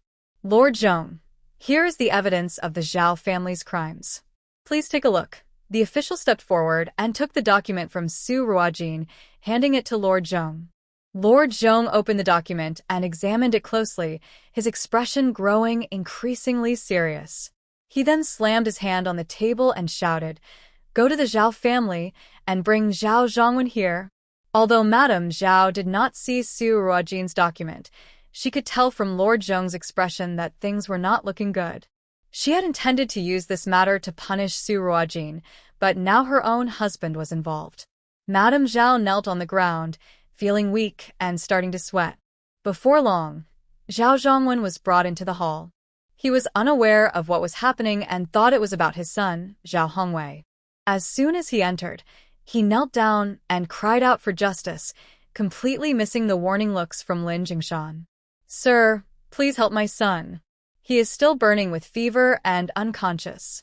Lord Zhong threw the document in front of Zhao Zhongwen and asked, Zhao Zhongwen, do you acknowledge the claims in this document? Zhao Zhongwen picked up the document with a confused expression. After glancing at it, his face turned pale, and he began to tremble. Sir, this is all false accusations, not true at all. Not true? Bring all the individuals mentioned in this document to me. Zhao Zhongwen sat down on the ground in despair. It was over for him. The document provided by Su Ruojin was not just a simple statement. It detailed the time, the people involved, and the amounts of money. If Zhao Zhongwen didn't check the accounts, he wouldn't even be able to recall those numbers. His 10th and 11th concubines had just turned 14 this year. He had taken a liking to one while walking down the street, checked her background, and found she was just an ordinary villager with no power, so he forcibly took her home. He casually tossed a few coins as compensation to her family, thinking they could report him if they wanted, since the official was his brother-in-law. Who was afraid of whom? The common people do not fight against officials, so the families had to swallow their anger. This time, many people were involved and most of the officials had gone out, taking over an hour to bring the relevant individuals to the hall. There was no need for torture. Lord Zhong simply asked a few questions based on the document, and everyone immediately confessed. The governor already knew everything, so there was nothing left to hide. The families of the two concubines cried out, asking the fair and just official to help them. Lin Jingshan kept wiping the sweat from his forehead. Zhao Zhongwen, in a panic, crawled to Lin Jingshan and pleaded, Brother-in-law, please save me. Lin Jingshan quickly stood up and stepped back. Zhao Zhongwen, although I am your brother-in-law, everything you have done violates the laws of the Great Chu. I cannot help you. After saying this, Lin Jingshan bowed to Lord Zhong. Lord Zhong, although Zhao Zhongwen is my wife's brother, I ask you to uphold the law fairly. I have no objections.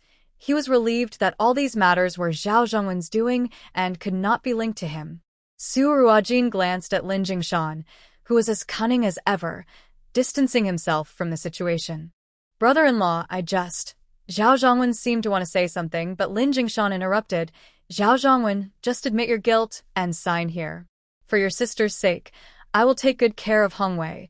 Zhao Zhongwen realized that this time, even his brother-in-law could not protect him.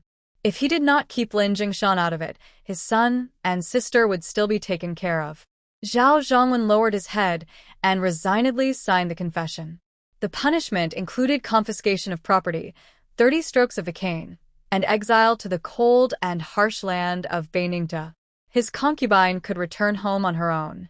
Amidst the cries of the common people shouting, "Justice, great lord," the Yinyong Zhao family was completely finished. No, it can't be. Madame Zhao's eyes widened as she repeatedly muttered in disbelief. She only wanted to seek justice for her son. How did it end up with the Zhao family being destroyed? Madame Zhao turned to glare at Su Ruojin, pointing at her and shouting, "Su Ruojin, you are a witch. You are a witch." If Su Ruojin were not a witch, how would she know such secret matters about the Zhao family? Madame Zhao regretted it. Why did she have to provoke this witch? For the first time, Madame Zhao wanted to give her son a good beating. If it weren't for the trouble he caused, the Xiao family would not have ended up like this. Madame Zhao did not realize that her misfortune was not over. To kill someone, one must also break their spirit. Su Ruojin understood this well. She never felt any sympathy for those who bullied her. Among the information sent by the Secret Alliance, there was a revelation she did not include in the confession. Ignoring Madame Zhao's curses, she slowly walked over to the stunned Zhao Zhongwen and whispered something. After hearing her, Zhao Zhongwen's face changed from pale to green, and he suddenly turned to look at Madame Zhao. Seeing her husband's vicious gaze, Madame Zhao involuntarily shivered. "Husband, what is wrong with you?" Zhao Zhongwen stood up and rushed forward, kicking Madame Zhao hard in the chest. Caught off guard, she was sent flying and spat out a mouthful of blood. She looked at Zhao Zhongwen in disbelief. "Zhao. Cough. Zhao Zhongwen, are you crazy? Son Linyang, you wretched woman. I will kill you." Zhao Zhongwen tried to rush forward to kick her, but was held back by the guards. "I will kill you. I will kill you." Zhao Zhongwen, unable to move, had red eyes and continued to curse. Seeing Zhao Zhongwen like this, Mrs. Zhao seemed to realize something. Her eyes flashed with fear as she wiped the blood from her mouth and lowered her head. Zhao Zhongwen was taken away, and Su Ruojin bowed to Lord Zhong to take her leave. Waiting anxiously outside, Jihua hurried over and draped a cloak over her. "Miss, thank goodness you're all right." Even though the miss had said earlier that she was fine, Jihua's heart was only at ease now. "By the way, miss, what did you say to Zhao Zhongwen?"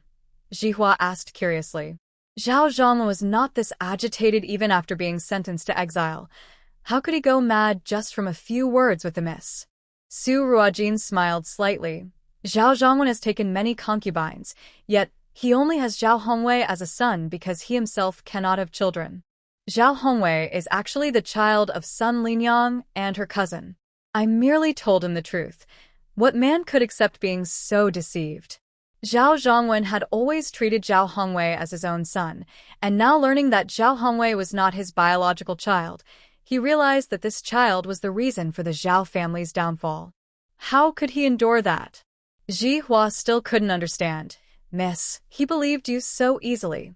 In response to Jihua's question, Su Ruojin patiently explained, "The Xiao family is finished. Zhao Zhongwen needed an outlet for his anger, and I just gave him a reason. Some things don't seem significant until they are revealed. Once they are, he will naturally find the answers. Children often resemble their parents. Even if Zhao Hongwei looked more like son Linyang, he still bore some resemblance to her cousin." If Zhao Zhongwen thought carefully, he would realize that Su Ruojin was not lying to him. The Xiao family's single line of inheritance ended with Zhao Zhongwen. I wonder how Xiao Jiao will react when she learns all of this. When Xiao Jiao found out, she fell ill. She only wanted to ruin Su Ruojin's reputation, but instead, she ended up destroying her own family. Zhao Zhongwen even wrote a letter of divorce in prison, officially ending his marriage with son Yinyong, and informed Zhao Jiao that Zhao Hongwei was not of Zhao blood. The Zhao family has come to an end. Zhao Jiao couldn't handle the blow and fainted, then developed a high fever. Kai Fanzhou came to the house and treated her with acupuncture for 3 days before she finally recovered. Zhao Jiao held Lin Wanqing's hand and weakly said, "Qinger, right now, I only have you and Yonger. Don't worry, mother. I will work hard to make sure you have a good life. Here, take your medicine." Lin Wanqing gently comforted her, carefully giving her the medicine, her eyes glimmering. She still needed Zhao Jiao's support, as she was not yet independent. After Zhao Jiao finished her medicine, she lay down and said, "Fortunately, Zhao Zhongwen has some kindness and didn't involve your father. Without the Zhao family's support, your father's future promotions will depend on you. Qinger, remember, only when the Lin family is well will you be well." In recent days, Lin Wanqing had been going to the governor's residence to help Zhong Rujin with massages. The young girl didn't mind this older sister, who was 2 years older than her. Seeing this, Mrs. Zhong treated Lin Wanqing with more kindness. "Mother, I understand. I will take good care of Miss Zhong," Lin Wanqing replied obediently. Seeing her sensible daughter, Zhao Jiao felt a bit more at ease. It was a relief they had found Qinger. If that troublesome girl Su Ruojin were still here, she would have surely driven her crazy. The next day, Lin Wanqing arrived at the Zhong residence as usual and saw Nurse Zheng standing at the gate, seemingly waiting for someone. Lin Wanqing felt a surge of happiness and quickly approached. "Nurse Zheng, thank you for coming to wait for me. Let's go in so we don't keep Jiner waiting too long." Nurse Zheng was a trusted aide of Mrs. Zhong. Previously, she had only been escorted by young maids to Miss Zhong's room, but today, Nurse Zheng was there, which meant Mrs. Zhong valued her more. Nurse Zheng looked a bit embarrassed and slightly bowed to Lin Wanqing. "Miss Lin, please wait a moment. Once Dr. Su arrives, we can go in together. If you're in a hurry, I can have a maid take you in first." Lin Wanqing was taken aback. Nurse Zheng was not waiting for her. Dr. Su? Which Dr. Su? It couldn't be the one she was thinking of. At that moment, a carriage stopped at the Zhong residence's gate. Su Ruojin got down from the carriage, carrying a small box. Nurse Zheng smiled and went to greet her. "Dr. Su, you're here?" "The lady has been waiting." Su Ruojin was about to bow but was stopped by Nurse Zheng. "No need for that, Dr. Su. Please come inside." Dr. Su was someone the master had instructed to treat with great respect, so Nurse Zheng dared not be careless. Otherwise, there would be no need for her lady's trusted aide to come out to greet us.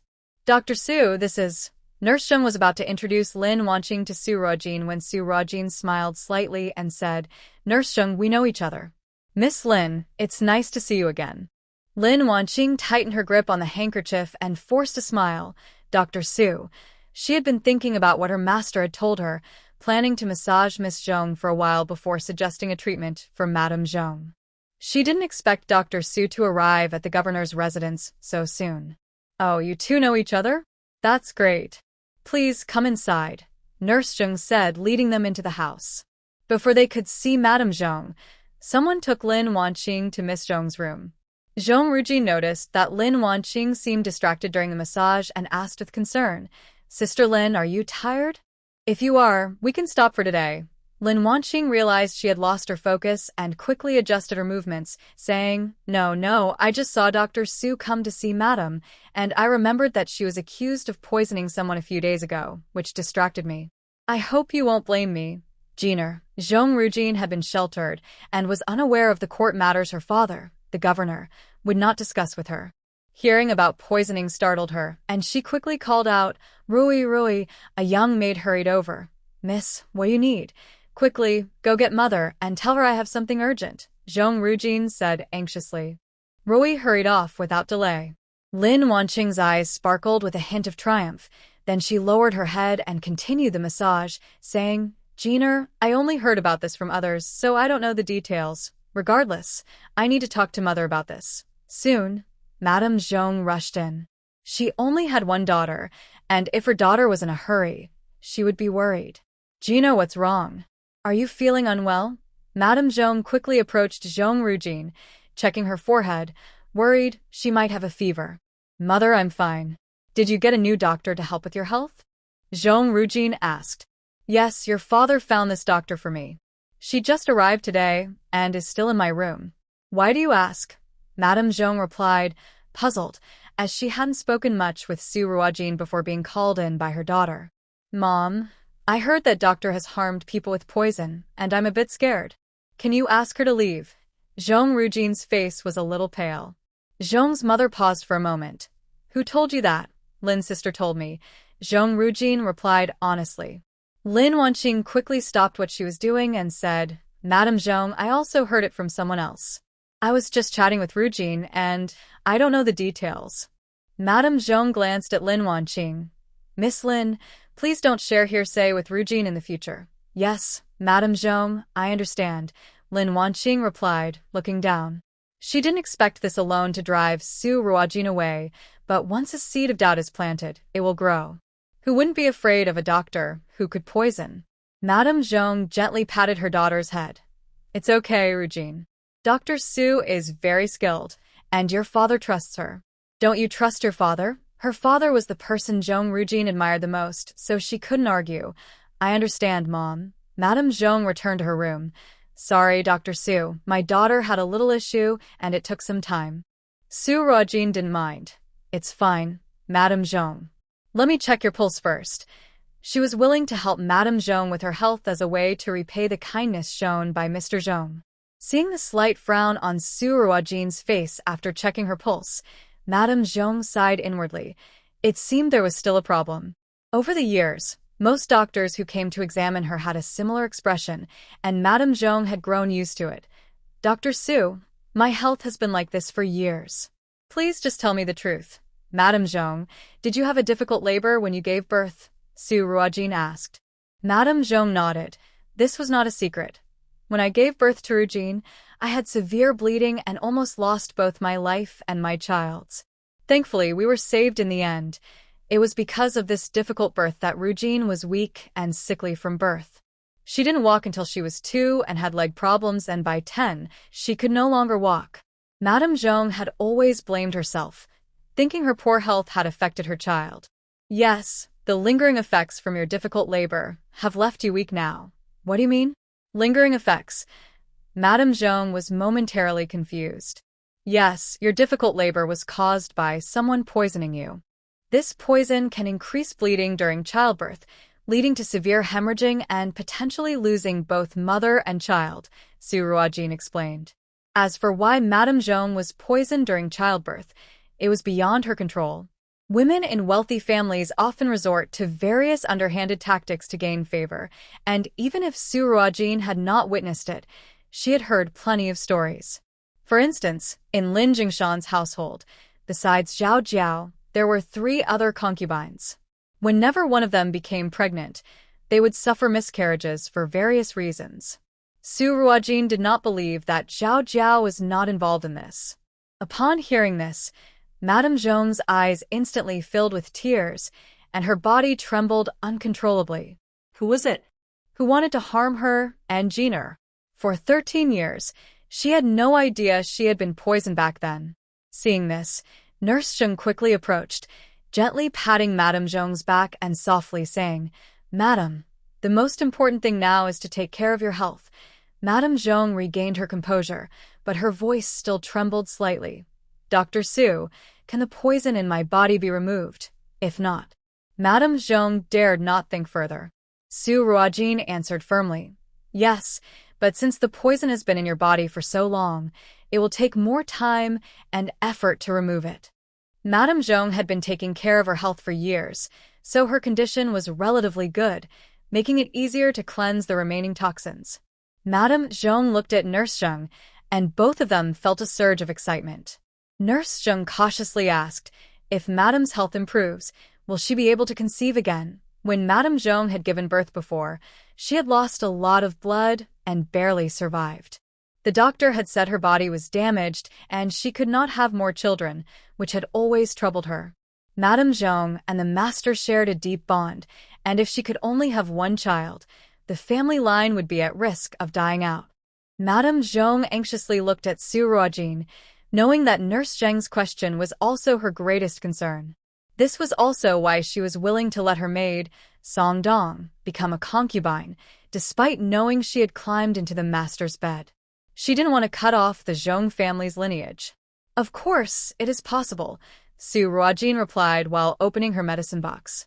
Madame Zhong was still under 30. Once her health was restored, having another child would not be difficult. Madame Zhong, please lie down on the bed.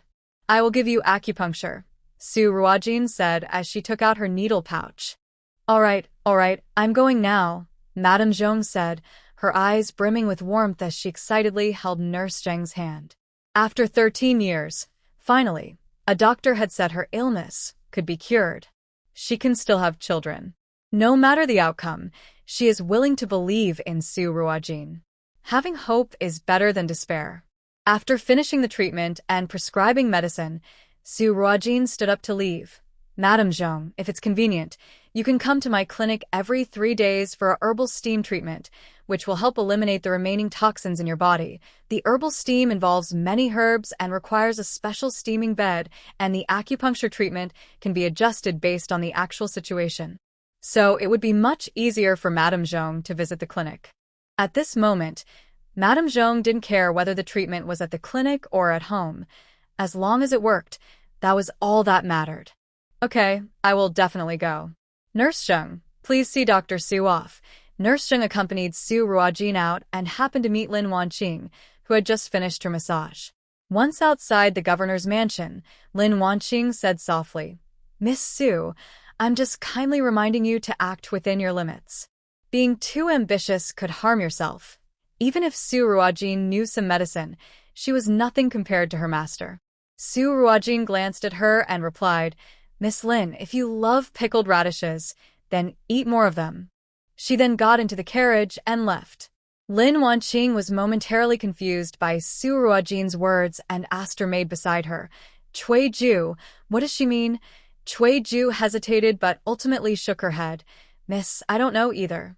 She didn't dare to tell her mistress that Dr. Su was mocking her for worrying about things that didn't concern her, fearing it would bring trouble to herself later.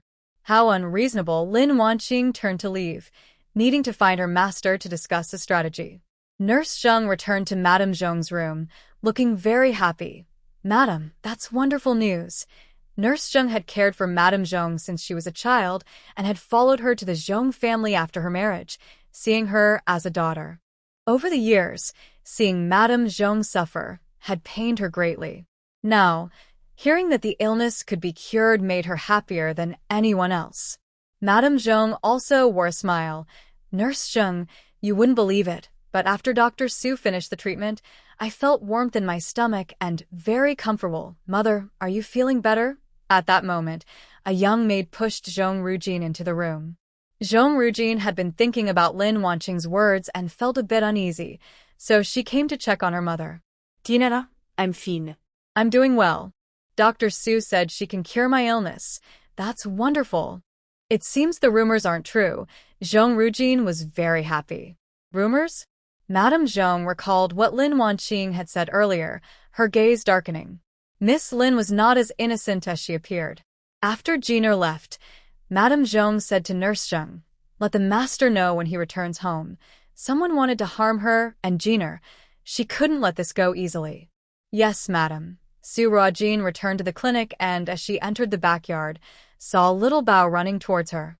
He hugged her leg tightly, his big, watery eyes looking up at her. Su Ruojin was pleasantly surprised. For a child with a developmental delay, it was rare for him to approach someone like this. She picked up little Bao and noticed he felt a bit heavier. Did little Bao miss his sister? Little Bao nodded gently, and Su Ruojin was very happy.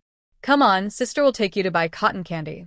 At Jiren Hall, Lin Wanqing explained the situation at the governor's residence to Kai Fanzhou. Master, what should we do now? Kai Fanzhou stroked his beard and took a moment to respond. Qing'er, I have a plan. It depends on whether you are brave enough to carry it out. If it works, you will become a renowned doctor in Yinyong. A renowned doctor in Yinyong? Lin Wanqing's eyes lit up.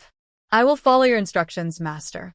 In the capital, at the regent's residence, Xiao Yanshu looked at the letter from Hu Qing. The young master as well, and Dr. Su has taken care of the Xiao family. Taken care of the Xiao family? Although the Xiao family was not a major clan, they were still significant in Yinyong. How could a young girl easily bring them down? At that moment, a guard entered. Your Highness, the Empress Dowager sent someone to say she misses the young master and wants you to bring him to the palace for a visit. Xiao Yanshu raised an eyebrow. Tell the Empress Dowager that the young master is unwell and will visit her later. Yes. After the guard left, Shen Yu entered. Has she found out? She probably hasn't. She often asks me to bring Yi to the palace after some time. Shen Yu chuckled.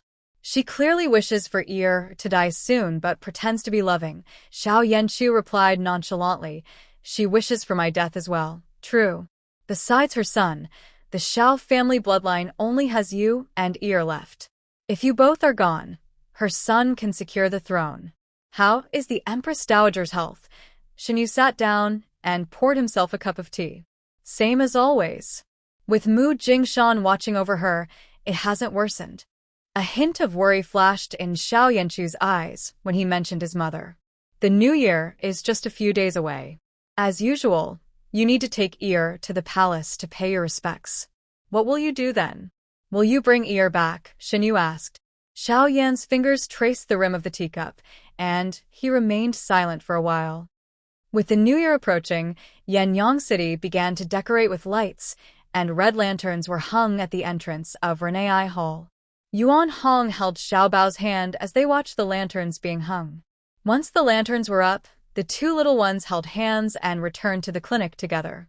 Now, besides Su Ruojin, Xiao Bao could accept being led by old Madame Lin and Yuan Hong. The clinic's business was getting better, and Su Ruojin hired a few more doctors, allowing her some free time. Su Ruojin chatted with old Madame Lin in the room, who looked at her with a satisfied expression. Xiao Jin, after the new year, you'll soon be 16. In a typical family, you would have been proposed to by now. It's a pity. Sigh. Grandmother doesn't wish for you to marry into a wealthy family. I just want you to find someone who treats you well. Su Ruojin felt a bit troubled. In her past life, even as the head of the family, she was urged to marry by her elders. Now, in this life, she was being pushed to marry at just 15. Grandmother, I'm still young. There's no rush, Su Ruojin quickly replied. No rush, no rush. You only say that. In 2 years, you'll be an old maid, and then we'll see how you feel. I think Feng is quite good. Everyone in the clinic knows he has feelings for you, but we don't know how you feel. If you think he's good too, I can arrange your marriage next year. Grandmother, Su Ruojin said, feeling speechless. I don't have any feelings for him. Please don't matchmake us. It might cause misunderstandings and delay Feng. She knew Feng liked her, but since establishing the Tian Pavilion, she had only seen him as a friend and never had any romantic feelings. Seeing that Su Ruojin truly had no interest in Feng, old Madame Lin let it go. All right, if you don't feel that way, that's fine. But if you meet someone you like, you must tell grandmother. I understand, grandmother. If I meet someone, you'll be the first to know, Su Ruojin quickly promised. Old Madame Lin noticed Su Ruojin's insincerity and laughed while scolding her. You girl, if I don't worry about you, you'll end up as an old maid. Then we'll see who will marry you. If no one marries me, that's fine. I can stay by grandmother's side forever, and that would be nice too. That's nonsense. What kind of girl doesn't get married? Old Madame Lin thought this was just a shy excuse from a young girl. Unexpectedly, this was indeed Su Ruojin's true thoughts at that moment. Just then, Yan Luo walked in and said, Miss, young Master Jiang has arrived. Young Master Jiang? Jiang Qianen? Is he here to take Xiao Bao home for the new year? Xiao Bao's treatment had just shown some improvement. If he were taken home now, the treatment's effectiveness would be greatly reduced. Perhaps I can try to persuade Jiang Qianen to let Xiao Bao spend the new year here. Su Ruojin arrived at the door of the clinic and slightly bowed, saying, "Young Master Jiang." Jiang Qianen looked up at the sound. The young girl was wearing a light purple dress with silver thread and a white fur-trimmed jacket. The delicate white fur on her collar moved gently, adding a touch of charm to her appearance. The blue and white tassel at her waist, adorned with a piece of white jade, made her figure appear even more slender and graceful. In just over half a month, Jiang Qianen felt as if he hadn't seen her in years. She seemed a bit thinner. Perhaps the clinic was too demanding. "Young master," Hu Qing softly reminded, noticing his master was silent for too long. Jiang Qianen quickly gathered his thoughts and said, "Miss Su, it's been a long time. How have you been?" "With the new year approaching, I came to see Ear. Thank you for your concern, young Master Jiang." I'm well. "Please come in," Su Ruojin replied, turning to lead the way. Jiang Qianen followed closely, and Hu Qing hurriedly directed others to carry wooden boxes into the clinic. In the backyard, Jiang Qianen immediately spotted Ear squatting in the corner, drawing something on the ground with a stick. "Ear," Jiang Qianen called softly, afraid of startling the child. Xiao Bao turned around, saw Jiang Qianen, put down the stick, and ran over. Jiang Qianen quickly crouched down and embraced the approaching Xiao Bao. He was quite surprised. In the past, Ear would not respond to anyone calling him. If he called, Ear would only glance up. He would never run over like today. Had Ear improved so quickly? Jiang Qianen looked at the child in his arms with disbelief. Ear hugged him tightly, burying his head in Jiang Qianen's embrace. Though Ear couldn't speak yet, this gesture was enough to show his affection. Jiang Qianen picked up Xiao Bao and sincerely said to Su Ruojin, "Thank you, Miss Su. You're too kind, young Master Jiang. As a doctor, it's my duty to do everything I can for Xiao Bao." Su Ruojin replied, pleased to see Xiao Bao's reaction. "Ear, what were you drawing just now?" Jiang Qianen gently asked. Xiao Bao looked up and pointed to the spot where he had been squatting. Jiang Qianen carried him over to take a look. It just snowed lightly in Yinyong, and Xiao Bao drew a little rabbit in the snow, just like the cotton candy he had eaten. Jiang Qian patted Xiao Bao's head and said, "Ear draws really well." Xiao Bao's eyes sparkled at that moment. "Young Master Jiang, are you passing through Yinyong again?" Su Ruojin invited Jiang Qian inside and poured him a cup of hot tea. "No, I came specifically to see Ear," Jiang Qian replied, lifting the cup and taking a sip, tasting a unique flavor that was both bitter and sweet. "This tea is special, not ordinary," Su Ruojin said. "It's Dong Zi Su tea from Yunnan. It helps clear heat and detoxify, which is perfect for you after traveling through the snow. However, it may not taste as good as the tea you usually drink. If you don't like it, there's no need to force yourself." Someone who can spend lavishly on a child would naturally have better tea, so it was understandable if he wasn't used to Dong Zi Su tea. "Thank you, Miss Su," Jiang Qian said, not minding at all, and took another sip. The tea had a slightly bitter taste with a unique fragrance, offering a different flavor upon careful tasting. Sitting beside Jiang Qian, Su Ruojin could smell a faint sandalwood scent on him, and upon closer inspection, there was also a hint of an unusual fragrance, reminiscent of orchids, but with a slight fishy note. This scent. Su Ruojin calmly sipped her tea, her eyes flickering slightly. "With the new year approaching, are you planning to take Xiao Bao home to celebrate?" Su Ruojin set down her teacup. Jiang Qian gently touched Xiao Bao's head, who was sitting beside him. Xiao Bao lost his parents at a young age, so according to tradition, he should visit other relatives every year during the new year. As soon as Jiang Qian finished speaking, Su Ruojin noticed Xiao Bao stiffen slightly and leaned closer to Jiang Qian. "So, Xiao Bao doesn't like the relatives Jiang Qian mentioned? However, Su Ruojin also understood the deeper meaning in Jiang Qian's words. According to tradition, meant that it could be broken. "Young Master Jiang, if possible, could you let Xiao Bao stay in Yinyong for the new year? If his treatment is interrupted, everything will have to start over," Su Ruojin asked. Upon hearing her words, Xiao Bao blinked, climbed down from the couch, and sat beside Su Ruojin, leaning against her. They both understood what Xiao Bao meant. Jiang Qian looked at Xiao Bao and smiled helplessly. If that's the case, I can only trouble you, Miss Su. Is that a yes? Su Ruojin felt relieved. I get along well with Xiao Bao, and I really like him. There's no trouble at all. At that moment, Hu Qing walked in, greeted the two, and handed a piece of paper to Su Ruojin. Miss Su, thank you for taking care of our young master. This is a small token from the young master. Please accept it. Su Ruojin glanced at Jiang Qian, who nodded and gestured for her to take a look. As she received the gift list, even Su Ruojin was amazed at how generous Jiang Qian was. It included 2,000 taels of silver, 5 bolts of fine silk, 50 pounds each of various common medicinal herbs, assorted supplements, festive foods, and even fireworks. Before Su Ruojin could say anything, Jiang Qian spoke up. Miss Su, you didn't accept the hairpin I gave you last time. This time, these are just ordinary items that can be used for the new year. I hope you won't refuse again. Besides, these things are not just for you. Xiao Bao also needs some expenses while he is with you. Su Ruojin looked at Xiao Bao and didn't refuse again. Thank you, young Master Jiang. Jiang Qian smiled slightly, feeling a sense of relief. He had originally prepared more items, but worried that Su Ruojin might refuse if there were too many. So, he reduced the gold to 1,000 taels and replaced the fine silk with regular silk. Miss Su, I will be leaving tomorrow.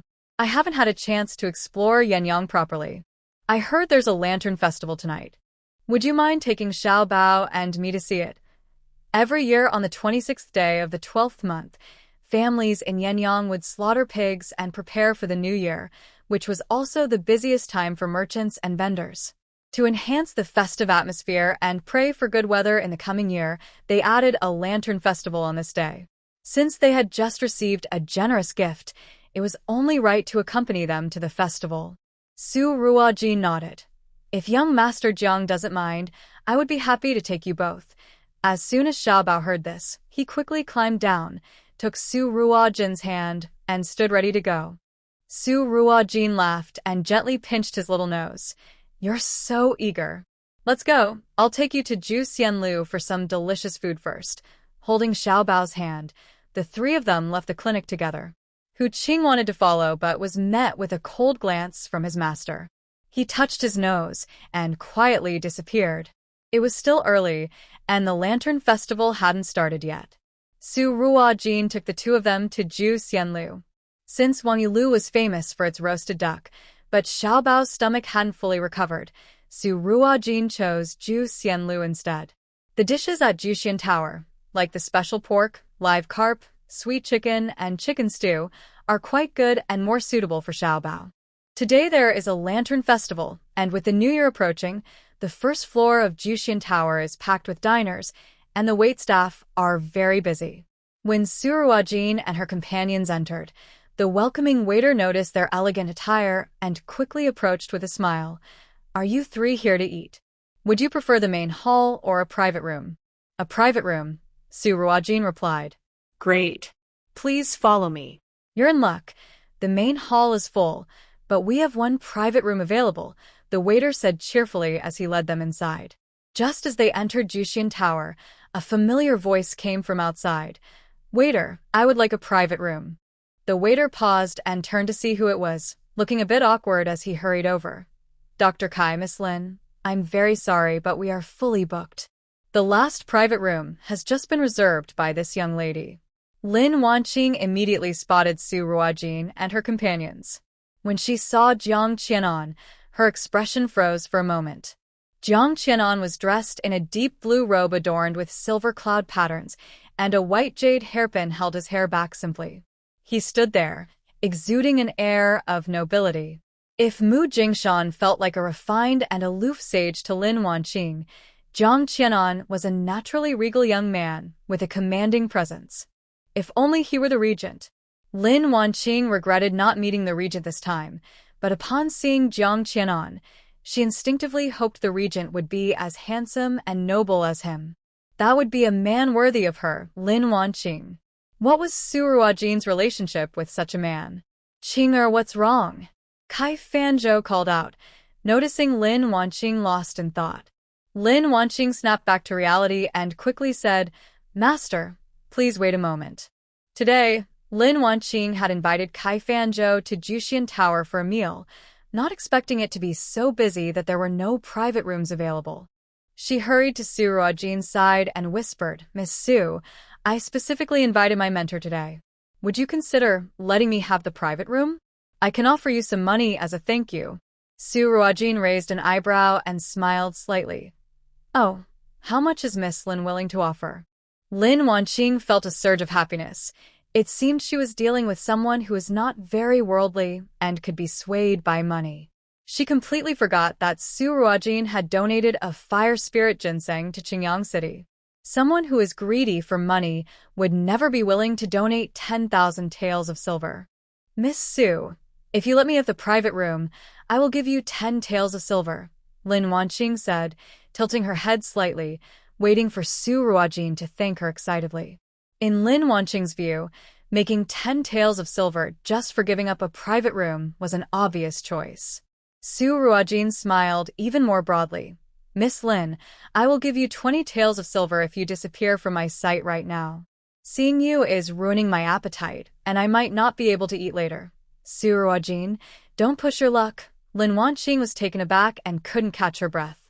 Then Su Ruojin changed her tone, making Lin Wanqing go from angry to hopeful. Seeing the hopeful look in Lin Wanqing's eyes, Su Ruojin said slowly, "Of course, if Miss Lin is willing to offer a bit more money, I might consider letting you have the private room." Lin Wanqing was delighted. "Tell me how much you want for the private room. As long as you say it, I can pay." She really was shameless, trying to take advantage of the situation. Since her master was nearby, Lin Wanqing couldn't lose face, so she thought she could just pay a little more to get rid of this beggar. Only Jiang Qianan noticed the mockery in Su Ruojin's eyes and slightly smiled, hoping that Miss Lin would still be able to laugh later. "Miss Lin is indeed generous. How about this? I only want 1,000 taels. If you pay that, I will let you have the private room. What do you think?" Su Ruojin said casually, as if 1,000 taels were no different from 1 tael of silver in her eyes. "Su Ruojin, do you dare to trick me?"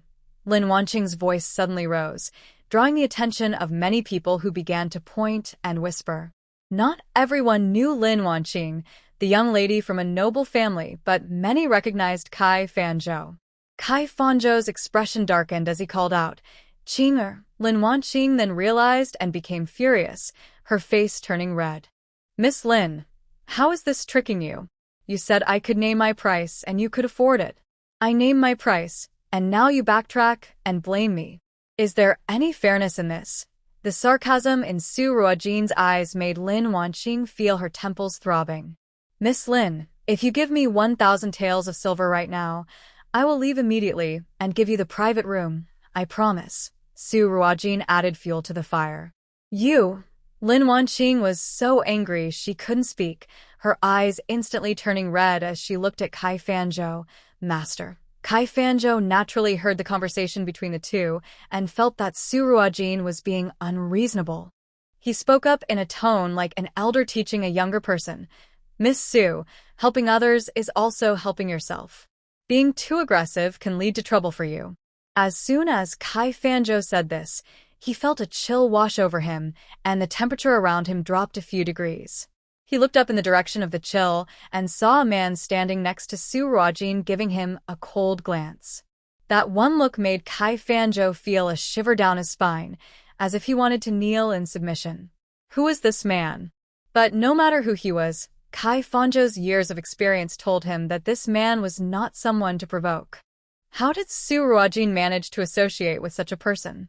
"Dr. Kai, I won't get into trouble, so you don't need to worry. You should focus on whether you can keep your position in the family. I heard that your Kai family has offended the Merchant Alliance, and aside from Jiren Hall, you have no other business to rely on," Su Ruojin replied, unfazed by his intimidation. "How did she know that?" "You." Kai Fanzhou felt a pang of anxiety and was about to respond when he heard cries from outside the Juxian building. "Shopkeeper, please, I beg you, save my Wankai. He got hurt because of your Juxian building." Su Ruojin and her group stood at the door and could see what was happening outside. A woman in her 40s was kneeling on the ground, crying. Behind her were two children, a boy around 10 years old and a girl about 7 or 8. The children were silent, bowing their heads and occasionally wiping their tears. Next to them lay a man on a wooden board, seemingly unconscious. His head was tilted to one side, his face was pale, and there was a foul smell coming from him, making those nearby step back. The crowd gathered quickly, blocking the entrance to the Jushin building. The shopkeeper rushed out and, upon seeing the scene, frowned. Wanqing's mother, he made a mistake and was punished. You can't blame us for that. Wanqing's mother crawled to the shopkeeper and bowed her head. Shopkeeper, our Wanqing has worked hard in your shop for 8 years. Even if he hasn't achieved much, he has put in effort. He's badly hurt, and you just sent him home. We don't have the money to pay for his treatment. Wanqing's wife broke her foot while gathering herbs to help him and is still at home. Wanqing's wound is infected. The doctor said if it isn't treated soon, he will die. Shopkeeper, please, I beg you, give us some money to help treat Wanqing's injury. I'm begging you. As she spoke, Wanqing's mother bowed her head to the shopkeeper. The two children also kept bowing and crying. Please, we beg you. The shopkeeper looked troubled. Wanqing's mother, I'm just a shopkeeper. If the owner doesn't agree, I can't say anything. Su Ruojin thought the man lying on the wooden board looked familiar. After a moment, she remembered he was the shop assistant who had blocked her from attending the consultation meeting before. How did he end up like this? Wanqing's mother sat down on the ground, crying out in despair. Oh heavens, you are truly taking my life. My Wanqing ended up like this because he was working for your Jushin building. Who knew he would block someone he shouldn't have? It's a tragedy. Su Ruojin realized this was because he had stopped a significant person, which led to this situation. Remembering how arrogant the shop assistant had been, it was easy to see how he could offend someone, and perhaps he got what he deserved. More and more people gathered, and the shopkeeper began to sweat. If this continued, it would affect business, and he couldn't afford to be blamed by the owner. However, a person like the shopkeeper of Jushin building was not ordinary. Suddenly, he spotted Kai Fanzhou and quickly said, Wanqing's mother, that's Dr. Guy. Why don't you ask him for help? Wanqing's mother, feeling hopeless, immediately turned and knelt before Kai Fanzhou. Dr. Kai, please, I beg you, save Wanqing. I will repay your kindness in my next life by working for you. Please. Kai Fanzhou cursed the shopkeeper inwardly. Wasn't this putting him on the spot? He decided he would never eat at Jushin building again. But despite his thoughts, he couldn't just walk away in front of everyone. Kai Fanzhou thought for a moment and looked at Lin Wanqing. Qinger, why don't you take a look? It's a good chance to see if your medical skills have improved. Lin Wanqing looked at Wanqing, whose shirt was soaked with blood and stuck to his back. The shirt had turned black, and even from a distance, she could smell the foul odor. If she got closer, it would be even worse. Lin Wanqing frowned slightly, but since her master had given the order, she couldn't refuse. Moreover, she stole a glance at Jiang Qianan. If she could show her medical skills in front of him, perhaps he would think more highly of her. With that thought, Lin Wanqing felt less disgusted and bowed to Kai Fanzhou. Yes, master. She fought against the feeling of nausea as she approached the man, noticing the smell getting stronger. In her past life, Lin Wanqing had cared for many patients in critical condition, but back then, she wore medical masks, disposable gloves, and had various disinfectants and instruments to help her, unlike now when she faced the situation directly. She instructed the maid beside her. Go, lift his hand and cover his wrist with a cloth. Yes, Mississippi. Once the maid finished, Lin Wanqing took out a cloth to cover her nose and walked closer to the man. She wrapped another cloth around her hand before checking the man's wrist. Lin Wanqing felt that diagnosing this pulse was not very important. It was clear that the injury was due to inflammation in the back, though there was no mention of inflammation at this time. After 2 seconds, she withdrew her hand. Master, this person's pulse feels slippery, indicating an infection in the back. Applying some healing ointment along with medication for wound infection should suffice. The onlookers nodded in agreement. This young girl may not look very old, but She certainly has some medical knowledge. I know her. She is the daughter of Governor Lin. I heard she has become a student of Dr. Kai. No wonder. A great teacher produces excellent students. Hearing the discussions around her, Lin Wanqing felt a sense of pride and slightly raised her head, glancing at Su Ruojin intentionally or unintentionally. Then she looked at Jiang Qianan and saw him looking at her, causing her cheeks to flush, and she lowered her head. He must think the same as everyone else. Very good. Kai Fanzhou nodded at Lin Wanqing with approval. Although he hadn't checked the pulse himself, he could tell from the patient's condition that Lin Wanqing's diagnosis was correct. All right, you all go to Jiren Hall and get some healing ointment, along with a few prescriptions for treating wound infections. Just mention my name. You won't have to pay. Kai Fanzhou said generously. The healing ointment was a product of Jiren Hall, made from common and inexpensive materials like catechu, dragon's blood, and lard, which could effectively stop bleeding and relieve pain from minor cuts and bruises. Since the materials were cheap, the price was naturally low.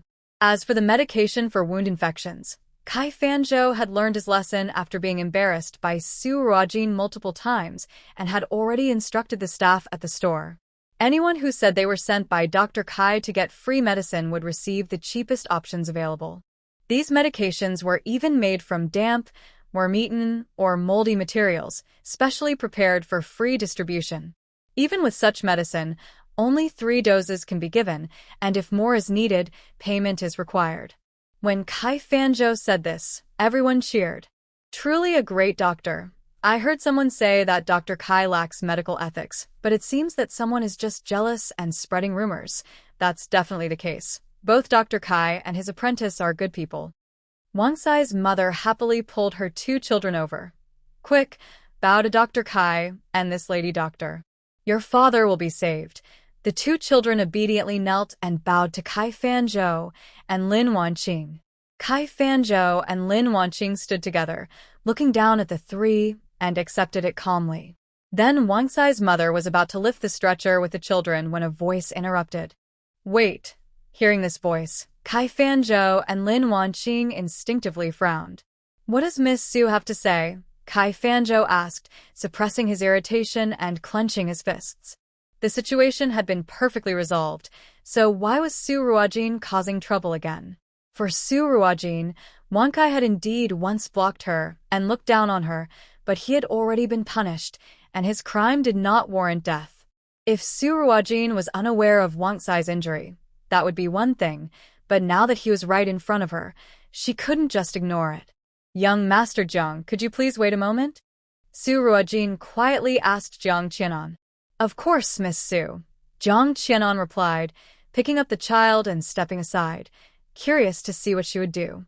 Jiang Qianan had seen countless injured soldiers on the battlefield and knew that the man on the board was suffering from an infection due to the punishment he received. Though the punishment seemed simple, if the wounds were not treated promptly, they could easily become infected and even lead to death, contrary to what Lin Wanqing had said. Anyone could see that the man on the board was on the brink of death. A simple healing ointment and 3 doses of medicine would not be enough to save him. Jiang Qianan considered himself no hero. If Su Ruojin hadn't spoken up, he wouldn't have cared about the life of this stranger. Now, he was curious about what she would do. His injury is clearly due to punishment, causing a foul smell and severe infection. A healing ointment and 3 doses of medicine won't save him. If we wait 3 more days, he will undoubtedly die. Su Ruojin's voice was calm and emotionless, but her words, undoubtedly die, left everyone stunned. Wang Kai's mother cried out, What should we do? My poor son. Is it really that serious? Miss Lin just checked his pulse and didn't say he was in danger, someone replied. It's hard to say. Look at how he breathes. He takes in little air and lets out a lot. I don't think he can last much longer. Didn't Dr. Kai say he would treat him for free? Do you know who this young lady is? She's Dr. Su from Renee Hall, and her skills are just as good as Dr. Kai's. I trust her. Really? She looks so young. How can her skills compare to Dr. Kai's? The crowd murmured. Lin Wanqing looked angrily at Su Ruojin. This was her first time officially checking a pulse in front of others, and Su Ruojin's comments completely undermined her. Su Ruojin, do you not want to see me succeed? My master and I are trying to help him, and Jiren Hall even provided medicine. What more do you want? Are you afraid Jiren Hall will take away your business? If you lack skill, step aside and stop talking nonsense, Su Ruojin said as she walked past Lin Wanqing and approached Wang Kai. She first checked his pulse, then lifted his shirt to examine his back. His back was red, swollen, and infected, with many areas oozing pus. Some wounds had not been cleaned properly and were stuck to his clothes. Su Ruojin took out a cloth and removed a small piece of wood splinter from one of his wounds, which had embedded itself during the beating. She stood up, placed a pill in Wang Kai's mouth, and said, "He has injuries from the beating that have caused sores. As far as I know, healing ointment is effective for minor cuts and scrapes, but it won't help with these sores.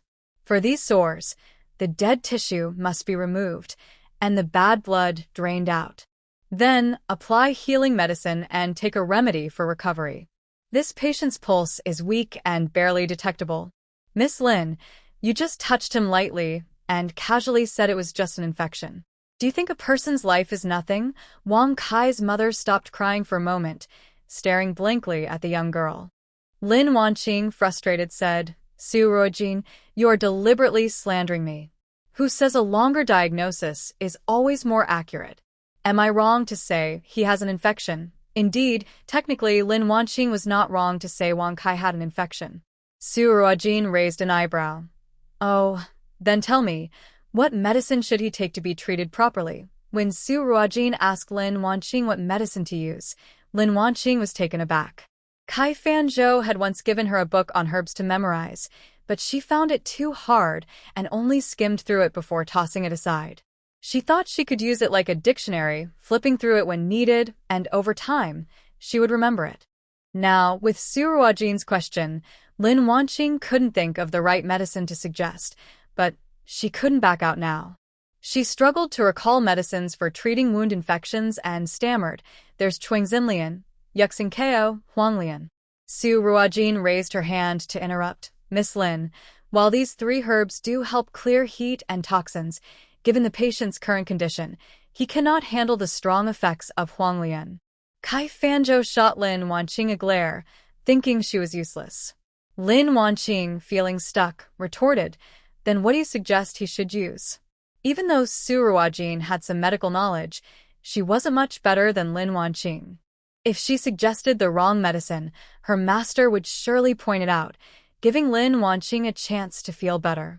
Siwu, Xinlian, Chaihu, Shanji, Baizhu, Fuling. Am I right, Dr. Kai? Su Ruojin looked at Kai Fanzhou. Kai Fanzhou, with years of experience, knew that Su Ruojin's prescription was spot on, and some of her choices were even more clever than his own. But he would never praise her. Since Dr. Su says so, she must have a solid treatment plan. We at Jiren Hall won't interfere. We'll leave this person entirely in Dr. Su's hands. Qinger, let's go. Kai Fanzhou turned to leave, and Lin Wanqing shot Su Ruojin a fierce look before quickly following him. Su Ruojin turned and handed a few coins to a nearby child watching the scene. "Go to Renee Hall and find someone named Jihua. Have her send 2 people to take him away." The child, excited by the coins, ran off toward Renee Hall. Su Ruojin helped up Wang Sai's mother and said, "Ma'am, please wait here. Someone will come to take your son to the clinic. Don't worry, we will take care of him." Wang Sai's mother was stunned and hadn't yet processed what was happening. Someone in the crowd who recognized Su Ruojin shouted, "Ma'am, hurry and thank her. She's Dr. Su from Renee Hall, and she's cured my mother's long-standing headaches." Right, Wang Sai's mother quickly thanked Dr. Su. Renee Hall doesn't charge real poor people. Wang Kai's mother finally realized what was happening and was about to kneel again when Su Ruojin stopped her. Then, Su Ruojin took some coins and handed them to the older boy among the 2 children. "Take this to buy something to eat." The child hesitated and didn't dare to take it, but Su Ruojin insisted, and he finally accepted it, quickly saying, "Thank you, sister." After reminding them to wait for someone from the clinic to come, Su Ruojin entered the restaurant. Jiang Qianan watched the scene with a faint smile. This little girl was quite caring. "I'm sorry to keep you waiting, young Master Jiang," Su Ruojin said apologetically, feeling bad for delaying their meal. "It's fine," Jiang Qianan replied calmly. The waiter quickly came over to guide them to a private room. Su Ruojin asked the waiter for a basin of water to wash her hands, and then sat down. "Young Master Jiang, do you have any food preferences or dislikes?" "None. I'll follow your lead, Miss Su," Jiang Qianan said as he gently placed the little treasure on a nearby seat. "All right, then we'll choose dishes that suit the little treasure's taste," Su Ruojin said, no longer being polite, and ordered a few dishes suitable for him. Soon, the food arrived, and Su Ruojin served a piece of chicken to Jiang Qianan. "Try this. It's the famous chicken stew from Juxian Tower. It tastes good. Don't mind the slight bitterness. It's good for boosting energy and nourishing the blood." "Thank you," Jiang Qianan said as he took a bite. The slight bitterness mixed with the sweetness of the chicken created a unique flavor experience. "This is the first time I find a bit of bitterness in chicken soup enjoyable," Jiang Qianan said sincerely. "Right? I didn't lie to you." Su Ruojin smiled as she served more food to the little treasure. After finishing their meal and leaving Juxian Tower, it was dark outside.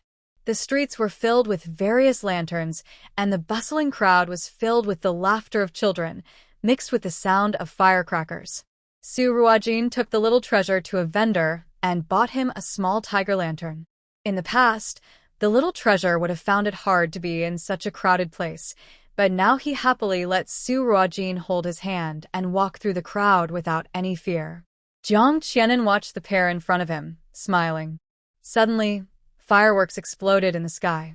Su Ruojin picked up the little treasure and said, "Little treasure, would you like to see the fireworks?" The little treasure nestled his head on Su Ruojin's shoulder and nodded. Jiang Qianan quickened his pace to catch up with them. As the fireworks bloomed, they lit up the night sky over Yinyong and brightened Su Ruojin's smiling face. The young girl had crescent-shaped eyes, her lips curved beautifully, and her fair face glowed in the changing lights of the fireworks, her eyes reflecting their brilliance. Seeing her like this, Jiang Qian felt a slight tremor in his heart, and his breath became a bit uneven. Not far from the three of them, a shadow flashed by. The next morning, Jiang Qian came to say goodbye to Su Ruojin and Xiao Bao. "Miss Su, I leave Xiao Bao in your care. If you need anything, just tell Hu Qing. He will make the proper arrangements." Hu Qing stepped forward. "Miss Su, I live next door to the clinic. Please feel free to ask if you need anything." Su Ruojin raised an eyebrow. She had mentioned renting the next-door yard, but it had already been rented by someone else. It turned out to be Jiang Qian who had taken it. "Thank you for your help," she said, not wanting to say much more. It was normal for him to send a guard to look after Xiao Bao since he was concerned. "I won't be able to visit Yinyong to see Xiao Bao until after the new year." "Take care on your journey," Su Ruojin said, bowing slightly. Just as Jiang Qian turned to leave, Su Ruojin caught a faint scent of sandalwood mixed with a floral aroma. She glanced at the black silk pouch with a qilin pattern tied to Jiang Qian's waist, pondering. "These wealthy families are really complicated, sigh." "Master Jiang," Su Ruojin called out. Jiang Qian turned back. "Does Miss Su have any other requests?" Su Ruojin thought for a moment and said, "If possible, you might consider changing your pouch." Jiang Qian was taken aback for a moment, then smiled gently. "All right, I take my leave. Miss Su, take care." With that, he turned and mounted his horse, riding away. In the capital, at the palace, in the Xian Palace, Granny Xian was combing Empress Wei's hair when Gong Shuangxi entered, kneeling to pay his respects. "Your Majesty, a scout reports that the regent has left Yinyong and returned to the capital, but he has left the young lord in a small clinic in Yinyong, cared for by a young female doctor who has just come of age." Oh, Empress Wei tapped her long fingernails on the table. Granny Xian also paused her movements and stepped aside. After a moment, Empress Wei slowly spoke, her voice revealing no emotion. "Isn't this young lord supposed to be ill and not easily go out? I had asked the regent to bring him to the palace for me to see, but he said the child is shy. I am a relative of the young lord. I am not a stranger. How could he bear to leave him in Yinyong? Granny Xian spoke at the right moment. Your Majesty, could it be that the regent has found the miracle doctor? Empress Wei smiled coldly. He is just desperate and seeking help from anyone. If a small clinic in Yinyong could really cure Ear's condition, then what do we need the palace doctors for? Besides, if he truly found the miracle doctor, do you think he would easily let me know? Your wisdom is unmatched, Your Majesty, Granny Xian replied.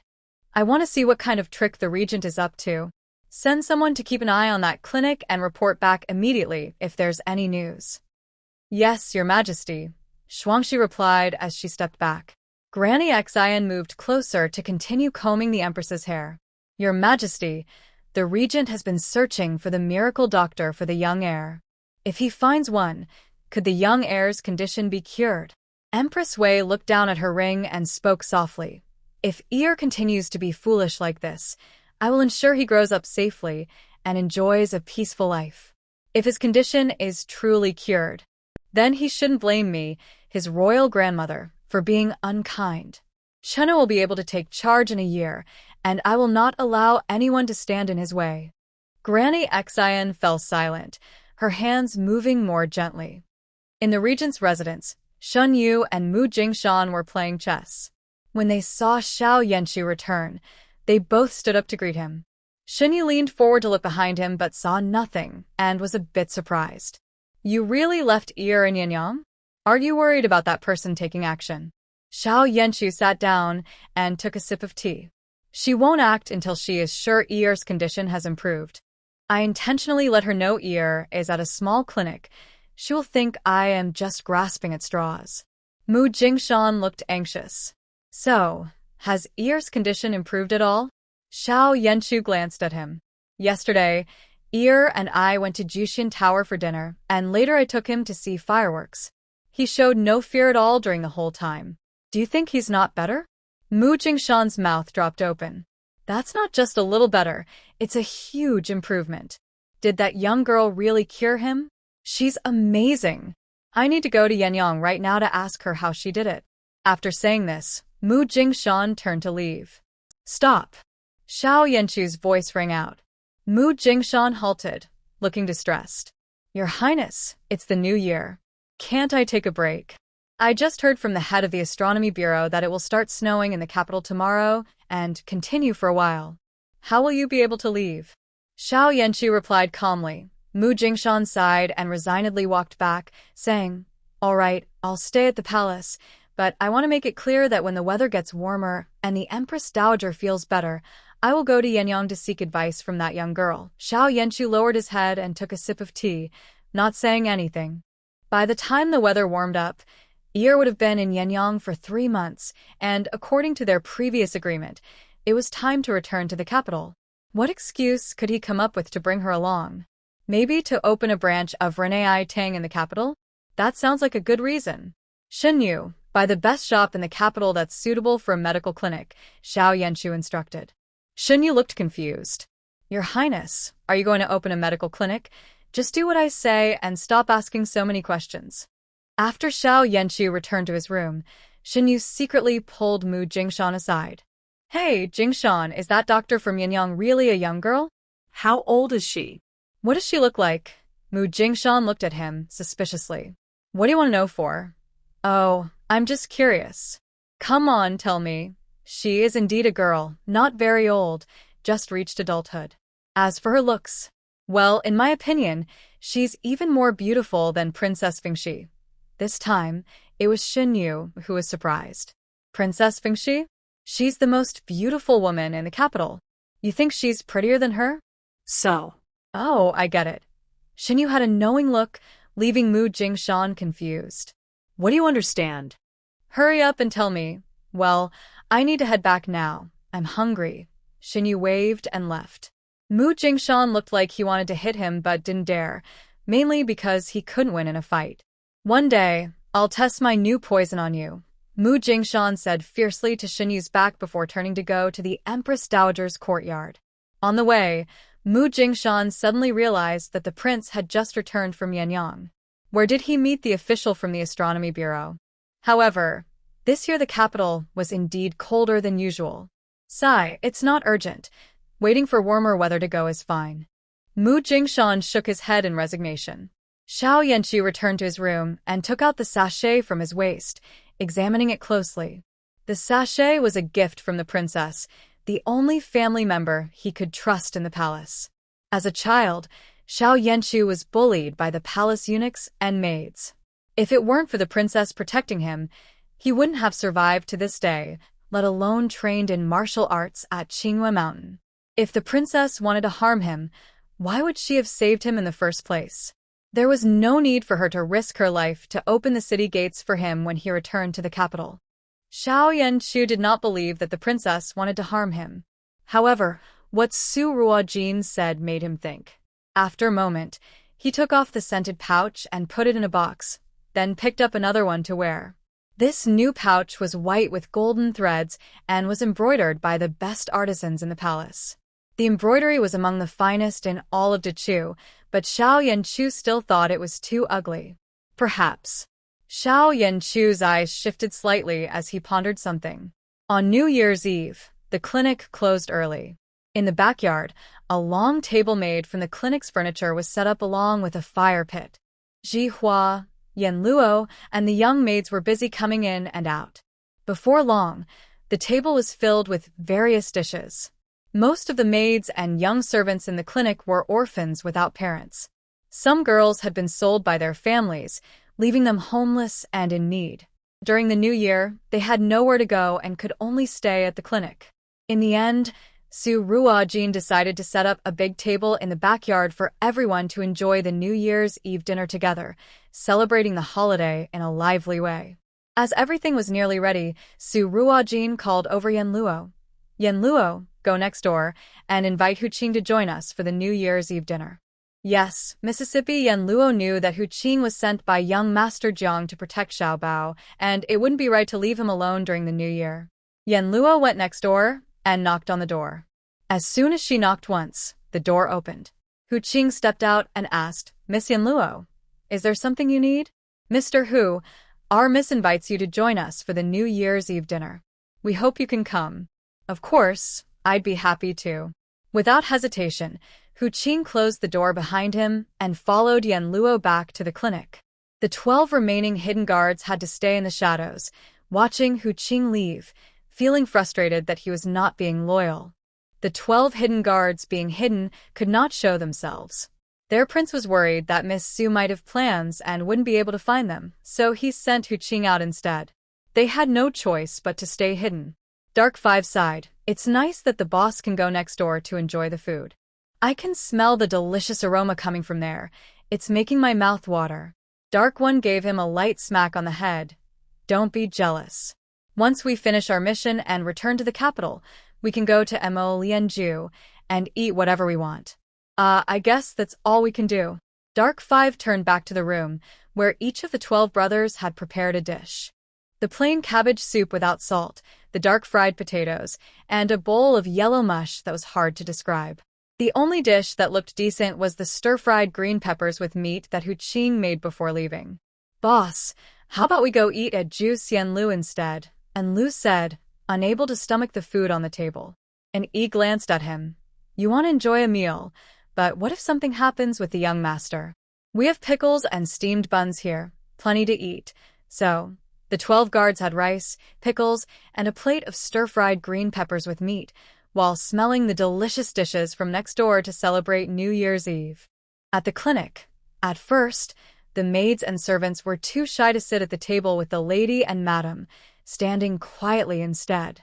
It wasn't until Su Ruojin pretended to get angry that they nervously sat down one by one. Once everyone was seated, Su Ruojin stood up and raised her glass. Today is our first New Year together. I hope our Renee Tang grows better and becomes the best clinic in Yinyong. No, the best in all of Dechu. Once we develop well, I will open Renee Tang in various places across Dechu, even in Bailey, Xiaoyu, and Yunqi, spreading it throughout the 9 continents. When that time comes, Everyone here will be the founding members of Renee Tang. Now let's raise our glasses together and wish for a smooth year ahead. Cheers. Wishing for a smooth year ahead. Cheers. Wishing for a smooth year ahead. Cheers. Wishing for a smooth year ahead. After everyone finished their first drink, Luo took out several red pouches and handed one to each person present. The pouches were quite full, and when someone opened theirs, they found it contained a full 20 taels of silver, exclaiming, "Miss, this is too much." 20 taels. It would take an ordinary person a whole year of hard work to earn that much.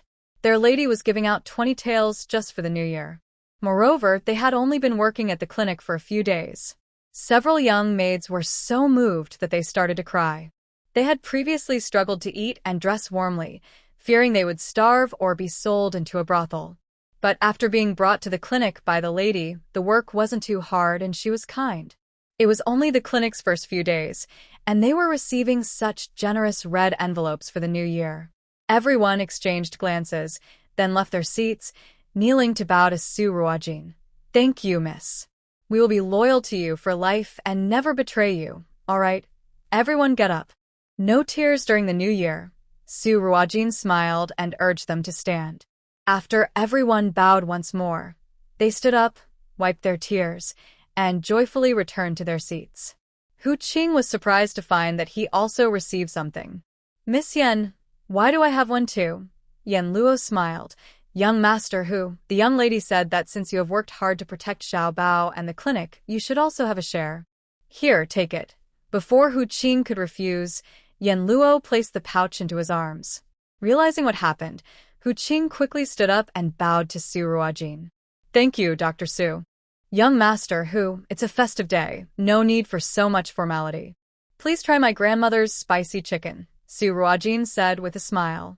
"Dr. Su, just call me Hu Qing." "Young master, who feels too distant," Hu Qing replied. Su Ruojin agreed. "All right, from now on we will call you Hu Qing. Come on, everyone, let's eat and drink." The table quickly became lively. Su Ruojin carefully served food to Xiao Bao sitting next to her. After the excitement, Su Ruojin took Xiao Bao's hand, while Yuan Hong helped Elder Lin back to the room. Elder Lin took out a pouch from her pocket and handed it to Xiao Bao. "This is a special gift for you. Hoping you get better soon and grow up healthy." Xiao Bao didn't take it but turned to look at Su Ruojin. Su Ruojin nodded, and only then did he accept the pouch and hug Elder Lin. For Xiao Bao, this was his only way to express gratitude. Elder Lin was very happy. "Xiao Bao is getting more and more well-behaved. Grandmother, what about me?" Yuan Hong looked at Elder Lin with a pitiful expression. "How could I forget you, little rascal?" "Here, take this," Elder Lin said, handing a pouch to Yuan Hong. Yuan Hong took the pouch and immediately knelt down. "I wish the old lady happiness as vast as the East Sea and longevity like the South Mountain." "You have such sweet words." Elder Lin laughed and scolded lightly, then took out another pouch and handed it to Su Ruojin. "Here, this is for you." Su Ruojin hurriedly refused. "Grandmother, I don't need anything." "That won't do. According to tradition, as long as you are not married, the elders must give you New Year's money. Don't want it? Then hurry up and find a husband.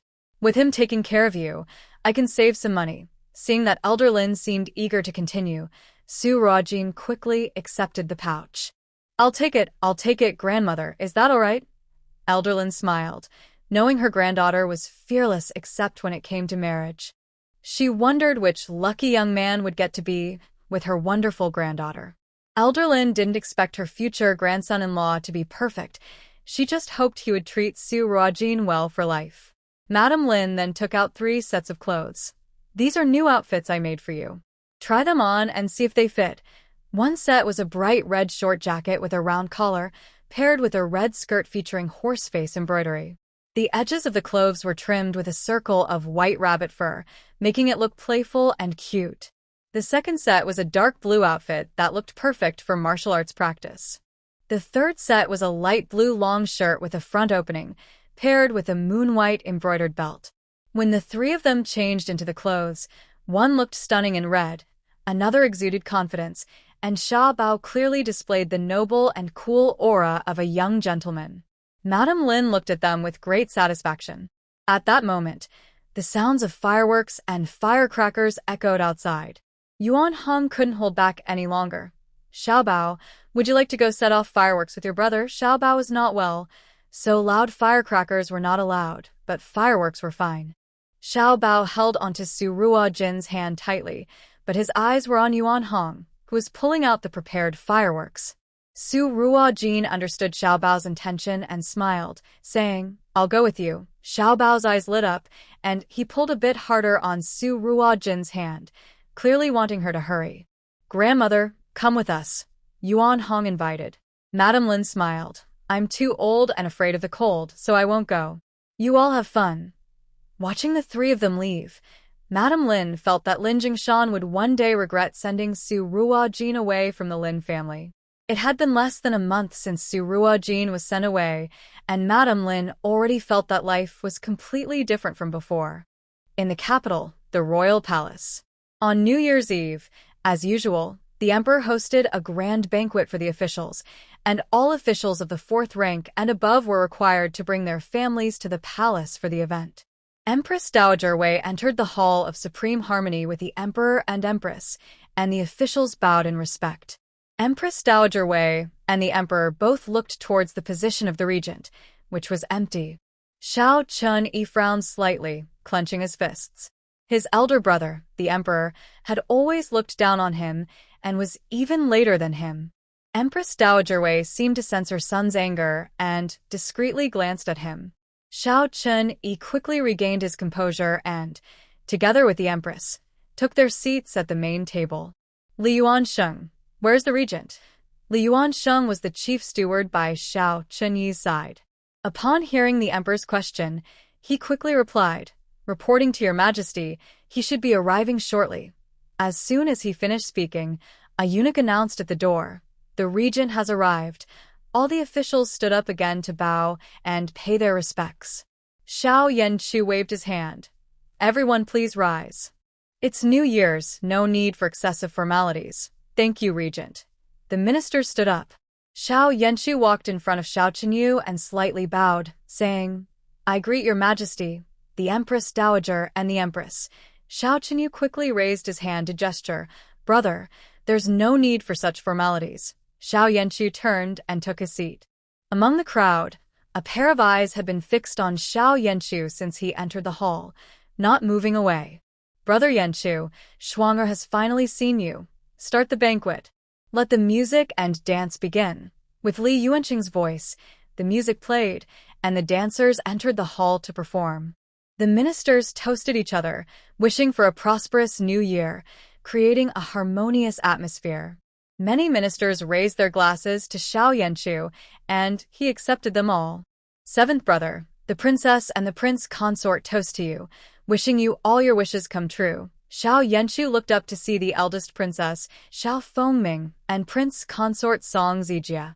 Xiao Yanchu rarely stood to raise his glass. "Thank you, princess. I also wish you all your dreams come true." The eldest princess's eyes flickered. "I appreciate your kind words." Seventh brother, she indeed had a significant worry. After many years of marriage to the prince consort, she had not become pregnant. Although the prince consort did not voice his concerns, her mother-in-law was somewhat dissatisfied, which weighed heavily on her mind. The eldest princess secretly sought many doctors, but no amount of medicine had worked. "Seventh brother, you look much thinner. Are you feeling unwell?" the eldest princess asked with concern.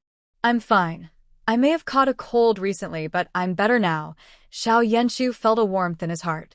In this cold palace, besides his mother, only his elder sister noticed these things. "That's good to hear. Seventh brother, I must say, you should consider marrying a princess soon. Having someone close to care for you would be good, and it would ease my worries." Xiao Yanchu smiled gently. "Sister, when I meet someone I admire, I will surely marry her." The eldest princess sighed softly. "Oh, there aren't many people to admire in this world. Feelings can be nurtured. As long as the family background and character are good, love will grow after marriage." In the royal family, how many people's marriages could be controlled by themselves? Thinking of this, the eldest princess glanced at the prince consort beside her, who always wore a gentle smile. The prince consort nodded slightly at Xiao Yanchu and drank from his cup. At that moment, a young maiden stepped forward, kneeling gracefully before the emperor and the empress dowager, saying, "Your Majesty, Empress Dowager, in this beautiful setting, I wish to perform a dance to wish for the peace and prosperity of the Great Chu, for the country to be strong and the people to thrive." A young girl in a light pink floral gown that flowed to the ground wore a delicate shawl over her arms. A peony was tucked into her hair, adorned with a sparkling hairpin.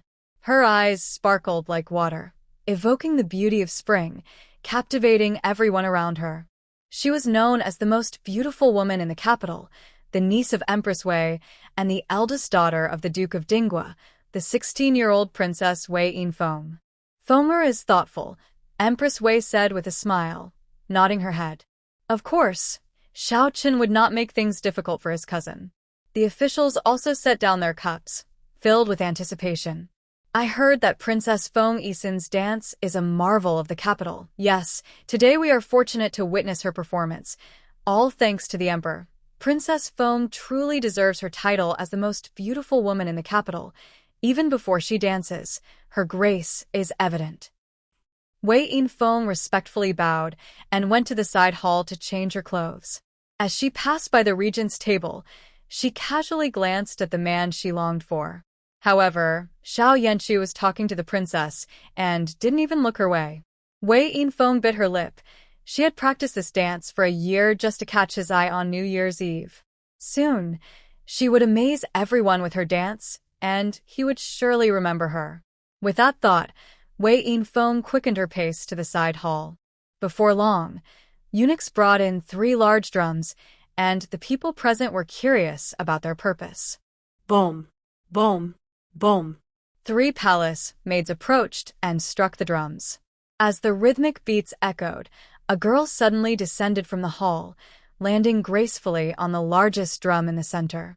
Her golden gown, paired with a matching veil, highlighted her graceful figure perfectly.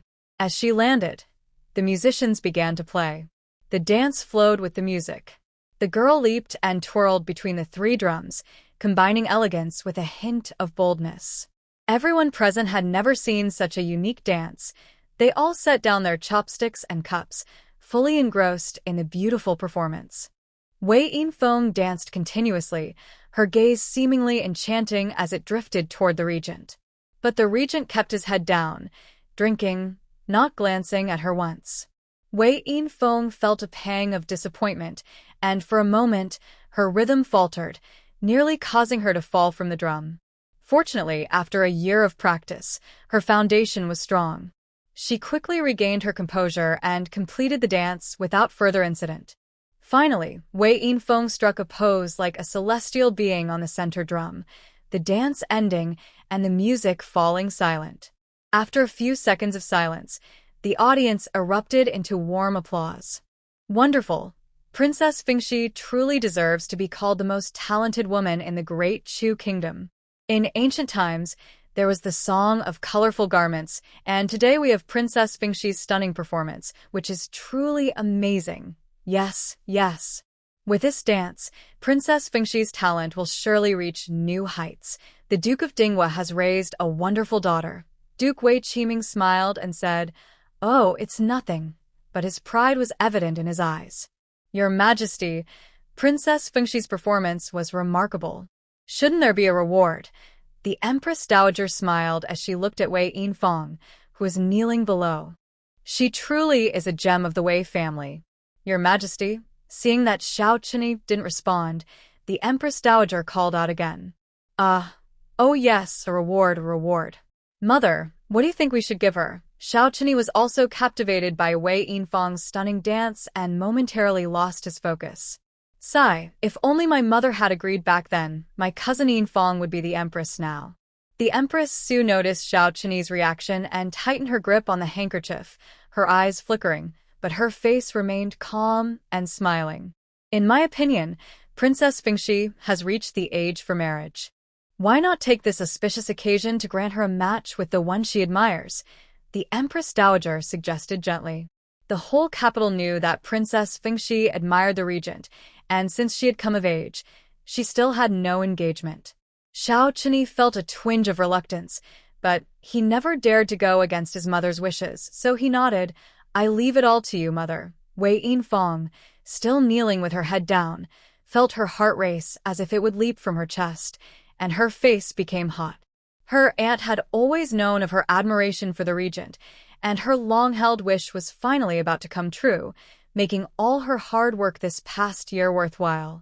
As expected, the Empress Dowager turned to Xiao Yanshu and spoke. Regent, you have now reached the age of maturity and should marry a princess to help manage the affairs of your residence.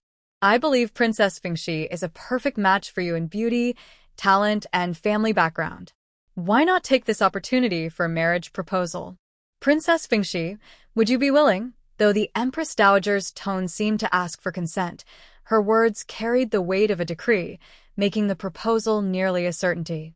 Ordinary subjects would not dare to refuse. I will follow your decision, Your Majesty. Wei Yinfang's voice trembled with excitement. At that moment, she looked like a shy young girl, unable to meet the regent's gaze. The minister sitting next to the Duke of Ding quietly said, Congratulations, Duke. From now on, you will be the father-in-law of the regent. The Duke smiled but did not reply. At this moment, the hall fell silent, and everyone looked at Xiao Yanshu. Xiao Yanshu picked up a grape and ate it, his expression calm, as if what the Empress Dowager said had nothing to do with him. Seeing Xiao Yanshu's demeanor, the Empress Dowager felt a surge of frustration but had to suppress her anger and asked again, Regent, what is your opinion? If it were another minister, she wouldn't need to ask repeatedly. She could simply issue a decree for the marriage, and no one would dare to oppose it. But unfortunately, the person was the regent, and even the Empress Dowager couldn't force him into marriage. Xiao Yanshu wiped his hands with a handkerchief, stood up, and slightly bowed to the Emperor and the Empress Dowager, saying, Your Majesty, Empress Dowager, I am full now, and I have matters to attend to at home, so I will take my leave. Oh, and Empress Dowager, you need not worry about my marriage in the future. After saying this, he turned and left the hall without looking back. The ministers exchanged glances, not daring to make a sound. In the large hall, one could hear a pin drop. The Empress Dowager glared at Xiao Yanshu's departing figure, feeling that he clearly did not regard her as the Empress Dowager. She had previously hinted several times about marrying Wei Shuang to Xiao Yanshu, but each time he had declined with various excuses. Today, she had intended to use this occasion to pressure Xiao Yanshu into agreeing to marry Wei Shuang. Once Wei Shuang entered the regent's household, it would be like placing a spy by his side.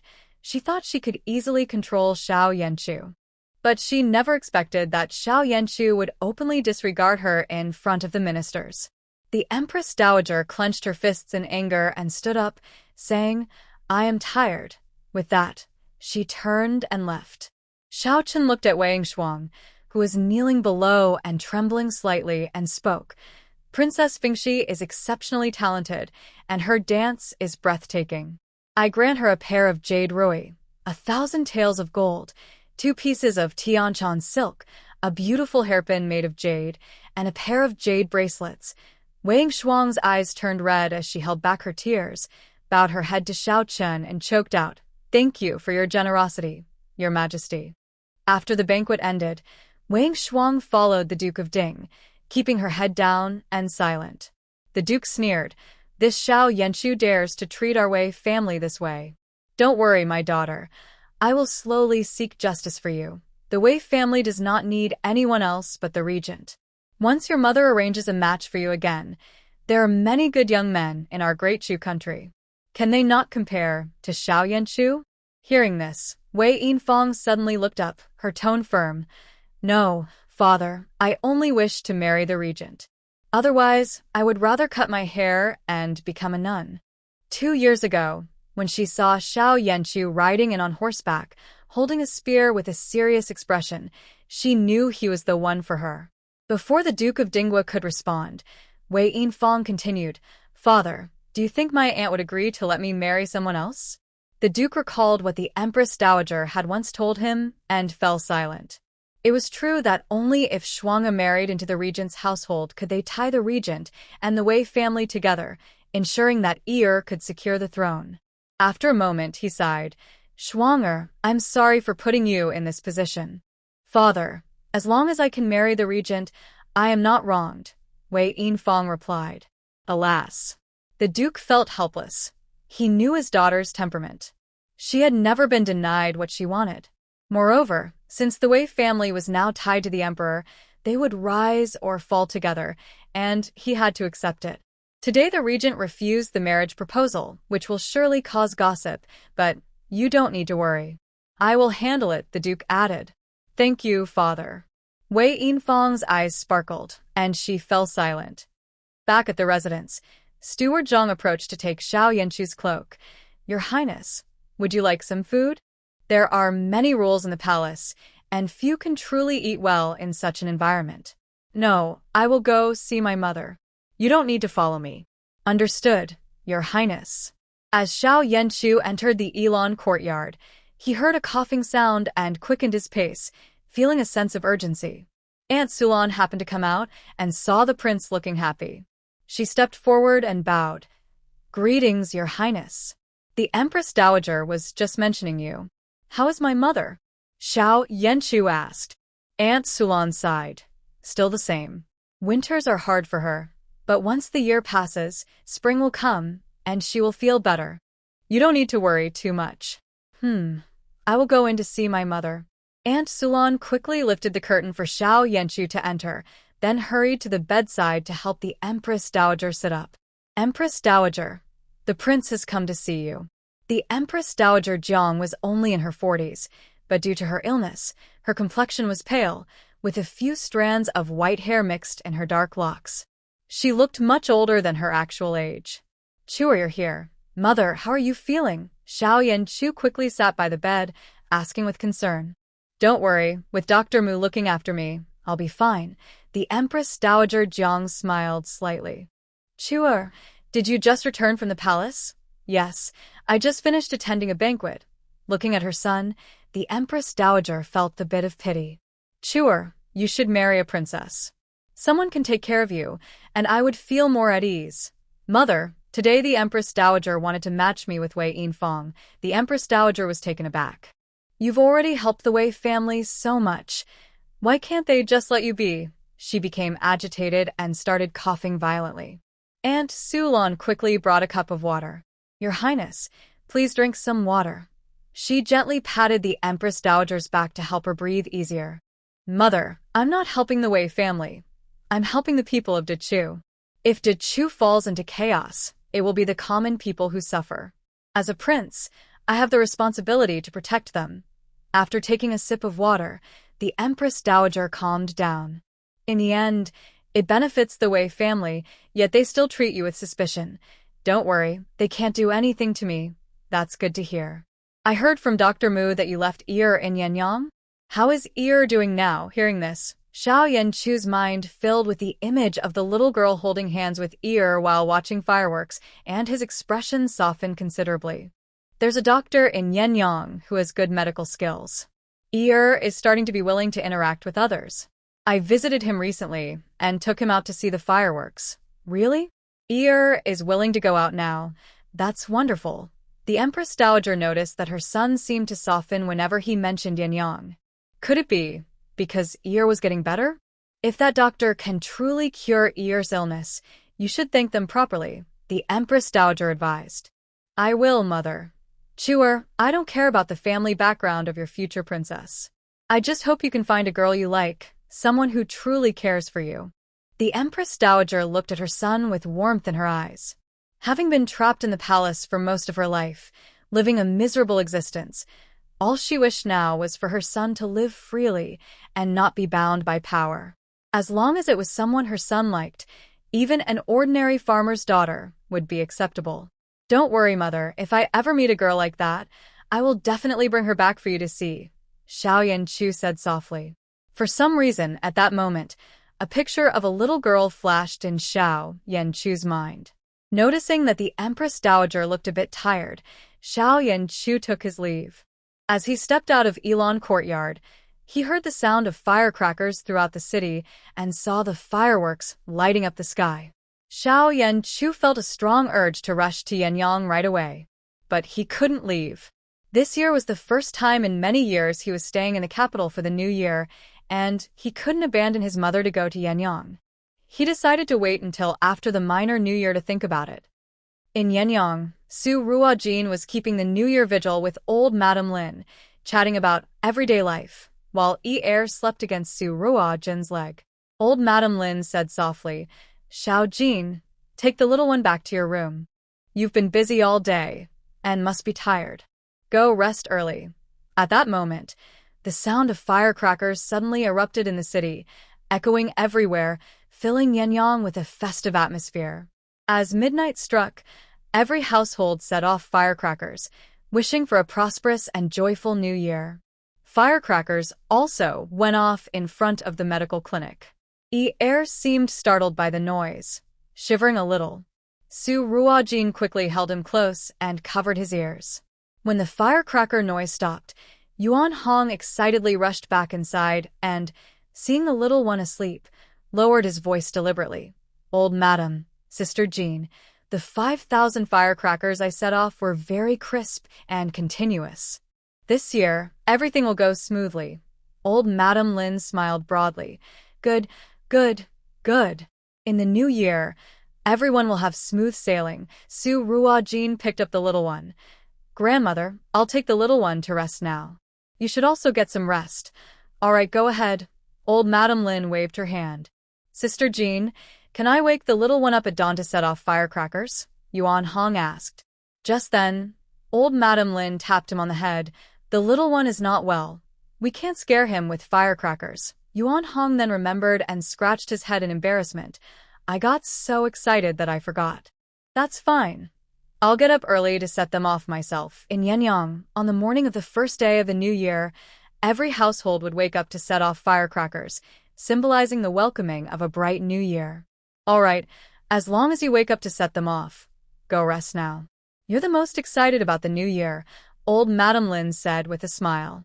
Su Ruojin carried the little one back to her room and placed him in the small bed that she had asked Shi Hua to prepare, slowly encouraging him to sleep in it by himself.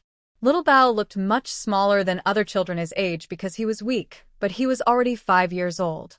"It wasn't good for him to sleep with me all the time." Su Ruojin tidied up and then lay down on the bed. In the countryside, it is common not to take medicine or see a doctor during the new year. People prefer to wait until after the holiday for any serious illness, as a way to wish for good health in the coming year. Taking advantage of her free time, Su Ruojin returned to Muan village with New Year gifts to visit her teachers and Grandpa Xiao.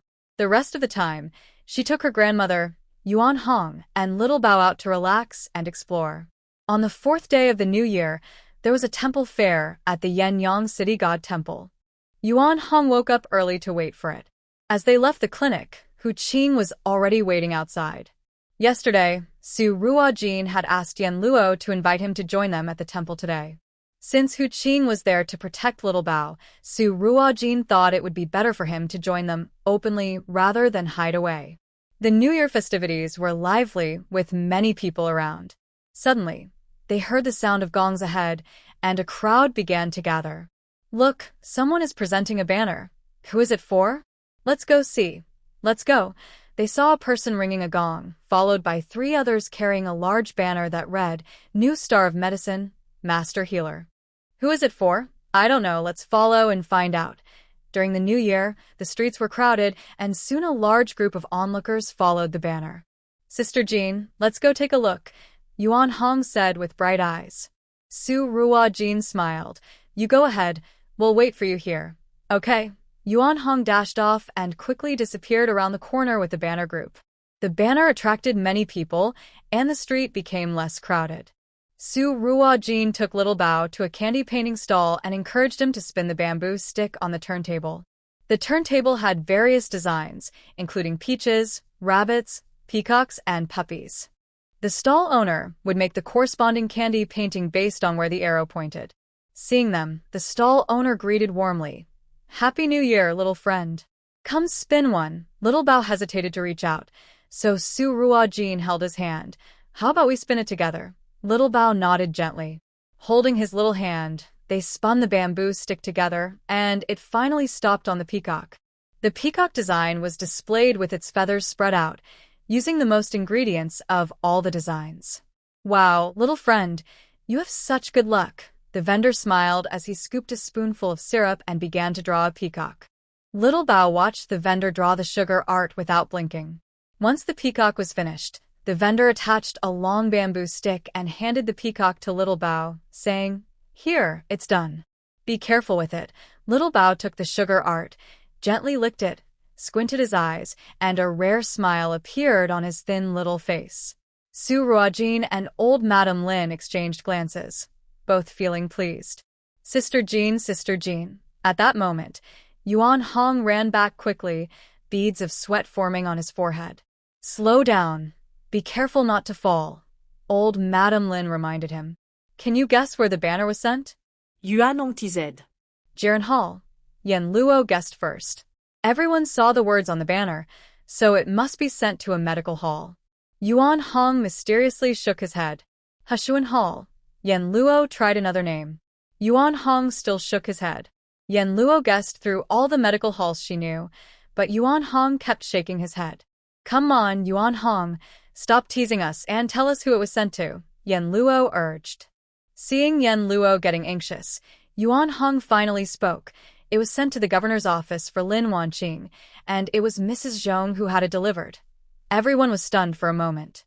They thought of all the medical halls but never considered her. Yuan Hong shared all the gossip he had heard.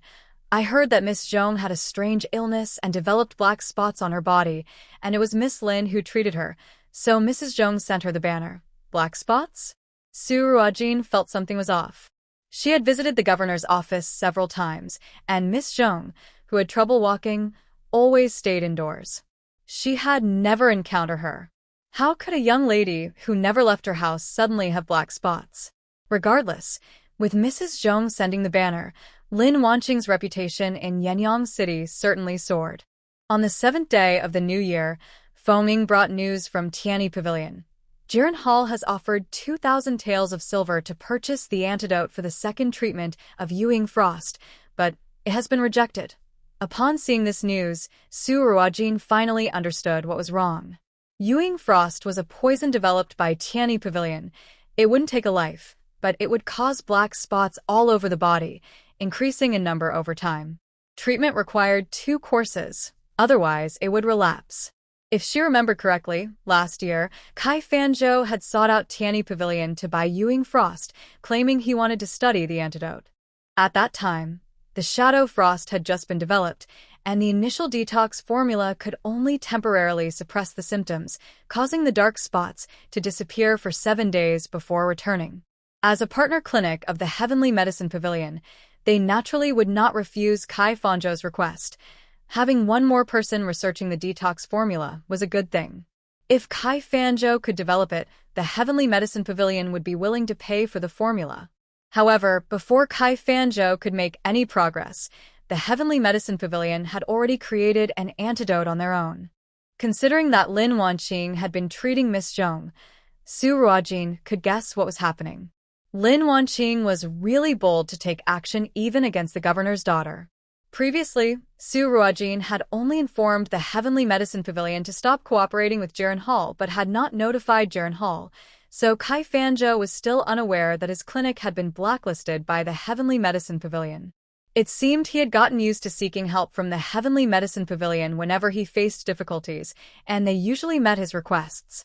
That was why he dared to let Lin Wanqing use Shadow Frost on the governor's daughter. If it were in the past, this method would have been effective. It could quickly make Lin Wanqing famous in Yinyong and win the favor of the governor's wife and daughter. Unfortunately, now, the Heavenly Medicine Pavilion only had Jiren Hall as a partner clinic in Yinyong, and Kai Fanzhou was rejected. He couldn't find another clinic to help him buy the antidote. Buying from elsewhere would take too much time. After receiving the rejection from the Heavenly Medicine Pavilion, Kai Fanzhou was stunned. Everything was beyond his plan. Previously, no matter what request he made related to medicine, the Heavenly Medicine Pavilion would try to accommodate him, especially regarding a successfully developed antidote. They had never outright rejected him like this, and he was even informed that there would be no future cooperation with Jiren Hall. Kai Fanzhou had no idea how he had offended the Heavenly Medicine Pavilion. Without their support, what would he do if he encountered any difficult medical cases in the future? Even without difficult cases, some rare herbs could only be obtained from the Heavenly Medicine Pavilion throughout the entire Great Chu. Moreover, Lin Wanqing was currently treating Miss Zhong, and without a second dose of the antidote, the shadow frost poison would flare up again. What would he do then? Kai Fanzhou broke out in a cold sweat. It was his idea to let Lin Wanqing use the shadow frost. If it failed and ruined her reputation, he would completely offend the governor. What should he do? What should he do? Kai Fanzhou anxiously paced back and forth in the room, unsure whether to tell Lin Wanqing the truth. Lin Wanqing was still unaware that Kai Fanzhou could not produce the antidote. For the past few days, she felt quite proud of the banner displayed in her room. Her efforts over this time had not been in vain. To avoid being discovered, she carefully applied the shadow cream powder onto a cloth each time. After Miss Zhong finished her massage, she would use the cloth to wipe Miss Zhong's sweat, allowing the poison to slowly seep into her skin. By the second day of the Lunar New Year, when Madame Zhong came to invite her over, Lin Wanqing knew her plan had succeeded. After using the antidote given by her master, the dark spots on Miss Zhong's body disappeared completely. Madame Zhong was extremely grateful and offered her 300 taels of silver, which Lin Wanqing politely declined. This made Madame Zhong admire her even more for her noble medical ethics, and any previous dislike she had for Lin Wanqing vanished. Later, Lin Wanqing casually expressed her desire to be like her master, focusing solely on helping patients and filling the clinic with banners. Madame Zhong understood and sympathized with the challenges Lin Wanqing faced as a female doctor, so she had Granny Zhong make a banner to present to her. A good female doctor like Lin Wanqing was worth promoting, which would also benefit the people of Yinyong. Xiao entered Lin Wanqing's room and felt proud when she saw the banner. "Qinger, from now on, you'll be the most famous female doctor in Yinyong." Lin Wanqing's performance had finally overshadowed that little troublemaker Su Ruojin, and Xiao felt incredibly pleased this new year. Lin Wanqing smiled slightly. "I still need to learn more from my master. Of course, and it's because our Qinger is so smart and learns quickly," Xiao said, looking at Lin Wanqing with increasing satisfaction for her daughter, whom she had finally found. "Qinger, after the new year, you'll be 16. It's all my fault for losing you, which delayed your marriage. Don't worry, I will find you a good match." In the Great Chu Kingdom, girls typically began looking for suitors at 14 and could marry after coming of age. Since Lin Wanqing had just been found, Xiao could only start arranging a marriage for her now. Lin Wanqing pretended to be shy and lowered her head, her eyes glimmering. Given her current status, no matter how skilled she was, she could only hope to marry a fourth-rank official as a legitimate wife, which was already quite an achievement. However, Lin Wanqing was not content with marrying an ordinary official. She believed that with her looks and knowledge, she deserved to marry into a prominent family in the capital, even a prince or a noble. Regardless of whether it's the heir, prince, or lord, none of them are in Yinyong. If she stays there, she won't have the chance to meet them. Lin Wanqing thought again about the regent she had always wanted to see, the legendary warrior of the Great Chu. She had to find a way to get to the capital. "Mother, my marriage is not urgent. Right now, I just want to study medicine. When the Reuniting Academy in the capital opens for exams, I want to take the test." Xiao was taken aback. She had encouraged Lin Wanqing to study medicine, not expecting her to achieve much. Just a little knowledge would help her improve her prospects for marrying into a family of a fourth-rank official. But if Qinger could get into Reuniting Academy, that would be completely different. Reuniting Academy is located at the foot of Kanwu Mountain, just outside the capital, and is the most famous academy in the Great Chu. Each director of Reuniting Academy is a royal teacher, and studying there is equivalent to being taught by the current emperor. For many years, all the top scholars from the imperial examinations have come from Ruyan Academy. Moreover, the academy does not discriminate against commoners. Anyone who passes the entrance exam can study there. Once admitted, most men have smooth careers, while women are sought after by prominent families and become the heads of households.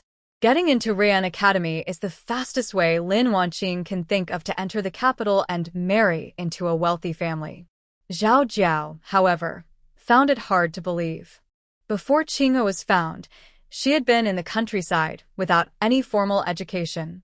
How could she possibly get into Ruyan Academy? Qing'e, are you serious?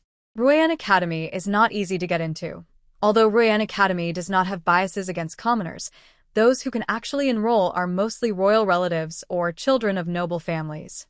Even though the entrance exam is fair and open to everyone, the education that noble children receive from a young age is far beyond what ordinary people can compare to. Mother, please believe in me. As long as I have one outstanding skill, I can be admitted to Ruyan Academy. I have studied medicine with my teacher for a long time and even cured Miss Zhong's illness. I will succeed in the entrance exam with my medical skills. Lin Wanqing was extremely confident. She had the knowledge from her past life, and since there were few female doctors in the Great Chu, the competition would be less fierce. She was certain she could pass. Besides, she had been a university student in her previous life and remembered some ancient poetry from her world. With that knowledge, she believed she could get into Ruyan Academy. Seeing her daughter so confident, Xiao felt excited as well. If my daughter can really get into Ruyan Academy, it would be a huge success with an incredible future ahead. All right, as long as Qing'e has confidence, your father and I will definitely support you. Xiao wanted to share some heartfelt words with Lin Wanqing when Zhang Momo hurried in, looking anxious. Madam, Miss, the governor's wife sent someone to ask for the young lady to come to the residence. She said Miss Zhong's old illness has returned. What?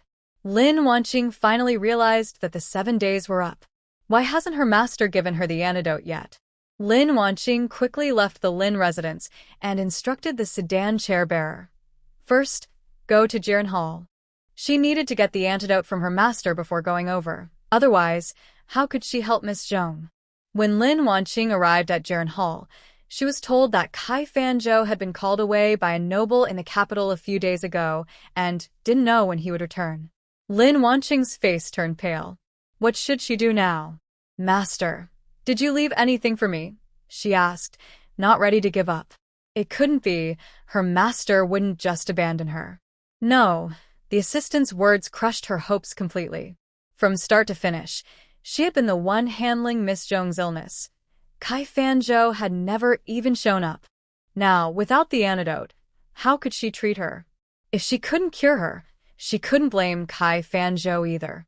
Madame Zhong was still waiting for her, and Lin Wanqing couldn't avoid going.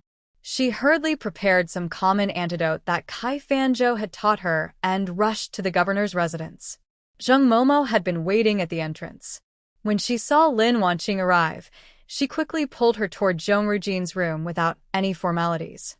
Madame Zhong, relieved to see Lin Wanqing finally arrive, said, Miss Lin, please take a look at Jiren. Why has the dark spots appeared again? Lin Wanqing forced herself to stay calm. Madame Zhong, don't worry. Let me take a look first. She stepped forward to check Zhong Rujin's pulse and handed the antidote she prepared to Zheng Momo. Please boil this medicine for the young lady to take. All right, I'll go right away, Zheng Momo said happily as she took the medicine and left. Thank you, Sister Lin, Zhong Rujin said, feeling more at ease with Lin Wanqing's arrival. After all, Sister Lin had cured her dark spots last time. Although the dark spots were unsightly, Zhong Rujin didn't feel any other discomfort. But what girl could accept having such things on her body? Naturally, she was anxious about it. Lin Wanqing forced a smile. Don't worry, Jiren. You'll be fine after taking the medicine. Okay, Zhong Rujin nodded. Madame Zhong finally felt relieved. Miss Lin, it's good to have you here. Otherwise, we wouldn't know what to do. Lin Wanqing maintained her smile while secretly praying that the antidote she prepared would work. But what if it didn't? After a while, Granny Zheng came in with the prepared medicine. Zhong Rujin didn't hesitate and drank it immediately. Everyone watched her reaction nervously. Soon, Zhong Rujin suddenly started gagging and vomiting. "Gina, what's wrong?" Madame Zhong rushed over to support her daughter. Lin Wanqing's face turned slightly pale. Having learned some medicine from Kai Fanzhou, she knew that the antidote she prepared had reacted with the shadow frost, causing her body to reject it. In simple terms, her medicine was completely ineffective. "Miss Lin, what's happening?" Madame Zhong asked, rubbing her daughter's back and turning to Lin Wanqing. Lin Wanqing quickly adjusted her mindset and pretended to be calm. "Madame Zhong, this is a normal reaction. It's expelling the poison from Jiner. I will now give her an injection to stop the vomiting." Madame Zhong sighed in relief and quickly moved aside to give Lin Wanqing space. Vomiting caused by medication is not a serious issue. Using the technique Kai Fanzhou taught her, Lin Wanqing helped Zhong Rujin stop vomiting. Seeing her daughter had stopped, Madame Zhong no longer doubted. "Miss Lin, why haven't the dark spots on Jiner disappeared yet? Last time, the dark spots had vanished immediately after Lin Wanqing's medicine." "Madame Zhong, the dark spots can be stubborn when they recur. She will need to take the medicine for a few more days for them to fade," Lin Wanqing explained. "Oh, that's good to hear." Madame Zhong didn't think much of it. After all, illnesses can come suddenly and leave slowly, so taking medicine for a few days is normal. "Could you please write a prescription, Miss Lin? I will have Granny Zhong get the medicine." "Of course, Madame Zhong." Lin Wanqing calmly walked aside to write the prescription, appearing completely composed. In reality, her handkerchief was nearly ruined from her nervousness, and her palms were sweaty. Back at the Lin residence, Lin Wanqing felt restless. She had prescribed 5 days' worth of medicine for Zhong Rujin. But this medicine wouldn't cure the shadow frost poison. She could only hope her master would return to Yinyong soon with the antidote. However, by the 5th day, Kai Fanzhou still hadn't returned to Yinyong. At that moment, Lin Wanqing realized that perhaps Kai Fanzhou couldn't cure the poison either and had run away, leaving her alone in Yinyong to face everything. This is indeed something Kai Fanzhou could do. "Kai Fanzhou, you scoundrel!" Lin Wanqing cursed quietly. But despite her anger, she had to find a way to solve this problem. What to do? There was no choice. Lin Wanqing had to find Zhao Jiao and lay everything out. "Mother, I've been tricked by Kai Fanzhou. Tomorrow, the Zhong family will discover that Miss Zhong's poison hasn't been cured and will come to blame me. My reputation will be ruined. The only option is for me to go to the capital now. You can say I thought Miss Zhong's poison was cured and left for the capital to prepare for the entrance exam at Ruyan Academy. As long as I get into Ruyan Academy, the Zhong family won't dare to say anything." I must say, Lin Wanqing had a clever plan. Zhao Jiao was so shocked by Lin Wanqing's words that she couldn't speak. If this were true, it would mean Wanqing had completely offended the governor's office, and how could Lin Jingshan be promoted then? Zhao Jiao didn't dare to make a decision and sent someone to find Lin Jingshan. After discussing, they realized there was no better solution than what Lin Wanqing suggested. If Wanqing left, the Zhong family wouldn't be able to say much. Zhao Jiao hurriedly prepared money for Lin Wanqing. "Qinger, let Suiju and Granny Zhong accompany you. They can take care of you on the way." After packing, Lin Wanqing left Yinyong at night, heading to the capital. The next day, when Madame Zhong saw her daughter had been taking medicine for 5 days with no improvement, she quickly sent someone to find Lin Wanqing, only to learn she had gone to the capital to prepare for the entrance exam at Ruyan Academy. Madame Zhong was so furious that she didn't know what to say. Whether Lin Wanqing was genuinely preparing for the exam or not, she abandoned her patient and left, showing she was not a good person. Madame Zhong deeply regretted not trusting her initial judgment of Lin Wanqing's character and felt deceived once again. Jiner's leg had not improved much despite Lin Wanqing's treatments. Lin Wanqing was just seeking fame and recognition. She had no real medical skills. When Zhongli learned of this, he was filled with anger. "Very well. Lin Jingshan, your daughter dared to treat my daughter this way, and now she has run away. You will bear the consequences."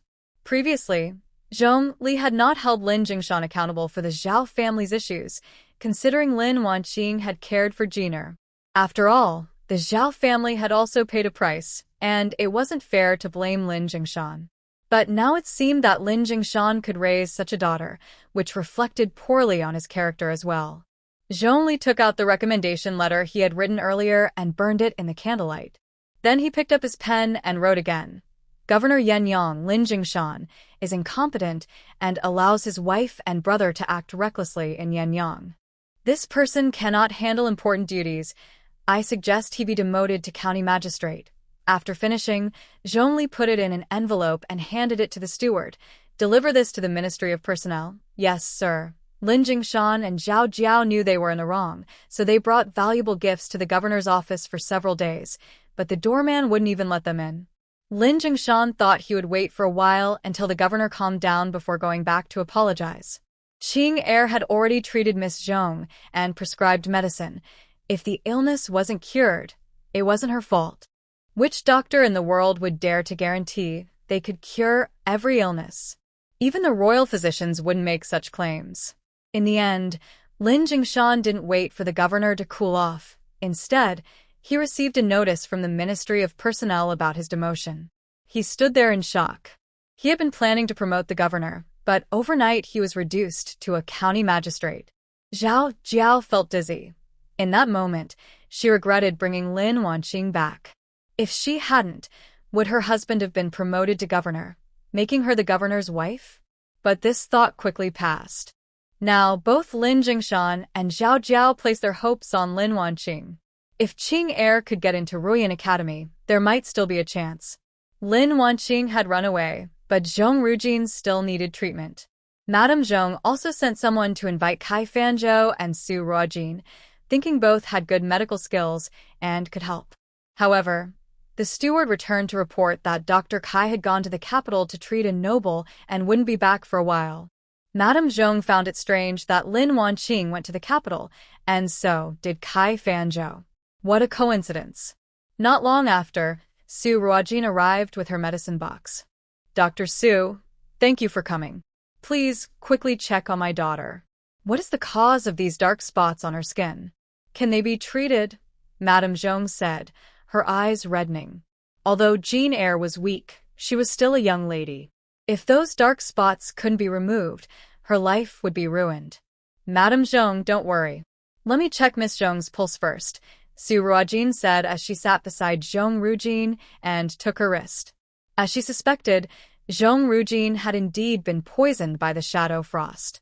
Miss Zhong has been poisoned by shadow frost. Once the poison is removed, she will be fine. Su Ruojin wasted no time and directly handed an antidote pill to Zhong Rujin.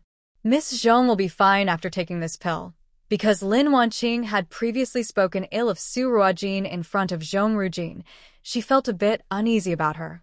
However, for some reason, seeing Su Ruojin's confident demeanor in person made Zhong Rujin feel a sense of trust.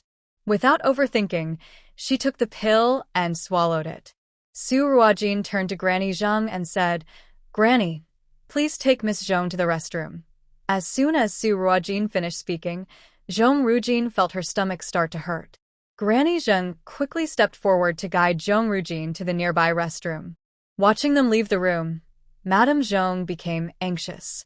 Dr. Su, what will happen with the poison? Who is trying to harm my daughter? Previously, with Su Ruojin's reminder, Madame Zhong discovered that years ago, when Anshin was still her maid, she had poisoned the labor-inducing medicine during Madame Zhong's childbirth, causing severe bleeding that nearly took both her and the baby's lives. Madame Zhong had never harmed anyone and, remembering that Aunt Chen was once her maid, did not take her life but punished her and sold her away. Now that Aunt Chen was no longer in the household, Madame Zhong couldn't think of anyone else who would want to harm her daughter. Su Ruojin took out a handkerchief to wipe her hands. Madame Zhong, there's no need to worry. Miss Zhong has taken the antidote, and once the poison is expelled, everything will be fine. The shadow frost only causes dark spots on the skin and does not harm anyone further. If Madame Zhong knew that the shadow frost was just a poison Su Ruojin had casually created, she would surely have mixed feelings.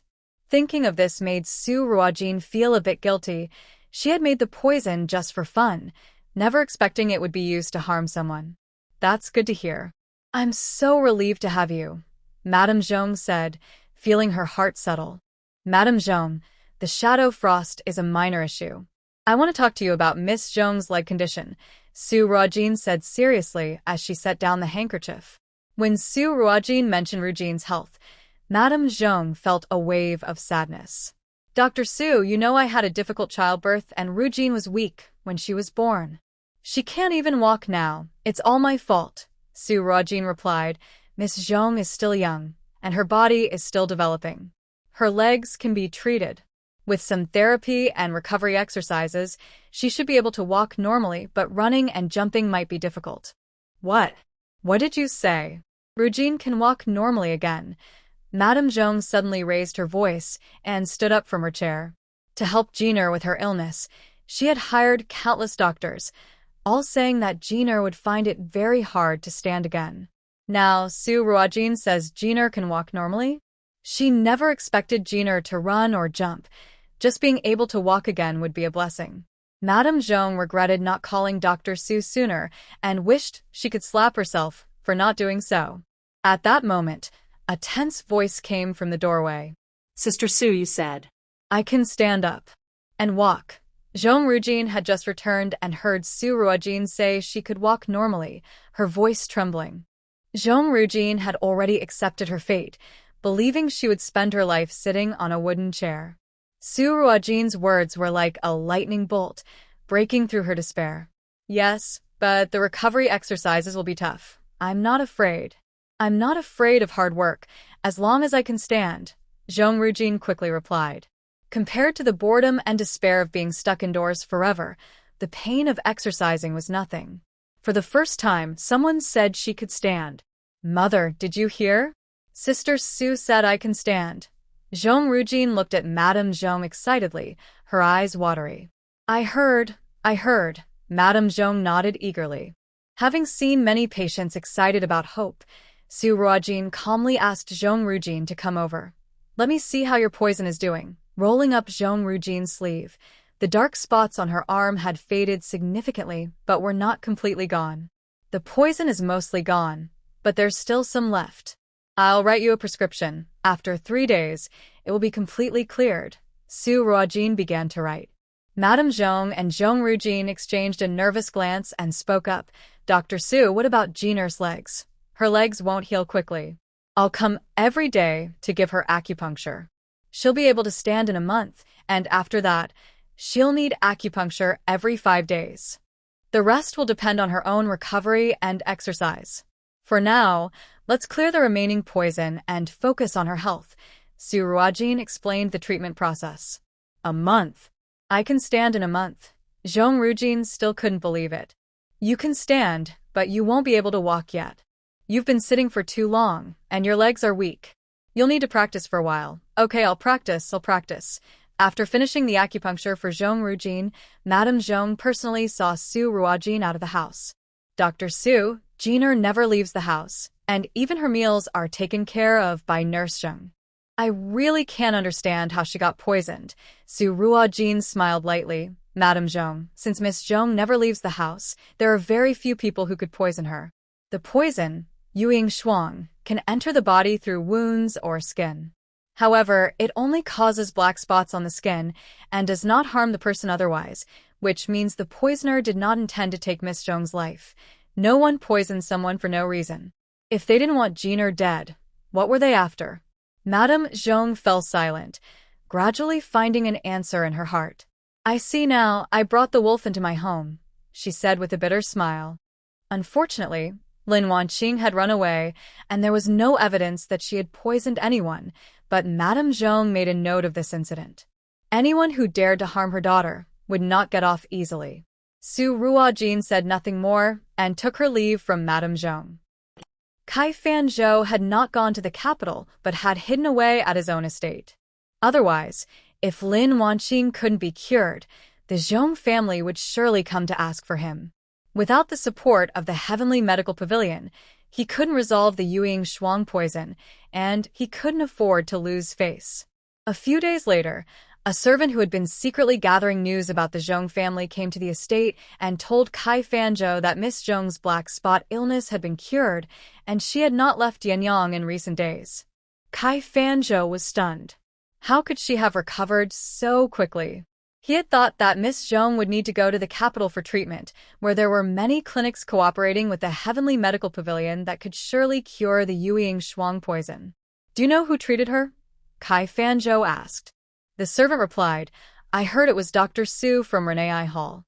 She has been visiting the governor's residence every day recently. Su Ruo Jin. Why was it her again? Could it be that she took over the cooperation with the Heavenly Medical Pavilion to obtain the antidote for Yuing Shuang and cured Miss Zhong? Yes. It must be that way. Otherwise, how could the Heavenly Medical Pavilion suddenly stop cooperating with Jiren Hall? That little schemer must have used some trick to make the Heavenly Medical Pavilion abandon the Kai family. He would not let her off. When Kai Fanzhou returned to Yinyong, he happened to see the officials beating drums and gongs, bringing the plaque that once hung at Jiren Hall, Yinyong's best medical hall, to Renee Hall. The townspeople gathered around, clapping and following behind. He watched as the plaque, which had hung at Jiren Hall for many years, was now placed at the entrance of Renee Hall. Kai Fanzhou clenched his fists tightly. Back at Jiren Hall, the servant informed him that the clan elders were waiting for him in the back courtyard's meeting hall. As Kai Fanzhou entered the meeting hall, he heard the clan leaders sternly scolding him. Head of the family, the name of the first medical hall has always belonged to Jiren Hall, but now a young girl from Renee Hall has taken it from us. As the head, how will you explain this to us and to the Kai family? Kai Fanzhou slowly scanned the elders in the hall. Elder, what is there to explain? Each family relies on Jiren Hall to earn a living. Has the monthly share of silver from Jiren Hall decreased for you? Your son, Kai Jiang, who is in charge of silk production in Jiangnan, didn't earn a single coin this month and instead took 1,000 taels from Jiren Hall for expenses. Did I say anything about that? Now, when Jiren Hall is being bullied, instead of helping me, you come to blame me. Is the Kai family just mine? If that were true, Jiren Hall wouldn't be doing as well as before. Since you are all here, let's discuss reducing the dividends for each family. Upon hearing this, the clan leaders exchanged glances, momentarily speechless. Kai Fanzhou was right.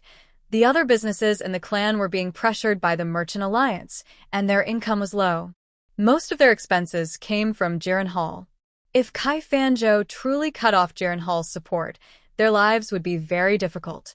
The three elders quickly stepped in to ease the tension. Head of the family, we are just worried. A young girl opened a medical hall and managed to take our reputation in just a month. It's hard for anyone to accept this, right? Kai Fanzhou replied coldly, I won't let her off. You all can go back and wait for my news. Since the head of the family has a plan, we will take our leave and await your good news. The clan leader stood up and led the others out. Once the elders left, Kai Fanzhou picked up the teapot on the table and smashed it on the floor. Tea and broken pieces splattered everywhere. A bunch of useless old fools. They know nothing and only come here to show off. The sound of the teapot breaking startled his attendant to Wang. Wang hurried over to clean up and comforted him. Sir, please calm down. Getting angry isn't worth it for your health. Kai Fanzhou sat back down, his eyes dark and brooding. Go, bring me 3,000 taels in banknotes. Kai Fanzhou took the 3,000 taels in banknotes and left for Yihong building. This was the largest brothel in Yinyong, and Kai Fanzhou was a regular there. The madam saw Kai Fanzhou and greeted him with a smile. Oh, Mr. Kai, you're here. Yinyong has been thinking about you every day, so much that she can't eat or drink. I feel sorry for her.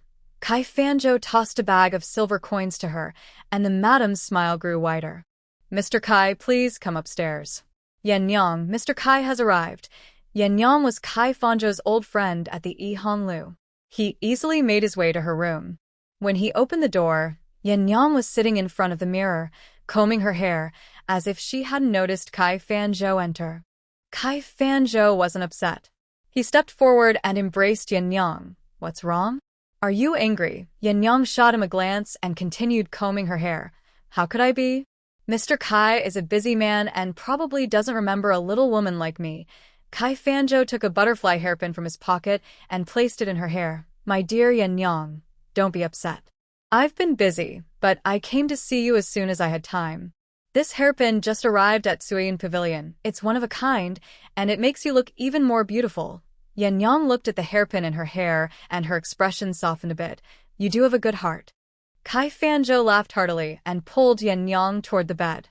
In less than half a cup of tea's time, Kai Fanzhou stopped, holding the beautiful woman in his arms, looking satisfied. He played with Yinyong's hair and casually asked, Yinyong, I heard you mention the Dark Alliance. Do you know how to contact them? Kai Fanzhou was one of Yinyong's favorite guests. He could earn money quickly, without much effort. Yinyong replied playfully, You want to find the Dark Alliance? That's not your concern. Just tell me how to contact them, Kai Fanzhou said. Yinyong's eyes shifted slightly. I have heard about it, but... She paused, looking at Kai Fanzhou thoughtfully.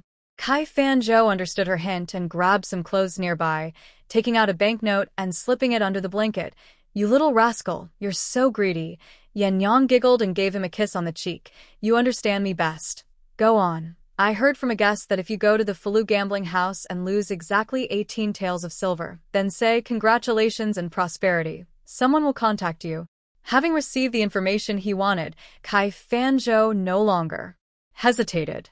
He got up, dressed, and left Yihonglu, heading straight to Falu gambling house to do as Yinyong suggested. As night fell, Kai Fanzhou was about to go to bed when suddenly an arrow shot through the paper window and struck a pillar in the room. Startled, Kai Fanzhou was about to call for help when he noticed a note attached to the arrow. He took down the note, which read, Write your request and amount on a piece of paper, along with half the deposit, and leave it under the willow tree by the Yen River outside the city. The note bore the unique seal of the Dark Alliance. Kai Fanzhou understood that the Dark Alliance was contacting him. He took out a piece of paper and wrote, 3,000 taels of silver to buy the life of Su Ruajin from the Renee Hall. She bullies others and poisons people. This is to rid the people of harm. The Dark Alliance is a mysterious organization in the Great Chu Kingdom. It is said that as long as the money is right, the Dark Alliance can do anything. The Dark Alliance never sets prices. The client determines the price based on the situation and pays half the deposit up front, with the other half due upon completion. If the client offers too low a price or if the Dark Alliance refuses the job, only half of the deposit is refunded, with no exceptions. This requires the client to carefully consider their offer, or they risk losing half their deposit. In Kai Fanzhou's view, killing a young girl was not a big deal, and 3,000 taels of silver was more than enough. He placed the note and 1,500 taels in the designated spot for the Dark Alliance and went home to wait for news. In the capital city, on the 13th day of the first month, the Dowager Empress suggested that Xiao Yanchu visit Yinyong to see and celebrate the Lantern Festival with him. Just as Xiao Yanchu was about to leave, urgent military news came from the border. The Northern Li Kingdom was mobilizing a large number of troops to the northern Chu border, and he had to rush there. Meanwhile, the news of Princess Fengxi being rejected by the regent prince spread throughout the capital. Some felt sorry for the regent prince, but many secretly mocked Princess Fengxi for overestimating herself, as she was not the only one hoping to marry into the regent's household. After this incident, everyone in the capital knew that the Empress Dowager intended to betroth Princess Fengxi to the regent prince, and no one dared to propose to the Dingwu Duke's residence anymore. During this time, Princess Fengxi did not attend any banquets held in the capital. Rumors circulated that she was heartbroken over the regent's rejection and had fallen ill, unable to get out of bed. On the 17th day of the first month, Princess Fengxi was summoned to the palace by the Empress Dowager, who praised her for caring about the common people and secretly donating 10,000 taels of silver to help those affected by the snow disaster in Qingyang City. In return, the Empress Dowager rewarded the princess with many valuable gifts. When the princess left the palace eunuchs followed her back to the Dingwu Duke's residence, carrying the rewards from the Empress Dowager. As a result, Princess Fengxi became known among the people as a living bodhisattva, and many began to speak out for her, secretly criticizing the regent prince for not recognizing such a good girl. Su Ruojin did not know that young Master Jiang had gone to the border. She just thought he was busy and didn't have time to see Xiao Bao, so she didn't pay much attention. However, when she saw the letter sent by the Dark Alliance, she smiled. But the smile did not reach her eyes, which were filled with a coldness. Kai Fanzhou actually wanted the Dark Alliance to kill her. Fo Ming was very angry. "Miss, should we have someone take care of Kai Fanzhou?" She made a gesture as if to cut her throat. Su Ruojin raised her hand. "No need to bother. We won't refund the deposit." She needed to think carefully about how to respond to Kai Fanzhou's gift. Su Ruojin's fingers tapped on the table, and after a while, she stopped and instructed. "Fo Ming, go bring the families of the patients that Kai Fanzhou has treated to death, and let his wife know that he has a mistress who has given birth to a son and a daughter. Long ago, the Dark Alliance had sent information about Kai Fanzhou to Su Ruojin. Originally, as long as Kai Fanzhou behaved as a doctor and did not provoke her, she had no intention of interfering with him. He was just a clown who couldn't cause much trouble. But she never expected he would want to hire the Dark Alliance to kill her. Since he wanted her dead, she couldn't just sit back and do nothing. If the other masters found out, they might force her to return and teach her again what it means. If someone does not offend me, I will not offend them. If they offend me, I will surely take action. Yes, Mississippi." Fo Ming left to carry out the orders. Kai Fanzhou waited for several days without hearing any news about Su Ruojin's situation and became anxious. He spent a large sum to find the Dark Alliance's contact at a gambling house. However, this time, after sending the signal, no one contacted him again. He could only comfort himself that perhaps the Dark Alliance needed time to prepare, and a few nights of waiting was normal. That night, Kai Fanzhou went to rest in the room of his concubine. Just as things were halfway through, the door was kicked open. Startled, Kai Fanzhou became limp and fell onto the concubine. When he looked towards the door, he couldn't help but feel angry. "Wang Shi, what are you doing?" Kai Fanzhou shouted angrily. Wang Shi was Kai Fanzhou's legitimate wife, the daughter of the wealthy Wang family in Yinyong City. Kai Fanzhou had relied on marrying Wang Shi to gain financial support from her family, which helped him develop Jiren Tang to its current scale. Wang Shi had been spoiled by her parents since childhood and had a proud personality. After many years of marriage without being able to conceive, she had reluctantly allowed Kai Fanzhou to take several concubines. Today, Mrs. Wang suddenly received news that Kai Fanzhou had secretly been supporting a mistress who had given birth to a son and a daughter for him. In the Great Chu Kingdom, respectable families do not keep mistresses. It not only brings shame to the man but also disrespects his legitimate wife. Mrs. Wang could not tolerate this and went directly to confront Kai Fanzhou. "Kai Fanzhou, I allowed you to take a concubine and you still aren't satisfied? How dare you secretly support a mistress behind my back?" Mrs. Wang, slightly plump, blocked the door with a group of servants. Upon hearing this, Kai Fanzhou quickly got dressed, his eyes darting around as he protested. "What mistress? I don't know anything about that. Is someone spreading rumors in front of my wife? Step forward and admit it, or I'll sell you all." The business at Jiren Hall was not as good as before, and other industries of the Kai family were being pressured by the business alliance. As the head of the family, Kai Fanzhou needed his father-in-law's support to keep Jiren Hall afloat. In this situation, he dared not offend Mrs. Wang. "Madam, you can't just believe slanderous words and suspect me," Kai Fanzhou pleaded. Over the years, he had already settled the mistress quietly, and Mrs. Wang would never discover her. Kai Fanzhou was confident about this and began to calm down. "Kai Fanzhou, you really won't cry until you see the coffin. If you didn't have a mistress, then who are they?" Mrs. Wang pointed behind her. The group of servants parted, and Kai Fanzhou finally saw a woman and 2 children in the crowd.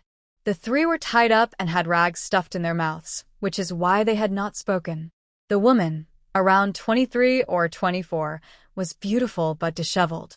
Upon seeing Kai Fanzhou, she struggled and shook her head desperately, tears streaming down her face. The two children, looking about 6 or 7 years old, were also whimpering. Kai Fanzhou was stunned. He never expected Mrs. Wang would bring the mother and children directly to him. Although Mrs. Wang had a fiery temper, she was not foolish and knew better than to act without proof. After receiving the news, she immediately sent someone to verify it. Once confirmed, she came straight to bring them back. Now, Kai Fanzhou could neither deny nor shift the blame regarding the mistress. The mother and children looked at him with tears in their eyes, making his heart ache. After all, they were his own flesh and blood.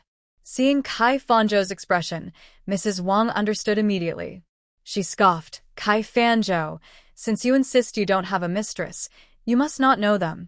With that, Mrs. Wang called out, "Someone, take them and sell them to the slave trader." "Yes, madam." Suddenly, a servant came to take the 3 people away. Kai Fanzhou panicked. "Madam, please don't," Wang said with a cold laugh. "What's wrong? Can't bear to part with them?" "Kai Fanzhou, on our wedding day, you promised me you would never take a concubine. Later, I worried you might not have an heir, so I allowed you to take one. I never expected you to be unsatisfied and keep a mistress outside. Historically, a legitimate wife can deal with a mistress as she pleases. Even if I killed her, no one would say a word against me." Kai Fanzhou knew Wang was capable of carrying out her threats, and he truly panicked. "Madam, I was wrong. Please forgive me this once." "Forgive you? Fine, if you deal with them, I will forgive you. When a mistress is caught, there are usually 2 outcomes: execution or selling her off." Wang was forcing Kai Fanzhou to make a choice. But he didn't want either option. After thinking for a moment, he gritted his teeth and said, "Madam, can you let them go? I have something to discuss with you alone." Wang glanced at Kai Fanzhou and waved her hand, signaling everyone to leave. The concubine quickly exited and carefully closed the door. The concubine knew very well that in this household, it was better to offend the master than the madam. Offending the master might lead to punishment, but offending the madam could mean no food, no nice clothes, and certainly no new jewelry. Only the 2 of them remained in the room, and Kai Fanzhou suddenly knelt down. This startled Wang. Traditionally, a man's knees are precious, and Kai Fanzhou was a respected doctor outside. Today, he was kneeling before her. This act left Wang somewhat at a loss. Kai Fanzhou's voice trembled. "Madam, I know I was wrong. Please forgive me this once. Yinyong is a pitiful person. She fled from the south and fainted by the roadside. I felt sorry for her and saved her. After she woke up, she insisted on dedicating herself to me. I took her in out of pity, fearing you would disagree, which is why I didn't bring her home." Seeing her husband kneeling before her with tears in his eyes made Wang feel a bit guilty. Thinking of their years together and her regret over not having children, she sighed internally, suppressing her anger, and waved her hand. All right. After some time, you can bring her into the household." Kai Fanzhou felt a surge of joy and quickly got up to embrace Wang. "Madam, you are indeed generous. You truly are the head of the household. I will return to the fragrance courtyard with you today." As the door opened, the servants saw their master coming out with the madam in his arms, and they knew everything was resolved. Mrs. Wang instructed, "Let these 3 stay at the Huayong courtyard. They are not allowed to leave without my permission." "Yes, ma'am," the maids replied. Su Ruojin smiled lightly. Kai Fanzhou is really lucky to have such a generous wife. Since that's the case, I might as well give him a little push. The information the Dark Alliance provided her about Kai Fanzhou was more than just this. A few days later, Mrs. Wang went out with her maids and encountered a couple arguing in the street, surrounded by a crowd. As she passed by, she saw a woman angrily tearing at a man's collar, shouting, "You scoundrel! To marry a concubine, you put red flowers in my tea every day, making it impossible for me to have children. I knew something was off with the tea, and you lied to me, saying it was a health supplement. What kind of sin have I committed to meet someone as heartless as you?" After saying this, the woman suddenly rushed out of the crowd and grabbed Mrs. Wang, saying, "Madam, please help me. I work day and night for this family. We have no money, and I have to go back to my family to ask for money for my husband. This heartless man took advantage of me and poisoned my tea, preventing me from having children. Is there any justice left? Mrs. Wang was caught off guard and startled, while her maids quickly pulled the woman away. The woman sat down on the ground, crying loudly. The woman's husband stood nearby, watching coldly and making sarcastic remarks. You should take a look at yourself. You're as fat as a pig, old and ugly. How can you compare to my flower girl? It's a miracle I haven't divorced you yet. How dare you? That flower girl is just a lowly courtesan. I'm going to report you to the authorities. Just wait. After saying this, the woman got up and ran toward the government office. Seeing this, the man panicked and chased after her, shouting, "You old hag, come back!" When they reached a secluded alley, they both stopped and exchanged glances, no longer arguing. From around the corner, Ji Hua stepped out. "This young lady, we have completed the tasks you assigned," the woman said with a smile. "Great, here is your reward." Ji Hua handed them 2 bags of silver. "Thank you, miss. Thank you." The two took the silver bags and quickly left. On the other side of the street, as the crowd dispersed, only Mrs. Wang remained, staring blankly in the direction the two had gone. A maid noticed her unusual behavior and quickly approached, asking softly, "Madam, are you all right?" In the parlor, tea, red flowers, strange tastes, supplements, infertility. Why did everything sound so familiar to her? "Madam, madam?" The maid called out again, when Wang did not respond. Wang finally came to her senses. "What is it?" "Madam, are you okay?" the maid asked with concern. I'm fine. "Let's go to the Renee Hall," Wang said. Wang was a straightforward person. She needed to understand everything immediately. This time, the maid was surprised. "Madam, do you feel unwell? I will go find the master to come back and check on you." Their master was the renowned Dr. Yinyong, who had always taken care of Madam's health, so there was no need to go to another clinic. Wang did not reply to the maid and walked directly toward the Renee Hall. As Kai Fanzhou's legitimate wife, she knew that in Yinyong, aside from Renee Hall, other clinics were somewhat connected to Kai Fanzhou, even subtly respecting him. Could she trust what those clinics said? Only Renee Hall was seen as a thorn in Kai Fanzhou's side. When Wang arrived at the clinic, Yan Luo went to inform Su Ruojin. "Miss, the lady has arrived." Su Ruojin smiled lightly and welcomed her. "Madam, are you here for a consultation? This way, please." Wang followed Su Ruojin into the consultation room, instructing the servants not to follow. "Where do you feel unwell, madam?" Su Ruojin asked. "I want to see if I can still conceive," Wang replied. Su Ruojin gestured for Wang to place her hand on the pulse pillow. After a moment, Su Ruojin removed her hand and sighed softly. Wang, looking anxious, asked, "Doctor, can I still conceive?" Su Ruojin shook her head. "Madam, you have been consuming red flowers for a long time. You can no longer conceive." "What did you say?" Wang stood up in shock. "Not only the red flowers, but I can also smell a faint musk scent on you. Have you been wearing a sachet containing musk?" "Musk combined with red flowers." Sigh. Su Ruojin sighed again and did not say more.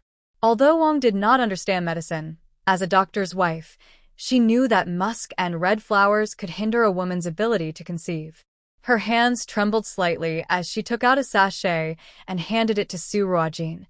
"Doctor, is this what you mean?" Su Ruojin took the sachet, opened it, and picked out some small black particles. "This is musk." The sachet also contained many other strong-smelling herbs and flowers, which masked the musk scent, making it almost undetectable. Wang trembled all over, her eyes slightly red. "This is a sachet specially made for her by Kai Fanzhou, said to help calm the mind and aid sleep." Wang felt no doubt, thinking it was her husband's care, and wore it all the time. Little did she know, it was a poison that would prevent her from ever becoming a mother. "If you don't believe me, you can consult other doctors," he said. "Thank you, doctor," Wang replied with a bitter smile as she left the clinic. "Yuma, please find out what that Yinyong was doing before," Wang instructed as she exited. "Yes, miss," Yuma replied and left. Yuma was her wet nurse, who had come with her when she married into the Kai family, and she was the one Wang trusted the most. Back at the house, Wang ordered someone to bring red flowers and added them to her favorite red tea. As she drank, tears streamed down her face. So this was the tonic Kai Fanzhou claimed was good for her health. From the beginning, Kai Fanzhou did not want her to bear his child. Or perhaps he had already planned for a concubine or mistress. His promise to marry only her and never take a concubine was nothing but a lie. He was only after the Wang family's support. If she had no children, the family fortune would fall into Kai Fanzhou's hands. When she grew old and lost her beauty, without children to rely on, she would be at his mercy. At that moment, Yuma entered the room and saw Wang's swollen eyes, feeling a pang of sympathy. She softly called, Mississippi. Hearing Yuma's voice, Wang wiped her eyes with a handkerchief. What is it? That Yinyong is not a refugee. She is actually a distant cousin of the master. Her family fell on hard times, and they sold her to a brothel in Bishi City. The master found her and paid for her freedom, bringing her back to Yinyong City. Yuma reported everything she had learned. Yuma had gathered the information easily, without much trouble. Bishi City was not far from Yinyong City, and Kai Fanzhou often went there for consultations. Wang immediately understood why Kai Fanzhou kept Yinyong as a mistress. In the Great Chu Kingdom, even taking a concubine required the concubine to come from a respectable family. She could be from a poor background but could never be a woman from a brothel. Now it all made sense. No wonder Kai Fanzhou only dared to keep her outside. He must have been forced to lie to her that night. Well, since Kai Fanzhou was unkind first, she wouldn't feel guilty about being unfaithful later. Yuma, go and sell those 3 people, then invite my father over, Wang said calmly. Yes, madam. Yuma quickly left the room, wanting to get this done before the master returned. Otherwise, if the master came back and caused trouble, and the madam softened her heart, a concubine with a child might take advantage of the situation. When Kai Fanzhou returned home, he saw Wang sitting in the main hall. A wave of unease washed over him, but he forced a smile. Father-in-law, what brings you here? Wang scoffed. If I hadn't come, my daughter wouldn't know how badly you were treating her.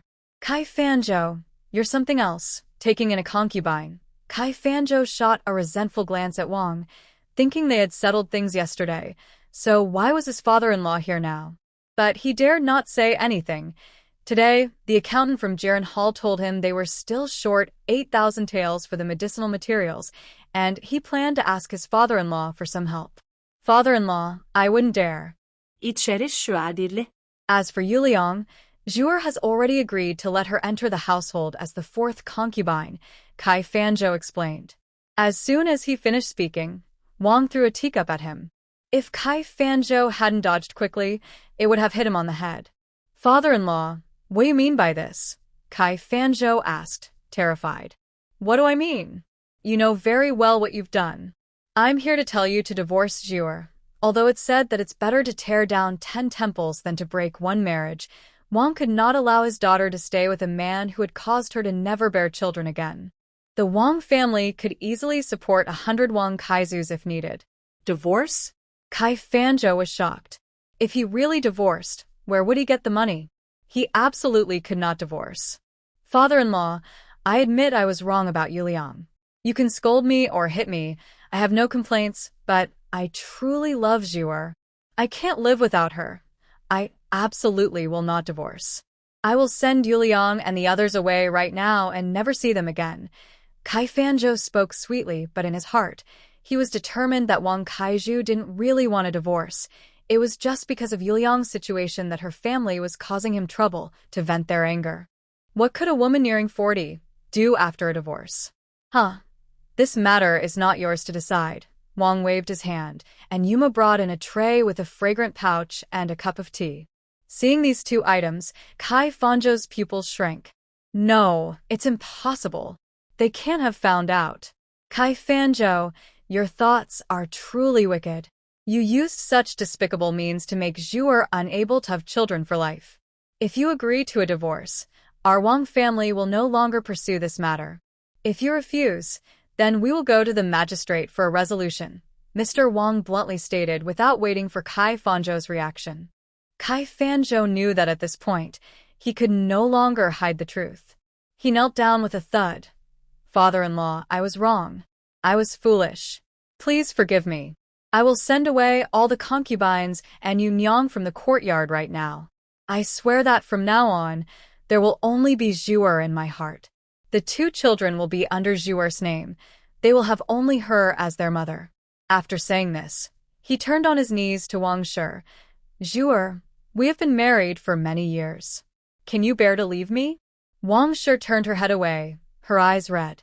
She loved children so much and had always dreamed of having her own, which was why she had easily agreed to let Yinyong into the household. She had hoped for those 2 children. But unexpectedly, Kai Fanzhou, in his desire to control her better, had taken away her hope of being a mother. How could she endure that?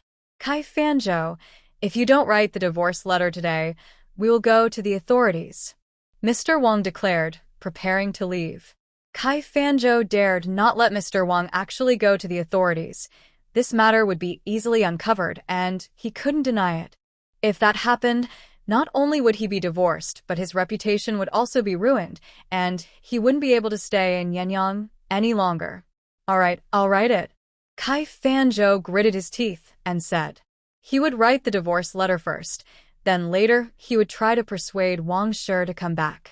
Elder Yu immediately handed over the prepared paper and pen. Once Kai Fanzhou finished writing and stamped it, Wang Shi immediately stood up and said, Elder Yu, let's go. Take everything I brought as my dowry. Remember, not a single person or item can be left behind. Yes, miss. Elder Yu quickly instructed her people to start moving things. One by one, items were carried out. Embroidered landscape paintings, a large cabinet with yellow pear wood and peony patterns, a coral cabinet, a finely carved daybed, and boxes of various clothes, fabrics, and jewelry. Even the flowers and trees planted in the courtyard were dug up and taken out of the Kai residence. Kai Fanzhou watched, his heart bleeding, but these were all Wang Shi's dowry, and he had no reason to stop it. After Mr. Wang left with Wang Shi in a grand procession, the steward of the Kai residence hurriedly reported, Sir, Yinyong and the 2 children have been sold by the lady. What? Kai Fanzhou felt a tight pain in his chest, and a bittersweet taste surged in his mouth, which he managed to suppress. He took out a few pills and swallowed them, feeling a bit better. He weakly ordered, Quick, go find them and bring them back. Yes, sir. The butler hurried out. Unexpectedly, just as the butler left the house, he returned with a troubled expression. Sir. Kai Fanzhou sat in the chair, pressing his chest, and impatiently asked, Why are you back? Sir, the local officials are at the door. They say someone has accused you of using medicine and needles incorrectly, resulting in a death. The butler's voice grew quieter. After Wang left, the Kai residence felt empty, and now with this situation, the butler wondered if he should find a new employer. Previously, the lady provided the monthly allowance, but now that she was gone, could the master still afford it? Kai Fanzhou felt dizzy. If the butler hadn't quickly supported him, he would have collapsed. Dizzy or not, he had to go to court. Looking at the people kneeling in the court, Kai Fanzhou felt his hands and feet grow cold. Hadn't he already warned these people before? If they dared to cause trouble, they would suffer the consequences. Why were they suddenly appearing now? When Kai Fanzhou learned that one of the officials present was an elderly man from the Imperial Medical Office, his legs felt weak. The situation was not complicated. No matter how Kai Fanzhou defended himself, with the official present, the fact that he made a mistake leading to a patient's death could not be denied. Though it was not his intention, according to the laws of the Great Chu Kingdom, if a doctor, due to insufficient skill, made a mistake in treatment that resulted in a patient's death, he would be sentenced to a year of labor at the stone quarry near the border with Xiao. After the punishment was announced, Kai Fanzhou sat down heavily on the ground. Before, he could rely on Wang's help to avoid this punishment, but now that she had left him, how could she still assist him? The Kai family would not likely spend a large sum of money to save him. They could simply replace him with a new head.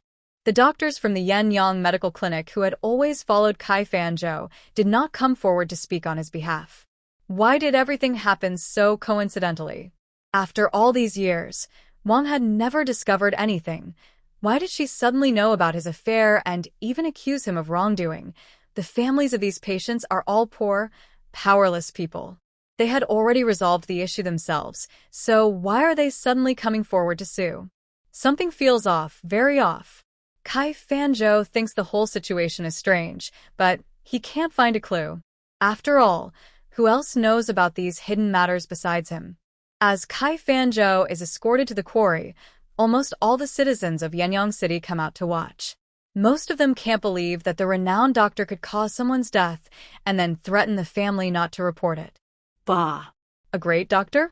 He's just a quack. When my grandson was sick, I asked him for help, and he just walked away. My father had a heart attack, and because I couldn't pay the 50 taels for the consultation, he refused to help. My father passed away just like that. I heard that Mr. Chen's long-term illness was cured by him. He only treats the rich and ignores us poor people. He deserves this. If he had been willing to help back then, my son wouldn't have died. An old woman cried out, throwing a cabbage at Kai Fanzhou. Once someone started, others followed. Rotten tomatoes, stinky eggs, and spoiled vegetable leaves were thrown at him. The people hated Kai Fanzhou not because of his medical skills, but because he had many chances to save more lives and chose to ignore them. Kai Fanzhou tried to dodge the things thrown at him in the prison cart, but it was so small that there was nowhere to hide. Soon, he was covered in all sorts of filth. At that moment, he suddenly saw Su Ruojin standing in the crowd, smiling at him. For some reason, he felt that she was behind all of this. That little troublemaker. If he ever got out, he would not let her off the hook. Yan lo stud beside Su Ruojin, Basel. Miss, why don't you just kill him directly? Yen Luo didn't understand. With her lady's abilities, it would be easy to get rid of Kai Fanzhou. Why let him go? Su Ruojin watched the prison cart slowly leave and said, for Kai Fanzhou, going from a celebrated doctor to a despised criminal, losing the Wang family, and not knowing where those 2 children are, is like losing his family. This is worse than death. Besides, with his condition, I doubt he can last a year at the quarry. Yen Luo looked at her with admiration. As expected of you, Mississippi. Zhihua smiled quietly beside them. Others may not know, but she certainly understands that her young lady only avoids killing when absolutely necessary. However, this does not mean the young lady is soft-hearted. Once, someone hired an assassin to attack the leader of the Tianyi Pavilion, but as soon as they entered, they were poisoned and suffered for 7 days and nights, their skin and organs rotting away, unable to take their own life. Since then, no one has dared to recklessly challenge the Tianyi Pavilion. If this Kai Fanzhou can cherish this opportunity and behave, it would be fine. But if he continues to misbehave and falls into the young lady's hands, he will truly face a dead end. As the barren trees began to sprout new buds and the forsythia flowers bloomed, Renee Hall had become the top medical clinic in Yinyong, with a steady stream of patients every day. Su Ruojin was almost unable to carry Little Bao, and old Madame Lin looked at him with satisfaction. Little Bao has not only gained weight but also grown a bit taller. I just wonder when he will start to speak. Su Ruojin smiled and patted Little Bao's head. There's no rush about talking. The psychological trauma cannot be healed in a short time. In just over 2 months, Little Bao's ability to accept a few close people in the clinic is already a significant improvement. Now, Little Bao can eat normally like other children, except he cannot have particularly spicy or hard-to-digest foods, and there is no need for excessive dietary restrictions. Occasionally, seeing a smile on Little Bao's face makes Su Ruojin very happy. Calculating the time, there is less than a month left before Jiang Qianan is supposed to take Little Bao back as agreed. After spending some time together, Su Ruojin feels a bit reluctant to part with Little Bao. Perhaps she will ask Jiang Qianan next time they meet if it would be convenient to visit Little Bao often after he returns. During this time, Zhong Rujin has also slowly started to stand up and began her rehabilitation training. The young girl is doing quite well. Even when in pain and sweating, she never complains and grits her teeth to keep exercising. Madame Zhong's health is also gradually improving. Lin Wanqing has left, and Kai Fanzhou has been sent to the border. Jiren Hall has turned from the top clinic in Yinyong into an ordinary one, and business has plummeted. After Lin Jingshan was demoted to county magistrate, he and Zhao Jiao have also settled down and no longer cause trouble for Su Ruojin at the clinic. At night, Su Ruojin returned Little Bao to his own room. He has now learned to sleep alone in a room. To ensure Little Bao feels secure, Su Ruojin opened a door between her room and Little Bao's, so he can find her whenever he needs. After Little Bao fell asleep, Su Ruojin returned to her own room. As soon as she entered the room, a strong smell of blood hit her. Her pupils narrowed, and she slowly reached into her sleeve to take out 3 silver needles, their tips glowing faintly blue. She cautiously moved closer to the source of the smell. There, she saw a shadow leaning against the bed. Su Ruojin raised her hand, ready to send the needles flying at the shadow. "It's me," a deep voice said. Hearing this, Su Ruojin lifted her hand, and the needles barely missed the shadow's head, embedding themselves in the wall. She quickly approached and saw Jiang Qianan, dressed in dark clothing, his face pale as paper, lips dark and purple, and his eyes half-closed in weakness. "What are you doing here?" Su Ruojin hurried to support him. Her hand touched Jiang Qianan's waist, feeling a wet, sticky sensation. With all her strength, she helped him to the bed, only to find her hands and dress covered in blood. He must have sustained multiple injuries, hidden by his dark clothing. "What happened to you?" Su Ruojin began, but before she could finish, she realized Jiang Qianan had fallen completely unconscious. Without wasting time, as a doctor, Su Ruojin focused solely on saving him, disregarding any thoughts of propriety. She immediately removed all his clothing to assess his injuries.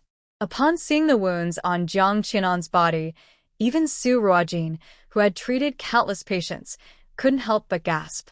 His chest, back, thighs, and calves were covered in various cuts and stab wounds, some so deep that flesh was exposed. An arrow had pierced through his back and out of his chest, narrowly missing his heart, with the tail already broken off. If the arrowhead had been off by even a centimeter, Jiang Qianan wouldn't have made it to her. She checked his pulse and had to admit that it was a miracle he was still alive. He had knife wounds, arrow wounds, and a heart-corroding poison, along with another unknown toxin in his body. However, it was this unknown poison that suppressed the effects of the heart-corroding poison, allowing Jiang Qianan to reach the clinic. Su Ruojin wasn't sure whether to consider him lucky or unlucky. In addition to these injuries, she noticed many old scars of various sizes on Jiang Qianan's body. This man, wasn't he from a wealthy family? Why did he have such scars? What had he been through? Su Ruojin left the room and quietly called for Yan Luo and Ji Hua, asking them to boil water and prepare medicine. After returning home, Su Ruojin opened her special cloth bag and took out the thinnest blade inside. This was a surgical knife she had specially made by her second master, modeled after the surgical knives from her past life. Her second master also crafted some other surgical tools based on her designs, which amazed her first master, who took away an identical set. Worried that Jiang Qianan might wake up during the surgery, Su Ruojin first gave him a few injections to ensure he remained unconscious. She took out the alcohol she distilled to disinfect the surgical knife and the wound. Perhaps the alcohol stung the wound too much, as Jiang Qianan frowned in pain while still unconscious, but he did not wake up. The arrowhead lodged in Jiang Qianan's chest was unique. Unlike other arrowheads that had a triangular barb shape, this one looked like 2 triangles stacked together, with 4 barbs, making it possible to pull the arrow out only from the front. Su Ruojin carefully began to cut around the arrow wound to facilitate its removal. "Jiang Qianan, hang in there," she whispered, knowing he couldn't hear her, and then she pulled hard. Jiang Qianan let out a muffled groan, his body lifting and then falling back onto the bed with the motion of the arrow being pulled out. Blood gushed from the wound, and Su Ruojin quickly grabbed a silver needle and swiftly applied it to stop the bleeding. Using tweezers along with the surgical knife, she cleaned out the debris from the wound. Then, Su Ruojin took out the sutures made by the Heavenly Medicine Pavilion and stitched the wound closed. At that moment, a voice came from the doorway. "Miss, the water is ready." Su Ruojin stepped outside to receive the hot water. "Boil some more water," she instructed. "Yes," Yan Luo replied, unaware of what had happened in the room, but knowing it wasn't the right time to ask, so she hurried back to boil more water. Su Ruojin took out a cloth and carefully wiped Jiang Qianan's body. Buckets of blood were poured out one after another. Yan Luo wanted to ask several times, but held back her curiosity upon seeing Su Ruojin's serious expression. After cleaning up, Su Ruojin used alcohol to disinfect the wounds again, stitching and bandaging some of the deeper ones. By the time she finished, she was drenched in sweat. With the external injuries treated, it was time to address the internal ones. Su Ruojin checked Jiang Qianan's pulse again. It was slightly better, but his lips remained dark and purple, indicating that the poison from the heart-corroding powder was still affecting him. She took out an antidote pill for him to take and administered another round of acupuncture. After removing 16 needles in succession, Jiang Qianan suddenly coughed, spitting out black blood, and all 16 needles turned black as well. After everything was done, Jiang Qianan's lips changed from dark purple to a pale white. The heart-corroding poison was resolved. However, another type of poison in his body seemed to have been there for a long time, creating a strange balance with his physical condition. If the poison were to be removed carelessly, it could disrupt this balance, and given Jiang Qianan severe injuries, it might even cost him his life. After checking his pulse, Su Ruojin confirmed that this poison would not take Jiang Qianan's life for now, so she decided not to act on it. Everything could wait until he was better. For now, preserving his life was the priority. Once Su Ruojin finished everything, Zhihua brought medicine to the door. "Miss, the medicine is ready." Su Ruojin took the medicine and closed the door. Jiang Qianan's current state was not suitable for more people to see. Sitting by the bed, Su Ruojin slowly fed Jiang Qianan the medicine, and only after he finished the entire bowl did she breathe a sigh of relief. Watching over Jiang Qianan, Su Ruojin was busy for half the night and eventually fell asleep against the headboard. Outside, Yan Luo couldn't help but quietly ask Zhihua, "Zhihua, who is in the Mrs. room?" Zhihua shook her head. "I don't know either, but this person must be seriously injured. We shouldn't speak about what the miss hasn't mentioned. Let's stay alert." Yan Luo understood the seriousness of the situation and nodded. "Okay." In the morning, sunlight streamed into the room, and Su Ruojin slowly opened her eyes. Looking at Jiang Qianan, who was still in a deep sleep, she reached out to touch his forehead. It was very hot. Su Ruojin quickly stepped outside, where Zhihua and Yan Luo had been waiting all night. Seeing the door open, they approached. Su Ruojin spoke quickly. "Inside is Jiang Qianan. He is seriously injured. This matter must remain between the three of us. Yan Luo, go take care of Xiao Bao. Zhihua, prepare the medicine. The clinic is in your hands today. Jiang Qianan hasn't woken up yet, so I need to keep an eye on him." "Yes, miss," the two replied and hurried off to their tasks. As for why Jiang Qianan was in the Mrs. room at such a late hour, Yan Luo and Zhihua knew it was not their place to ask. Su Ruojin returned to the room with a basin of water, took a cloth, and placed it on Jiang Qianan's forehead to help cool him down. "Jiang Qianan, I've done everything I can. The rest is up to you. I hope you can pull through. Xiao Bao is still waiting for you," Su Ruojin said, looking at Jiang Qianan, who lay in bed with his eyes still tightly shut. A healer is not all-powerful. The patient's willpower is also very important. A patient who is determined to give up may not be saved, no matter how hard the healer tries. After giving Jiang Qianan the medicine, Su Ruojin once again treated him with acupuncture. Yan Luo, standing outside the door, said, "Miss Hu Qing requests to see you."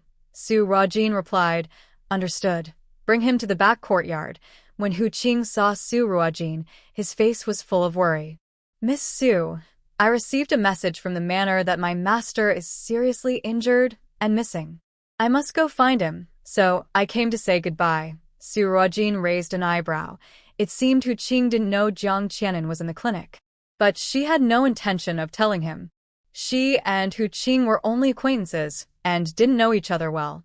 She was unclear about what had happened to Jiang Qianan to cause such severe injuries. Since he was still in a dangerous state, she didn't dare to hand him over to anyone else. Let Hu Qing search. When Jiang Qianan wakes up, he will tell Hu Qing if he wants to. Be careful on your way, Su Ruojin said with a slight nod. As Hu Qing left the clinic, he felt some resentment. No matter what, the young master treated Miss Su well, so why did she show no concern when she heard he was in trouble? Human nature. Back in her room, Su Ruojin began to ponder.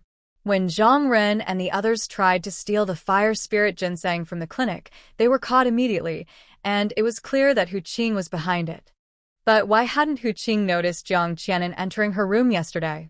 Although Hu Qing's skills were not as good as her second master's, he was still quite capable. It was surprising that he hadn't noticed Jiang Qianan. It seemed Jiang Qianan was more formidable than she had thought. How could such a strong person be injured so severely? Who had done this to him? The next day, Jiang Qianan slowly opened his eyes, feeling dry and sore all over, but the sensation of countless insects biting him had vanished. Was he saved? Who had rescued him? As he turned his head, he saw a woman sleeping by the bedside. Looking at her gentle face, Jiang Qianan smiled faintly. It was indeed her. He gradually recalled the memories from before he fainted. After the main forces of Bai Li withdrew from the border, Jiang Qianan set off to return to the capital. On his way back, he would pass through Yinyong, and he quietly left the main army to head there first. However, unexpectedly, a group of people ambushed him near Yinyong. Caught off guard, he was outnumbered and shot with an arrow that was poisoned with heart-eating powder. After being poisoned, his head grew increasingly dizzy, and he was running purely on instinct. When he woke up, he found himself looking at Su Ruojin. So, in his semi-conscious state, he instinctively came to the clinic. Jiang Qianan raised his hand, feeling a sharp pain from his wound. He forced a smile but gently placed his hand on the girl's head, afraid to use any strength and wake her up. Su Ruojin suddenly woke up and, seeing Jiang Qianan was awake, let out a sigh of relief. The danger had finally passed. She placed her hand on Jiang Qianan's forehead and felt that his fever had gone down. Feeling the warmth of her palm, Jiang Qianan's breath caught for a moment, and his ears turned slightly red. Now that you're awake, you're fine. I'll get you a glass of water, Su Ruojin said as she got up to pour water. Thank you, Jiang Qianan replied, his voice hoarse, like a broken clock. Su Ruojin returned and sat by the bed, using a small spoon to feed him water. Your injury isn't healed yet, so don't talk too much. It will take at least 10 days to recover. Jiang Qianan obediently drank the water, remaining silent, his eyes fixed on the girl, as if he were lost in a deep pool or a sky full of stars. However, the girl feeding him seemed completely unaffected and continued. By the way, Hu Qing came looking for you. I didn't tell him you were at the clinic. Do you want me to let him know you're here? No need, let him find out himself, Jiang Qianan replied. If Hu Qing knew he was injured like this, he would probably come to the clinic every day, which would be bothersome. Suit yourself, Su Ruojin said, not too concerned since he wasn't her guard. Did you change my clothes? Jiang Qianan suddenly thought of something serious. Su Ruojin stood up and set down the cup, replying casually, Yes, you barged into my room in the middle of the night, injured so badly. How could I save you without taking off your clothes? As a doctor in the 28th century, Su Ruojin had no concept of modesty regarding patients, especially since she hadn't stripped Jiang Qianan completely. She had left him in his underwear. Jiang Qianan fell silent, his ears turning bright red. The air suddenly became quiet. At that moment, Su Ruojin seemed to realize something and turned to Jiang Qianan. You're not upset that I took off your clothes, are you? No, not at all, Jiang Qianan replied. That's good, Su Ruojin said with a sigh of relief. Although the culture in the Great Chu Kingdom was relatively open, physical contact between men and women often implied a deeper commitment. She had practically seen Jiang Qianan in a vulnerable state, and she couldn't sacrifice her entire life just for saving someone. I am the doctor, and you are the patient, I took off your clothes to help you. Don't worry, I won't tell anyone about this, Su Ruojin added, seemingly concerned that Jiang Qianan might feel uneasy. Jiang Qianan weakly replied, He felt a wave of disappointment inside. Did she find him bothersome? At that moment, Ji Hua brought over the medicine. Su Ruojin took the bowl and naturally fed Jiang Qianan. The tips of her hair brushed against his face, and he felt a gentle warmth inside, as if a spring breeze had stirred the water, easing his pain. All right, just rest easy. I'll have Foming come to change your bandages later. Don't worry, Foming is one of us and won't say anything outside. Now that Jiang Qianan was awake, Su Ruojin felt it was inappropriate to change his bandages herself. Even if she didn't mind, others might. After all, there are still differences between men and women. Since it wasn't suitable for the patient to move, she decided to let Jiang Qianan have the room to himself and went to sleep with Xiao Bao instead. Thank you, Jiang Qianan replied, suppressing his feelings of disappointment. He understood that given his current condition, it wasn't right for Su Ruojin, a young woman, to change his bandages every day. At that moment, the door connecting the two rooms was pushed open. A small figure stood at the entrance, looking terrified with tears in his eyes, visibly trembling. Xiao Bao, what are you doing here? Su Ruojin hurried over and picked him up. Yan Luo followed closely behind, looking apologetic. Miss, there was something at the clinic, so I left Xiao Bao with old Madame Lin, but I didn't know he would come back here. Su Ruojin had been worried that Xiao Bao would be scared seeing Jiang Qianan so badly injured, so she had asked Yan Luo to take him to old Madame's place, planning to bring him back after he fell asleep. She never expected him to come back on his own. Xiao Bao silently cried against Su Ruojin's shoulder, his body shaking. Su Ruojin gently comforted him. Xiao Bao, it's okay. It's okay. Your uncle's injury has been treated by your sister, and he will be fine soon. Seeing Xiao Bao like this softened Jiang Qianan's heart as well. Don't worry, your uncle is fine. Su Ruojin placed Xiao Bao beside Jiang Qianan and set him down. Xiao Bao reached out to touch Jiang Qianan's hand, moving carefully as if afraid to hurt him. Jiang Qianan smiled gently, raised his hand, and patted Xiao Bao's little head. Your uncle is fine. Once I'm better, I'll take you to the lake. Uncle. Good. Little Bao suddenly spoke these two words. The three people present were all shocked. Jiang Qianan, forgetting his injuries, looked at Little Bao excitedly, his voice trembling slightly. What did you say? Please say it again, cough. Call me again. Little Bao seemed to be trying hard and squeezed out one word from his throat. Uncle. Since he hadn't spoken for a long time, his voice sounded like a baby just learning to talk. The pronunciation was not very clear, but they could understand what he was saying. Miss Su, can speak now, cough. Can speak now, cough. Jiang Qianan looked at Su Ruojin. Su Ruojin also looked pleased. Little Bao was finally willing to speak. As long as he took the step, his recovery would just be a matter of time. Little Bao would be a healthy child from now on. At that moment, Foming came in holding a wooden tray with a small medicine bottle. Miss, I'm here to change Jiang Gongzi's bandages. All right, thank you. Jiang Gongzi, you change your bandages first, and I'll come back to see you later. Su Ruojin left with Little Bao. After closing the door, Foming untied the bandages wrapped around Jiang Qianan and reapplied the medicine. Jiang Gongzi, do you know who treated you so harshly? If it weren't for the miss, you might have lost your life. Foming spoke while applying the medicine. I'm not sure who it is, but my life was indeed saved by Miss Su, Jiang Qianan admitted calmly. Jiang Gongzi, I don't know your background, nor do I want to. However, our miss only wants to live a peaceful life. From the looks of your injuries, your enemies are not simple. I hope you can leave the clinic as soon as you recover and not cause unnecessary trouble for us. Feng Ying's words carried a sense of rejection and coldness that Jiang Qianan could clearly hear. Is this your opinion or your miss's? It doesn't matter whose opinion it is. I don't want unrelated people to cause trouble for the miss. I believe Jiang Gongzi is not someone who repays kindness with hatred, Feng Ying said lightly.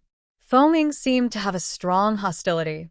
They were all men, and Jiang Qianan understood the way Fo Ming looked at Su Ruojin. However, Fo Ming was not wrong about one thing. His enemies were indeed not simple.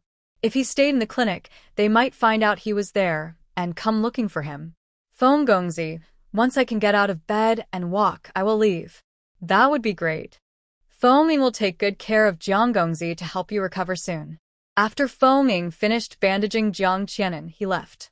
Lady Lin was very happy to hear that Little Bao could speak and wanted him to call her Grandma. However, Little Bao kept his mouth shut and didn't say anything. Lady Lin felt a bit disappointed.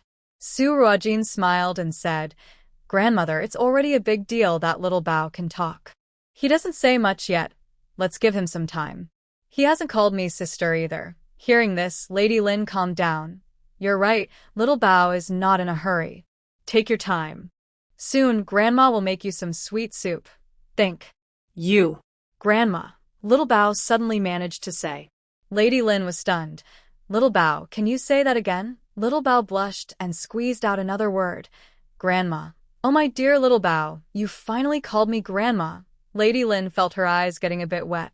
Although she had only spent a little over 2 months with Little Bao, she already saw him as her own child. It was hard not to be excited that he could finally speak.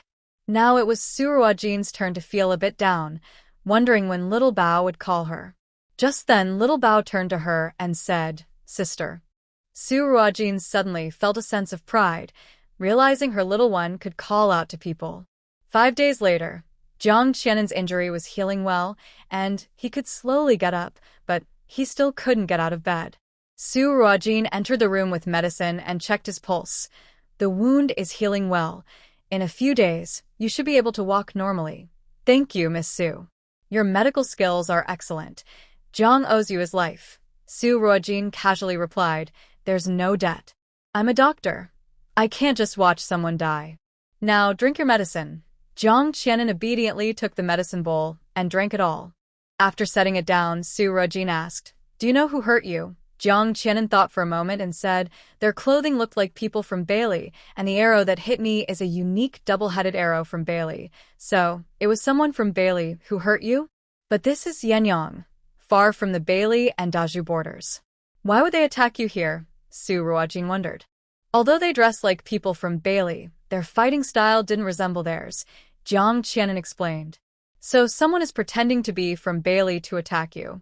Jiang Qianan, who are you really for someone to go to such lengths against you? Jiang Qianan remained silent, unsure if he should reveal his identity to her. After learning his identity, will she still treat him as a friend like she does now? Will his status create a distance between them? Or will it bring her unnecessary trouble? But since she asked, Jiang Qianan didn't want to deceive her and slowly replied, I am. Hey, don't tell me who you are. I don't want to know. I was just expressing my thoughts. Su Ruojin quickly interrupted. You're the patient and I am the doctor. It's that simple. Sometimes the more people know, the faster they get hurt. I'm still young and want to live a few more years. Jiang Qianan. He rarely wanted to trust someone but was rejected.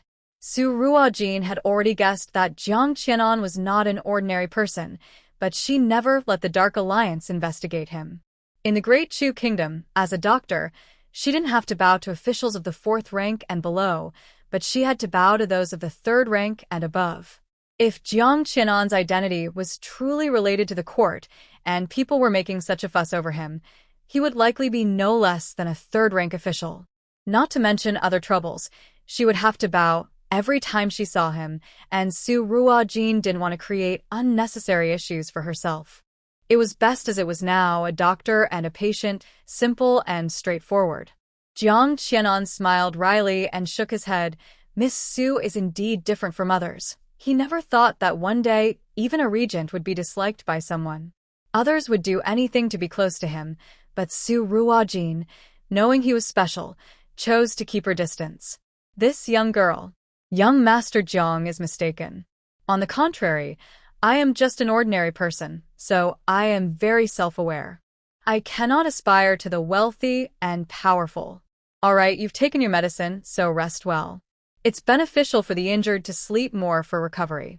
After giving her instructions, Su Ruojin stood up to leave, leaving Jiang Qianan feeling helpless.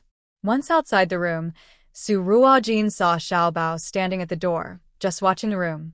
Xiao Bao was very understanding, afraid of disturbing his treatment, and always stood quietly at the door. Feeling a bit sorry for him, she squatted down and said, "Xiao Bao, don't worry. Your uncle's wound is healing well. In a few days, he will be able to walk on his own." Xiao Bao nodded and took Su Ruojin's hand as they left. When the Yingchenhua bloomed, Jiang Qianan was already able to walk without assistance. As Foaming finished changing his bandage, Su Ruojin walked in with Xiao Bao and said, "See, sister didn't lie to you. Your uncle can walk by himself now, right?" Little Bao squinted his beautiful big eyes and walked over to Jiang Qian, gently pulling his hand. Jiang Qian said softly, "Don't worry, your uncle is feeling better." Little Bao nodded. "Uncle. Good." Little Bao could only say short phrases and wasn't able to form complete sentences yet. "All right, your uncle has finished too. Sister will take you out to buy some candy," Su Ruojin said as she held Little Bao's hand, ready to leave. Jiang Qian thought for a moment. "Miss Su, may I join you?" He could walk now, so it should be fine to go out for a bit. Bang! Foaming slammed the ointment down on the table, saying, "Young Master Jiang, as a patient, you need to be aware of your condition. Your body has just started to recover. If you go out and catch a chill, what will happen to your wounds? I advise you to stay indoors and not cause us any trouble." Jiang Qian. Su Ruojin chuckled softly.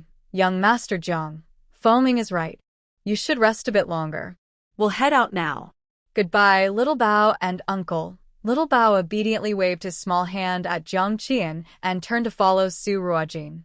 Jiang Qian sighed and reluctantly lay back down on the bed. Su Ruojin took Little Bao to a candy stand, where he chose a small dog made of sugar. As the vendor handed it to him, Su Ruojin guided him, saying, "Little Bao, this is a dog." Little Bao nodded and tried to repeat, "Dog." Small.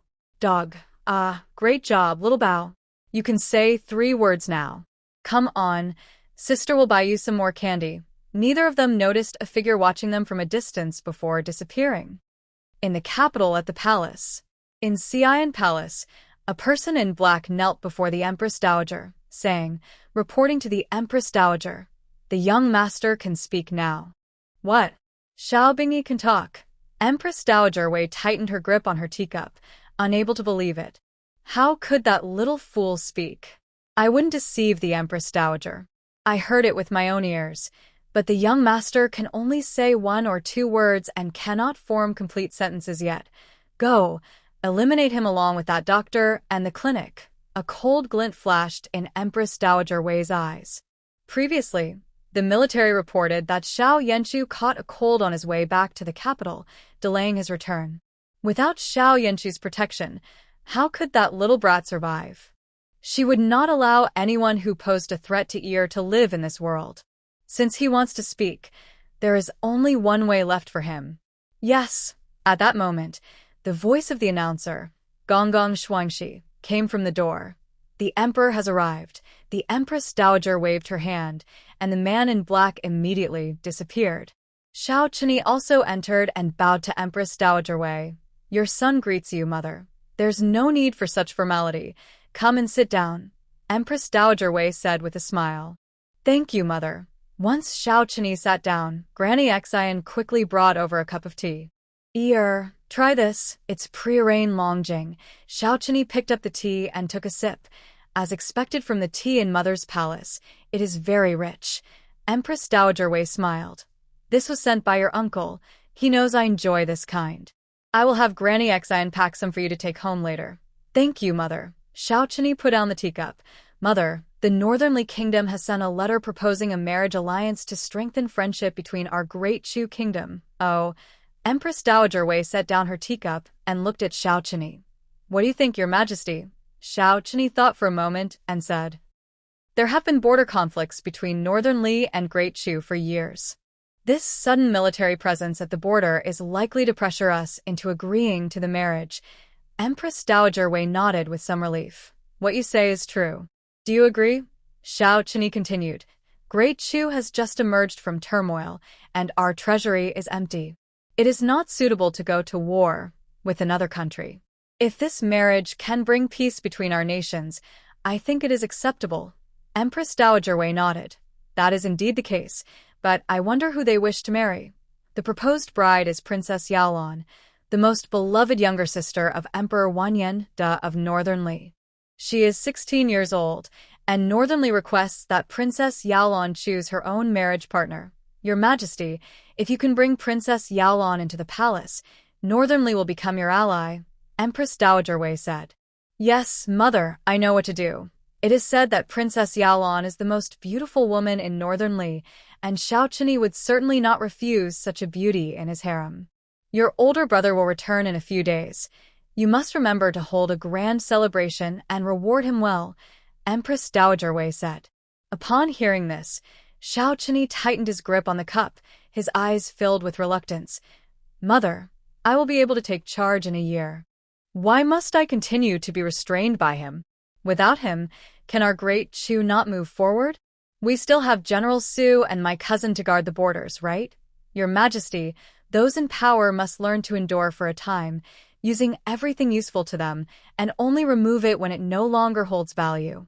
You have not yet taken control, and many ministers still follow the regent's orders, especially those stubborn old officials. Moreover, he holds the imperial edict left by your father, and until you take power, everything is uncertain. A glint of determination flashed in the Empress Dowager's eyes. Although she did not know the specific contents of the edict, it was definitely related to the throne, and she could not let anyone take away Ear's position.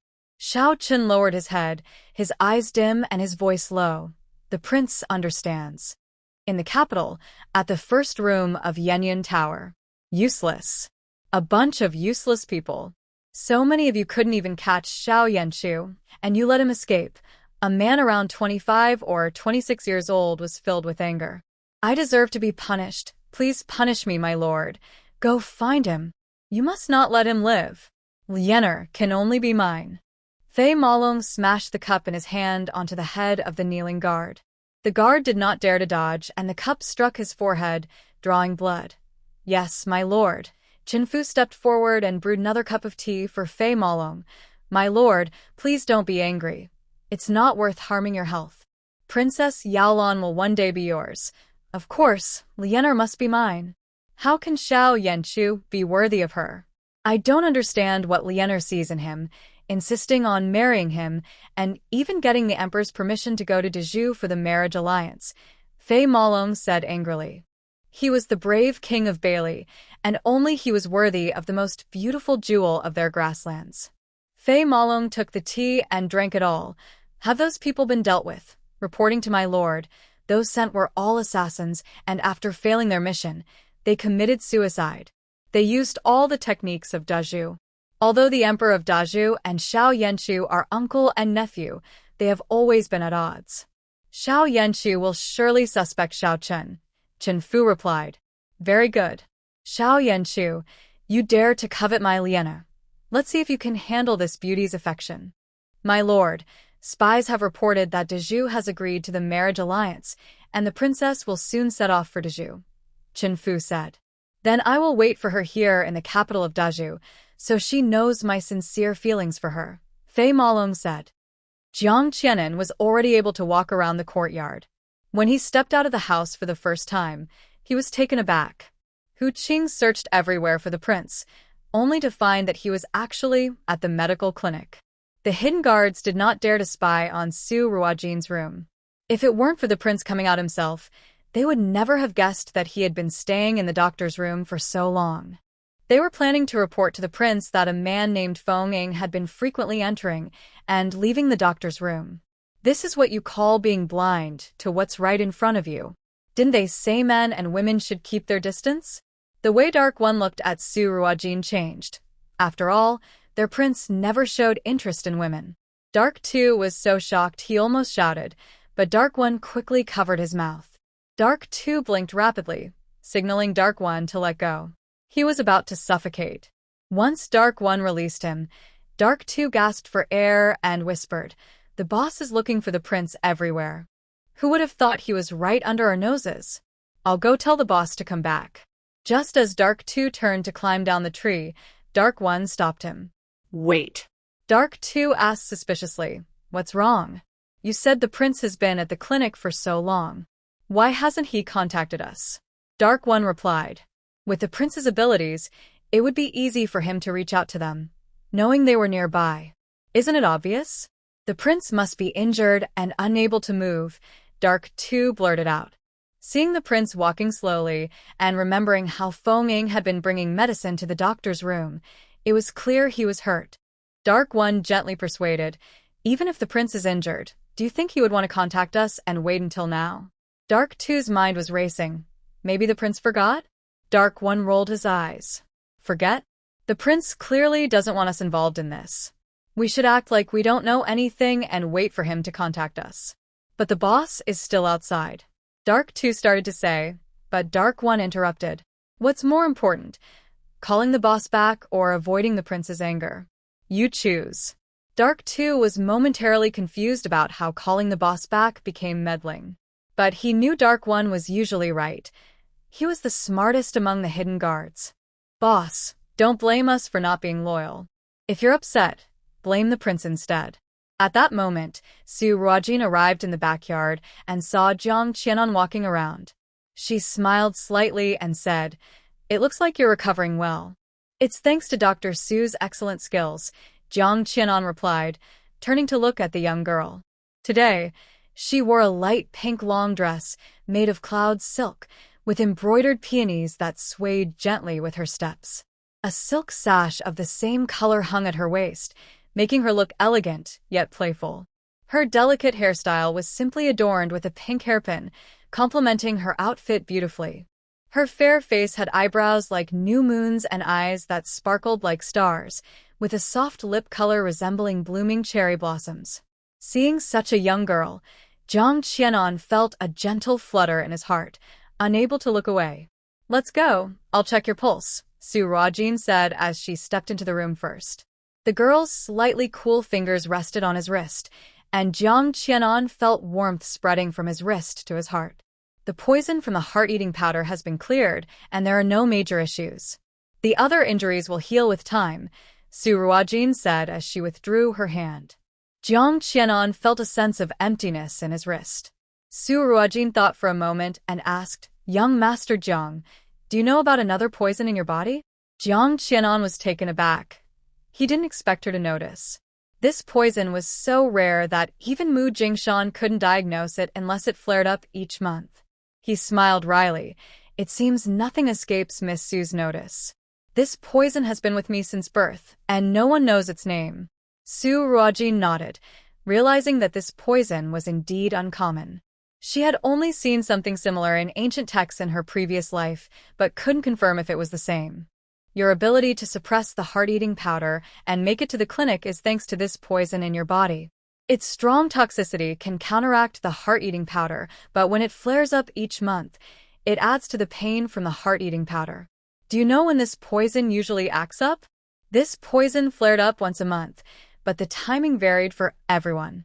"It acts up on the 18th of each month," Jiang Qianan replied honestly, knowing there was no point in hiding anything from Su Ruojin. "The 18th? That's tomorrow night. Does the black line on your wrist move up a bit each time the poison flares?" Su Ruojin continued to explore her thoughts. "Yes, Mu Jingshan said that if the black line reaches the Ling Tai, it will be my end."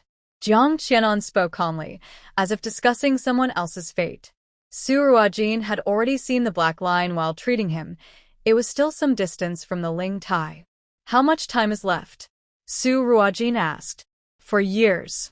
Hearing that there were still 4 years left, Su Ruojin breathed a sigh of relief. There was still time. She didn't believe that with her abilities, she couldn't develop an antidote in 4 years. "Okay. Tomorrow night I'll watch over you and try to ease your suffering. I'll prepare some herbs, and when the symptoms appear tomorrow, I'll take your blood to test what kind of poison it is." After saying this, Su Ruojin stood up and left. She needed to return to Muan village to discuss this poison with her master.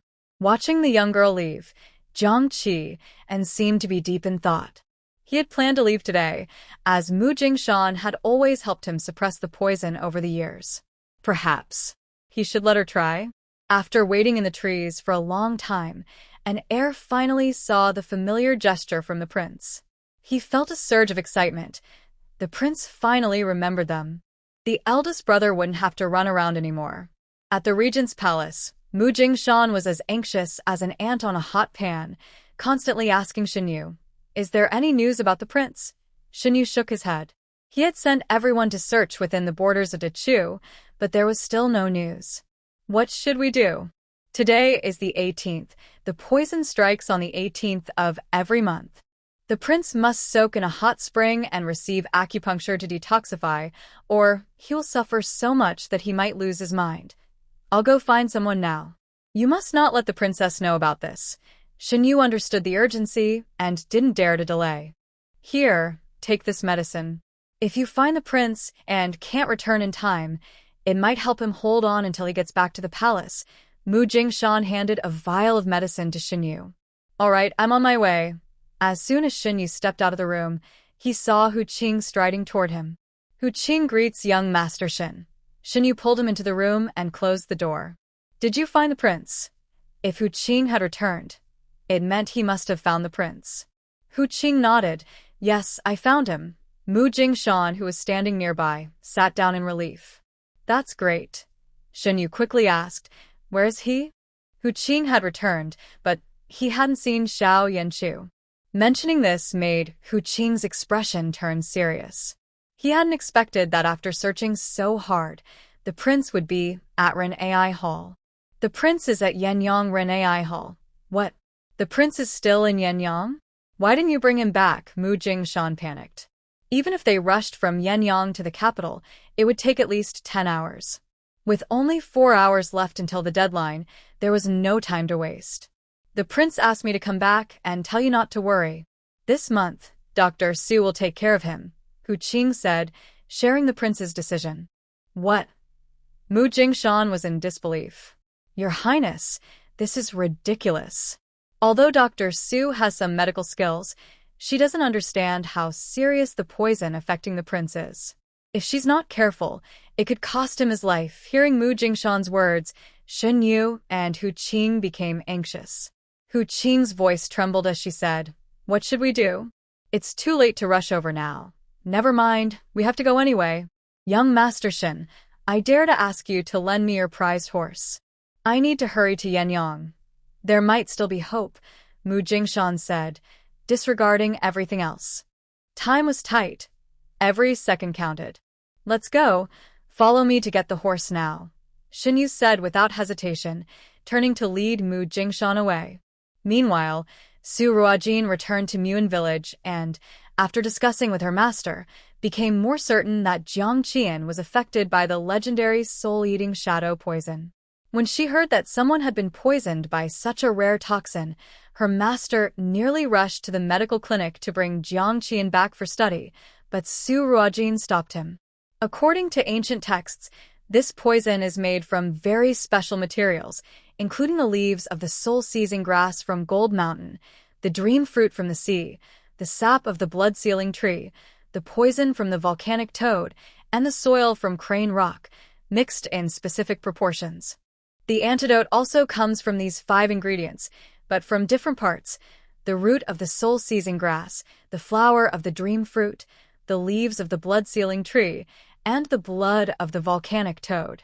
The soil from Crane Rock remains unchanged, but the problem is that no one knows exactly what Crane Rock soil is.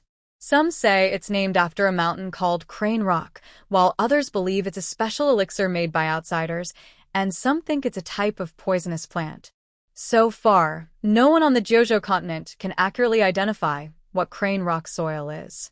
Even in her previous life, Su Ruojin had searched through various ancient texts and found no records related to Crane Rock soil. Each of these 5 medicinal materials is a rare treasure that is hard to find. Even the Heavenly Medicine Pavilion currently only has the leaves of the blood-sealing tree and the flowers of the dream fruit. Among the 5 materials, the leaves of the blood-sealing tree are relatively easier to find. One can usually locate them in the deep mountains. The flowers of the dream fruit were bought years ago by Su Ruojin from a vendor in a small fishing village during her travels. However, it is important to first confirm whether Jiang Qianan is affected by the soul-devouring shadow. Fortunately, due to the uniqueness of the soul-devouring shadow, Su Ruojin paid extra attention when she saw it in ancient texts, hoping to use modern medical technology to solve this poison.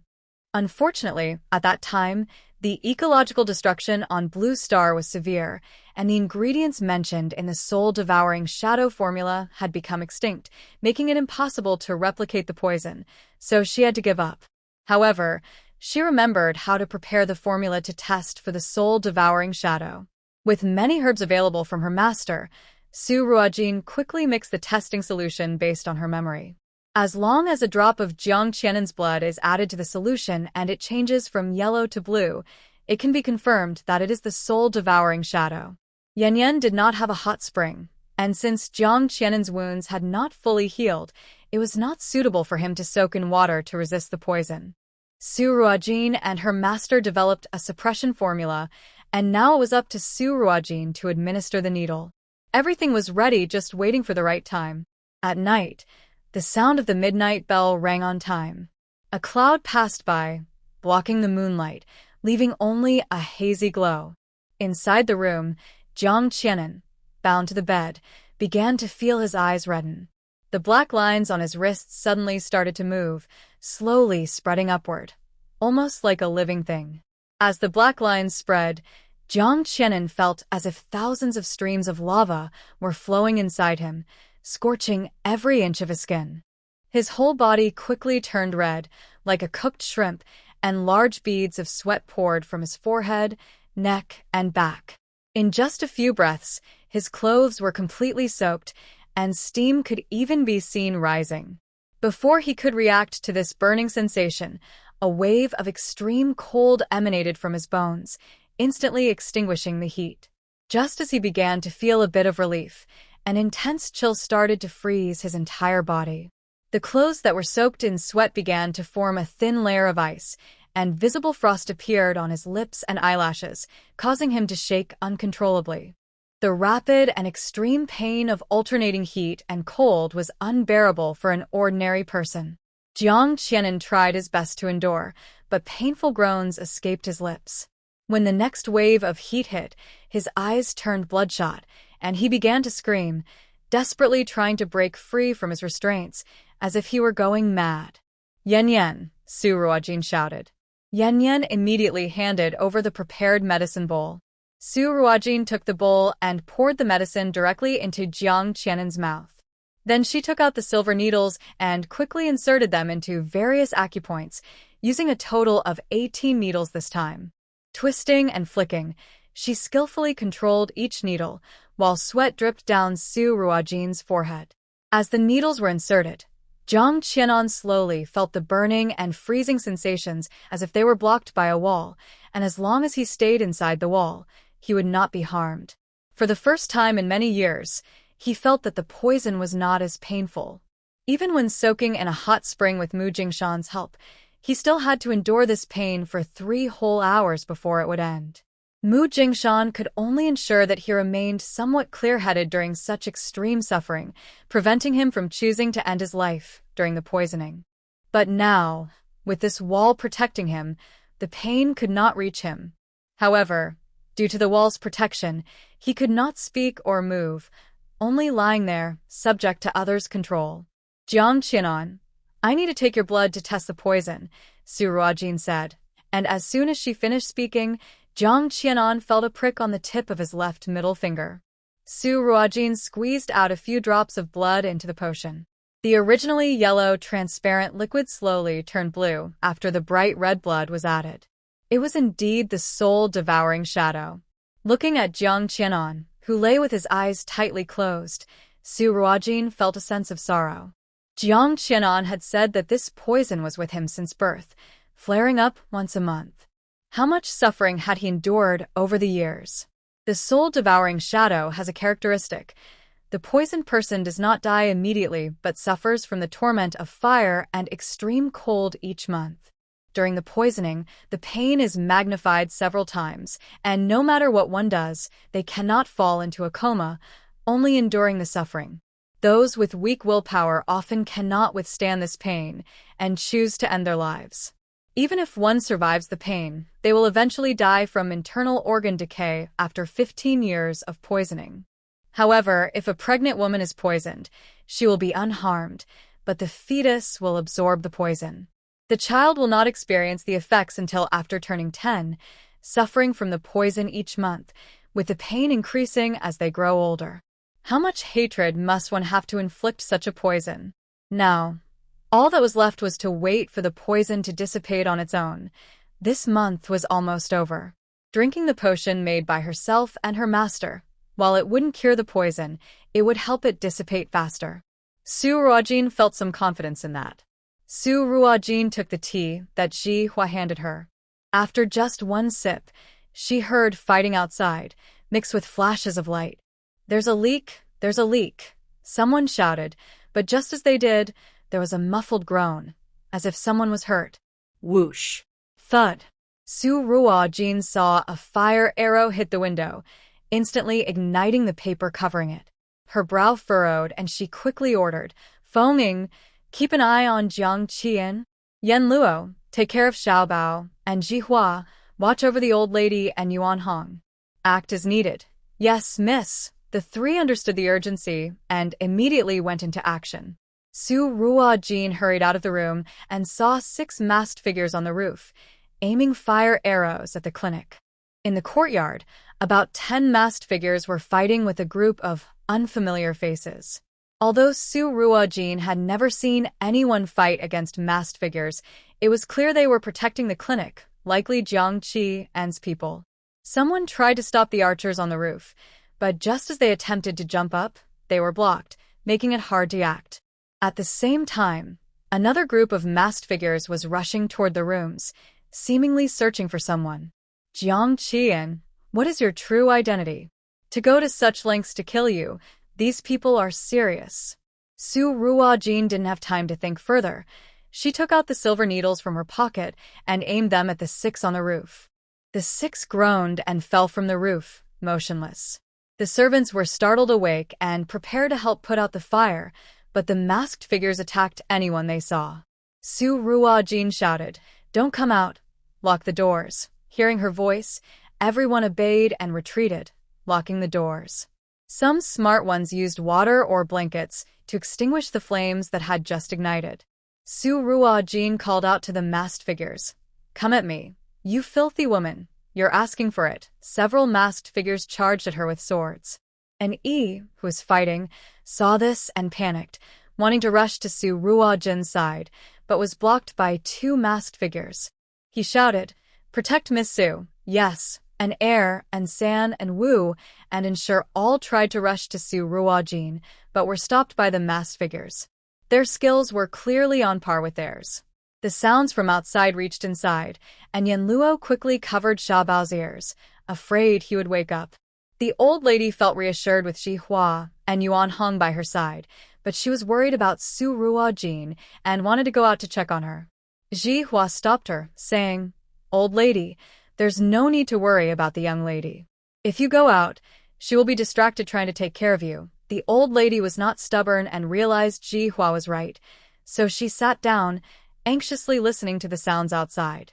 Jiang Qian also heard the noise, but at that moment, he couldn't move at all, not even open his eyes. He could only wait and pray anxiously. "Su Ruojin, you must be okay." A few men in black rushed towards Su Ruojin with knives. In the next moment, the 3 leading them clutched their stomachs in disbelief and slowly fell to the ground, their faces turning dark. "Poison! It's poison! This woman knows how to use poison." "Fall back, quickly." The others behind them reacted and hurriedly retreated. Someone pulled out a small crossbow from their sleeve and aimed it directly at Su Ruojin. If they couldn't get close because of the poison, they would attack from a distance. At such a close range, how could a young girl dodge a crossbow bolt? However, to their surprise, as the bolt was shot, Su Ruojin simply turned and avoided it. It seemed like a simple turn, but it was done in response to the instant shot of the crossbow. An untrained person could not accomplish such a move in such a short time. As the saying goes, A skilled person reveals their abilities immediately, and the men in black were stunned. Why hadn't anyone told them this girl knew martial arts? An eye for an eye, Su Ruojin said, raising her eyelids slightly as several silver needles shot out again. The four men in black fell once more, their faces showing disbelief. Su Ruojin clapped her hands and took out a piece of dried apricot, popping it into her mouth. The sweet and sour taste made her squint her lovely eyes as she leaned against a pillar and observed the fight, saying, "Hey, you there, kick him below." "Yes, smart move. You by the wall, attack his left shoulder. He has an injury there. Be careful not to step on the grass by the wall. I just planted that. I told you not to step there, but you didn't listen." Su Ruojin was annoyed and picked up a stone, casually throwing it. A stone hit one of the men in black, causing him to grunt and pause, giving his companions the chance to take him down. The battle quickly ended. Su Ruojin nodded. "You did well in cooperating." After saying that, she turned to go inside and check on Jiang Qian's condition. The remaining people were all from Jiang Qianan, and the men in black were targeting him, so she didn't need to worry about what happened next. As Su Ruojin turned around, she heard muffled groans behind her. When she looked back, she saw that all the captured men in black had bitten down on poison and taken their own lives. They were all assassins. Su Ruojin sighed. It was truly troublesome. If it weren't for Xiao Bao, she would have wanted to throw Jiang Qianan out to attract a crowd, causing her clinic to need repairs tomorrow. All the herbs she had worked so hard to grow would be lost. No, she needed Jiang Qianan to pay for this. When Su Ruojin opened the door, she was stunned, then quickly walked over to help Jiang Qianan, who was lying not far from the door. Looking at the drag marks on the floor, he had crawled over from the bed. It was known that after taking the medicine to suppress the soul-devouring shadow, one couldn't move at all until the poison wore off. How could Jiang Qianan manage to get out of bed and crawl over in this condition? His willpower must be incredibly strong. Jiang Qianan opened his eyes with great effort and, seeing Su Ruojin, managed a faint smile. "You are okay. That's good." Then his head tilted, and he fainted. This was due to the poison not fully wearing off. He had struggled to get out of bed against the drug's effects, exhausting all his strength. So Jiang Qianan crawled over, because he was worried about her? Thinking of this possibility, she looked at the man in her arms, who was unconscious. Though his face was pale, he still exuded a noble aura. A feather-like feeling brushed through her heart, but she quickly ignored it, dragging him back to bed and checking his pulse. The two energies are suppressed. You must not be in too much pain. Once the poison wears off, you'll wake up." Confirming that Jiang Qianan was okay, Su Ruojin covered him with a blanket and went to check on Xiao Bao and old Madame Lin. Xiao Bao was still sleeping peacefully, undisturbed by the events outside. Children really do sleep well. Old Madame Lin was clutching her chest, her heart still racing. "Xiao Jin, what on earth happened? Why would someone want to burn down the clinic?" "Grandmother, it's fine. Our clinic isn't easy for just anyone to break into. See, nothing happened," Su Ruojin reassured her. "Those people were probably after Jiang Qianan. Once he leaves, everything will be fine." Who exactly is Jiang Qianan? Old Madame Lin had also noticed that Jiang Qianan was not an ordinary person. "No matter who he is a patient, and I am a doctor.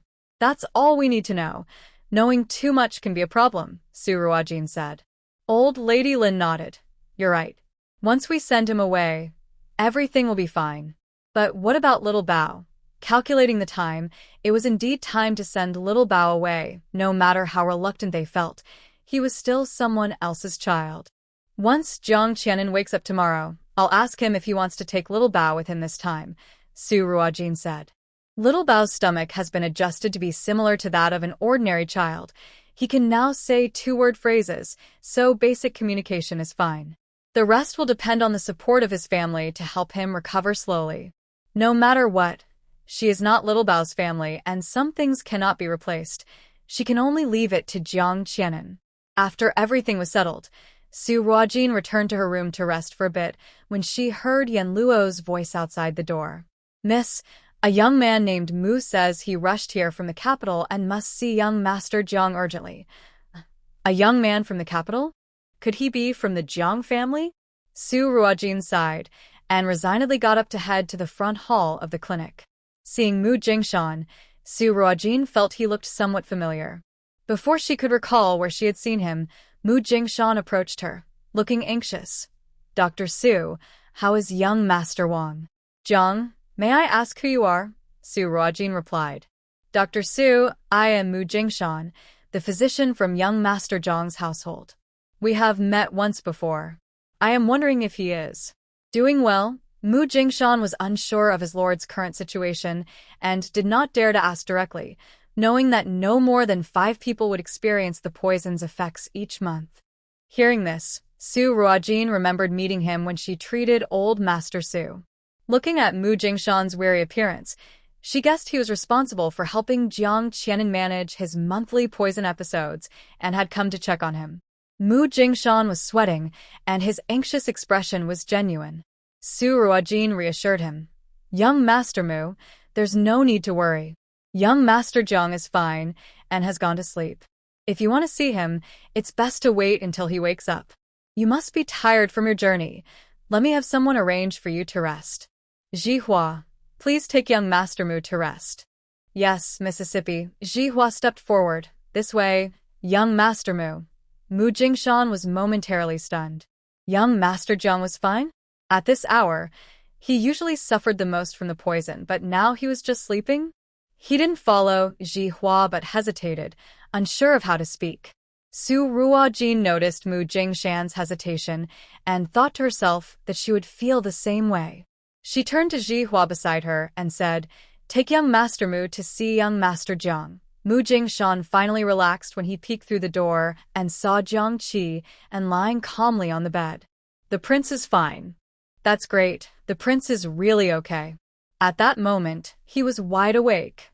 If Su Ruojin hadn't already gone back to her room to rest, he would have asked her how she managed to treat the prince. Previously, when the prince was poisoned, he could initially rely on the prince's willpower to suppress the poison while administering acupuncture.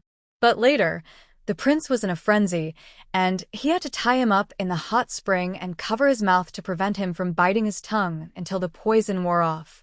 How could he sleep so peacefully now? He wondered how Mu Jingshan would feel if he knew that the prince was still unconscious at that moment. But being unconscious is better than being awake in pain.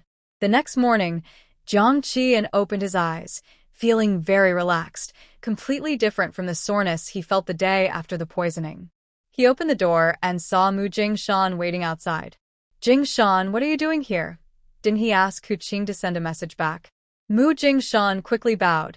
Greetings, young Master Jiang. I couldn't rest easy, so I came to check on you. Jiang Qian understood and nodded. Thank you for your concern. At that moment, the door next to them opened and Su Ruojin stepped out. Seeing the two, she smiled and greeted them. Good morning, young Master Jiang, young Master Mu. How are you feeling, young Master Jiang? Thank you, Miss Su. I'm doing well. Jiang Qian replied sincerely. Su Ruojin waved her hand. No need for thanks as long as you're fine. But you see, my courtyard was left in a mess overnight, and someone got hurt because of it. The cost to repair the clinic and their treatment fees. Young Master Jiang, I'm afraid. Su Ruojin didn't finish her sentence, but both men understood what she meant. Mu Jingshan was taken aback. This Miss Su was different from what he expected. A person with such high medical skills shouldn't be so focused on money, right? How could she be so particular about every detail? Besides, the benefits of treating the prince far outweighed the repair and treatment costs. Jiang Qian chuckled lightly. Of course. Thank you, Dr. Su, for your help last night. I would like to know the consultation fee, and I will send it over, Jiang said. You don't need to worry about the fee. The 2,000 silver you sent me before is enough. For the repair and treatment costs, just give me 300 silver, and that will be fine, Su said. Jiang Qian knew that Su Ruojin was referring to the 2,000 silver he had sent during the new year, which was not enough. However, since Su Ruojin didn't want it, he wouldn't insist. Sometimes, having debts and favors between people allows for mutual exchange. He signaled Mu Jingshan to get the money.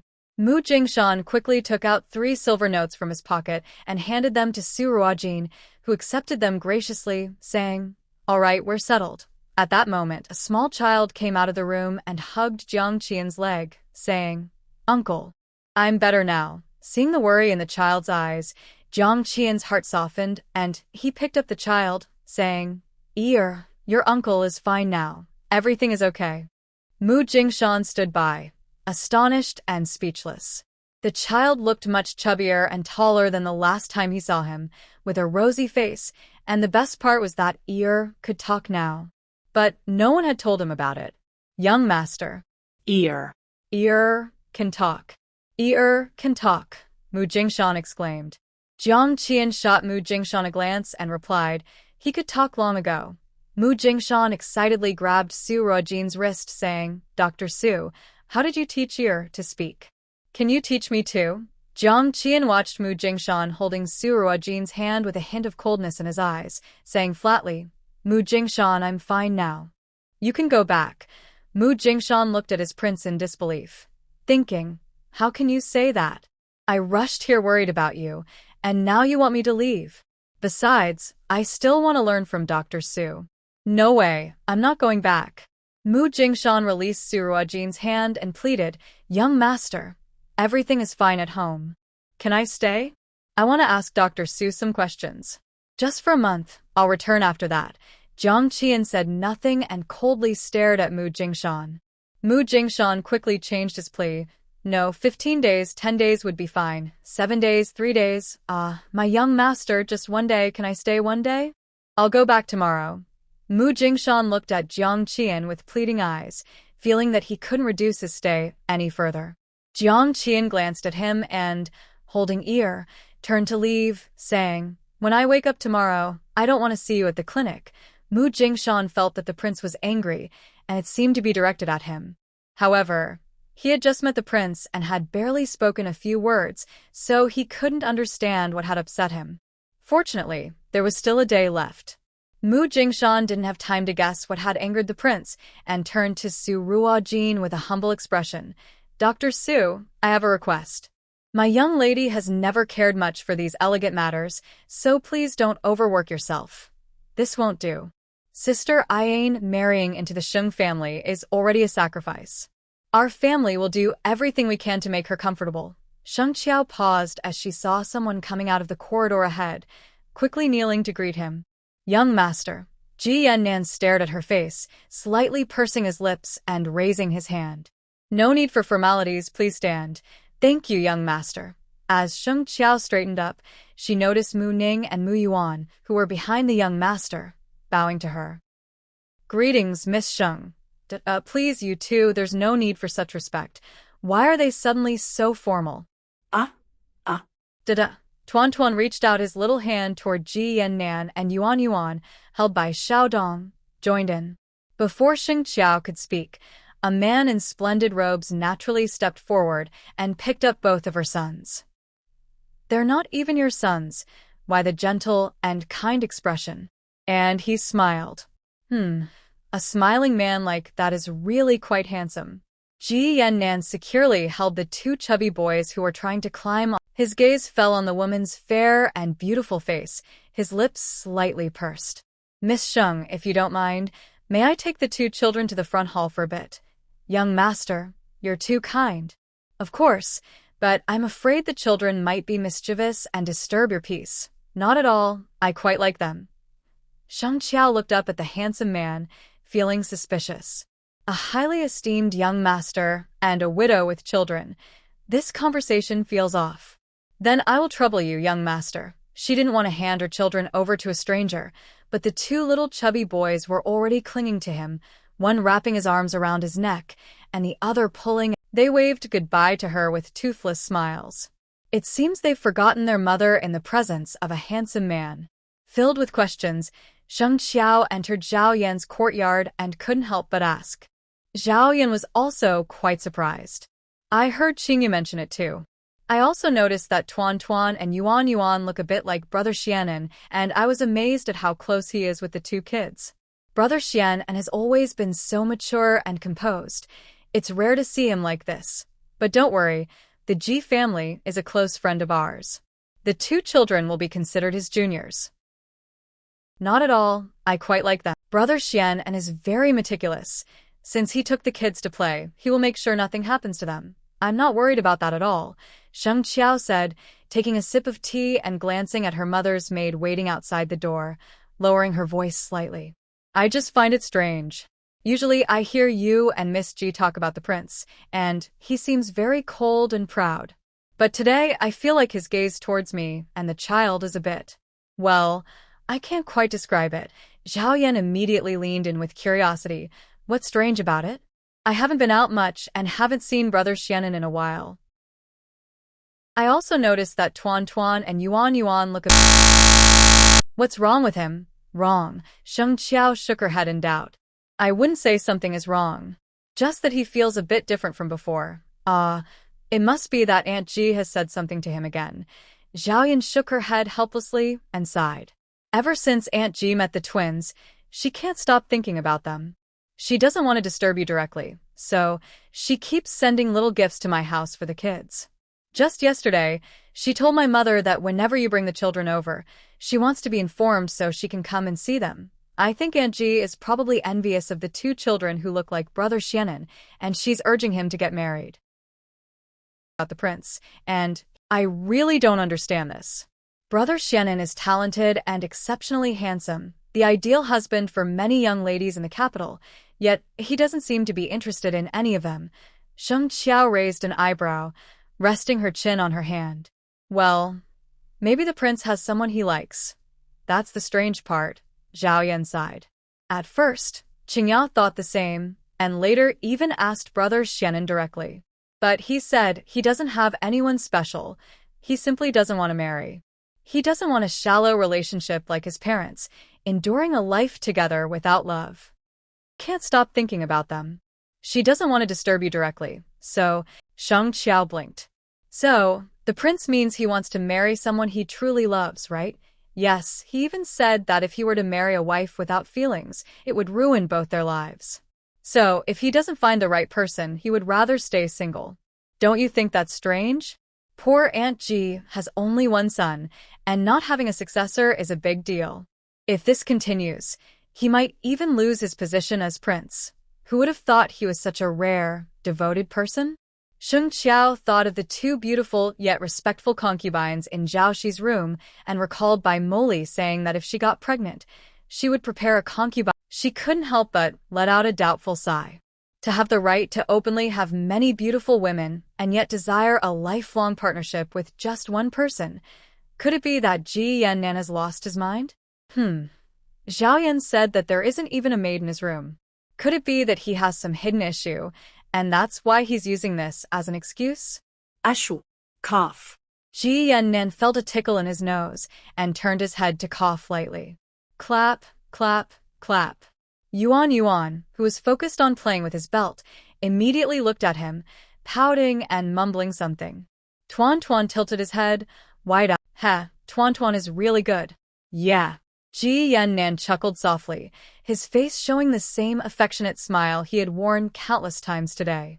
Beside them, Mu Ning and Mu Yuan looked at the 2 children with embarrassment and surprise. Young master, can you tell the 2 little boys apart? Yes, although one is quiet and the other is active, if they just sit quietly without making a sound, I wouldn't be able to tell them apart. How do you distinguish them? Intuition. Ji Yannan smiled, gently touching Tuan's slightly rounder face compared to Yuan's. How is it going over at Donglin? Could it be that he has some hidden… Replying to the young master, they should be back tonight. When Sheng Qiao went to the front hall to pick up her son, several members of the Xiao family were present, but the 2 little boys still stayed in Ji Yannan's arms. Seeing Bai Mo Li's disappointed expression, it seemed she didn't dare to take the child from the young master. Noticing Ji Yannan's wrinkled clothes, Sheng Qiao awkwardly stepped forward. Sorry for the trouble, young master. Well deserved. Who told you to take someone else's child to play? Clap, clap. Yuan grabbed her hand and climbed over, while Tuan stayed put, showing a toothless smile at his mother. Although one is quiet and the other is active, if they just… Sheng Xiao couldn't help but pinch his little face, handed Yuan to Xiao Dong, and when she reached for Tuan Tuan, she accidentally felt the warmth of a man's hand on her wrist, causing her to pause before quickly picking up her son and stepping back. Thank you, young master. No need. Yuan was already taken by Zhang Shi, and by Emily seized the chance to hold Tuan Tuan, smiling as she kissed his soft little face. Xiao, are you going back now? Won't you stay a bit longer? Sheng Xiao felt uneasy under that strange gaze. My father is still waiting at the courtyard to see the children, so we will head back today and come again another. All right then, let me see you off. Zhang Shi reluctantly kissed Yuan on the head, handing him over to Xiao Dong while saying, Emily, don't forget to have the servants send the gifts for the Duchess to Xiao girl. Yes, mother. This is already the third time we have received gifts from the Duchess. Sheng Xiao nodded helplessly. It's hard to refuse such kindness. Please thank the Duchess for me, and I will personally bring the children to thank her another day. No need for that. They are just small toys for the kids. Go home, and be careful on the way. All right, I will take my leave now. Thank you, young master. No need. Jiren watched the group leave the hall, and unconsciously squeezed his slightly cool palm, turning to look at Mrs. Zhang. Aunt, did my mother send gifts for the children? Mrs. Zhang chuckled and nodded. Yes, she sends them every now and then. She specifically asked me to keep them until the kids come over. Today, Xiao only stayed for a little while. Otherwise, I would have told her to come see the children. Mother really likes these two kids. She treasures them very much. Every time Xiao comes to see a yen, your mother comes to hold the children, and I can't compete with her, Mrs. Received gifts. Zhang sighed softly. Shannon, your mother is usually calm, but it's the first time I've seen her care so much about children from other families. After all, they resemble you when you were young. As her son, you should understand her feelings. Aunt, I will remember your words. Jiren lowered his head and cupped his hands. It's getting late. Uncle, Aunt, I will take my leave now. Mrs. Zhang watched the group leave, a hint of worry on her face. Do you know, Lord, about Xian's past with Princess Qingxia? Xiao was taken aback and shook his head. I've never heard of it. Didn't Princess Qingxia already marry into the Prime Minister's family? Today, Xiao only stayed for a little while. Otherwise, I would have